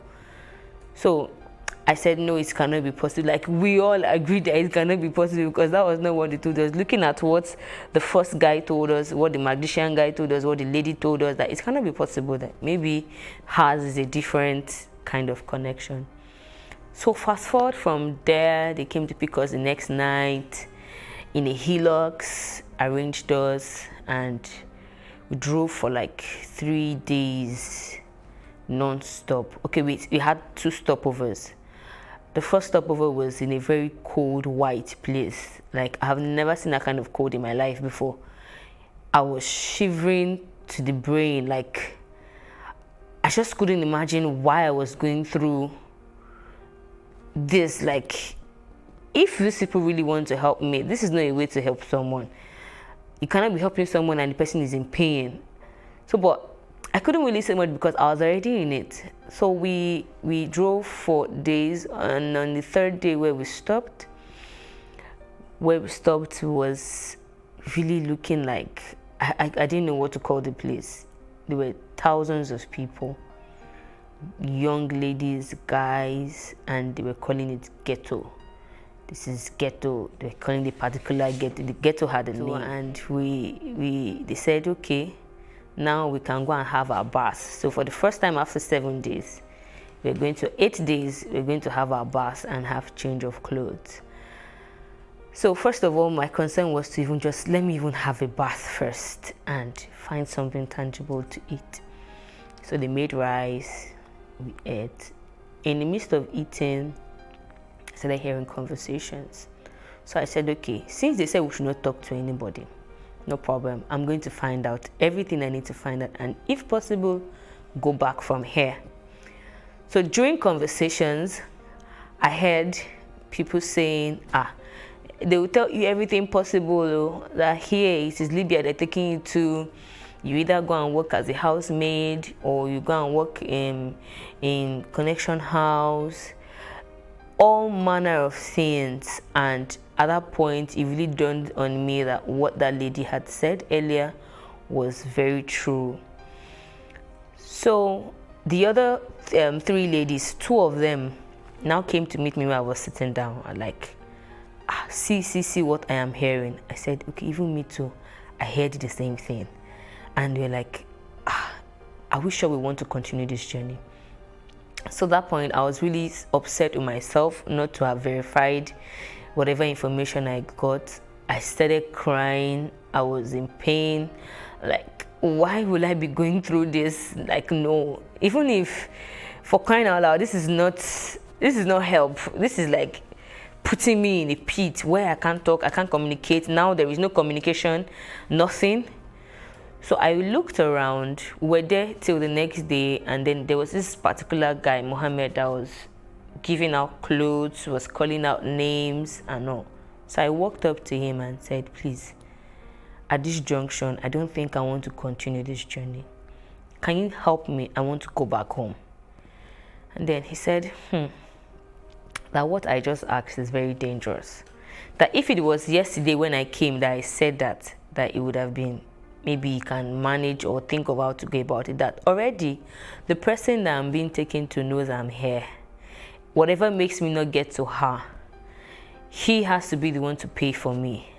I'm like, pay for me as how? He said, somebody paid for you to be brought to her, and pay transit, they pay additional money just to be sure that the person is being carried along. And I was like, okay, so how much does it cost to get up to this point? And if I'm to go back from here, I can actually call them, tell them I don't want to continue this journey and I want to go back home. He said it's either of 2 things. It's either you get home or you don't get home. They might tell you to go.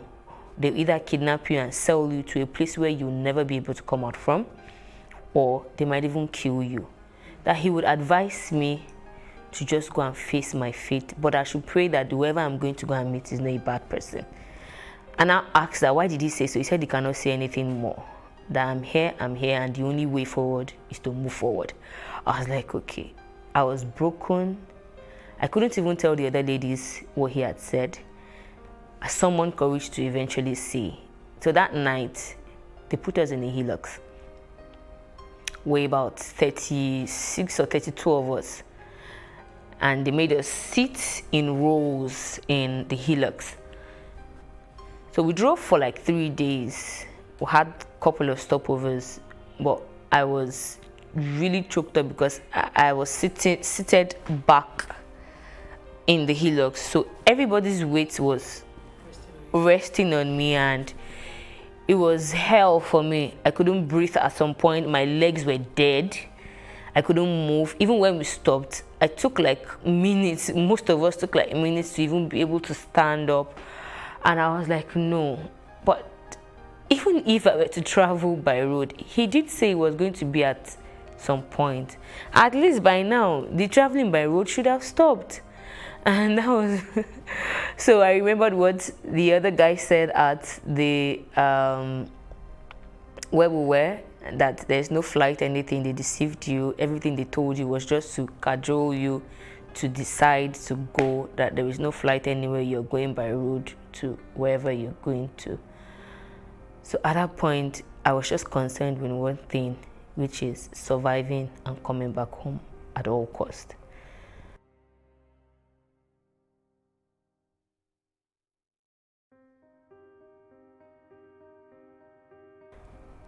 So after the first stopover, I became sick a little bit. I started having too many issues. So I decided not to sit in the Hilux again.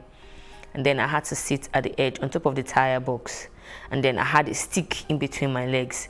So they made ladies sit inside the Hilux, and then the guys would sit around the Hilux. But because of my previous experience, I had difficulties breathing. I said I wasn't going to sit inside the Hilux again, that I was going to sit at the edge. So I did sit on the edge of the Hilux and had a stick to hold on to, and we drove for another couple of days. The experience in the desert was, it's not something, sometimes when I think about it, I just smile. My smiling is not that, okay, I'm happy, but I wonder how I was able to pull through. I wonder how I was able to manage my health. I wonder how I was able to cope up mentally, emotionally, thinking about everything I had left back at home, everyone. I kept them in the dark. I didn't really say much. And then thinking about the people who deceived me, like, if you want to help someone, you should help someone and not even put them into more problems. So a lot of things were racing through my mind. I got so discouraged at my own life. I felt really bad that I was impatient. I didn't ask questions. Of all places, why would I be going to Libya to do what? Like, I wasn't even, I couldn't really define the feelings I had then. But at each point, what I always did was to just pray to God that, God, I know that I have done wrong not to have even, look out for my own self. But I am asking for just one thing. Wherever I'm going to, make sure you take me back home, healed and healthy. So we had another stopover. I got beaten along the way by Arab men. I was trying to save someone from getting beaten wrongly, and I got the beating. Difficulty, there was no food, there was no water, the weather was, the sun would be shining and scorching, and the cold was extremely cold. Like, I couldn't really, there was no definition of everything that was going on. I was just bleak and blank. At the point, I was regretting every step from my friend. I started cursing, like, so she knew about this. That was why at the point she disappeared. She didn't really see anything. And even when I asked her about it, she pretended not to know anything about traveling. That this guy didn't tell her anything about traveling. But I'm like, but you introduced me to this guy, so it's not possible for him to come tell me something about traveling and you didn't know.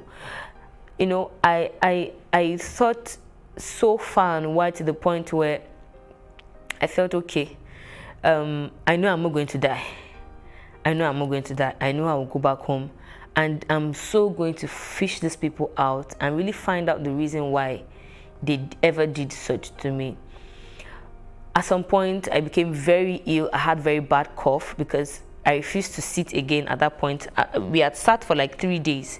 So all my ties were burnt and peeled from the sitting. And the Hilux, the speed at which the Hilux was moving was really high.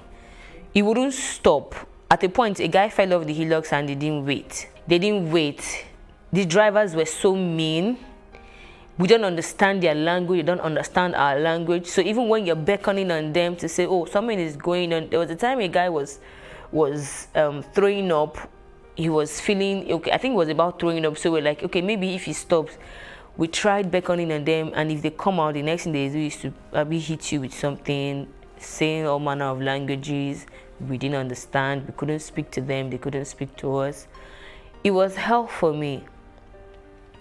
So because my laps were peeled, I couldn't sit again. So I now stood behind the pavement of the main Hilux box. And then that journey was for 5 days. 5 days of cold, 5 days, as in I couldn't breathe. I couldn't breathe. Like at some point, I would just cry and scream out loud. Like I wish the sky could even feel my pain. Like there was no definition to what I was going through. And I just kept crying and crying and crying. After crying, I'll console myself. You're just crying. You see, everybody here, they also have one reason to cry. So they cannot shoulder you and tell you sorry.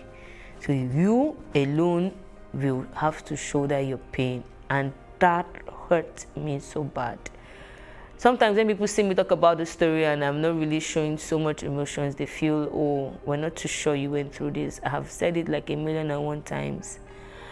It's something I went through, and I can imagine how I had to just tell myself that, come, you have a child back home that you love. You need to be alive to come back to her. That was my source of strength. And the life I really wanted for myself ever before embarking on that journey just kept me going, that I know one day I am going to eventually come back and say this story to people.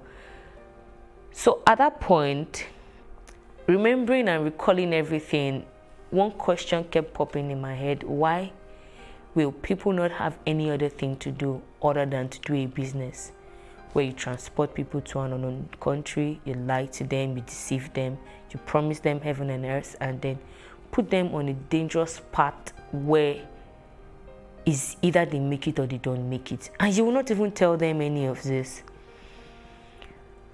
So I was bent on making it to wherever it is. I said to myself, no matter how wicked whoever it is I'm going to go and meet is, I'm going to come back home and know the reason why people really did this problem, this business. On getting to Sabah, Sabah is halfway into Libya. On getting to Sabah, we had a connection house where they put us. We met about 60 ladies in the room, and then the guys also had their room. And they kept adding us. They kept adding. And at a point, I counted, we were about 80 in that room, the ladies' room. The guys were about 40-something. The food was really bad. You know, having to make banku. Now, this is not even the original banku. This is the banku made with flour. Having to make flour like fufu. And then maybe they'll serve like 20 plates down. And then everybody will now line up. By the time you're eating, it's as though you're eating stone, you're swallowing stone. The soup was so watery that you won't even, you're not. The very first day I was asking myself, like, I know I had challenges back at home, but my challenges were not so bad that I couldn't even eat a good meal. Like, this is not a meal. So the first day we had that in the night. The next day we had rice, very small portion of the rice was dried. You can imagine when you boil rice and then you open it, you put it in a plate and you just open it down. And because the weather is very cold, so anything you don't keep properly dries up. So by the time you're eating the rice and like it's like you're eating rubber. So at some point we just sit there crying out that no, this is not life. This is not, why are we having to go through this?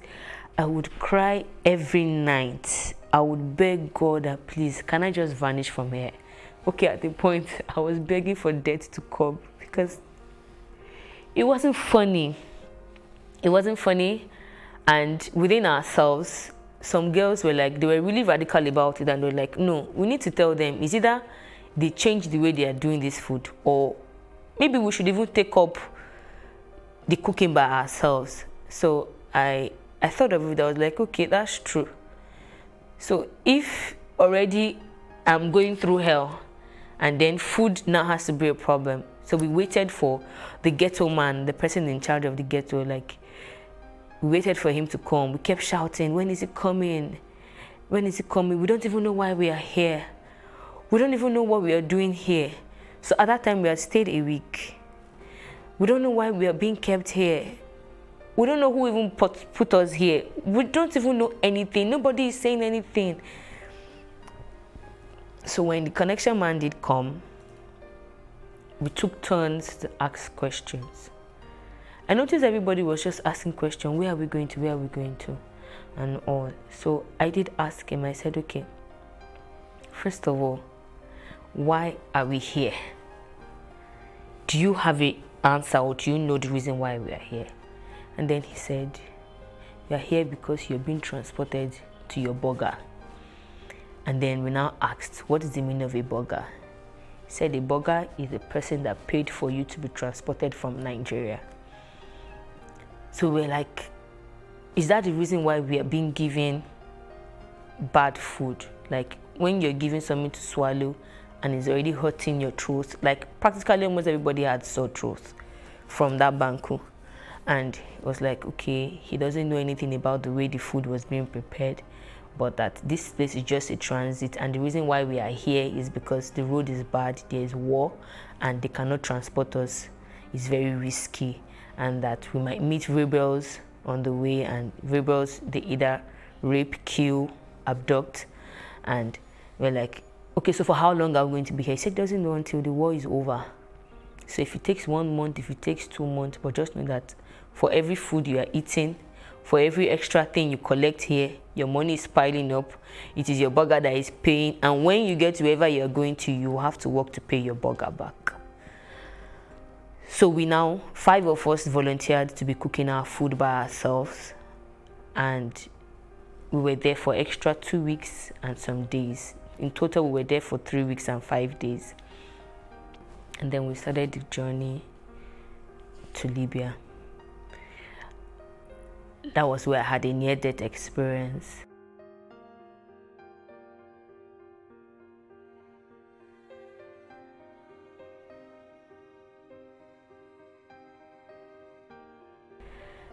So we were somewhere, we were kept in a particular house where they locked us. There was no light, nothing. And then we were pressed. We had traveled, we had drove for like 2 days, and they put us there. So, but before we entered, we were already beckoning on this people that we want to ease, we want to ease. They didn't even want to listen. They were just pushing us like, how can you people just be pushing somebody like animals? We don't even know where we're going. Like, this is very unthinkable. So I held that urine for good 2 days. So the next morning when they came, you now see them begging that, please, we want to wee. So the man was, arrogantly, he was talking, and he went to get a gallon, like this aluminum gallon. We now looked at it that, how a guy can pee in this, but how can a lady pee in this? And from the descriptions he was giving us, he meant that we shouldn't allow the pee to spill on the floor. So we said, okay, all the guys should pee first and the ladies would take turns to pee, which was what happened. And somehow pee actually spilled. So by the time he was coming back, when he opened the door, so the pee, pee wouldn't, and you can imagine pee that stayed, the smell, it was awful. He was angry. He went back, he went to get a stick, and he was holding like 3 different things. So I was wondering, what does this guy want to do? At that point, everybody had their heart in their mouth, because the moment you see them holding anything, they can hit you anywhere. They can hit you anywhere. So he was now asking who spilled pee on the floor. They were pointing to the wrong person. So I was just watching initially. They were pointing to and he was going to start beating her. So I was not like trying to say, no, she wasn't the one. You see, when that spring landed on my head, this spring they use in water closet. Very strong and thick. And all I knew that was going on was that I was screaming at the top of my voice with both hands on my head, because it actually hit me on my head. And when I gave birth, like 8 months, when I was 8 months pregnant, I fell in the bathtub and had a slit on my head from the tiles in the bathroom. So sometimes that part of the head still hurts. So when he hit that spring on my head, it was exactly on that spot, and he did it like 3 times. He kept hitting the spring on me. I remember crying till I didn't know what was going on. And you know, for the first time, when they say people have transition, I always wonder. I knew I was just lost somewhere. I knew something was going on to my body. I didn't know where I was. I didn't know what. I was just blank. But I could hear myself crying. I could hear myself crying, and I was just crying, as in, you know, bitter tears. You cry bitter tears, and you just have to still be the one to tell yourself, you have to stop. So by the time I woke up, the other ladies were like, you need to see the way they were rejoicing, because they said they didn't believe I was going to still come back to life. That, yeah, the head was actually bleeding at that point. Like, and at that point when I woke up, they had cleaned it, they had tried everything. I remember when they were pouring water on me. I remember when somebody was tapping me and everything, and I was like, they started explaining what actually happened. That the moment he hit that spring on my head the second time, I started screaming, and they noticed I was bleeding, and I cried, and I just went mute. And they were telling him that she's not talking, and the man just told them, bara, bara, bara, bara, and he went away. He said they were praying, they were begging God that this girl must not die. She has been like a source of strength to us. If she dies here, what is going to happen and all that. It actually took me 4 to 5 hours before I woke up. And at that point, I had lost strength, I had lost everything. So there was a lady we met in that place that had a phone. So that was the first time I had to beg her. I'm sure it was because as a result of what had happened, she did not allow any other person use her phone. They would normally not allow you use their phones. So I couldn't even tell my mom what I was going through, because there's no how she would hear my voice like that and not panic. And I know the kind of mother I have. So I called my boss that I had worked with in the FRSC and told him, this is what has happened to me. And I don't even know where. Yeah, we were in Trauna at that time. And he said, but why didn't you say anything before leaving? And then I told him that they told us not to say anything. The moment they say don't say anything, you should have known it was trafficking. I know that you're naive and you do not know anything, but you should have told me. Because he was now like a father to me. Even after I had stopped working with the FRSC then, he was like a father to me. Said he was going to try his best to see what he can do, but that still being on transit, there is probably little or nothing he can do at that point. So I'm sure he tried calling back, because the lady kept cutting a particular call. I wouldn't know, and I didn't want to disturb her. So at that point, I really cried. That was the only thing I could do. I just cried. Like, I have never suffered like this in my life before. Even if I'm to suffer anything, it shouldn't be suffering from a decision to have a better life. So long and short was, we got into Libya, and they kept hiding us. They lay us in hillocks, cover us with tarpaulin, you know, hiding, running, making sure you're not seen, number of choking, you have to be there, sometimes 3 hours, 2 hours, you won't be able to breathe, you can practically feel life leaving you, you're sniffing each other's air, and you know, in the midst of all of this, some people will be fighting and quarreling and beating themselves. You know, I just couldn't imagine why. And even in that, some people decided they wanted to go do this thing, like they wanted to travel this way. I didn't know anything like this existed. I didn't know anything of such even happens. Finding myself in it was like the biggest dream I never wished to have again. So, found ourselves in Libya, and the first thing they did seeing Nigerian girls and women, I was like, okay, so finally, we have gotten to our destination. So, what's next? Entering that house, I knew this is going to be a big problem for me. Because already, I was upset. I was ready to yell at anybody. And then the first thing they made us do was to strip ourselves. I was like, okay.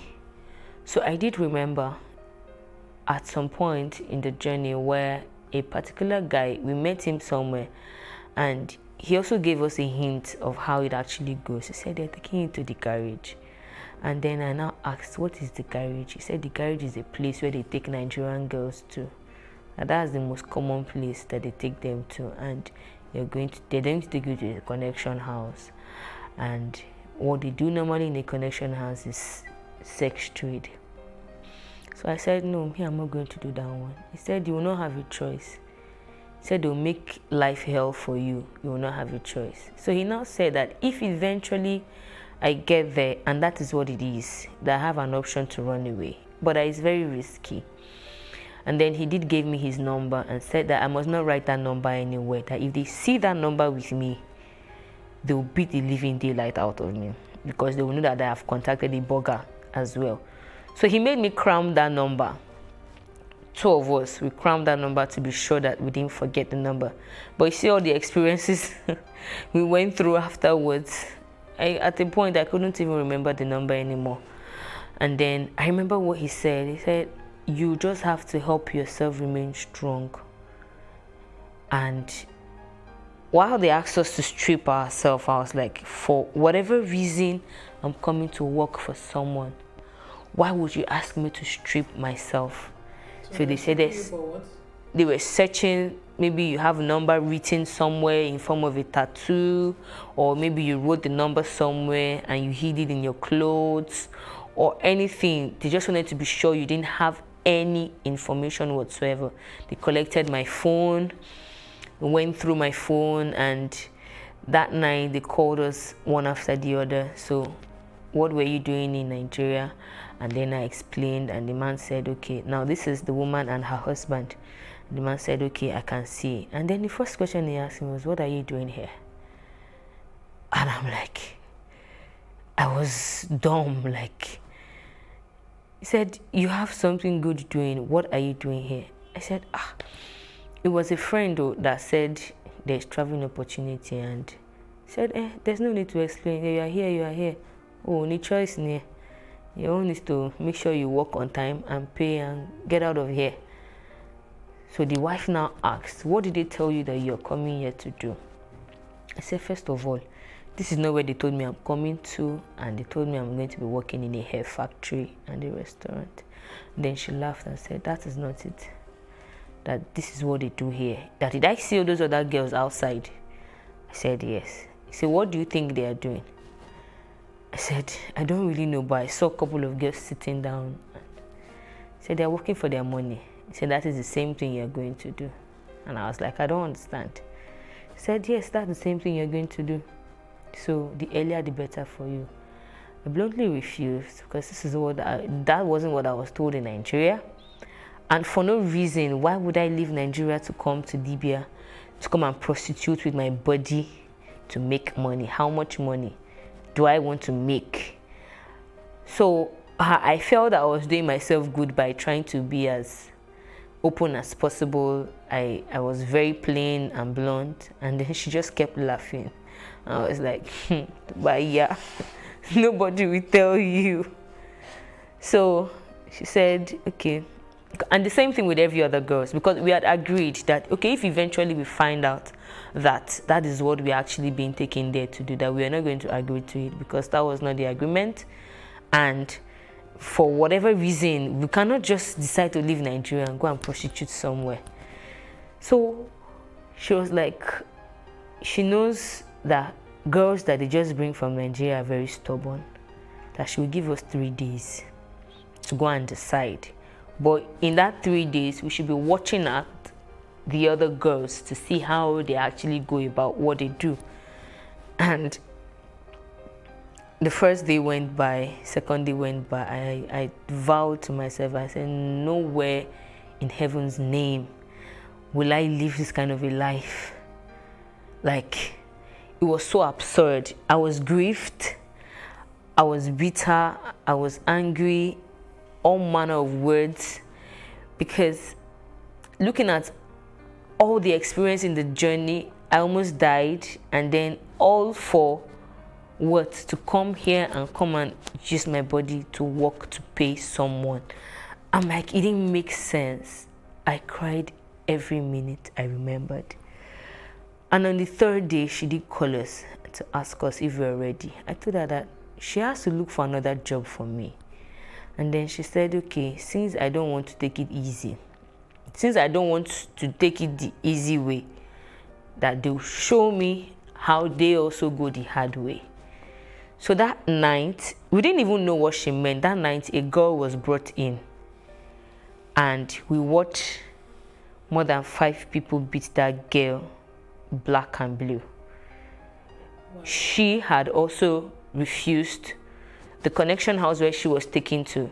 She had also refused to do the same connection house job. It was actually a burger that brought her, but they took her somewhere else. So they said she was being stubborn where she is, or where she was, and then they brought her back to the burger. Madam, come and take your girl, give us back our money. She said she knew the work. They beat that girl to stupor. They beat her to the point where I sat where I was and I told myself, I said it out, like, these people are not humans. Like, why? On seeing the way they beat that lady, I was like, so I will also come to this point where they will have to beat me to say, yes, I will do it. I said, I would rather die. Because at the point when they beat her, she was like, okay, Mashe, I will do it, I will work, I will do it. I was like, so this is what I will go through. So for some reasons, I didn't know, they took the other 3 ladies out of where I was. It was now left with only me in that house that came together. So after a week, she then asked me that, what else can I do? I said, I cook. She was like, okay. She gave me pepper and oil. I said, go and make stew with it. I made the stew. She told them to teach me how to make banku. I made the banku. She was like, okay, not bad for a start. So first of all, your first job here is you're going to be cooking for everybody. My heart was like, okay, finally she has agreed to give me something else. So another week went by and she said, Orobo, I don't know where one day she just called me by that name and said, for her, that is what she'll be calling me. Although she gave me another name, Success. So everybody calls me Success, but she calls me Orobo. And then she looked at me and said, Orobo, are you ready to work now? I was dumbfounded and I couldn't say anything. And in my head, I was like, if it is to die here, I think I'm ready to do that. But to use my body here, I will not. So 3 weeks went down. And all of these weeks, nobody even came in one day to say, this person, how she be, who she be, and all. So after the 3rd week, a man came in, a matured Nigerian man, a Yoruba man. He came in and did ask to take me home. And at first she refused, that she wasn't going to let him take me home, but he begged and all of that. So when we got home, he sat me down and said, I didn't bring you here to come and sleep with you.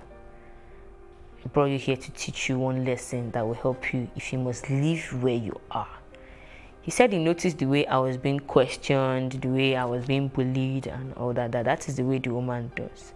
And that I'm even still seeing the better side of her, that she's a really, really hard person. And when she's ready to go hard, she goes all the way. He said, you see where you are, there's no shortcut. There is no way out other than for you to actually make money, pay them before you leave. And if you are not even careful, you'll be done paying them, you will not know, you'll still be there playing a fool, working for them. Say you have to be smart. I see that you are innocent, but then yet you are smart. So I need you to wake up that smart instinct in you and know what to do to leave there as soon as possible. He said he was going to be going to Italy in 3 weeks. From that time, that was the reason why the woman refused to give me to him initially, because normally that is the way some men will come there, take girls, and they run away with them, and they don't eventually get their money. So he said, but he's going to teach me how to make it fast. That if I work with my body to pay them, they'll split that money in two. But if I'm doing something extra to pay them, they would record the money just the way it is. Say, for example, I sleep with someone and the man pays me 5,000 naira. They're not recording 5,000 naira. They're recording 2,500. But if maybe I sell something or I save up money and I give them that same 5,000 naira cash at hand, they'll record the 5,000 naira for me. So the best for me is to think of something I can start doing to get extra money, which is begging. So when these guys come, I have to beg them for extra penny. Or if they ask for anything beyond what I'm supposed to give them, like in normal duty, then I should ask for extra cash. Those extra cash are the extra stipends I'm supposed to be saving up to give them. I cried my ass out that night. So he said, you see, she's even giving you grace. He said, it's because she likes you. That this woman, she's naturally not the patient type, and the moment you're proving hard, she'll go hard with you and you'll give up. So the earlier the better for you. But he felt that he should just reach out to me and teach me something that would help me.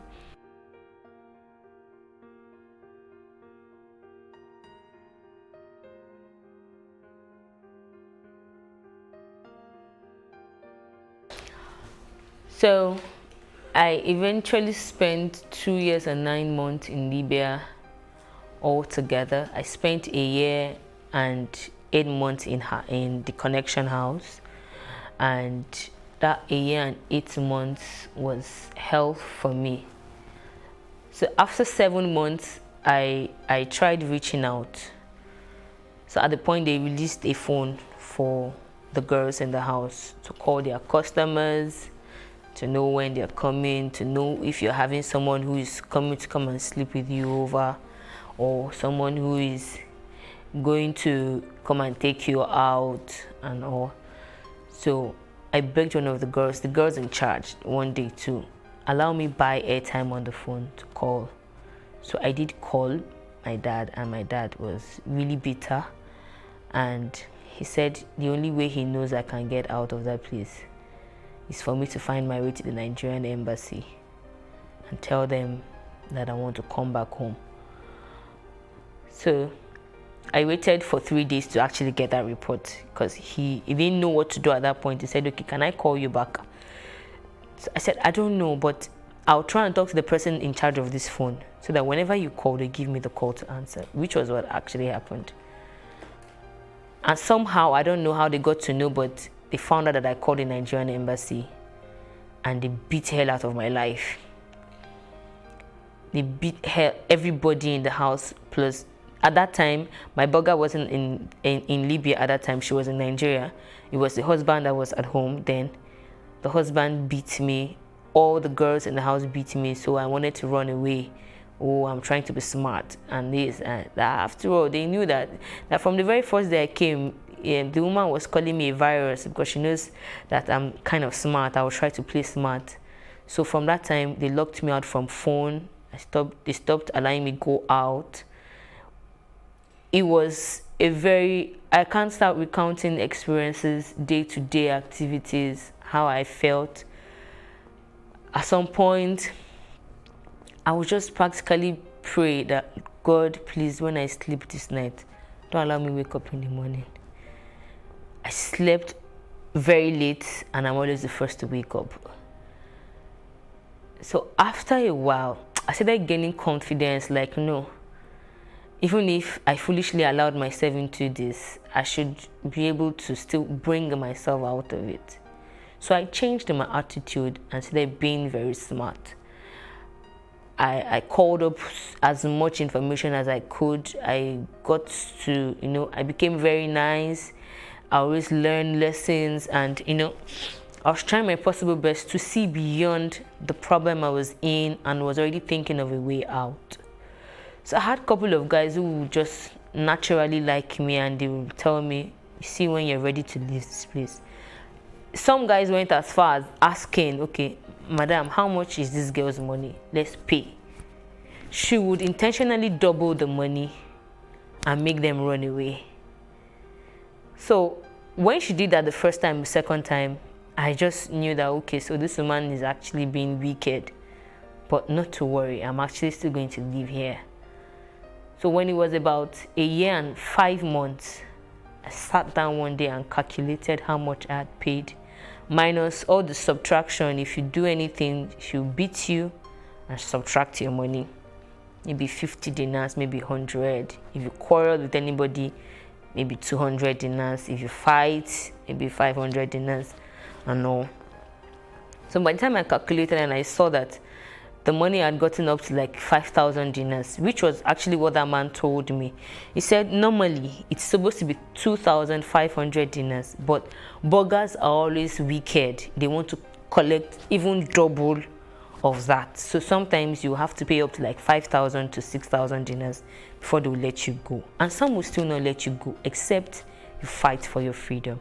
So when I calculated, and I had calculated about 7,000 dinars, I was like, okay, I think my time here is up. And then I started asking for freedom. She initially refused and said that I was not done paying her.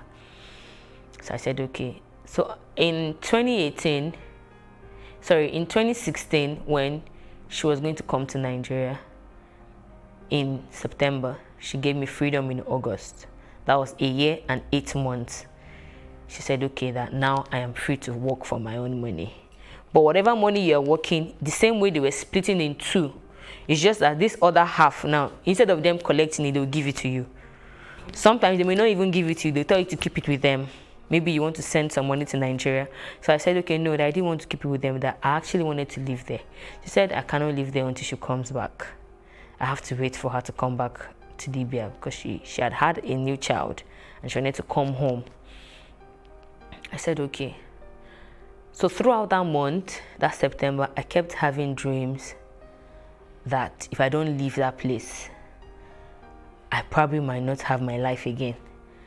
The dream came like about 5 to 6 times, and then I just summoned courage to open up to the husband, to tell him that I think I'm very sick and I want to go take care of myself. This is about 1 year and 9 months now.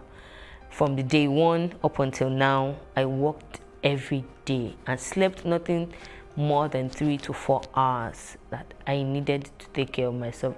And he understood with me because several times in between, I had fallen sick, like so bad that at some point it took drips to like resuscitate me back and all. And the man also knew that I was very, very hardworking. Like at the point, he would always tell the wife, stop beating this girl. Like, you need to stop, even if you're beating every other person, but you see this one, stop beating her. And the next thing is, she will say, oh, okay, so now you're sleeping with my husband. My husband is fighting for you. This, that. I know you are hardworking, but you must be sleeping with my husband for him to be fighting me to stop beating you. And then she will intensify whatever thing she was doing. So, but I kept bearing them up. At that point, I made up my mind. So there's this Ghanaian guy who had already told me that whenever I'm ready, that he had an apartment he doesn't really stay in, that he goes to the village to work. Sometimes he doesn't come home 2-3 months, that he could give his space up for me to stay there, take care of myself. So when I did mention to him that I wanted to go and that I was sick, he did say, okay, that I should call the wife and tell her, which I did. And then she was like, so I cannot wait for her to come back. I told her that no, I can't wait, that I'm very, very sick and I needed to go take care of myself. She said, okay, I should hand over the account to the husband and I can leave, which I did. That was in October 2016. I did that in October 2016. In November, sorry, that was November 2016. I did that in November 2016. I had barely stayed a month in the new house where I was staying. I'd stayed a month and I was taking treatment, eating well and all that. And I heard she came back. She did actually call me to come and cook for her, but I refused going. And then on the 2nd of January in 2017, there was a massacre in the garage. The massacre was bloody. I think they were counting 300 bodies and they were still counting as at the time we got the news. The bombing and from where I was, it's not so far a distance, it's a bit far. We could hear the bombs, we could hear the gunshots. Part of the things we face like every day, you don't sleep, like gunshots. There are some bombs that you practically feel like the house is going to be uprooted from the ground. There was a day that we were running and a stray bullet passed by my side, brushed my leg. Like, I don't know how I escaped. I don't know how I escaped, but you know, it was just God that was just protecting me all through. And at that point in January, when that massacre happened, like 6 girls in that house actually died.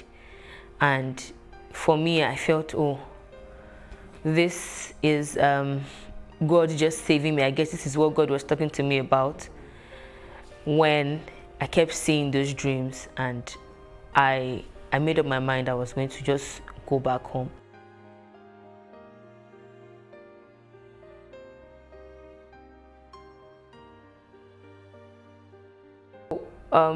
Two months out of there, I called a friend and told her that if there was a way she could help me find money, I needed to come back home. And she was the one that told me about the voluntary return, that I needed to find my way to the UN's office or whichever way and all that. So I remembered contacting the Nigerian embassy. So I did keep the number. So I then asked questions because I was now going to a church. I then asked questions and they said, okay, that I needed to get to the IOM office. I had challenges locating them in the first place, but eventually I got to the IOM office and then they gave me a date to come back to visit. I did drop all my information and then they said, okay, that in 2 weeks' time I should go to the Nigerian embassy to go get a travel document.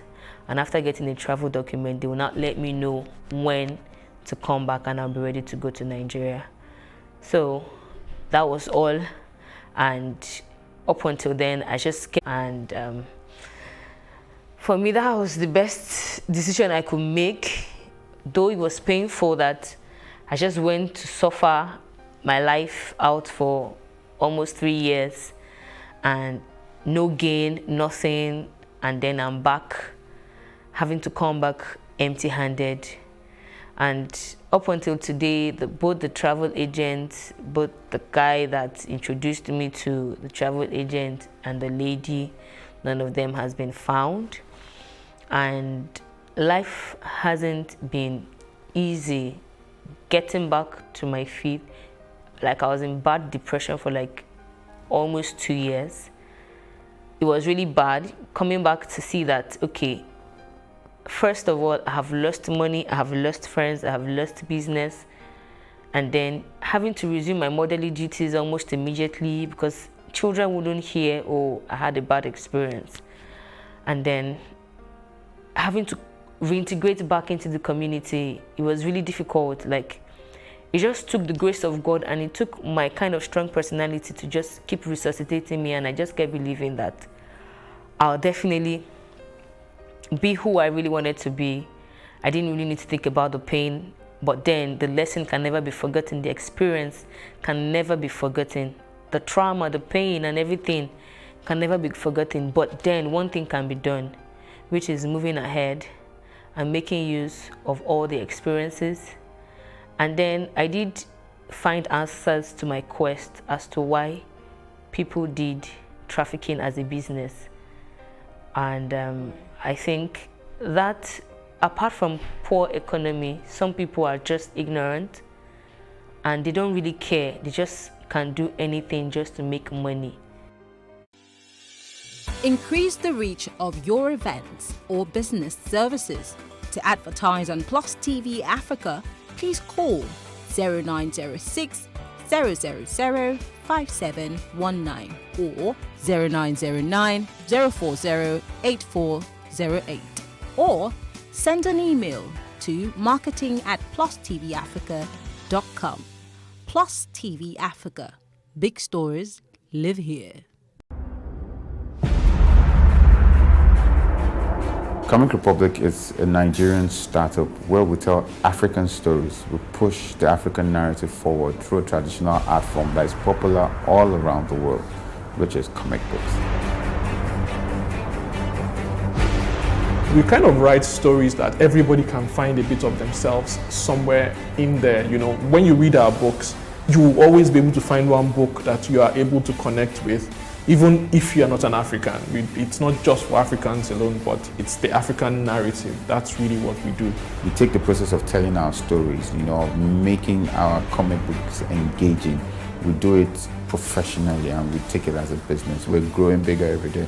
You know, we try to make sure that all of our comics, all of our content has a positive message underlying them, even apart from all the action, all the punching, and all the superheroics. Right now we have close to 48,000 downloads per comic book. We get between 5,000 to 7,000 unique visitors every week. Nigerians have been really excited to see people in Nigeria creating heroes from Nigerians, telling Nigerians that we can be everything we need to be if we only try. The comic business actually has a wide range. One of the major things that actually helps us to move forward here is the fact that we are more than just a team, we are a family.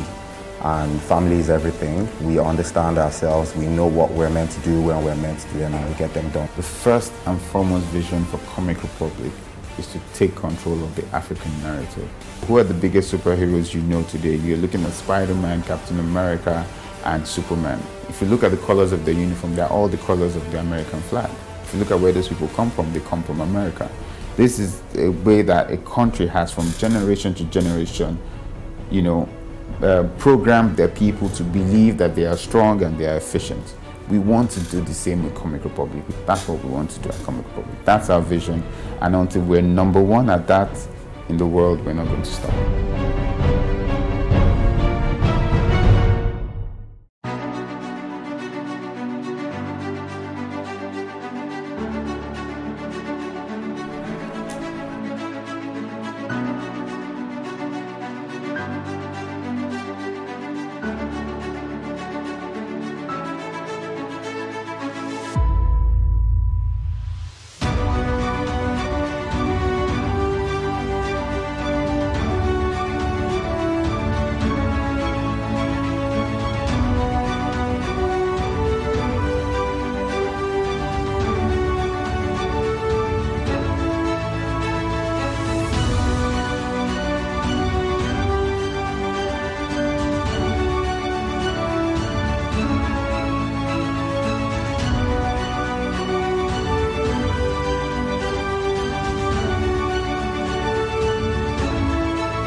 Economic crisis. CISLAC urges lawmakers to take legislative action. I am Bola Oba, and this is Plus Politics.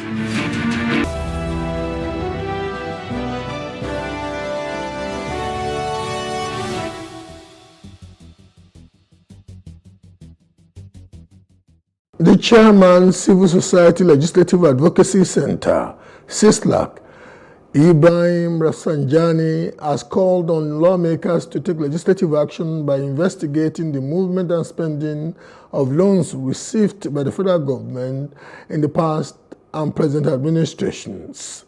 Rafsanjani and some official members of CISLAC made this call on Friday in an interactive session with the members of Senate Press Corps in Abuja. According to Rafsanjani, history will go against every action taken by the lawmakers and the government as long as government officials did not do the right thing but are involved in this scene in the country. If you are elected and you go and join, people to do anything that is not right, that is not correct, you should remember that it's not only you are undermining your nation, but also you have to account tomorrow where you will not have chance to depend or to justify anything, because you have given the opportunity to critically examine. But we want members to understand that they are holding a very fundamental, very important thought. It's a thought, it's a trust. Your position is a trust. If you abuse it, you will not only account for it here, you will account it in the year after. Even after he or she leave power, we will insist that that person must return that money. So the public officials should understand that we are not going to leave them. All this money that have been saved under this subsidy thing, we are taking note of it. They must return that money if they have stolen the money, if they have embezzled the money, if they have diverted the money. We are taking record of that. Wherever. He further urged the federal government to stop borrowing for recurrent expenditure, personnel and overheads, and dilatory capital expenditure that adds no value to economic growth, wealth creation and development. He urged them to either strengthen debt sustainability assessments through public debt review mechanisms to assess the affordability and risk associated with new borrowing initiatives. Meanwhile, CISLAC is the Nigerian chapter of Transparency International. Stopping borrowing for recurrent expenditure, personal and overhead, and dilatory capital expenditure that adds no value to the economic growth, wealth creation and development. Strengthening debt sustainability assessment through public debt review mechanism to assess the affordability and the risks associated with the new borrowing initiative. Joining us is the Executive Director, Civil Society Legislative Advocacy Center, CISLAC, Owal Rafsanjani. Good evening. How are you? Good evening. You must have been so peeved, so exasperated to have spoken with a dint of anger in that in the session we've just broadcast now. Yes. And why? Yeah, well, this is the reason why we have to show our concern, because the country is being systematically destroyed by some elements who are supposed to help promote economic sustainability, who are supposed to ensure prudent management of our resources, who are supposed to ensure that government policies and programs are geared towards poor and are done, transparently. But when a public official or when some public official decided to do the otherwise, it becomes a source of worry and concern. And of course, we in civil society organization, we will just have to do the needful in terms of public conscientization, in terms of policy support to government, in terms of also reminding them that they need to do the needful in order to ensure that our economy that has been terribly bad, they need to do something, because the rate of unemployment, the rate of inflation, the rate of reckless, spending for money that you borrowed, what you are supposed to put into a development, but now is being consumed as money, that is being spent anyhow. So that is why we have to be worried and concerned, because Nigeria has no reason to be in the state of disrepair in the state of poverty, in the state of underdevelopment, if not because we at local, state, and national level, we have leaders that are not developmental, that are not people, oriented, that are actually interested in managing the resources that we have. So this is why, as civil society organization, we must remind our government, we must support them to ensure that they run the country in a manner that will ensure productivity, that will ensure that Nigerians are out of this chronic poverty that they find themselves. It is even an artificial poverty. And it is important that we encourage our government to block leakages, because if you don't block leakages, you allow corruption and the version of public access money and the waste, we will not be able to fix the economy. As we act, many factories and manufactories are closed down. And therefore, that has implication of, job implication. It has also implication in terms of income. Okay, I am tempted to want to ask you, as somebody who heads an organization that ordinarily focuses on the legislature, the madness that has gotten us to where we are now was in many ways imprimatur by the ninth National Assembly. I wonder what were people like you doing when those approvals and the belated approval of the Ways and Means, trillions of Ways and Means was done. What were you doing? How well did you cry out? How well did you engage the leadership and the membership of the two chambers of the National Assembly in those days? Just asking. Yes, so we have actually done our best. As you know, we are NGO, we are not government, we are not police, we cannot have the power, we don't have the power of enforcement. So the only thing we can do is to mobilize, sensitize, create awareness, provide credible information that will make the legislators to use to arrive at right decision, and to also, give them the kind of support that is needed for them to do their work. Utilizing it and working on it is their own, responsibility. It's not ours. Ours is to play our own part, which we have been doing. But I tell you, without the little support and contribution that we are making, in the legislature, you would have seen more chaos. You would have seen more bad legal framework or legislation, passed. You would have also seen poor oversight worse than what you are seeing today. So it is because of the intervention of the civil society organization. That is why you see some little level of progress or sanity, you can find in the legislature. So civil society are doing their best, but they didn't have the power to implement or to impose those things. It is purely the constitutional and legal framework powers of the National Assembly members to do those work. And what we are doing is to provide them with credible information, with the technical support to be able to do their work. For those who are willing to do, because there are some of the legislators that what brought them to the legislature is not really to do the legislative work, but just to use it as a political relevance,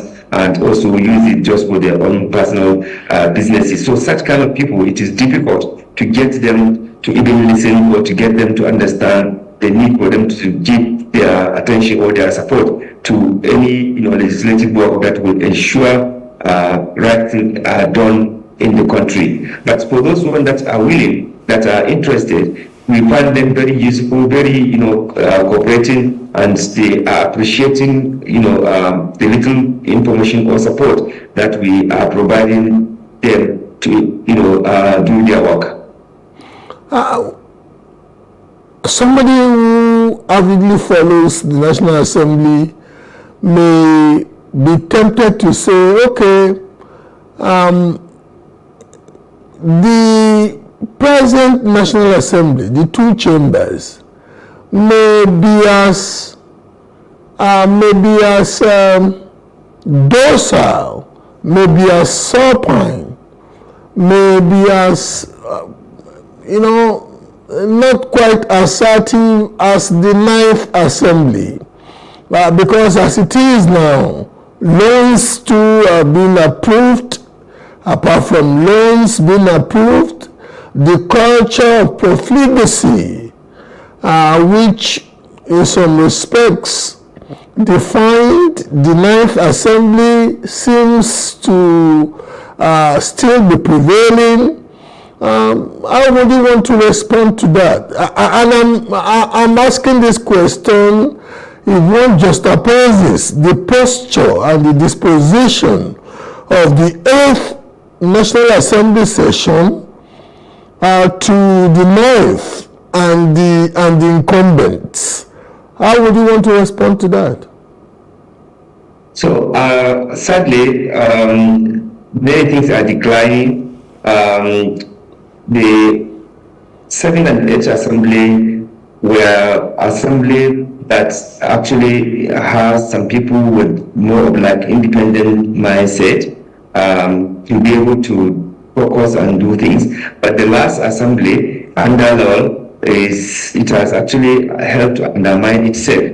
And likewise with the current assembly, which is under picked by the president, is equally not bothered about its own autonomy or about its own independence. You could see that it is more of like a directive given to them to do whatever the executive want to do. So definitely there are some challenges, and the civil society and the media and of course the electorate, they have responsibility to draw the attention of their representative to ensure that they are actually doing the needful. They are not asked to go to the assembly only to be yes sir, to be doing things that invariably is undermining even the country or even their own existence as legislators. I think it is important to point out that the 8th Assembly and 7th Assembly, because of the sharp perspective they have, they were able to do a lot and to also disapprove of so many things that the executive wanted. I recall that during Saraki, there was so many, even though the same party, but they were very critically, analysis of whatever the presidency sent, to them for approval. But under law and the current, Senate President Akpabio, everything goes. And that's not really what should be.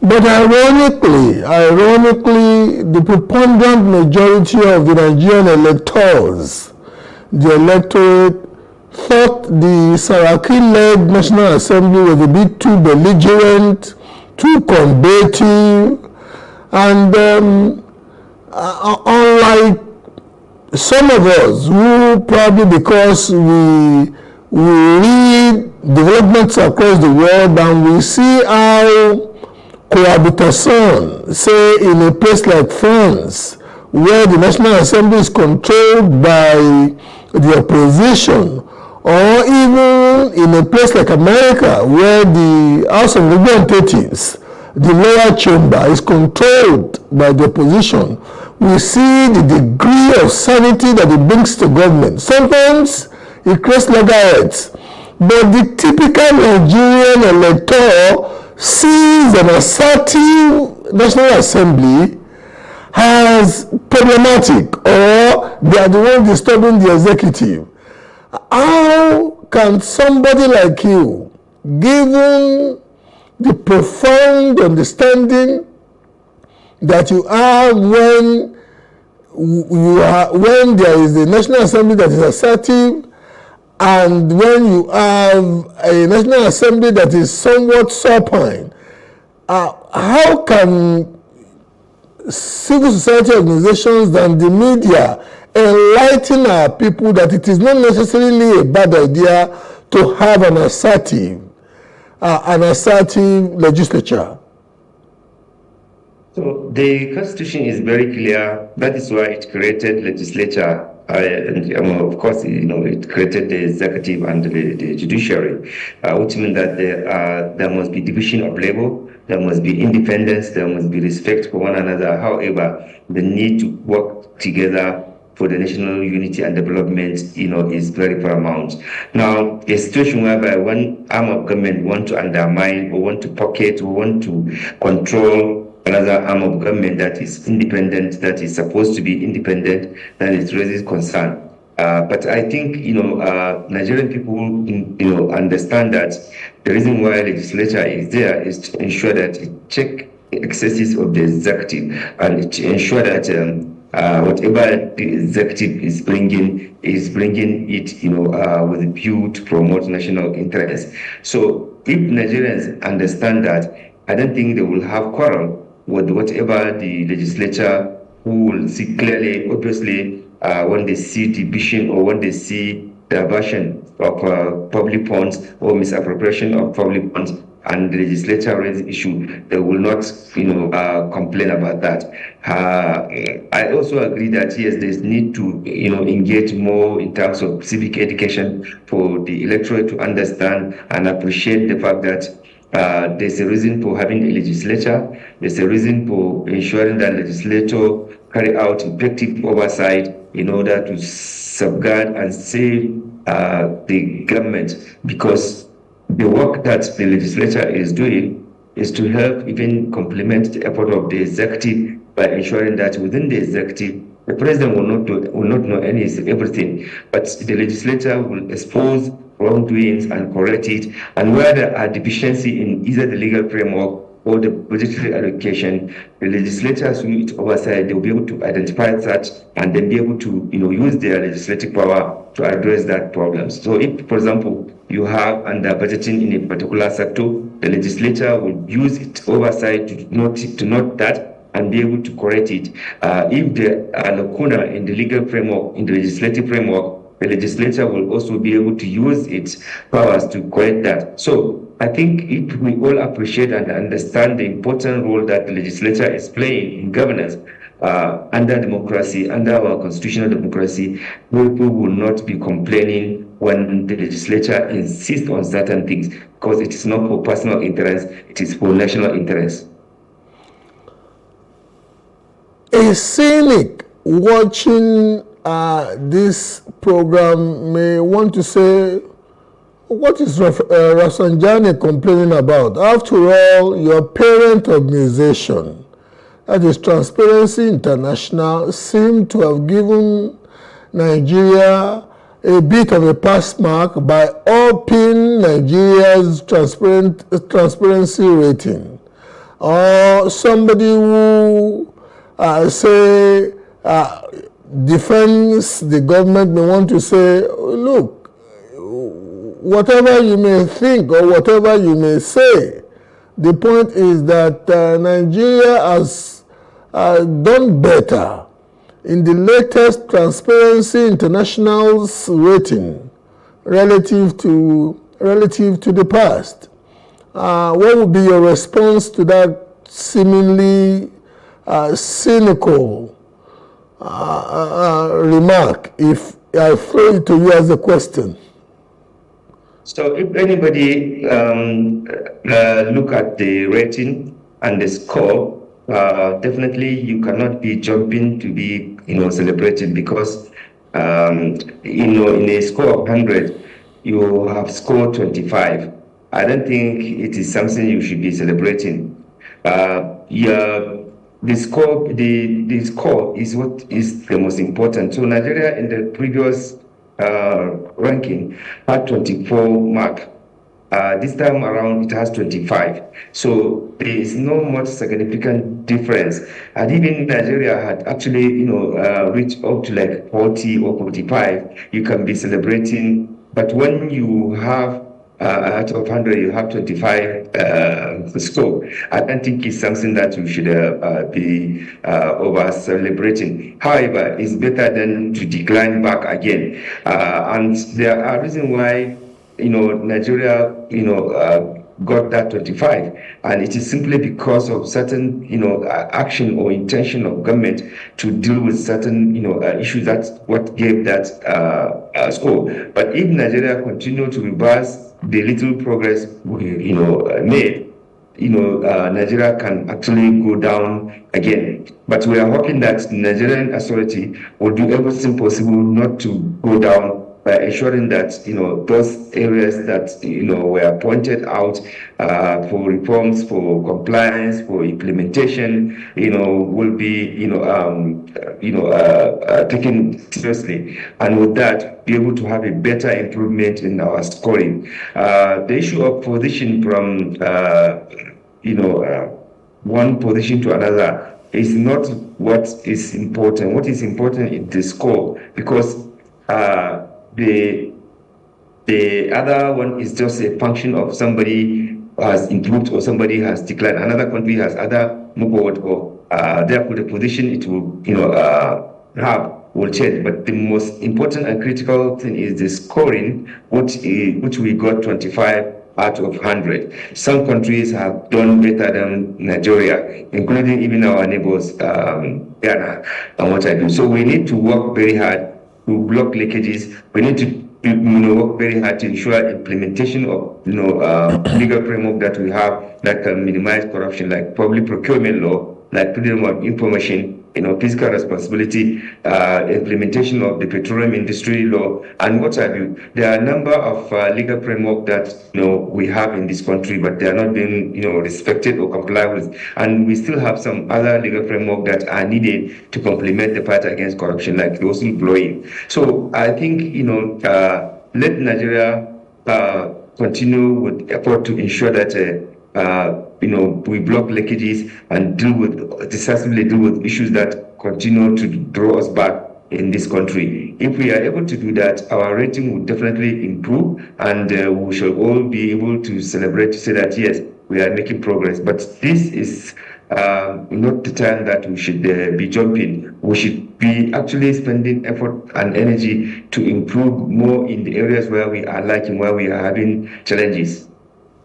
As a prominent member of the civil society's situation room, and somebody who once led it, in view of the protestations going on across the country by people who reportedly claim to be outdone by the economic situation, in the backdrop of the resolute affirmation of the NLC that they will commence a 2-day walk around tomorrow, although one has to state that its sister organization, the TUC, has stated that they were not quite carried along and they are not participating. One cannot but ask you, is there any decision within the ranks of civil society apparatchiks to either support NLC or not? So civil society organizations have been working closely with Nigerian Labour Congress to ensure that this protest is done and achieved in a non-violent manner, because it is a constitutional right under democracy that we operate for Nigerians to express their concern in a non-violent manner. And if you block them from doing that, you are actually undermining their fundamental right. That is why we say if government is worried about any outbreak of or any body coming to take advantage of this to do anything wrong, we are asking the government to provide adequate security to guide the people that are coming to do this protest, because it is a peaceful protest and it is not meant to harm public asset or anybody. It is a protest to register grudges and grievances of Nigerians against the backdrop of suffering, killing, irresponsible governance, and looting that is going on in Nigeria. Nigerians are going through suffering, and that these sufferings are not natural, they are man-made suffering, and we must get our leaders to respond to those things and block those areas where we are having these lapses. Otherwise, if you say that people should not organize and do protests, but at the same time you are allowing pro-government rallies and protests. It means that you are one-sided and you are actually encroaching on the fundamental right of Nigerians. So I don't think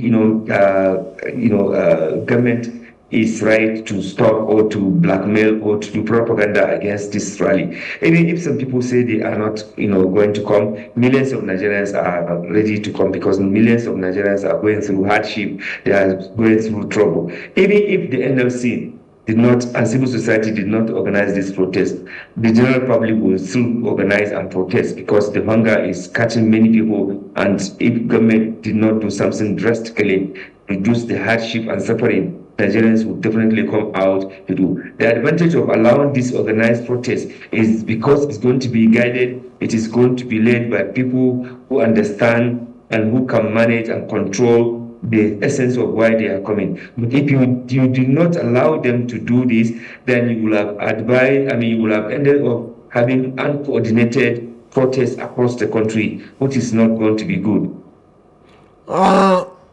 A cynical friend of mine who knows that you'll be guesting on the show this evening said, Bola, characters like Rafsanjani, they will speak all the leftist lingo, the socialist lingo they have to speak. They will hug the cameras and be very exhibitionistic in their posture against the government. But what are they methodically doing to make sure that the average Nigerian who is not very productive, the average Nigerian youth who has been denied quality education and indeed self-esteem inducing or imbuing skill sets, that what are they doing to make sure that these persons, because at the end of the day, it is the aggregate productivity level of each productive member of society that translates to a good GDP. So I know he said it in very cynical circumstance, but it's incumbent on me to throw it at you. Oh, it's easy to condemn the government. It's easy, and some of the things that people like you say are quite the opinions of majority of Nigerians who are disillusioned with their government. But at the end of the day, somebody also has to be telling the citizenry that how come South Africa is about a third of the population of Nigeria, but the GDP of South Africa is about the same as Nigeria's. It means that for whatever one South African produces, 3 Nigerians are producing it. We must do something. How would you respond to that? Okay, first and foremost, I'm glad to mention that I spent in the last 35 years of my struggle, I've been working to promote social justice. I've been working to support government at local, state, and national level to ensure that we have policies and programs that can help, alleviate, the suffering of Nigerians, and that also create jobs. However, I want you and the viewers to understand that we as civil society, we are limited in terms of what we can do. The only thing we can do is to provide credible information to the government in terms of providing, information on how government can actually address some of these, issues. We support them through research, through advocacy. We also do a lot of awareness creation. We are not lawmakers, we are not policy makers. We are only civil society that provide support, technical support, that do advocacy to advocate for an improved living standard of Nigerians. So we did not have the power to impose, we did not have the power to legislate. We can only advocate, we can only provide credible information, we can only train Nigerians to be able to demand accountability, to be able to be useful to themselves. Other than that, we are handicapped and we cannot do everything, and we are not going to replace government because it is not part of our mandate to either duplicate government or to replace government. We are not in the position to do that, and we did not have the constitutional power or mandate to do that. However, as patriotic Nigerians, we are advocating for what we think, should be good for our country and for our people, and we will continue to do that. Of course, people will say, people will assume that maybe we have the power. We did not have any power other than the one I listed to you. And those willing government, they listen to us, we dialogue, we discuss, we provide them with critical information that can help them do their work. And that's it. Then we also follow how government, based on their own commitment to the Nigerian people, how they implement those, promises and commitments they made to Nigerians. We do not have the power to insist or to pose any action that will require either legislator or policymakers to do. We are not, competing, or we are not in competition with the government. We are only a civil society organization that is becoming a conscious of the society, that is reminding our lawmakers, our policymakers, our government at all tiers of government to be responsible to do what the Constitution has asked them to do. So this is my response to that. And, I'm happy to say that over the years I've been working, we are proud of our integrity. Nobody, can caution our integrity because we have not deviated, we have not done anything, we do not participate in anything that is unethical. And if anybody has any evidence that, I, Rafsanjani, I have done anything that undermine or that contradict the work that I am doing, I'm happy to listen to him. But I can assure you and guarantee you and tell you that I value my personal integrity in the work that I have put my life doing. I'm not, one of those civil society organizations probably that are engaged in commercial activism. Me, I'm a purely an activist that is interested in social justice and improvement of the well-being of Nigerians and respect and dignity of our country. Let me be a wee bit mischievous. I will ask you some personal questions to wrap up this.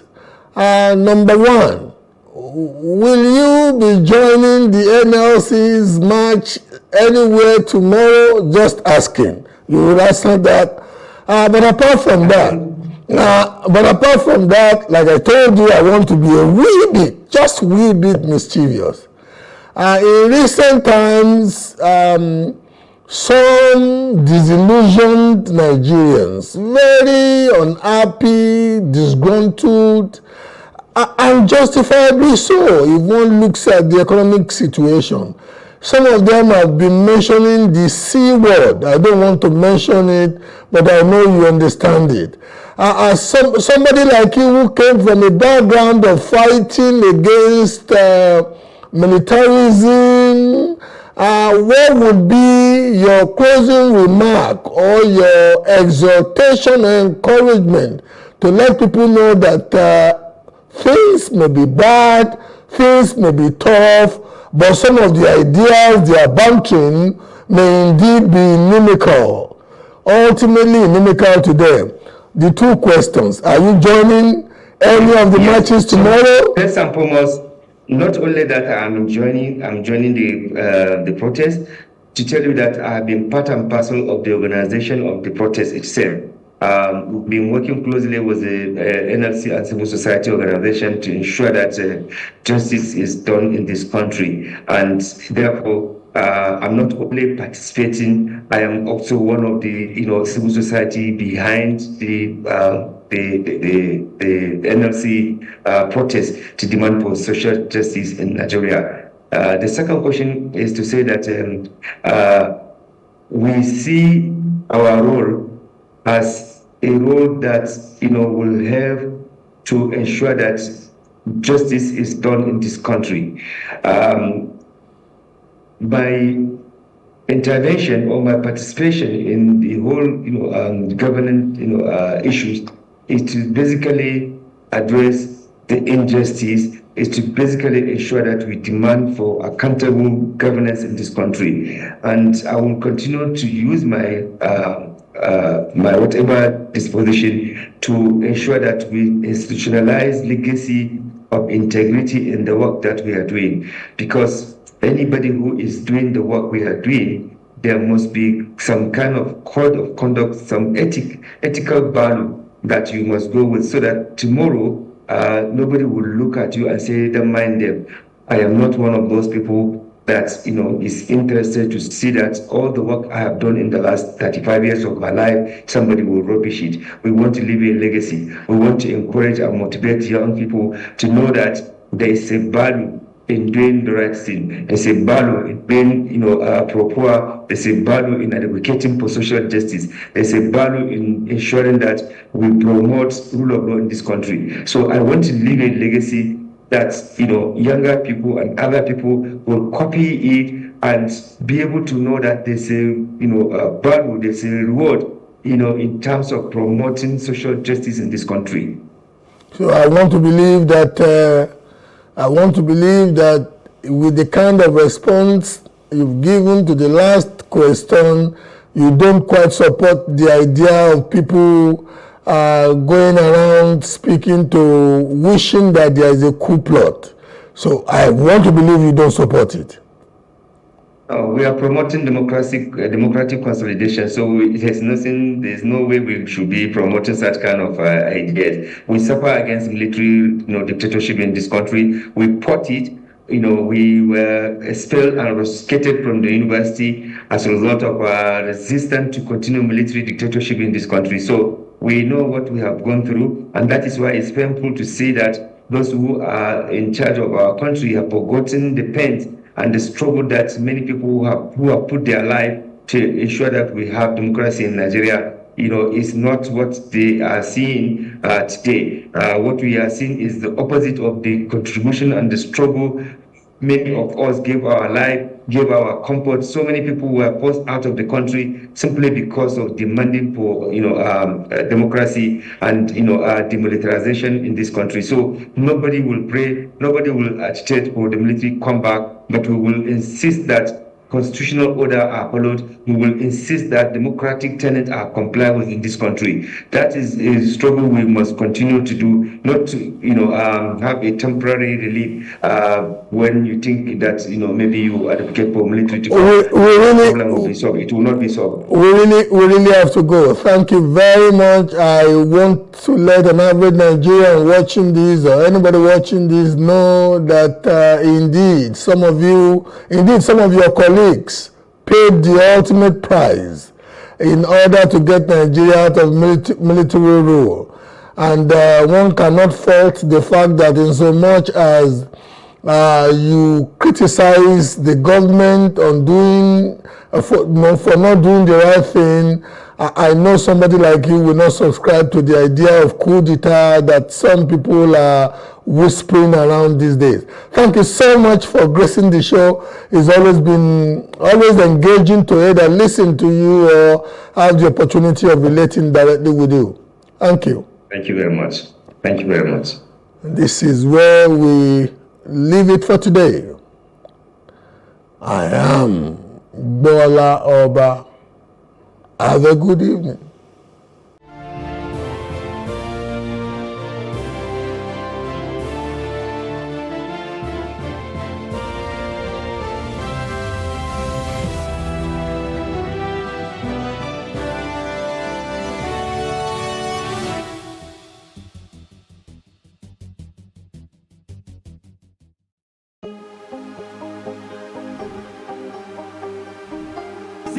I will take you through this amazing lesson today.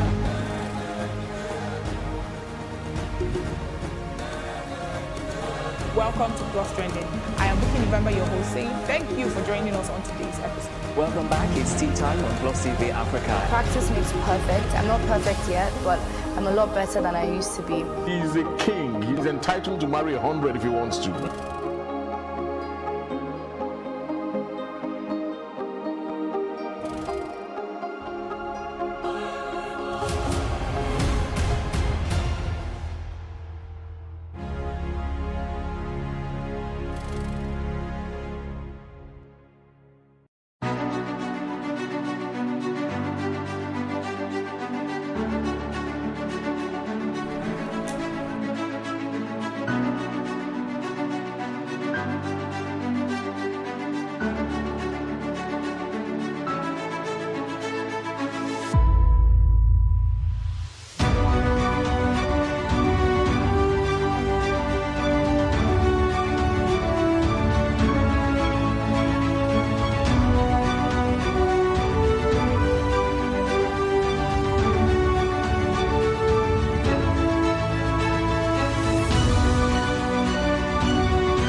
I left Nigeria back as far as 2012, and it was a very funny story.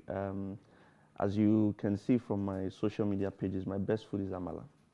So I worked after work. I'm a medical doctor, full-time doctor. After work, I went to this famous place in Oshogbo where they have amala, just next to my hospital. So while I was there, I sat down with the food, and then I saw this newspaper advert saying doctors needed urgently in Saudi Arabia. So I abandoned my plate of amala. The rewards were just amazing, and I couldn't believe my eyes. You know, free accommodation, free flights. I was earning, you know, I was going to earn like times 20, you know, of what I earned at the time, in dollars as well. So I packed my bags, went home, packed my bags off to Lagos. I was at the Ikeja for the interview. Like immediately? Immediately, I left the amala, went home, packed my bags, and off I went to Lagos. The next day I went for the interview, did the interview. There were loads and loads of people there. Did the interview and got picked, and I was on my way to Saudi Arabia.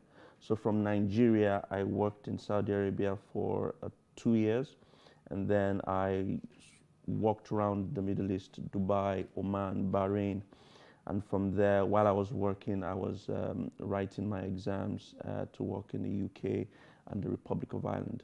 So from there, I got a lecturing position in the UK, and then I was able to pass my exams within that time. So I got my licenses to be able to practice in Europe. So at the moment, I can practice in Europe, I can practice in New Zealand, I can practice in the Middle East, and of course in Nigeria as well. So my journey hasn't been straightforward. My journey has been from Nigeria, scattered around the Middle East, and then Europe. The first culture shock I faced was I landed on a Thursday and obviously Friday, but it didn't click that Friday was a day to be respected in the Middle East, in the Muslim society. So I got up, was looking for food. I got out of my house, and after walking for like 5 minutes, it still didn't click that I was the only one in the environment, okay? So after walking about, say, 500 meters, I suddenly saw a car just drove in front of me and blocked me, and then I saw all these guys in beards just came, and of course I didn't. So the guy just came and said, "What are you doing out here? It's Friday. You're supposed to be praying." I'm like, I paused, and then he says, "Okay, are you a Muslim or a Christian?" "Yeah, are you a Muslim or a Christian?" I swear I didn't know whether to say Muslim or Christian because I didn't know what was going to happen. If you say Christian and they start flogging you, if you say Muslim, why are you not in the mosque? So I paused, and the guy said, "Bring out your Ikama." I showed him my Ikama, which is like a resident permit that shows your religion. So it shows it shows I'm a Christian. And then he said, "Where are you coming from?" I said, "I just got into Saudi yesterday. I don't know what's going on." Then he said, "Well, today's Friday, Jumat. You have to be praying. If you're not praying, you respect it. Stay in your house between this period." So I said, "Okay." He said, "Everywhere is closed. You can't even get food." So I said, "I'm sorry. I will walk back right now." And then another one that was amazing, even though I was a doctor, I couldn't speak to female patients. So if a man comes in with a woman and the woman is the one with the problem, you cannot talk face to face to her. You cannot ask her. You have to ask the husband, say, "Okay, why have you brought this woman here?" And then the husband would. So my first experience, I spoke to this woman who had a breast lump, and I was talking. The husband was just looking at me. So when I finished, he was answering me. And when I finished, the guy just lost it. "How can you be talking to my wife?" I was like, I'm not toasting your wife, guy. You know, calm down. So the medical director had to give me an education, you know, yeah. So we were able to just placate the guy at that time. So that was one culture shock for me as well. I've traveled a lot of countries. I've seen 50 different countries now. I would say that in Europe, okay, so some very interesting ones. When I got to Europe, I was in my house just sitting on my own, and friends said, "Come on, there's this birthday party happening, let's go and eat." Birthday party? Oh yeah, let's go now. Where's the venue? So I went to the venue. We ate, we ordered, ate everything, finished. Birthday party. At the end of the day, the celebrant came and said, this is the bill. And in my head, I'm thinking, bill for what? I should pay that you invite. I was in my house. I was in my house. You invited me. I came to eat. Now I have to pay the bill. So that was one. The second one was, of course, driving. In Nigeria, you're on the left side, but in the UK, you're on the right side. So that was another culture shock for me in Europe. Okay. It's important to state that I always talk about the way to live legally within the legal bounds without violating any international laws, which is opposed to what people do, most people do. And if you notice very well, people live, you know, it's upward movement. You're living from poorer countries to rich countries. And interestingly, it's not as if the people who leave their countries illegally, generally speaking now, are not the poorest of the poorest when you put the standard of their country into context. They're not the poorest of the poorest. But because they're looking for better opportunities, they're looking for a place where they will get, you know, larger finances, a better standard of living, education, good access to health. That's why they're leaving. So they don't care how they do it. So long as the promises, you know, they've been given good promises, then they just take that pathway. I always use my social media handles on Instagram, on YouTube, Waka Waka Doctor, to tell people of the legal ways. And the reason why people most times don't want to follow this pathway is because I would say it's inherent laziness, because you have to do the work. You know, this illegal pathway, they're possibly going to say, pay this amount of money, we will just move you across the border. But they don't consider the consequences that come with it. This way that I preach involves a lot of, you know, work. You have to do a lot of work. So it means that you have to do research, you have to make applications, you have to pay little amount of fees, and then get the end result. So if you're not open to working, I give tips, I point you towards the right direction, but if you're not open to working, then it becomes a difficult task for you. So the easiest way is to keep educating ourselves. We keep educating these people and passing the information across. And I mean, this is one thing I'm doing now, and it's one thing I've been doing for the last 18 months, using Instagram, Twitter, YouTube to pass the information across. If someone comes to you to say, okay, I'm going to take you to Europe, you're a cake baker, I'm going to get you scholarship, there are documents you want to see. There are documents you want to see. You have your original passport. Have you submitted a statement of motivation or a letter of intent? Do you have a visa? Have you submitted documents to help you get an original visa? Do you have a work permit? Have you seen an original work permit? Have you called your employers over there to confirm that I have a real job and I'm coming to resume? So that again brings me to my first point, that people are mentally lazy. They don't want to do the work. Because when someone gives you documents and say, oh, this is your document, we're going abroad, you should say, give it to me. Let me confirm if it's real. Let me confirm if it's original. If it's a work permit, I'm going to call my employers to see if this job is real. If it's a school admission, I'm going to ring up the school to find out if it's real.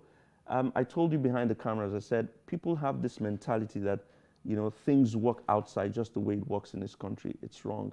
If you pick up the phone and call an admissions office, they will talk to you. If you pick up the phone and call an employer, they will talk to you. You're just looking for information. And if the information is real, they definitely get it. So, like I said, the first way to help with spread of information, help curb this is spread of information, educating people. And that's what I've been doing for the last 18 months using my social media platforms. Nothing good comes extremely easy, okay? You have to be patient.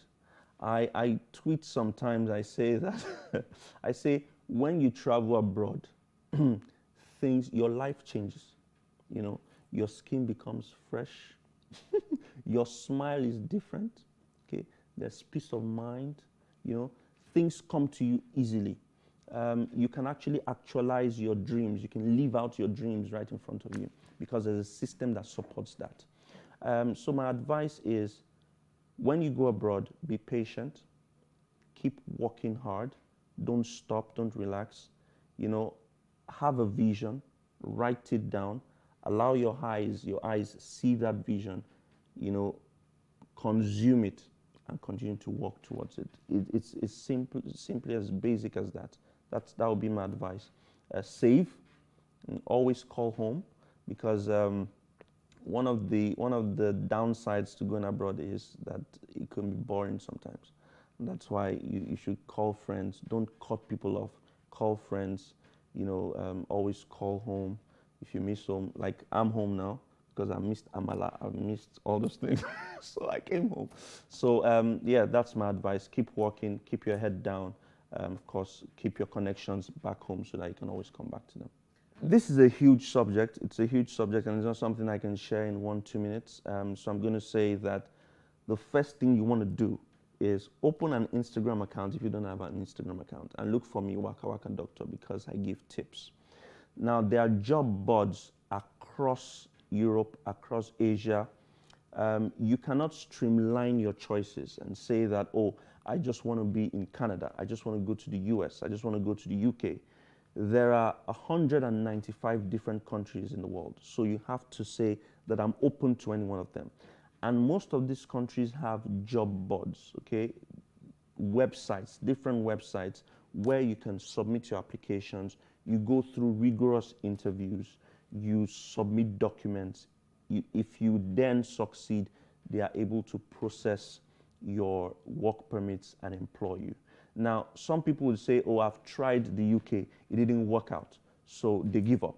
But there are different countries in the world. There's Turkey, there's Lithuania, there's Kazakhstan. I know teachers that I've spoken to, in fact, 6-7 of them in the last 4-5 months who have left Nigeria to Kazakhstan, right? They teach English. They earn at least $1,800 in Kazakhstan, which is much more than what they will earn in Nigeria. So there are 195 countries. I post them, I mean, almost every day on my Instagram channel. So you can watch and see some of these job boards and apply for jobs. Some basic truths and facts is not every doctor can leave the country. So even if doctors are leaving, more doctors would graduate and you still have doctors around. But doctors are leaving in their large numbers every day. So the future of medicine in Nigeria is very bleak, because you have the extremely intelligent doctors leaving, going abroad, because the system abroad is extremely encouraging. The system abroad gives you opportunities to become greater than what you can ever think or imagine. People keep writing their exams, people keep going for interviews because the system allows it. So the advice straight up I'll give to the Nigerian government is, first and foremost, create a platform that encourages us as doctors. Facilities, give us things we can, it's not as if, you know, things we only see in the books, things we can see and work with. Pay us money. I worked in Osun State. My salary in 2011 was 90,000 naira. I was doing 2 jobs and I couldn't earn 120,000 naira, 2 jobs. When I went to Saudi Arabia, salary was $5,000. Look at the discrepancy, it's too huge. And they were owing us 6 months. You owe someone 6 months. How can, I was seeing 200 patients in a day. 200 patients. How, I mean, the first 10 patients I see would get the best out of me. The other ones, the truth, it's just the truth. The other ones would be people, that's it. It doesn't work that way. Create a good culture, a good environment for doctors to work. Pay them properly. You know, give them, you know, standard remuneration that they can compare with their friends and colleagues abroad and say, okay, yes, we you know, it's commensurate to the work we do. Nigerian government really has to improve. The future of Nigerian doctors, sadly enough, is abroad, and countries are asking for them. Like, the PLAB exam is an incredibly easy exam to just write and pass. So people are writing it and moving, you know. So If Nigeria cannot improve these parts, payments, facilities, then it's a poor tale. I would end on this note to say that this is a popular theme that I've always passed across, to say that travel is not necessary of money, but of courage. And the reason is because it takes courage to decide to leave a place you've been for many years and go to a place that's brand new. You're going to be leaving your friends, you're going to be leaving your family, you're going to be leaving your job, you're going to be in search of ways to make money, search of better career. So it's often very difficult. The first step is the most difficult one, the most daunting one, saying, I want to move. It's very difficult. But I would always encourage you to take that step. When you start, you will get to the end. Don't wait, start now. It's another year, it's 2022. My aim is to get at least 2,000 people abroad. So if we can do that, we've succeeded. Okay? There are better opportunities out there.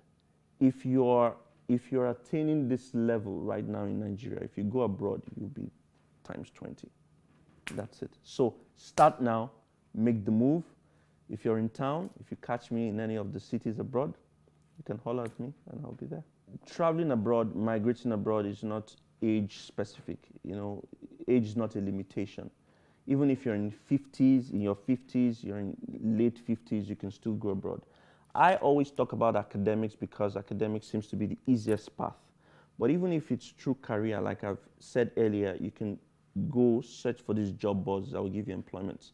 Again, experience counts. I'll give you an example. Places like Australia are in need of people with huge experiences in different fields.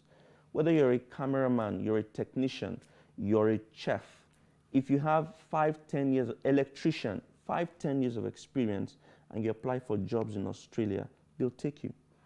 Estonia, Lithuania, these are places that are in need of vocational, you can do vocational studies. If you're not a skilled worker, so to say, these are places that are in need of you. So age is not a factor. So even if you're 50 and you have 15 years of experience to back this, they're looking for you.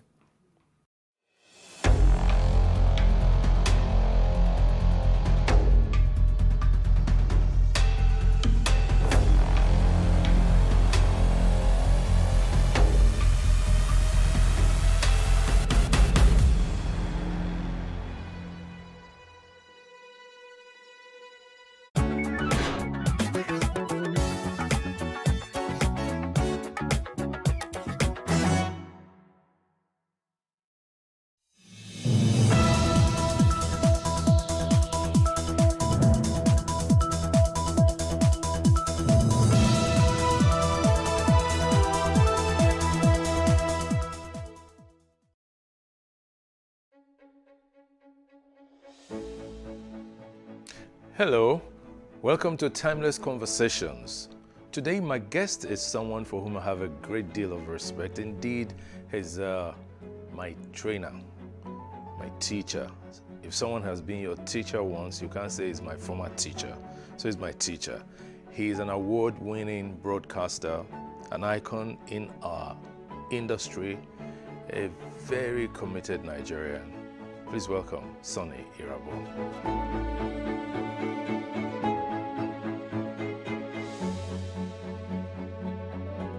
I've been here over 50 years. Believe it or not, I've seen Lagos change in different directions. Of trying to show how totally, inconsiderate you can be, how unacceptable your actions can be, and how, you can actually get out of line, inflict injuries or wounds on innocent people, and just make people be afraid of you for the fun of it. Bully. So I'm doing a monologue. My guest is right here looking at me and wondering what's going on with Sonny.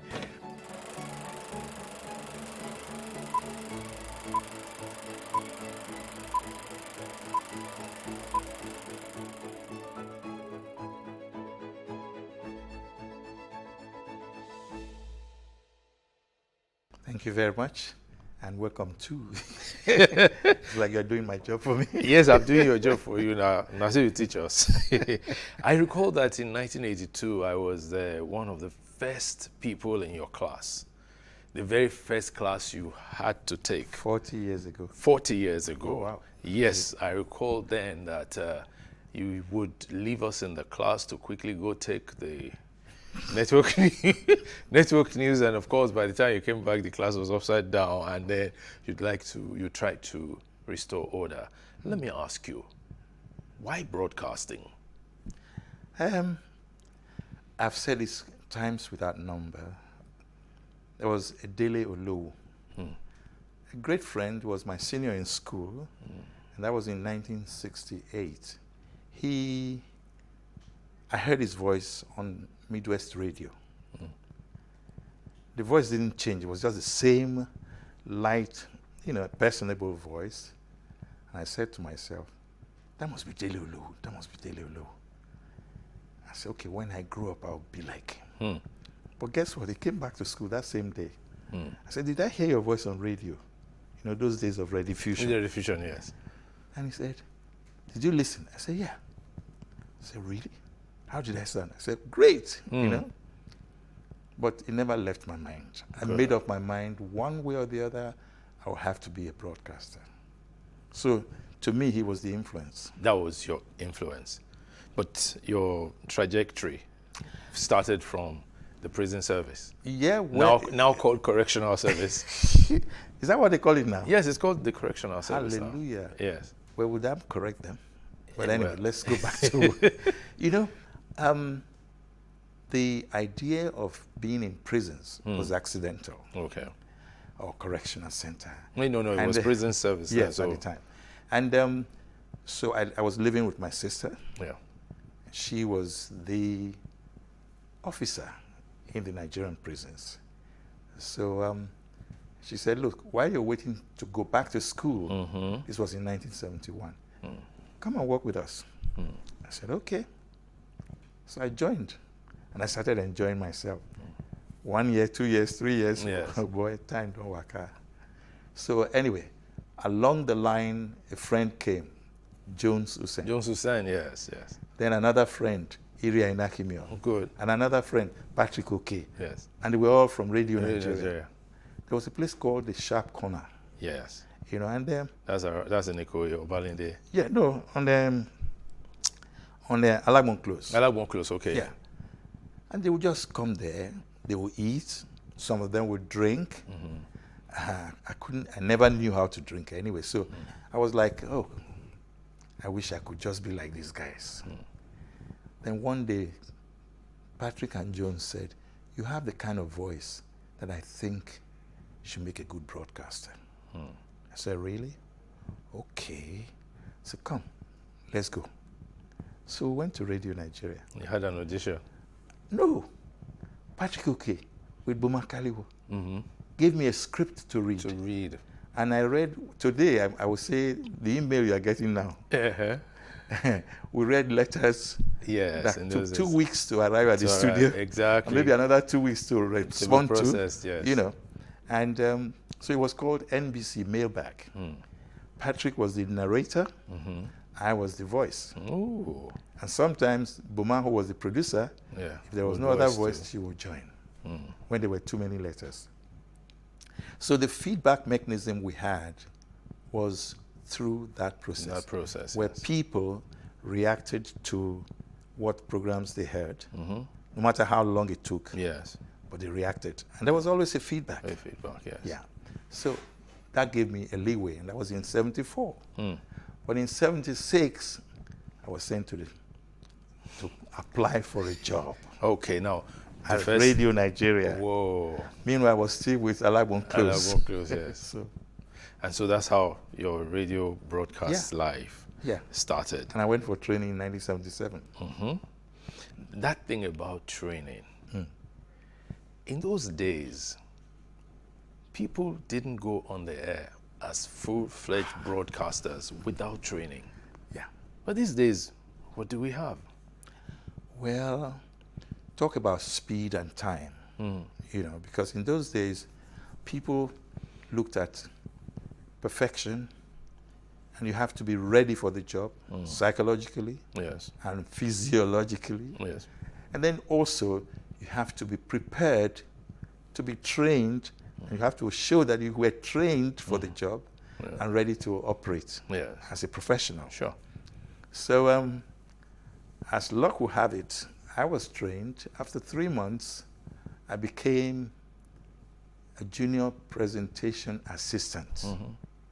Can you imagine? Junior presentation assistant. Yes. Ah, yeah. And then they said you could not go on air. Me, I was ready to go, but they said you could not go on air. You'll be looking at the microphone like I'll just that. be looking at. And then they now paired me with the likes of Jones Hussein. Yes, your what friend. Now the Citizens Jones of Max Radio. Max today. Radio, yes. And I brought him down because of what he did to me. Yes. The first baptism of fire I had was when Jones started to read news at midnight. And then 1 minute into it, he said, "Sonny, finish the news." He had cut off the mic. "Sonny, finish the news. I'm not feeling good. You just have to finish the news." Me? How? I'm not allowed to finish the news. I can't. You're wasting more time. And this is midnight. Midnight. So grab. Where did you stop? There. So my voice was so tiny. Yes, then. I wasn't sure whether I was hearing myself. I was really scared. And I said, okay. That was fear. And I read it. Yeah. I read. The sound of my voice was like, probably if Butterfly has a voice. Yeah, that would have been like it. You know, and I finished it, and he said, "Sign off." That was good. Sign it off. Sign it off. And I signed it off. I never forgave him. You didn't? Till today, I don't go forget Jones Susan, and I'll go forgive him. But because I felt like going to the toilet. Whoa. I could not go to the toilet. I had to finish the news. news. And it wasn't funny for me. Yes. I don't know if you, okay, imagine yourself driving a car and there's traffic. Yeah. On, say, the marina. And marina is an open space. Yes. And you feel like, you know, going to the light one in the to the toilet. Yeah. And then what do you get? You can't. You cannot leave the car because it's moving, it's crawling. Yes. You cannot go anywhere else to do whatever. You have to do what they say, what they call whole body. I was holding body. It was tough. But then you rose to become one of the main voices on the Radio Nigeria Network News. Glory to God for that. For many years. It was a baptism of fire. But what was that experience like? The experience of being that voice that people looked forward to hearing. I didn't know I was. On the news. I didn't know I was until they told me. Like you're saying it now. Yes. Well, there were times I felt, excuse me, that, okay, am I really the kind of person that would be that voice? I never saw myself as one. Because they were, can you beat Patrick Okey's voice? No, you couldn't.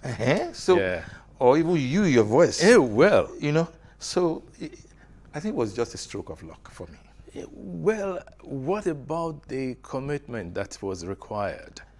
All right. Now that you say that, yes. What about I was the very commitment? committed. Yes. I was, and I was also particularly, I saw myself as somebody who had an assignment, and no matter what, I had to do it right.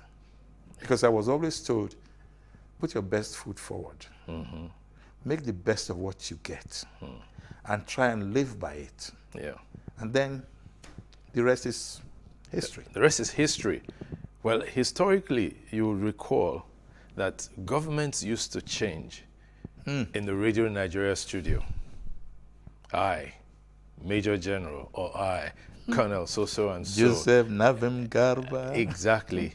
Right. Sani Did any of those Abacha. coups catch you in the studio? 7. 7 caught you there. Not in the studio. But enough for them to come and pick me They'll at pick home. you. Oh, yeah, naturally. I think it was Rosalind Ogunro that was really caught. trapped. Yes. You know, and she spent 27 hours. Yeah. And that was the Dimka coup that killed Muritala Mohammed. The assassinated. The Abacha coup, right, caught me on the radio in Radio Lagos. Who? Oh, yes. Bele. Yes. 24 hours, you didn't go anywhere. Yes. Right. And in my own case, they came for me. They said, come and relieve whoever was on duty. And I'll be there for, in fact, there was once I was there from 2 p.m. till the following morning, 10 or 11 a.m. No, but let's discuss the psychology of that. What was that like? It was traumatic. Yeah. I had never felt any joy in seeing any man in uniform, a soldier. I say this not because I don't like them, not because they do not represent the importance of protecting the integrity of, was it the territorial integrity of the country, nation, or yes. sovereign, but because over time I just saw them abusing the privilege of holding the gun, owning power, and then you just take it as, seize it as you liked. That was what I saw, and I wasn't too happy. But then I interacted with them. Yes. I did. I had no choice. Yeah, especially you, a popular newscaster. I said, go call that man. Where's Sonny? As though they knew you. You know, okay, the one that brought in President Ibrahim Babangida. Yes. Myself and Tombra Abarowe. And I think, who was it again? Tulufa Toimbo, or thereabout. They asked us to go to NTA to record his voice and come back to Radio Nigeria to play it back. Yes. Okay. So, Tombra was the studio manager. I was the announcer on duty. And Tulu, I think, was well senior to us. Yes. I'm not sure the role he played, but anyway, we went. We got there. And the thing is, Babangida, he has a beautiful voice. You know, he made that announcement. The first announcement was very fast. And I called Tombra and said, boy, I wouldn't take this for a broadcaster. It's too fast. In fairness to Babangida, he asked, is this okay? I said, no, sir. Then everybody looked at me. Who are you? But you were being professional. But in fairness, the man offered to take it again. He never even met me. He didn't even see who said that. Just said, look, if they don't like it, let me try. You know, he took it a second time, and it was better. Yes. Yeah, made some impact there. Exactly. But then, it was with all of that apparatus of power there, all those guns and stern-looking faces and all that. I don't know what gave me the strength of character, the boldness to say, no, sir. But I did. And he listened. And he retook it. He retook it. It was a better broadcast. It was better. Yeah. And that also gladdened my heart. Good. That you could speak up where you had to. Exactly. Yeah. Many people on the radio today, they use words that were taboo for us to use. NTBB. Yes. You are a trainer. What can be done? You said you are a trainer. What can be done? As if I'm the cause of the problem. Oh, no. Let them send them to training school, first and foremost. Yes. If they send them to school, they will have a chance to see things the way they are done. They will be scrutinized. And they will be given a chance to say, did I do it right or wrong? Not. Yeah. But now, get out of school, if at all you went to school, then you take him to the studio, say your voice sounds good. What about his mental capacity? Yeah. What is about his psychological state of mind that can tell him, listen, you're talking to people who are more knowledgeable than yourself. Yeah. True. So, True. Involve them. Talk to the beggar on the street and the professor in the classroom, and in between, the leaders everywhere, because you're talking to someone. One person. But that person has a brain. Yes. And he can process things. And he might even be smarter than you. So in why fact, talk he's to him most as though likely he were to not? be smarter Exactly. Now, you've had a checkered career in broadcasting. In fact, let me say in media practice. Part of that was a 13-month stint as commissioner in your home state, Edo. What was that experience like? Well, it was an interesting experience. It's just that I didn't see myself capable of playing politics and being a professional at the same time. I couldn't. And good thing, the governor then, Lucky Benedion, he's a man, I should say, he listens, you know, and I think he just found that, because he came on Sonny Rabo Live, by the way, and from there he made up his mind I was going to be in his cabinet. You know, and I felt honored by it. But after 13 months, it became a bit tough. The day I left was the day Mrs. Stella Obasanjo actually came to launch Radio Nigeria Benin, you know. And before that, I had done a bit of short trip because I was not, things were not just going the way I had expected. But was there any particular thing you wanted to say it was like, or compare it to? In the 13 months? Yes. Yeah, a lot of good things should have happened, but they didn't. You know, and I saw a governor who was being untwisted to do a lot of things for the politicians rather than for the people. And there's no way anybody can rule like that. But isn't politics meant to be for to the people's benefit? Okay, you said it. Yes. But do you feel it? Let the people tell you that they are actually getting or gaining the so-called benefits of democracy in the people. I don't see that happening, and I don't think people are really enjoying that. Otherwise, we will not be where we are today. We are going down rather than going up. That's and true. this going down started a long time ago. But can you divorce the person from their politics? Why shouldn't he divorce himself from the politics? Who elected you there? Isn't it the people? Yes. Okay. So if the people put you there, what should you do? What should your priority be? Meet the people's needs. Yeah, and expectations. Not meet the politicians' needs. That's what's happening today. Yeah. And that's very sad, really. It is sad. It is sad. And even these days, you hear people say the young or younger generation is not ready to take power. That's a very untrue statement. And that's from a very selfish point of view. Why do you say that? Because adults are overstaying their role and time in power. Look, Trudeau of Canada, how old is he? Yeah, well, he was a baby when Gowan visited. Thank you. 1971 or yes, thereabouts. 72 or 73. Yeah. Because I think he's about 48 now or so. So you can imagine how many years he's put in now. Yes. So how old was he when Bill Clinton, how old was he? 43 when he came to power. Yes. Emmanuel Macron was 39 when he came to power. Exactly. The Prime Minister of Austria, Austria, was 31. Yes. So what's happening to African leaders? Become geriatric before you can be anything? No. You see, what I'm trying to say is this. I'm not perfect. But I believe, honestly, that the people deserve a true leader, a committed leader, one who can say, I have something to offer you. Yes. Because of the needs that I see before us. Give me a chance and I'll give it to you. All right. Now, if that happens and you actually perform, then you're being creditable. Okay. And creditworthy. We're still on Timeless Conversations. My guest is Sonny Irabo. We'll take a short break now. We'll be back shortly.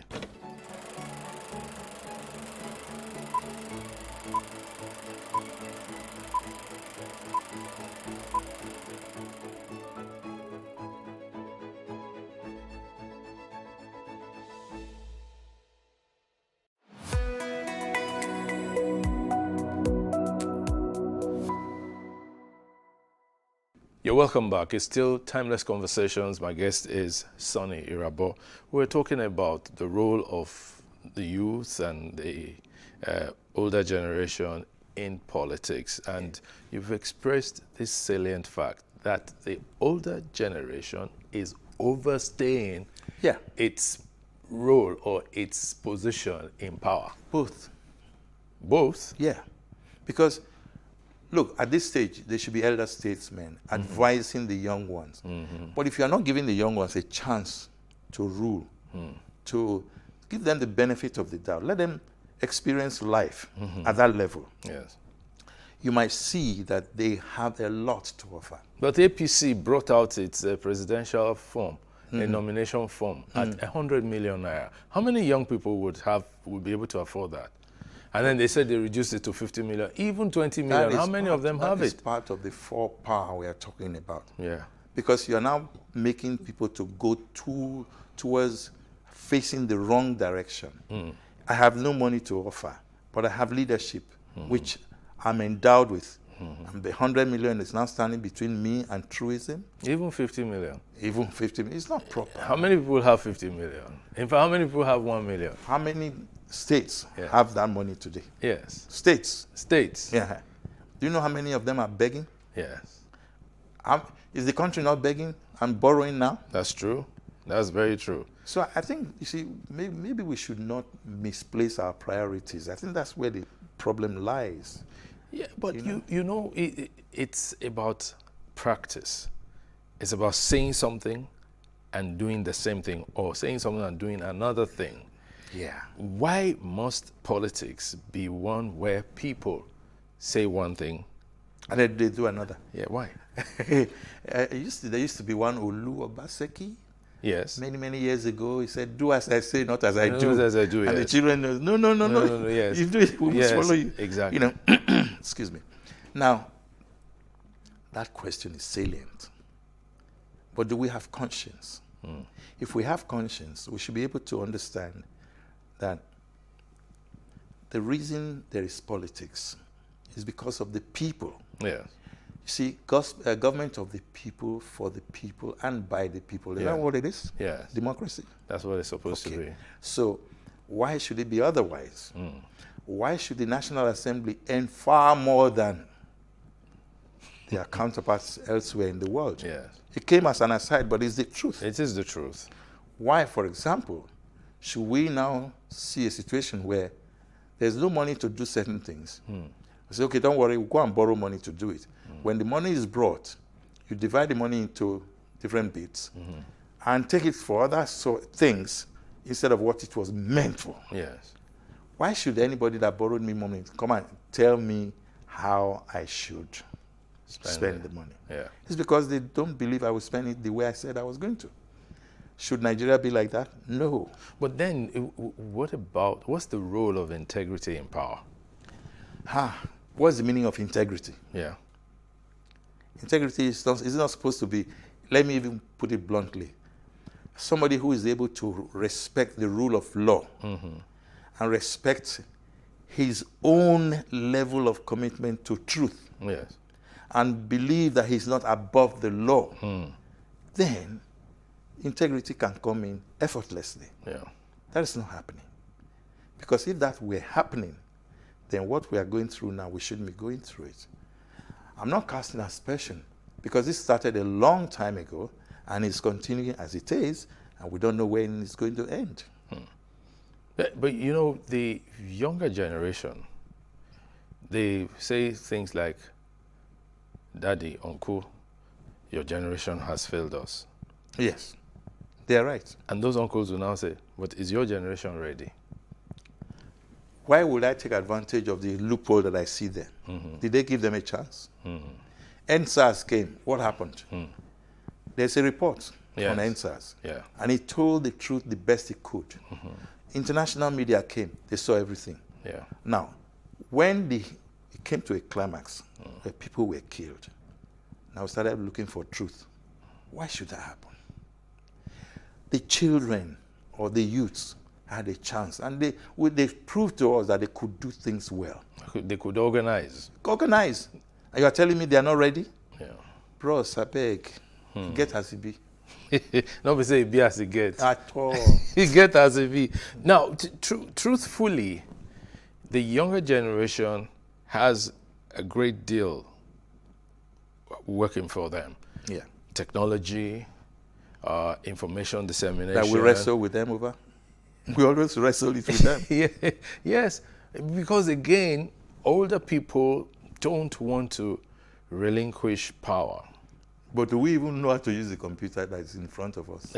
Yeah, we don't want to relinquish power. Yeah, I think we don't know what information is in that computer that is in front of us that we don't know how to use. That we don't know how to use. So, but really, shouldn't there be a deliberate attempt to nurture, mentor people who will take over in different strata of life? Start by respecting the rule of law. Let the constitutions, the 79, the 99, let them play their roles. Let us see how far we can manage it.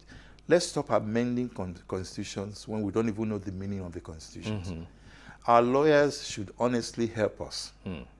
They should not take advantage of the situation. They should help us interpret the laws. And then the law enforcement should do the best they can to make sure that things are done properly, creditably, and effectively. But this thing you're saying, it sounds so utopian. Well, why am I saying so? Sometimes in traffic, you find vehicles driving against traffic, and they're blaring sirens, and they're not ambulances or fire brigade vehicles. Do we respect ambulances? Well, some of us Have you ever seen an ambulance being respected on your highway, Lagos Highway? I think it's beginning to pick up. I've seen beginning to. You are a retiree now, Yes, I am. Yes. Beginning to pick up. It's beginning to pick up. When did it start? That's what I'm saying. Okay. Right. And then there's a fresh breath of air. You see an RRS vehicle filled with policemen stop for the traffic light. Then that's leadership. I saw by that. Example. I was happy. That's good. I chased them. I said, thank you for stopping for the traffic light. Because when they stopped, everybody stopped. Everybody stopped. That's the point I'm making. Respect the rule of law. Yeah. You see, we will take a break now. We'll take a break now. We'll come back soon. Thank you. Welcome back to our talk with Sonny Rabo. Now, you have had the unique opportunity of being a public and private sector broadcaster. What's that experience? Can you compare both? Well, it's interesting to talk about. It's rather intriguing because for the public, which is the government-owned, they see us as civil servants, but we see ourselves as private servants or private sector people. And the reason for that is because we still try to maintain some form of professionalism, which is required. So I entered broadcasting at a time when the competition was not that strong. But in 1992, which was halfway through, Babangida opened up the floodgates. So private radio stations, private TV stations, they all came up. But don't forget, there was always private print. Yes, that's always been there. Yes. In fact, that's why they've been seen as bolder than the rest of us. Now, when you look at it from that point of view, you also see that the private sector radio, which I really got fully involved in with the advent of the establishment of Inspiration FM, yes. And of course, there was Sonny Rabo Live with AIT. Yes. I saw myself listening to both sides of the coin. I saw a bit of public service, and I saw a lot of private sector service, if there's any phrase like that. But what happened was that, hey, private sector, sometimes the private sector, they will do their best to make sure that salaries are paid as and when due. That was, with Inspiration, that has always been the case, and I enjoyed that. I think AIT, I wasn't part of it. I was just an artist that took Sonny Rabo Live there. So my program earned its money. Yes. It was sponsored by others, and then I paid my dues, and so that partnership was there. But I think the best option would be to look at it from the Inspiration point of view, where I'm still serving on the board. On the board, yeah. Yeah, there's been a lot of challenge, but met with reality, met with meeting the expectations as required. Okay. But not without sweat. Yes. Not without sweat at all. Okay. The public sector, however, is you're waiting for government to do everything for you. That's not very helpful. Okay. You know. So it compromised quality, professionalism. Yeah. But at a stage, it's also started trying some people to pick up. Yes. No, but yeah, let me take you back. Was this unbearable life that made you leave Radio Nigeria? It wasn't. I just saw my hands getting fuller and fuller and fuller. At Radio Nigeria, I was already dabbling in too many things. I mean, I was an actor, second chance. Yes. You know, and then I've been training. Training was part of public service for me. And I was reading news. I was doing so many things side by side. Yeah. Everything was just moving so fast. And I said, oh boy, Sonny, slow down. Do things your way so you can still maximize certain qualities and profits. It was tough. And then you had to leave. I just told my DG then that I needed to leave. I gave 6 months notice and he gave me 2 weeks. 2 weeks. I said, bros, thank you, sir. And I left. So I moved from, public service to private sector because I already had Rui Communications Limited. Oh, okay, and then that was already running. Yes. That was being run by your wife. By my wife. Okay. And of course, thank God, because when she now woke up, the magazine came to birth, No, now, talking about waking up, you turned 70 recently. And that was in March. Yes, March 23. March 23, you turned 70. First, you don't look 70. Thank you. Second, you've never looked your age.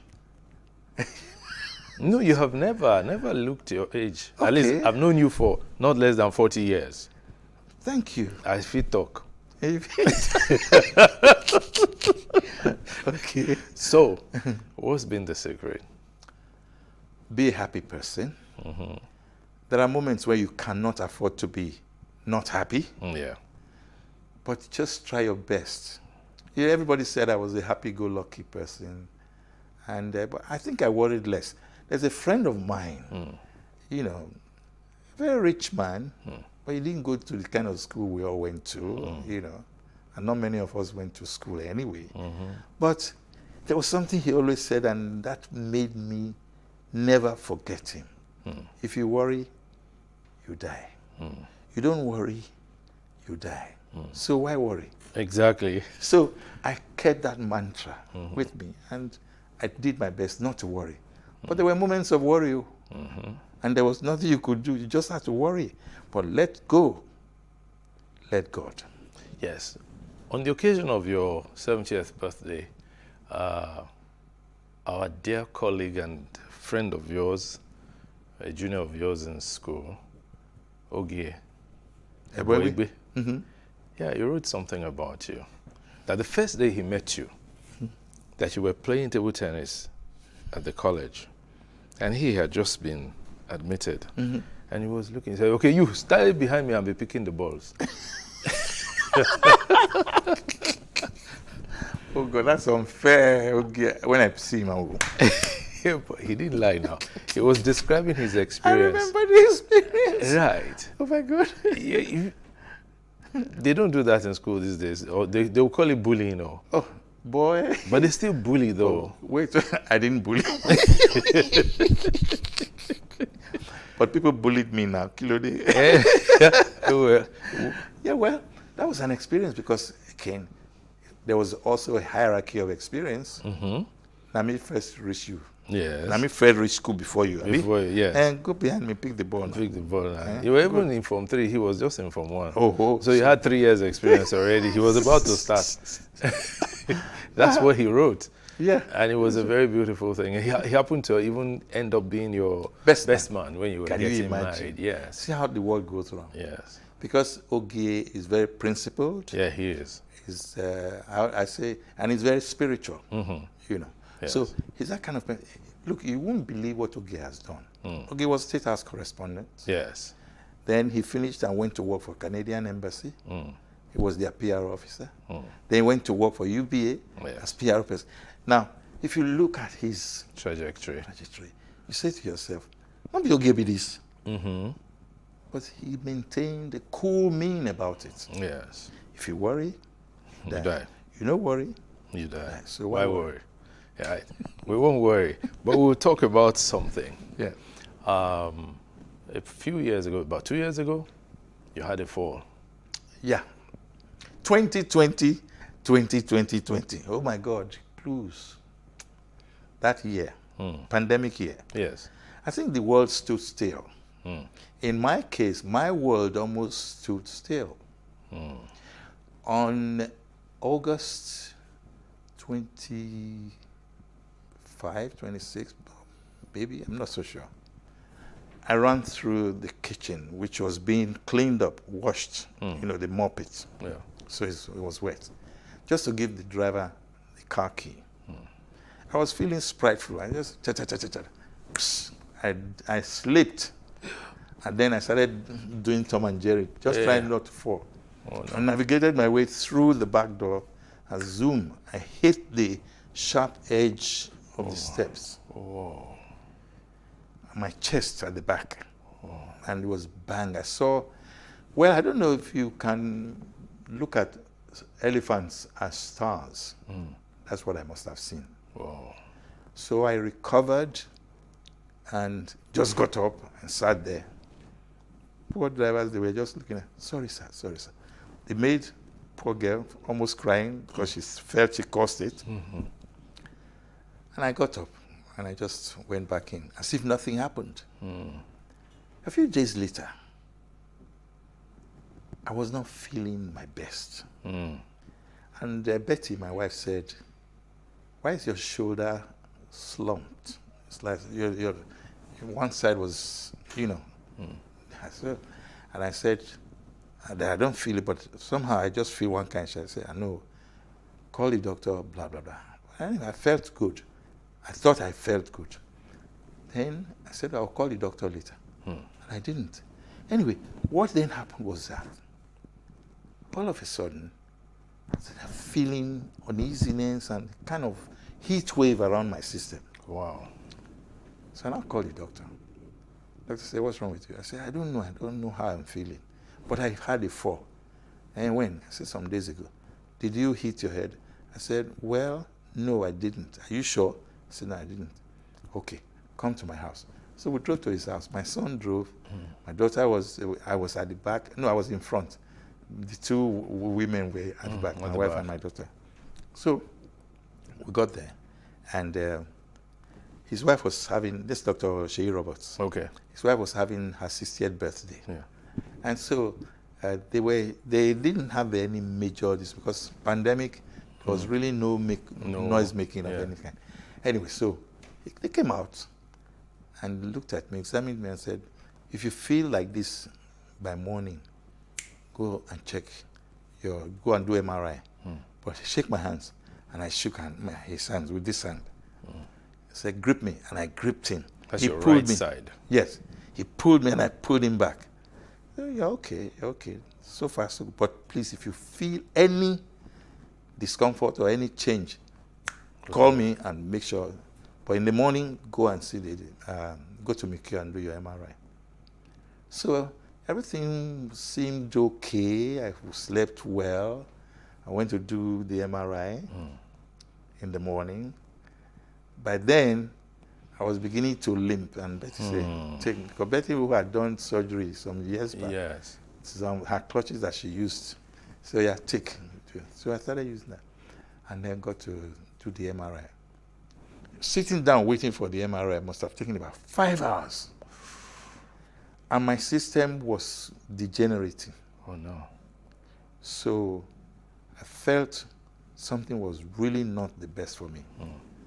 I said, no, it must be that fall, it must be that fall, it must be that fall. Anyway, I finally went into the MRI. One noisy machine like this, oh God. And 20 minutes later, I came out. They said they would send the results to the doctor. But by the time I came out, this hand had gone limp. And oh wow, Betty was upset. My children were very upset. They didn't know what was happening. Because everybody sees me as like I've never, by the way, I've never ever been admitted in any hospital. Wow. So by the time she saw the MRI results, quick, St. Nicholas, I should go to the.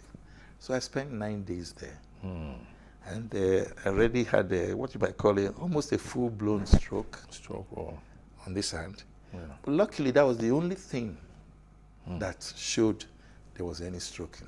But, you know, she had called it evolving stroke. That discouraged me. I said, no, don't worry.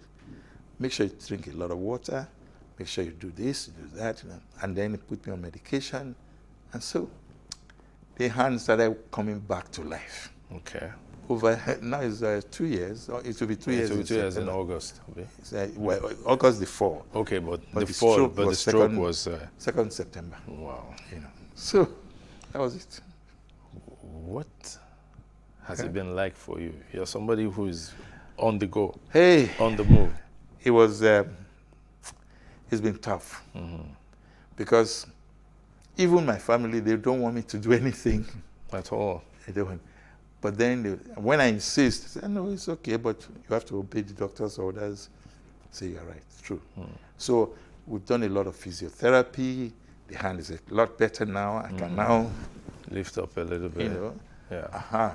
But sometimes if I keep it for too long, I just start feeling. So you just have to keep it mobile. You need to keep moving it. Yes, that kind of thing. So, well, here I am. Getting back to track, back on track, as they say. Well, you know, like we joked the other day that old age is catching up with you. So it sent you a message through that phone. Oh boy, the guy needed joke because I never would. I'm just 70, going on 70. You're a septuagenarian. Okay, Septuagenarian. Septuagenarian. Yes. No, don't be conscious now. I'm conscious. I'm not teaching you. You taught me before now. I have to be conscious. I wanted to learn from you. You're a septuagenarian now, so whatever you say. You are saying I'm 70. I know, I'm reminding you that you're 70. No, but I think it was, what is it? Somebody said the other day that was March 17. 23rd that you turned 70. And I thought 17. 70. Pronunciation. No, not 17. 17. T-E. No. But you look good for 70. Thank you. You look very, very good for 70. Body not feel good. Body never feel good yet. It will soon return to normal. Yeah. Now, as someone who is 70 now, and you have worked for about 53 years. That's it. Yeah. When are you going to retire fully? Is there any retirement? That's the question I asked you. Because really, even when I was ill and I didn't feel like doing anything, believe it or not, there was a kind of degenerating or feeling that I thought I had. Of just being immobile? Yes. Of not doing anything? I didn't like that. That's what scares most people. But I didn't like it. About retirement. Well, why is there the word retirement? Maybe because you need to slow down as you get older. Yes, slow down. But just say slow down. Yeah, well, slow down. Say retire. Slow down. Those are two words. Retirement is one word. Well, what do we say? Go slow when we are if we say that in Nigeria, go slow. Look, my father, and in 1973, my father retired. Yes. And we said, Dad, don't go anywhere. Just, you know what he did? He escaped. Ooh. We thought he was missing. For 3 months, we were looking for this man.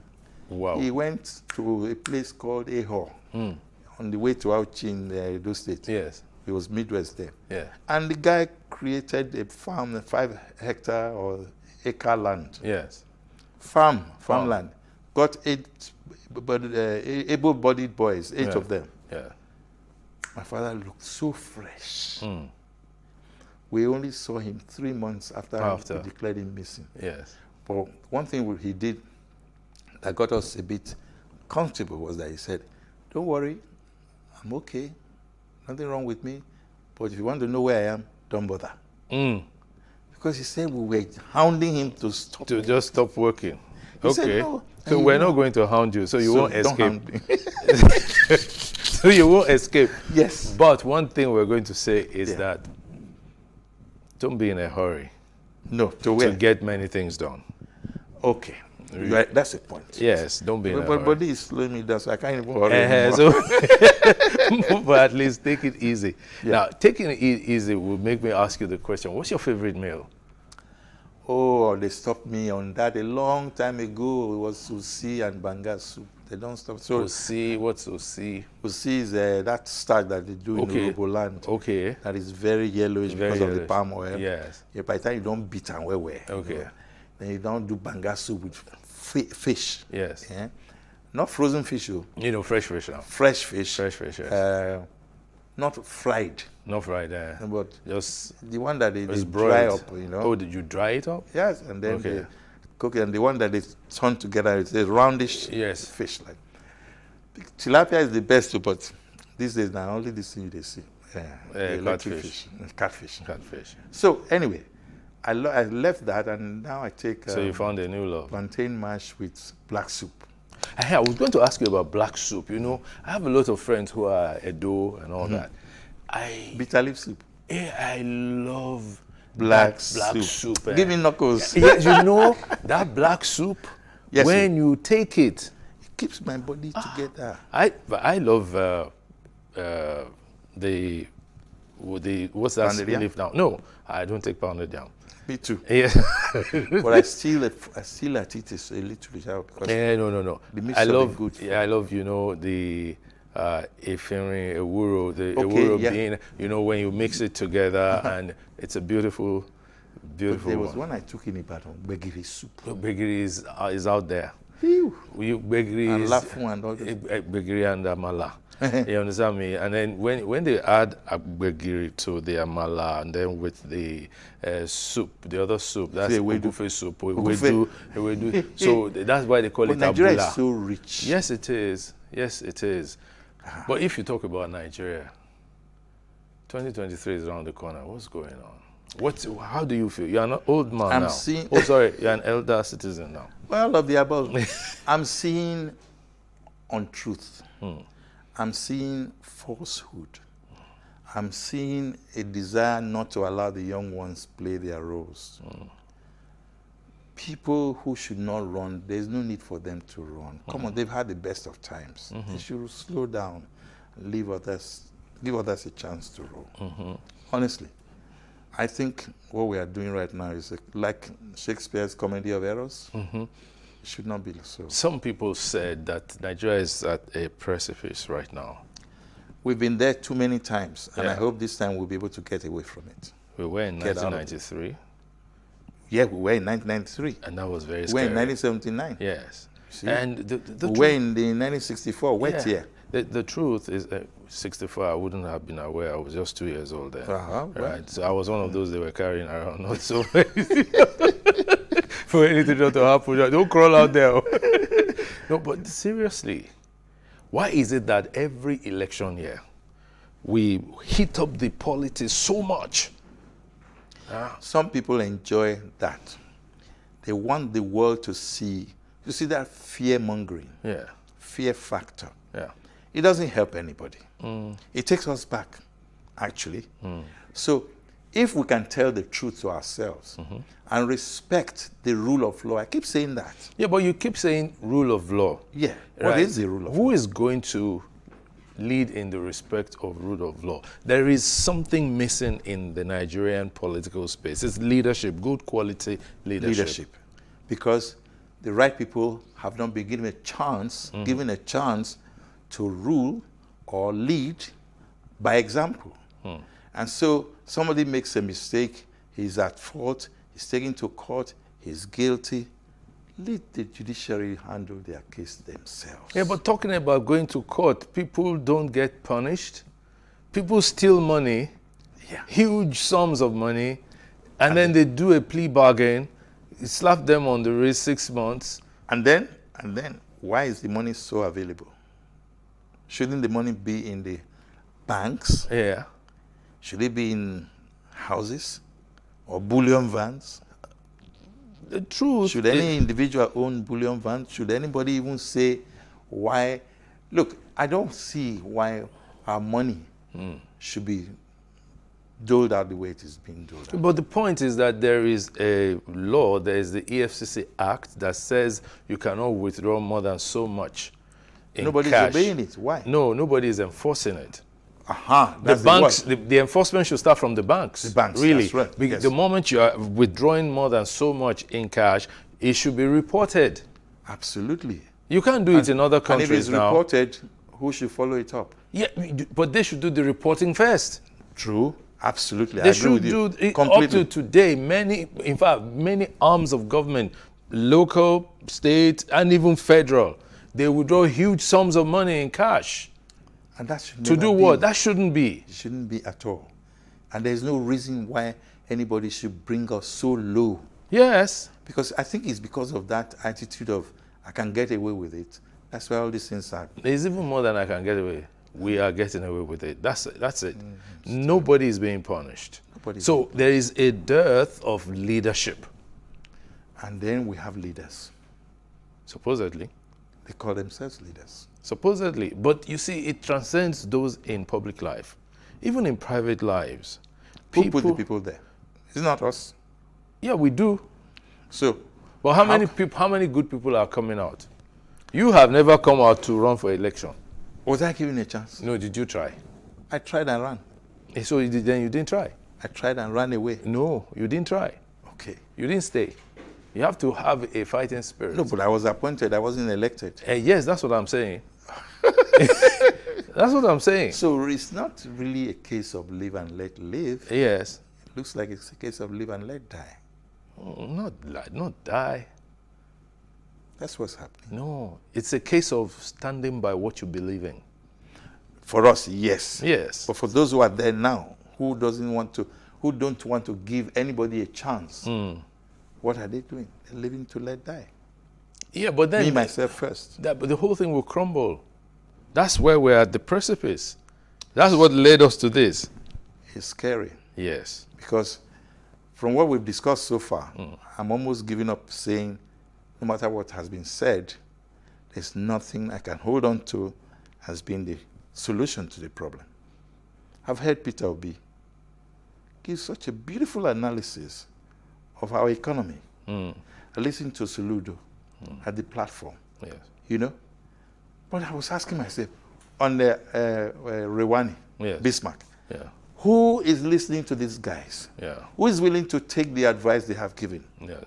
So everything's adding up. Yeah. And it's coming to the fact that me, supposing I try, who would join me? I think that's the fear. Hey, well, you see, should it be so? This is what it should be. Me, I would try. Okay. I will be known for trying. Okay. And we've had examples in the past. Okay. We had Aminu Kano. We had Tai Sholari. Yes. You understand me? Yes. We had other people, and I'm not mentioning the big names. I'm mentioning the moderately respected names. Who stood for what they believed in. Principles. Yes. Yeah. That's what we're missing. That is seriously missing. Yes.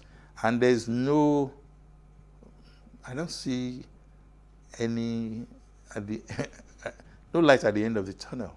Well, if we say there's no light at the end of the tunnel, then what are we handing over to the younger generation? That question you've asked so many times. Yes. And honestly, I can only tell the world, give the youth a chance. That's all I can say. And on that note, I'd like to thank this is how he calls me, my brother, my colleague, and then I add my Egmo and my trainer. This is the first time on the air I will say Mr. Sonny Irabo. Usually we'll just say Sonny Irabo. Thank you so much for your time. Thank you very much. And thank you for sharing your passion with us. And thank you for still training people. Thank you. Thank you. You don't old though. If you worry, you die. Yes. You no worry, you die. So why? Why worry? Okay. On that note, we want to thank you so much for being with us on Timeless Conversations for this episode. We look forward to joining you soon. Thank you.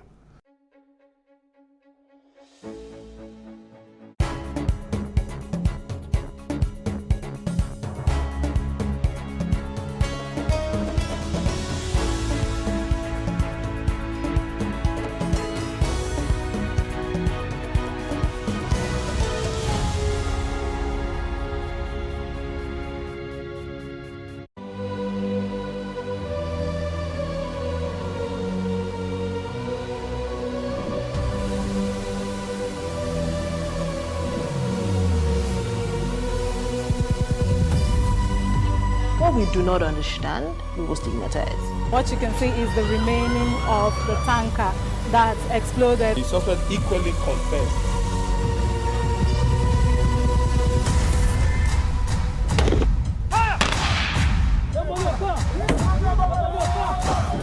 A 500 naira they collect am. If you no talk, dem go beat you. Na 2,500 I dey pay.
I will take you through this amazing lesson today.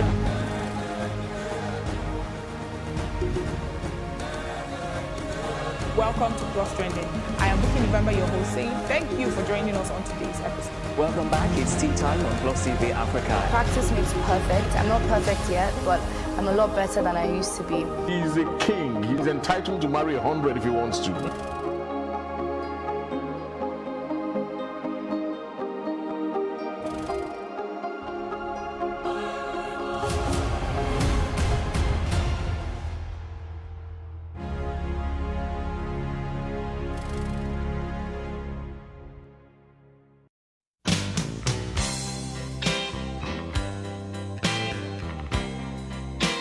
You're in a queue, for example, and you go to some places or some countries and the queue is the queue.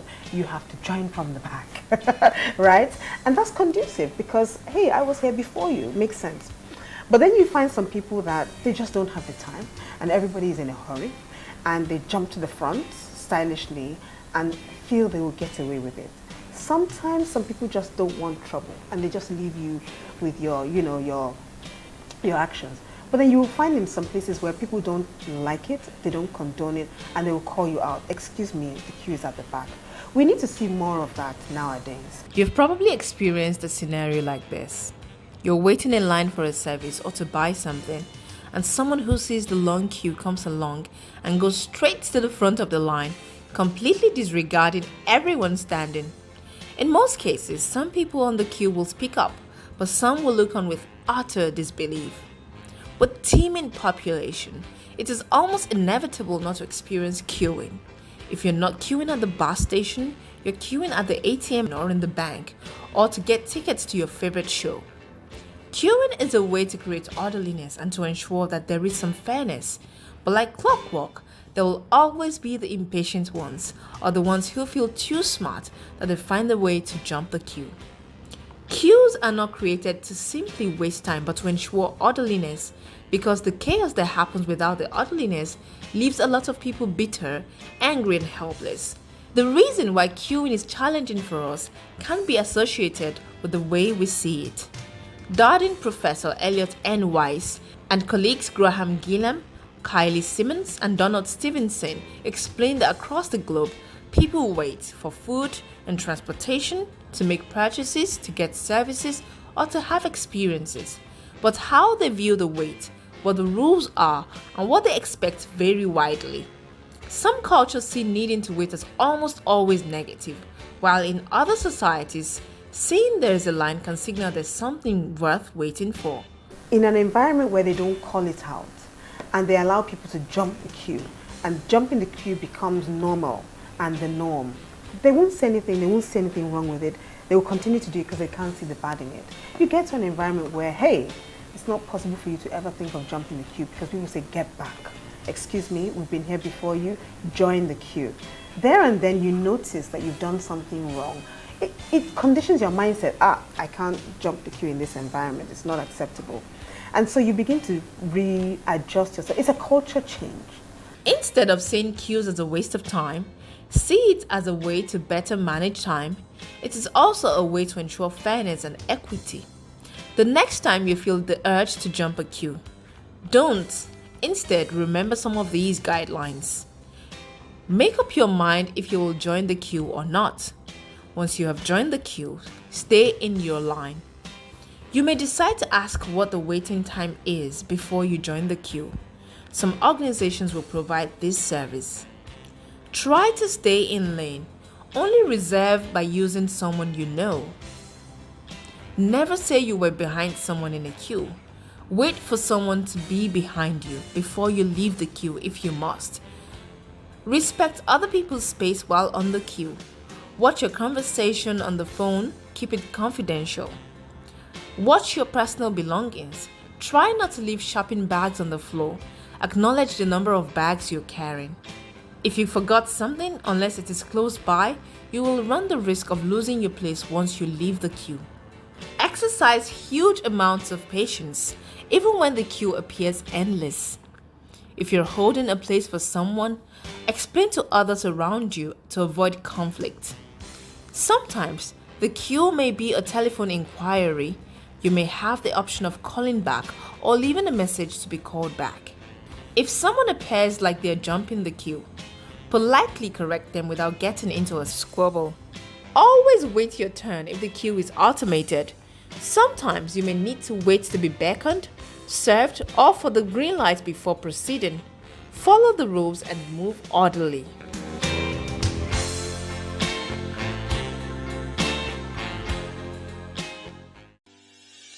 Increase the reach of your events or business services. To advertise on Plus TV Africa, please call 0906 000 5719 or 0909 040 8408, or send an email to marketing@plustvafrica.com. Plus TV Africa. Big stories live here.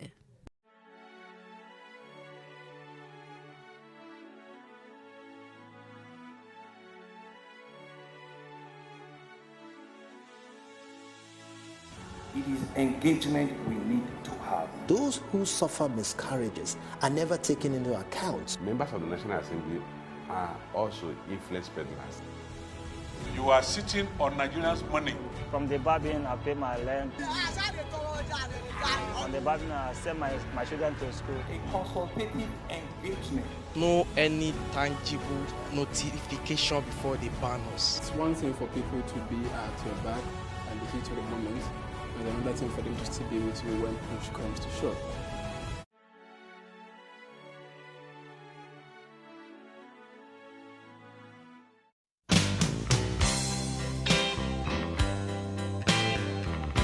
From a very young age, we are asked what we would like to become when we grow up. And you're expected to have just one answer. Children deciding to be more than one diverse thing evokes frown lines on the faces of adults because the path to being a doctor is at odds with the path to being a musician. However, there are many people who are genuinely curious about so many things around them, and to choose just one thing out of their many curiosities and interests is insane.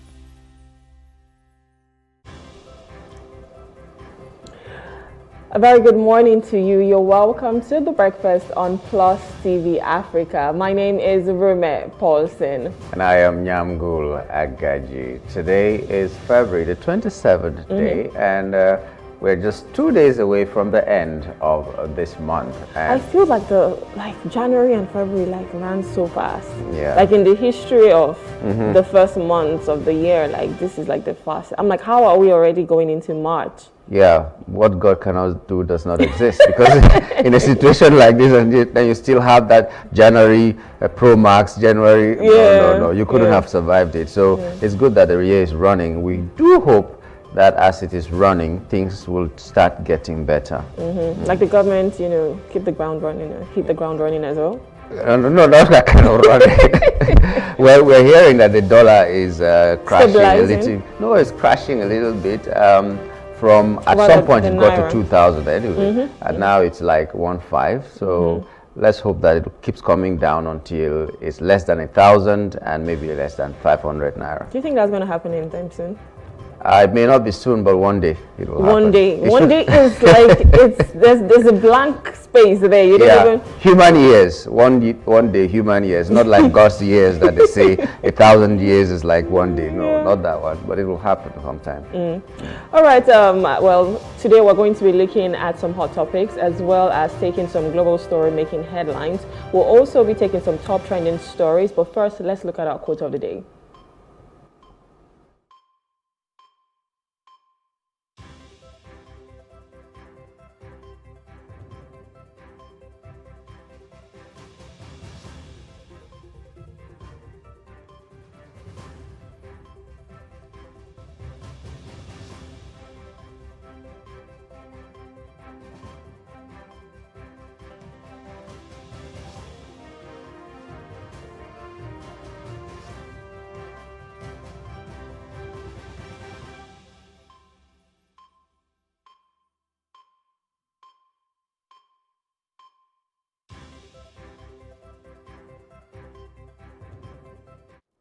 Technology, like arts, is a soaring exercise of the human imagination, and that is from Daniel Bell.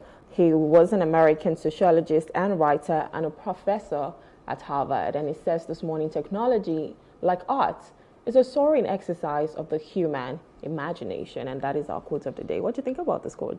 Yeah, whatever is in your heart is what manifests outside. So technology and art, that's the same thing. Yeah. It's your imagination that we see. Whatever you picture in your heart, you bring it to life, and that's a very good thing. I think I'm always fascinated about, you know, artists, because I can't draw to save my life. I can't. If you tell me to draw something, no. Ask me to go to the kitchen to cook. Yes, I'll throw it down there. Yeah. But then having to like draw, I'm always fascinated about artists, how they already know what they want to do even before the first brush stroke. So it's pictured in their mind's eye, and they're like, you know what, I want to create this masterpiece. And you've already seen the masterpiece in your imagination, right? And then when you start to put the brush stroke from one brush stroke to another, it just forms this beautiful piece. And I'm really fascinated about that. And I think that's the same thing about technology. Most times you're like, I want to do this thing, I want to solve this problem,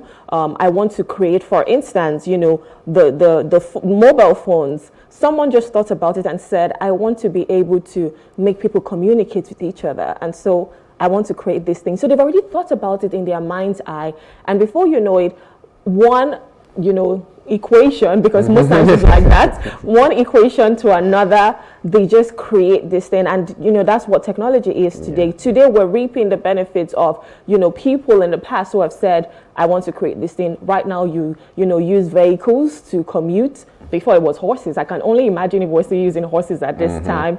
Right now, you know, you fly in your aeroplane and you're just chilling. You know, you can make a call. They used to fly in those days. Well, they used to fly. Not just aeroplane. They used to fly in the middle of the night, yeah.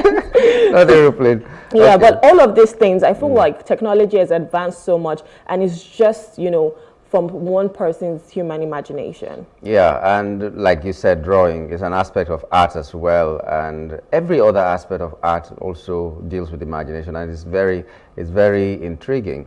Even someone who is writing a novel, you imagine how someone will create a full lifetime in one book, you know, put themselves in the shoes of somebody else. What is he thinking at this moment? You still have surprises, even though the story is coming from the same person. You know, it's very interesting. And sometimes these things are things that we feel may never be, but we see them like they're really happening. And sometimes technology has borrowed from art, like we had the quote the other day. Technology has looked at the arts, some of the things that are coming out of the arts, and then they make them into something really tangible that you can use. So it's a beautiful thing. Technology, imagination, art, imagination, be it drawing, be it writing, be it any form of art, it's really creative and it's good enough for us. Yes, it is. Very good. Anyways, I'm sure, you know, you're in Nigeria with me. You're not living somewhere else in another country in the world. I don't know if my Which that would have been nice. If my Nigeria is the same as yours, I don't know. No, it is. I'm pretty much sure it is. Oh, really? Anyways, so yesterday I went into a local market to just find out how people are coping and how people are faring, because you know, the economy has been, you know, a bit shaky. The Naira isn't stable, and there's just hardship in the country, so people say. So I went into the market just to find out how people are faring, and I think we should take that video. Yeah. And I'm here in the streets of Lagos. Behind me is a local market. It's called the Oniru New Market. And with the prices of goods and services skyrocketing and inflation at an all-time high, I'm here to ask market sellers and buyers how they've been coping in this dwindling economy. The way Nigeria is now, we don't really understand what is going on in this our country, because presently we are just suffering and smiling. We don't see the profit of this our country. We don't even benefit anything from the country. Right now, we in the market, we are suffering. We will come out in the morning to sell. At the end of the day, we'll just go empty pocket. So right now, we really want the government to come and intervene for us. As you can see, like this egg right now, we do buy it at the rate of 1,000 plus before. and sell at still the rate of the same 1,000 plus. But right now, we do buy at 3,600 and we are selling at the rate of 3,800. So as you can see, we are just coming out to just make our daily bread, just for us to eat. So please, we don't really want the government to come and intervene for us. That is just what we are pleading for. We are all like, working, but then salaries are not increasing, but the cost of things are just increasing. And then, the situation of this country, it's not funny at all, right? I don't know what dollar has to do with us, but then you go to the market every day, morning price is different from afternoon price, afternoon is different from evening, and that's how it keeps going and going and going. Like before, we used to buy the basket of onions, the small one, the rubber pen, for like about 2,000 something, and now it's close to 10,000. That's if it's not 10,000 already. So I don't know, they should just do something. That's why the stealing and kidnapping and everything is increasing, because people are jobless. People that are working also, it's not easy for them to survive. Talk more of people that there are graduates everywhere, but then no job opportunities. Even the job you get, it's not easy. Please, they should do something. I sell food, but I can't afford to buy something to sell food. I went for a job salary work. They're telling me salary 35,000, which within the week I will spend at 35,000. How am I earning? I don't even know how to survive in this country. I'm tired. It's frustrating. No food to eat. You understand? We don't struggle. No way. Too much. The naira is too much. Sure, you understand? The pain too much. Hungry. See now, this morning, since morning, I never even see pure water. Pure water, only one pure water now, 15 naira. I be 300 naira. That's how we pass through. You understand? No money. When they come, they will be complaining that no money to even buy. Sure, you understand? So everybody does the struggle. The way we take bribe, we no fit get them back because it's too expensive. We just pray to God so that it go better. If not so, if you continue like this, people are dying for hungry. Only hungry alone safe are dying. Nobody even fight for property again, but for food, for we to even see food chop. That is the cocoa. Country hard now. Everybody's crying. Everything is cost now. You go buy something today now. Tomorrow now the price will change. To eat now a problem. To enter transport now a problem now. So we are suffering. Government, they should help us. We are beg with the beg. We are not fighting them. Beg with the beg. We are suffering too much. The situation of the country is bad for us. Even our market, you can see in my shop, there is nothing. The market is not moving. Keep up putting money. Like this Maggie, last week we buy and 1 2. Today 1 4 for Lagos. So it's affect us well. I beg, may government try and help us. Because we are tired, we are suffering, we are mother. For us to buy food for us, it's not easy for us. Please help us tell the government that they should find solution for us. They should have mercy for us. That is what I can say. We thank God about the market, but the market is always going down because everything was expensive.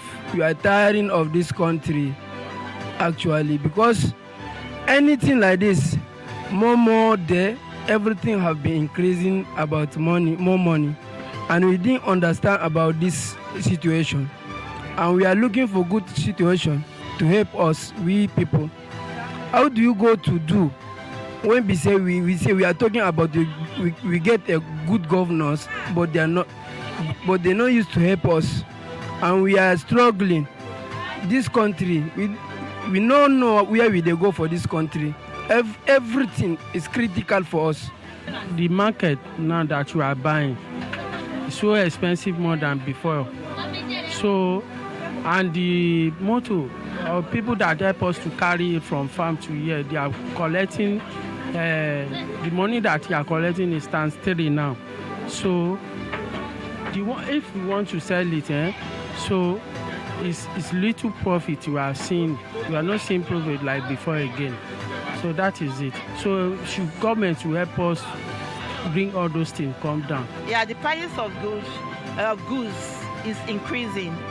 You understand, in the market. Like yesterday, I bought turkey 1 kilo for 7,000. Today I came to the market, it's 8,000, and it was only one person that have it in the whole market.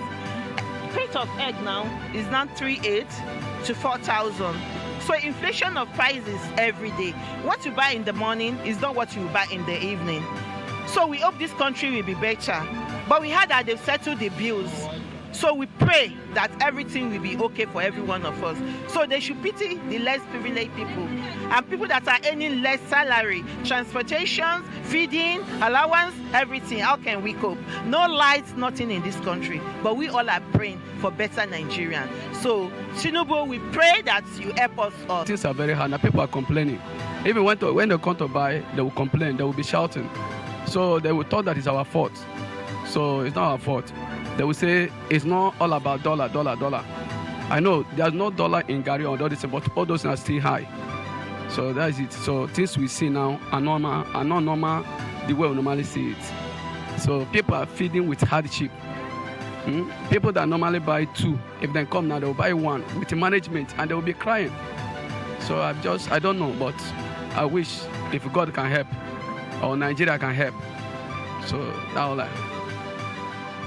our government have not been doing anything, self. Asking government to do something just like they know what to do. Like now, then lock all the border. So there's no foreign thing coming inside. So that's it. If they can open the border now, I believe some things will be more cheaper. The things will change. So that's it.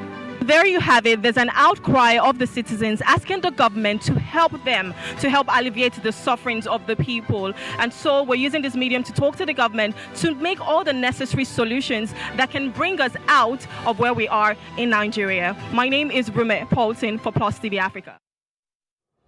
We know already. It's Rume. It was quite emotional going there and just hearing everyone's thoughts. I mean, people could not really afford things. Have you seen this thing on social media, which they are saying, if you go to buy something and you hear the phone of the seller ring, do not allow them pick because that might be just a change of price. Yes, but we keep talking about the fact that dollar is not in some things, Gary, the cassava, you brought it from your farm and all that. I mean, how do you reason? Everything is tied to this dollar.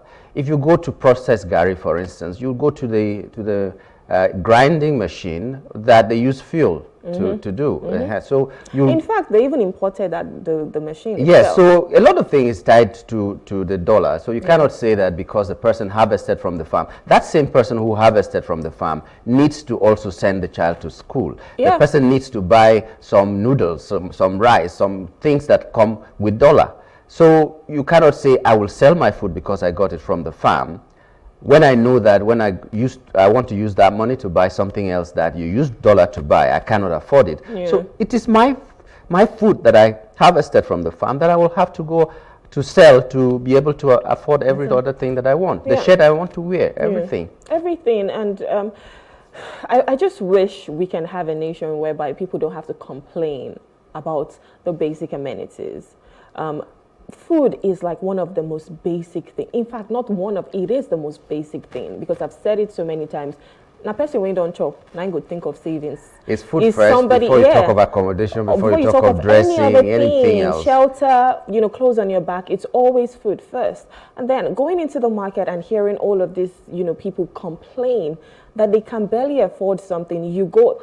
Yesterday's price is not today's price. It's not. This morning price is not this evening's price. So every single time you go, you cannot really afford what you even say you want to buy. And guess what? Even your income, it's not moving up. Yeah, there's that drawing where prices keep going up. Prices have grown, everything else has grown, salary is not growing. It is ridiculous, and it's quite unfortunate. I mean, I know the government has said, they're bringing out grains, about 42,000 metric tons. We've not seen. Well, we've not seen, that. We've not seen the palliatives, and there's a little bit of delay. That's one.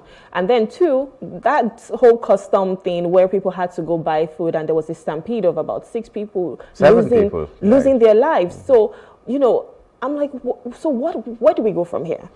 Well, I don't know. The approach government is taking to address the Naira issue is to go after the BDCs, and I hear they're asking them, they are limiting the amount they can disburse on a daily basis or something like to that. 5,000. They are running after these people who are doing their business, Bureau de Change.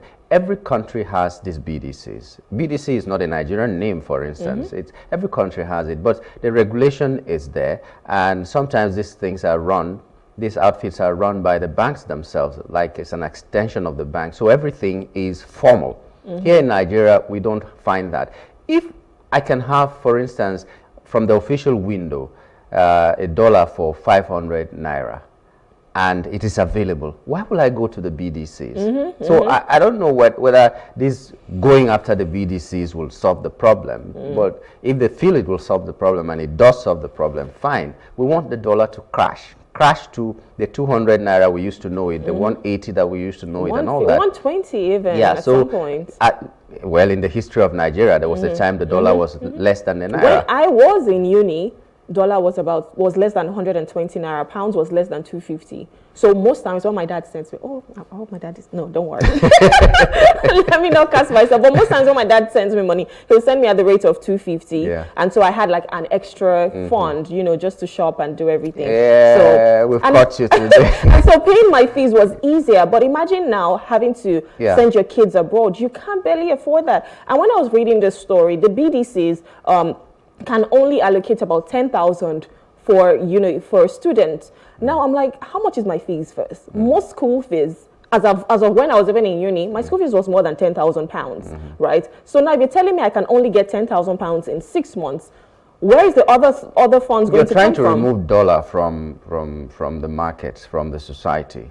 I was trying to look for train routes to Abuja. I was just looking, and the price from, let's say, Ibadan to Abuja, that's where they have the train, not from Lagos.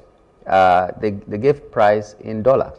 The price that was written there was like, is it $50 or so? Why from are 40. we even So why will the government charge you in dollars and tell you that, okay, the hotels cannot charge you that, the schools cannot charge you that? They are borrowing a little from there. Maybe that was just because it was on the internet. I don't know how that was, but why will they put dollar in it? Even though it was put maybe 3-4 years ago, but they started it. So if you want dollar to come out of the society, we want to be spending in naira and all that, start and show working. Sometimes if you even want to buy our own things, you can't say grow Nigeria, buy Nigeria and all that when you are buying something from outside. Everything you're buying is from outside, even when we have it here in this place. So why not the president just comes out and says every ministry, every car that you're buying, it has to be from Nigeria. Brand. And so many other things that they're saying. Rice can be produced in this Nigeria, stone-free rice. But you're not talking anything about security and all that. And so a lot of people are not in the farm anymore. Well, go after the BDCs. Let's see how it works. All right, let's take at least one top trending story. So we have this one that says Ogun State begins free surgery for residents.